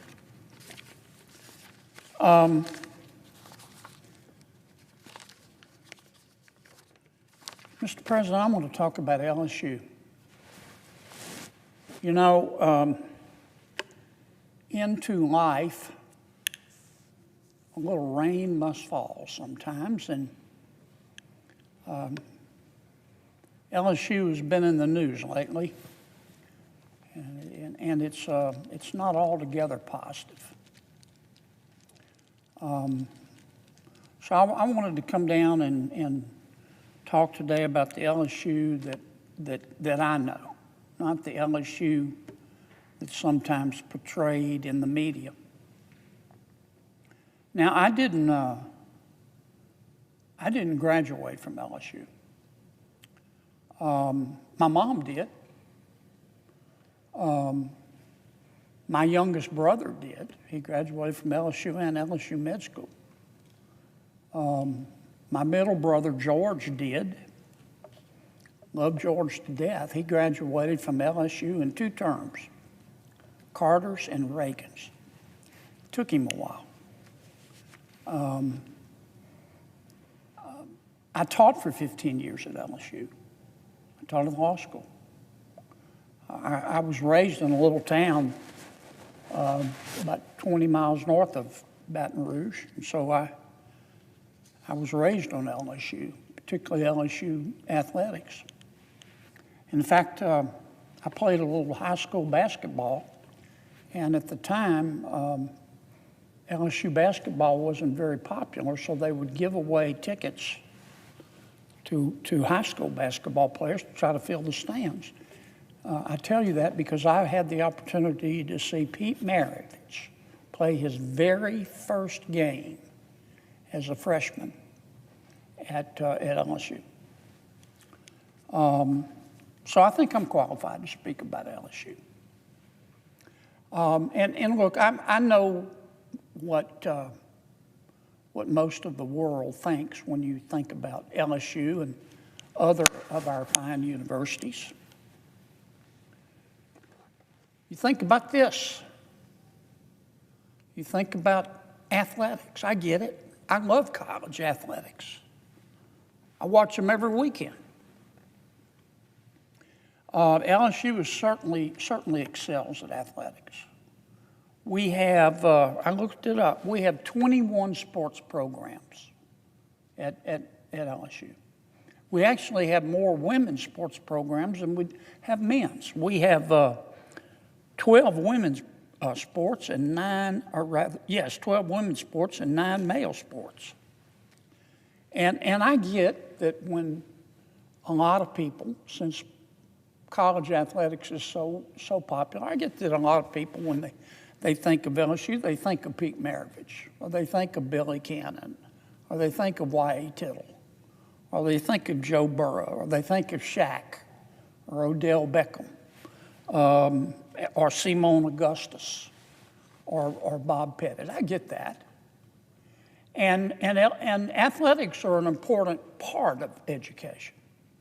When Coach Kim Mulkey, for example, at LSU, the coach of LSU women's basketball, when she takes a young person, a young woman, and molds that young woman into a responsible adult, when she teaches that young person how to experience victory but also defeat, when she teaches that young person how to treat those two imposters, victory and defeat, the same, when she teaches that young person responsibility, when she teaches that young person discipline and the value of hard work, that's education.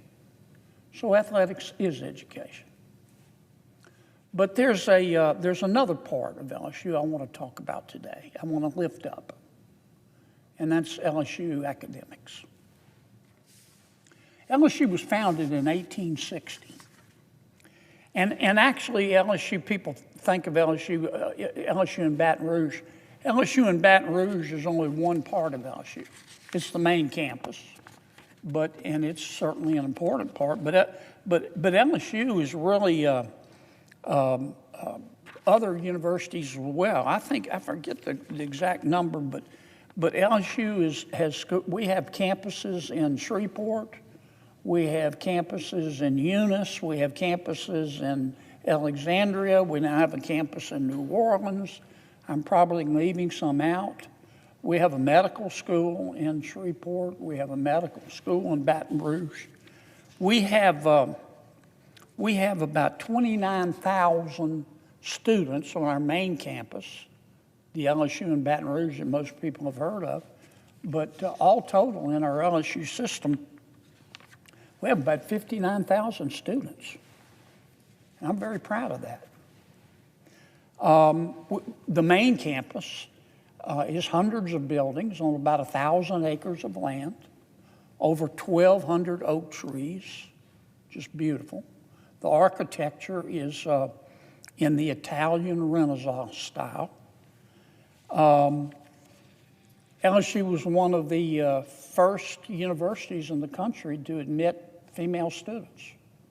There was a time, believe it or not, in our country when women receiving a higher education degree was something unusual.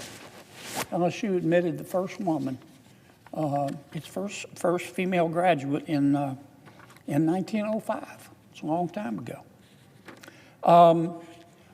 You may not know, Mr. President, but LSU is one of just 8 universities in the United States, one of only 8, to have a law school, a medical school. We actually have 2 medical schools, a dental school, a veterinary school, and an MBA program.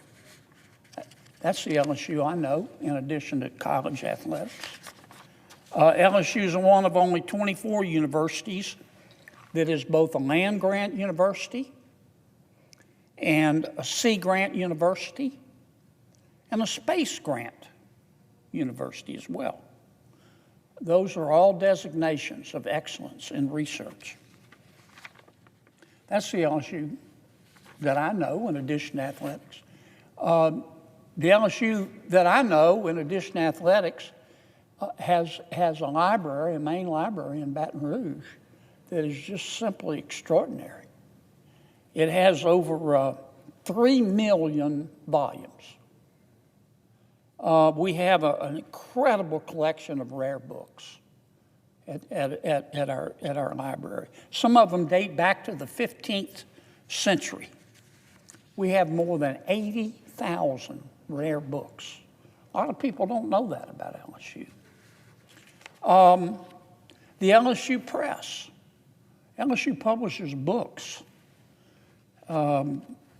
It publishes about 80 different titles every year. Through the years, LSU has published books that have won 4 Pulitzer Prizes.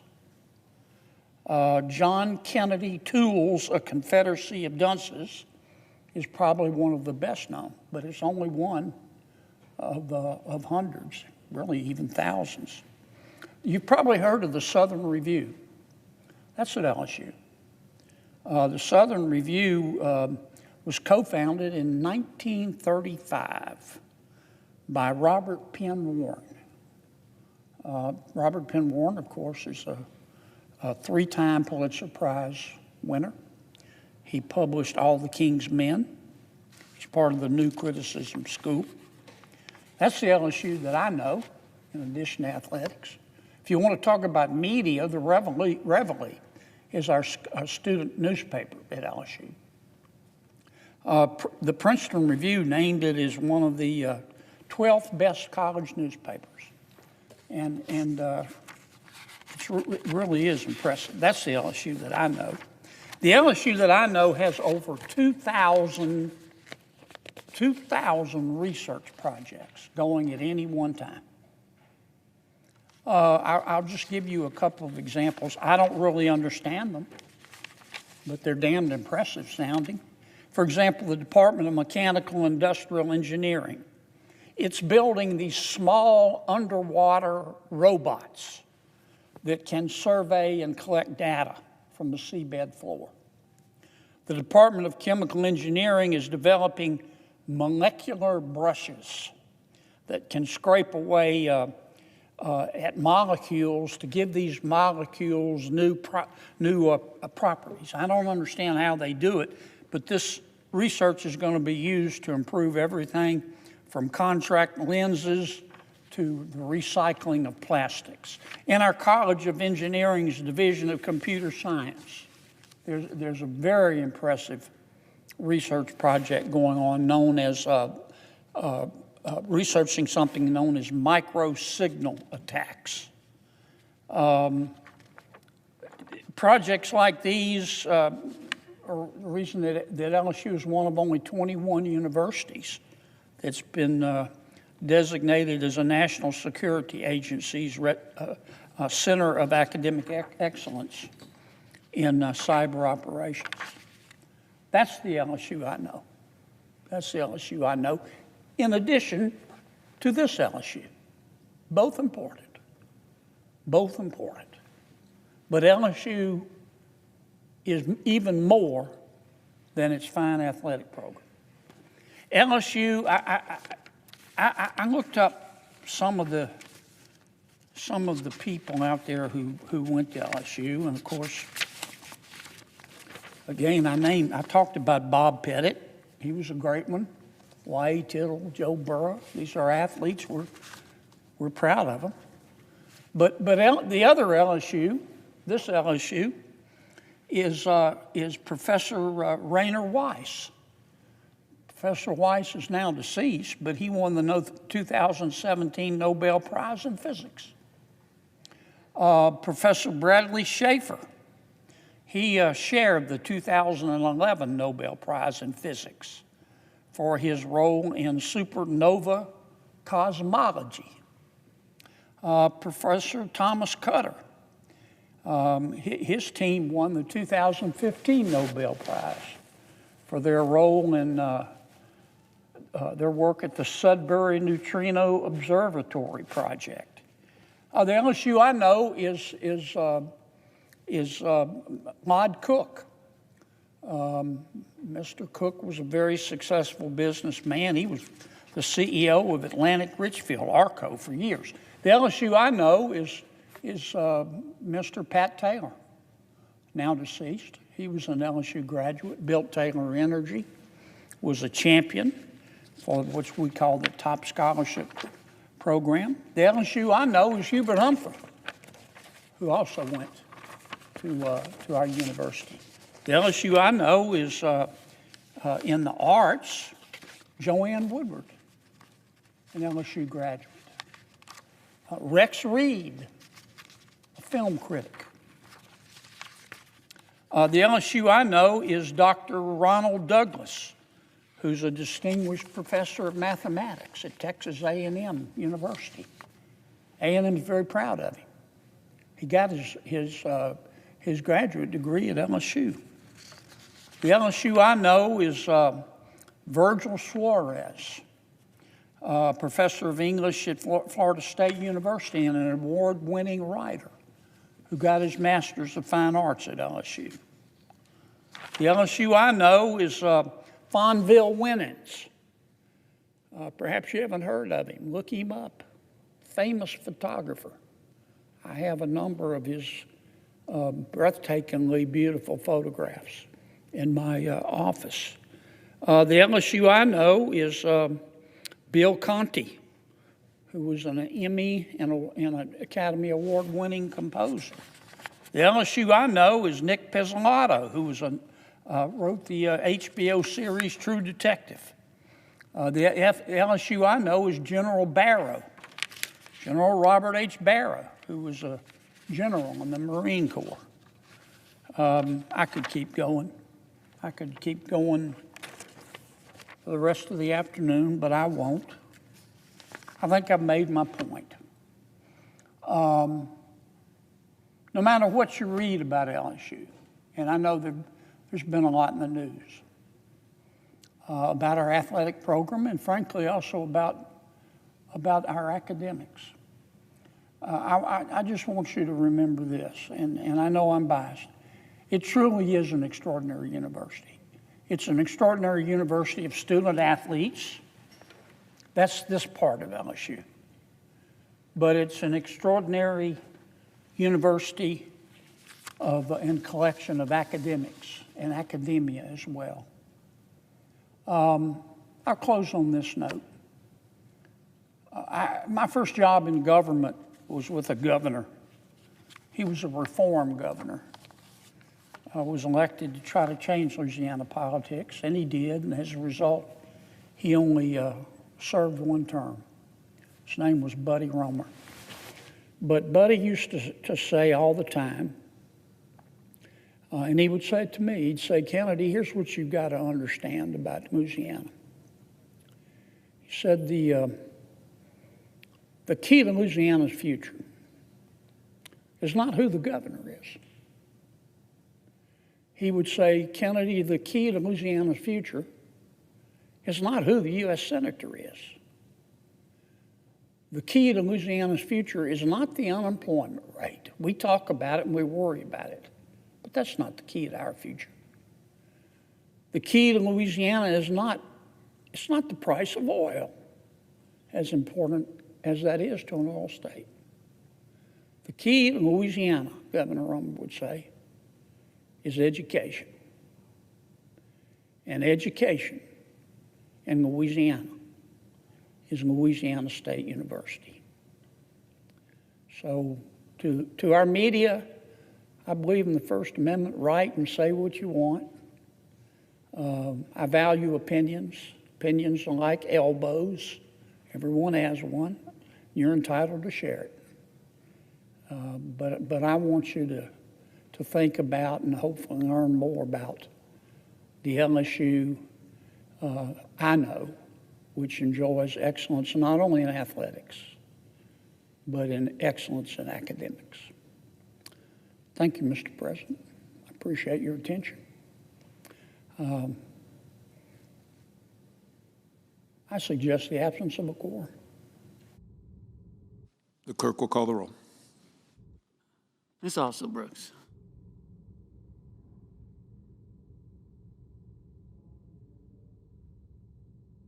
Louisiana. Thank you, Mr. President. Mr. President, this weekend I watched, probably like you, a number of folks go on television and confidently predict that we were going to be out of the shutdown. Some said as early as Wednesday. One confidently predicted Thursday. A couple more said Friday. So when I came back on Monday, I was pretty sanguine about things. It gives me no joy to say this, but I was wrong. I don't know, as bad as this multiple vehicle pileup looks from the outside, you ought to see it from the inside. I know you know what I'm talking about, Mr. President. The Republicans have voted 14 times to come out of the shutdown. My Democratic friends have voted 14 times to stay shut down. And I think it's going to be like that for a while. I used to have a beagle, Mr. President. I loved him to death. His name was Roger. He was a rascal. Roger would run off. He was a rabbit dog that we picked up as a stray. Roger would run off for 3 days, scare me to death. I was afraid he was going to die. And after 3 days, he'd come staggering back home, and he always had roadkill in his mouth. And he would hide that roadkill under my back porch. And where we are now, in negotiating out of this shutdown, looks like something Roger used to hide under my back porch. We're supposed to have a vote tomorrow. We don't know what we're voting on, but we've been promised we're going to have a vote. And I hope we do, and I hope I'm wrong, and I hope we come out of this shutdown very soon. But I'm not going to lie to the American people. I think we're going to be in it for a while. Now, as everyone knows, folks aren't being paid while we're in a shutdown. Our air traffic controllers are not being paid.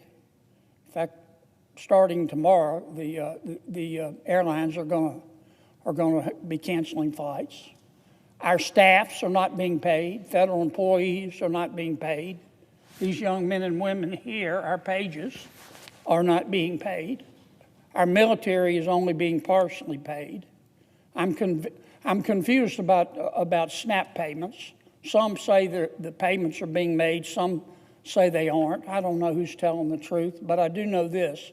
I don't think anybody wants to see anybody hungry in America. The only people that I can ascertain who are being paid are members of Congress. Now, I'm not being paid.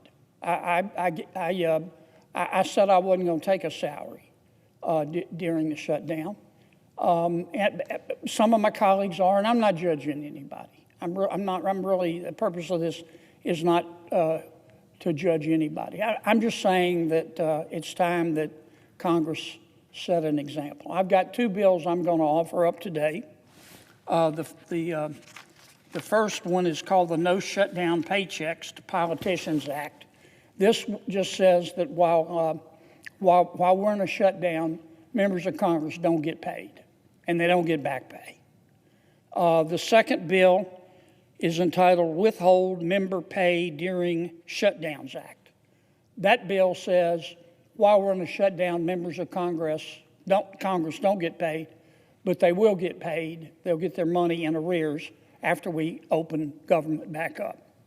Now, I'm rather fond of the Constitution, as most people are. I'm well aware of the 27th Amendment, which says no law varying the compensation of the services of the senators and representatives shall take effect until an election of representatives shall have intervened. What that means, of course, is that you can't change the pay for a congressman until after you've had an election.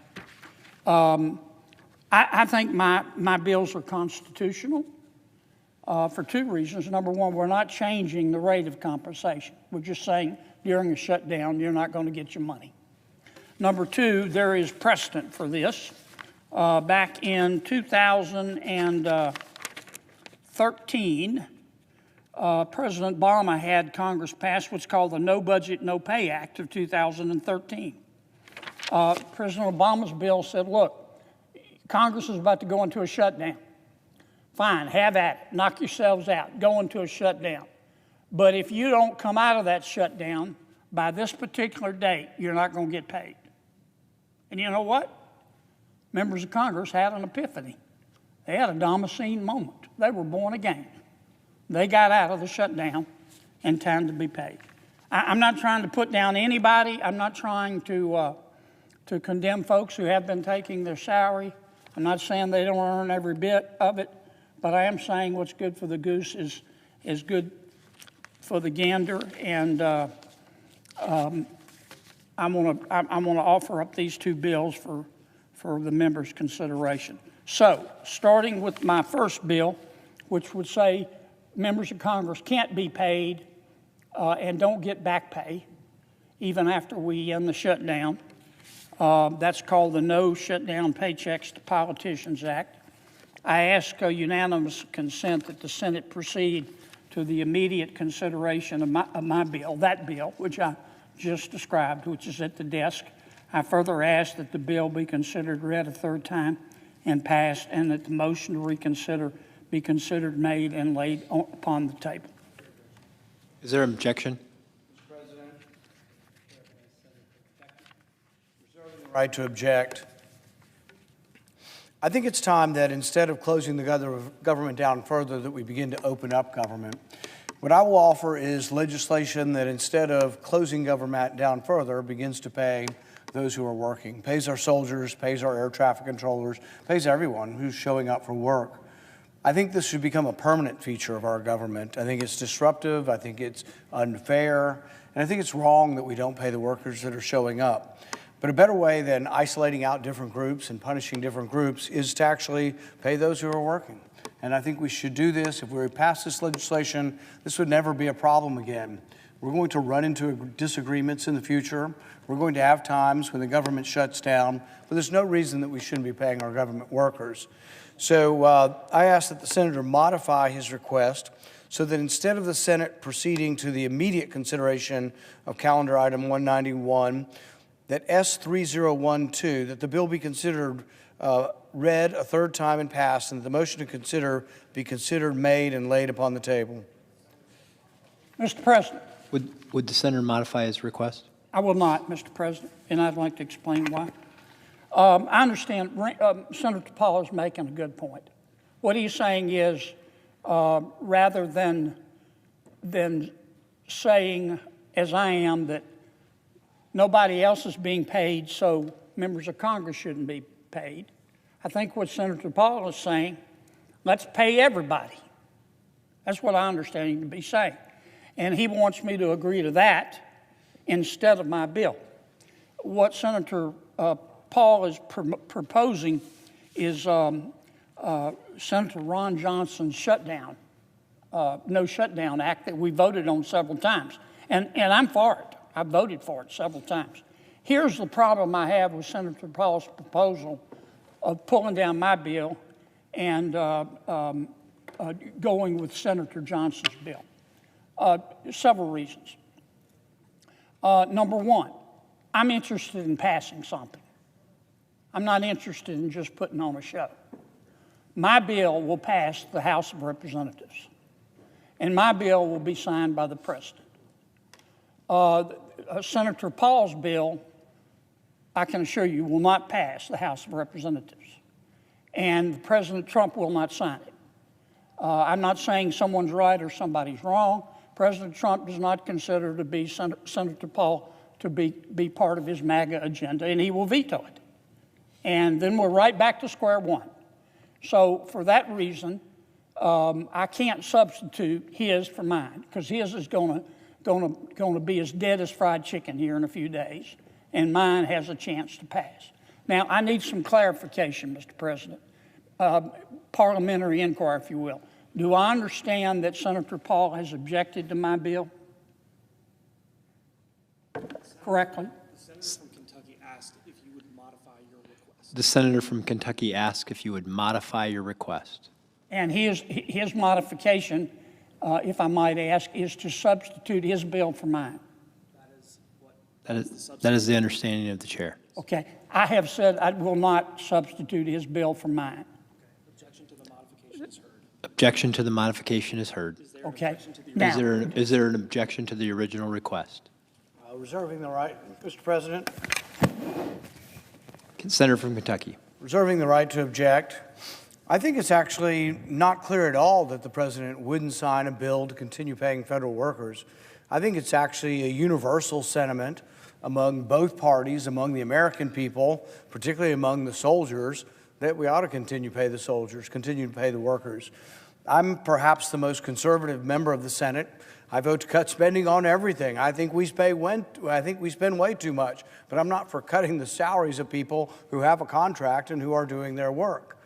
Now, I probably would not hire new people, and I would probably let the federal government shrink gradually through attrition, because I think we need to be smaller. But if you work for government, you're doing your job, and you have a contract, I think you ought to be paid. So I don't think it's not clear that the president wouldn't support this. I think it's actually quite confusing that this is being objected by the Democrats. And I think actually it'd be nice to let the Democrats, have a round at this and explain to us why they don't want to pay their air traffic controllers. Look, we can have a dispute over spending. I think the Republican proposal spends too much. I think the Democrat proposal spends too much. But I think we ought to pay the workers while we're working out the debate over what the spending level ought to be. I think it's actually an untenable position of Democrats to come before this body and say, oh, we want to give subsidies to people who make $225,000 a year. That's what they're arguing for. The Obamacare subsidies are not the basic subsidies. These are add-on subsidies that started 2 years ago. If you make $100,000 a year, the Democrats want to give you $13,000. Meanwhile, people who make $20,000 and are on food stamps are not going to get food stamps, but somebody making $100,000 is going to get $13,000. That doesn't sound like the Democrats are for the working class or for the poor. It sounds like the Democrats are for people making $200,000 a year to get a subsidy. But I think in the midst of all this, with pressure, I think the Democrats could be made to understand and support paying the government workers. I mean, I just think it is something eminently reasonable. I think it is something very passable, and I don't see the president objecting to this. I think the president would sign this in a heartbeat. So I object. Objection is heard. Mr. President, Chair recognizes the senator from Louisiana. Could I ask for clarification? I have offered a bill to say that Congress does not get paid like everyone else is not being paid during the shutdown. There's been a little bit back and forth. As I understand it, Senator Paul has objected to that bill. Is that correct? The senator from Kentucky objected to your unanimous consent request. To my bill to keep, say Congress isn't paid during the shutdown. Is that correct? To the bill you ask unanimous consent to pass, he objected to the unanimous consent. I want to bring up my second bill. It's called the Withhold Member Pay During Shutdowns Act. Remember, my first bill that Senator Paul objected to would have said members of Congress don't get paid, just like our staffs don't get paid, just like air traffic controllers don't get paid, just like the military doesn't get paid. We don't get paid until the shutdown is lifted, and we don't get our money in arrears. In other words, we don't recoup our money once the shutdown is lifted. Perhaps Senator Paul will find my second bill to be more palatable to him and his pocketbook. The Withhold Member Pay During Shutdowns Act would say, while we're in a shutdown and everyone else is not being paid, Congress would not be paid. But members of Congress, including Senator Paul, including me, including all members of Congress, would have the right to get the money back to be paid after they're out of the shutdown. In other words, the money would be escrowed, and they would get it once we came out of the shutdown. Again, there is precedent for that. I talked about what Senator Obama did back in 2013. And for that reason, Mr. President, I'm going to ask unanimous consent on that one. I ask unanimous consent that the Committee on Homeland Security and Governmental Affairs be discharged from further consideration of S3057. Is that the right bill number? Okay. Is that the right bill number, Madam Clerk? You don't know? Okay. Yes. S3057 in the Senate proceed to its immediate consideration. I further ask that the bill be considered read a third time and passed, and that the motion to reconsider be considered made and laid upon the table. Is there an objection? Mr. President. Chair recognizes the senator from Kentucky. Reserving the right to object. I think the answer is to pay more people, not less people, to try to get through shutdowns without having people go without pay who are doing their job. Now, the proposal was made, and I just simply made a proposal that would pay everybody. And so the senator from Louisiana has objected to paying everyone. So I don't quite understand this. We could pay everyone. We could have paid everyone had he agreed to my motion. My motion was to pay everyone. Pay the soldiers. Pay the air traffic controllers. Pay the staff. Pay everybody that's working. And yet there was an objection. So I don't understand what's going on here. Should the emphasis be to pay less people or more people? Why would we try to punish certain groups of people instead of paying all the people who are working? Why would we not do that? So I don't understand the process we've gone through here. We just had a chance to pay all the people. We had a chance to pay the air traffic controllers. We had a chance to pay the soldiers. We had a chance to pay all the government workers. And then there was an objection. So I don't understand what we've gone through here. But I, for one, believe that the workers should be paid. I, for one, believe that we should fix this permanently. The bill that I have presented is not just to pay them one time. It's to pay all workers all the time who are under contract, who show up for work, whether there's a shutdown or not. It's a permanent payday for those who do their job. That was the fix. It's not a niche bill. It's not to punish one group or the other group. It's to say, if you're working and there's a disagreement on the spending levels, that all workers are paid. I don't understand the objection, and I will continue to support paying all the workers all the time they're at work, whether there's a shutdown or not. I object. Objection is heard. Mr. President. Chair recognizes the senator for Louisiana. A point of clarification. Senator Paul has objected to my bill, or he wants me to modify it? He objected to your bill. Okay. I'm not done yet. Let me see, maybe I wasn't clear. I apologize, Rand, if I wasn't clear. I support Rand's bill. It's actually Ron John's bill, but I support his idea. What I'm saying is if everybody over here isn't being paid, members of Congress shouldn't be paid, okay? What Rand is saying, Senator Paul is saying is, let's pay everybody. And he's absolutely right. I support that. But I want to pass something. I want to pass something, Senator Durbin. We live in the real world. And my bill is more likely to pass the House and more likely to be signed by the President than Senator Paul's bill. I wish that wasn't the case, but it is. I don't think that the House is going to pass Senator Paul's bill. And I don't think it's any secret. I'm not saying he's right or wrong, but President Trump does not consider Senator Paul to be part of the MAGA agenda. He said that. He's tweeted it about a squillion times. Am I wrong, Senator Durbin? I mean, he's tweeted it about a squillion times. And he's going to veto Senator Paul's bill because his name is on it. He's going to knock it to Uranus. He's going to knock it into a new zip code. And then what have Rand and I done? We put on a pretty performance. I want to pass something. Now, I tried to pass my bill preventing members of Congress from being paid. And you can pretty it up all you want to, but Rand objected. And I'm not judging him. I'm not judging anybody who's taking their salary. I'm not taking mine, but I'm not judging anybody. But what's good for the goose is good for the gander.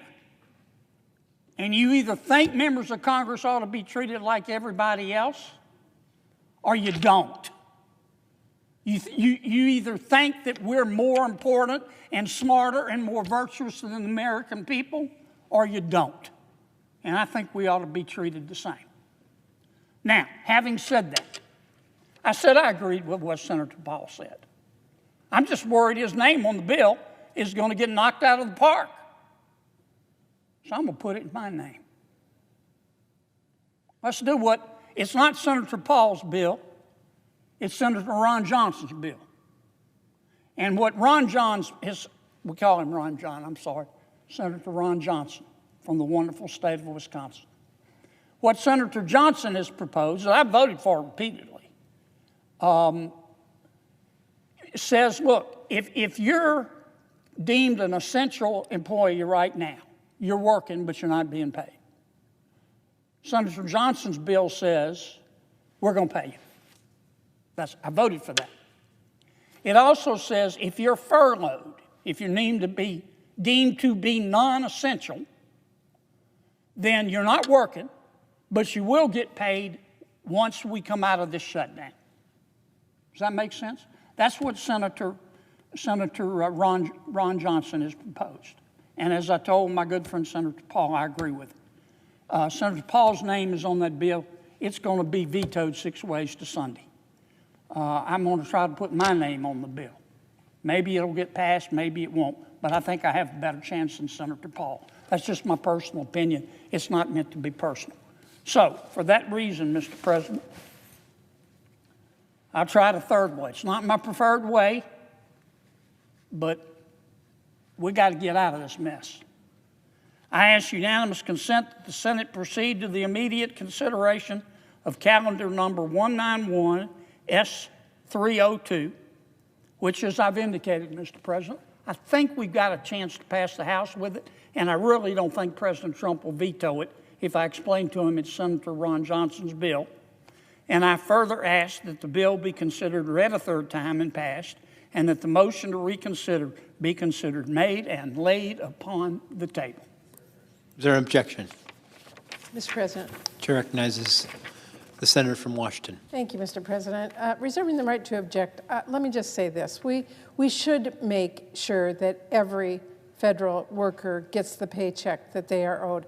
And the right way to do that is for Republicans to finally join us and get serious about passing a bipartisan CR so we do reopen the government and prevent health care costs from exploding.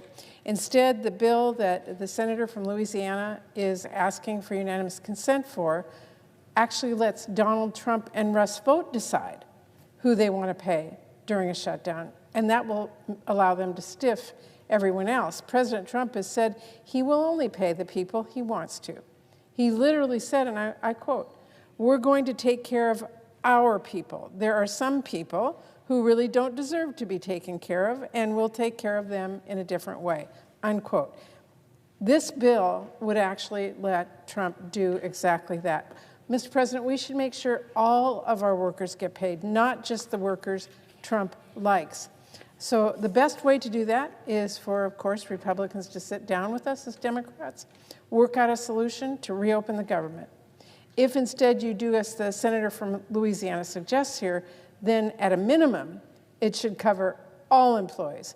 And that proposal is out on the table with Senator Van Hollen and Senator Peters. Thank you, Mr. President. For that reason, I object. Objection is heard. Chair recognizes the senator from Louisiana. Mr. President, look, I get it. You know, this is why we're in a shutdown. I just proposed a bill, was my third choice, but it's better than nothing, to say everybody gets paid. And my good friend from Washington State objected. I don't know what else to do. I voted 14 times to open up government. I can't change the election.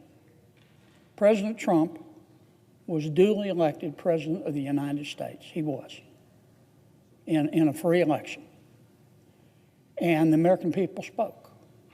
And some of my colleagues are upset about that. In fact, they hate the president so much, they've shut down government. They hate him so much that if President Trump came out in favor of breathing to live, they would hold their breath. It's not rational.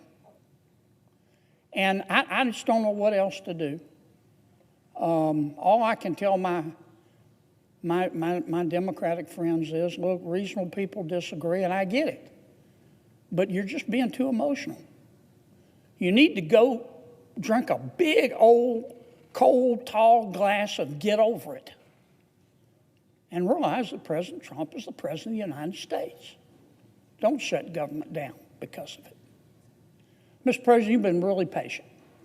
And even though the parliamentarian tried to get you to dodge my questions, you answered them straight up, and I really appreciate it. With that, I yield. No, I suggest the absence of a quorum. Clerk will call the roll. Ms. Alsobrooks.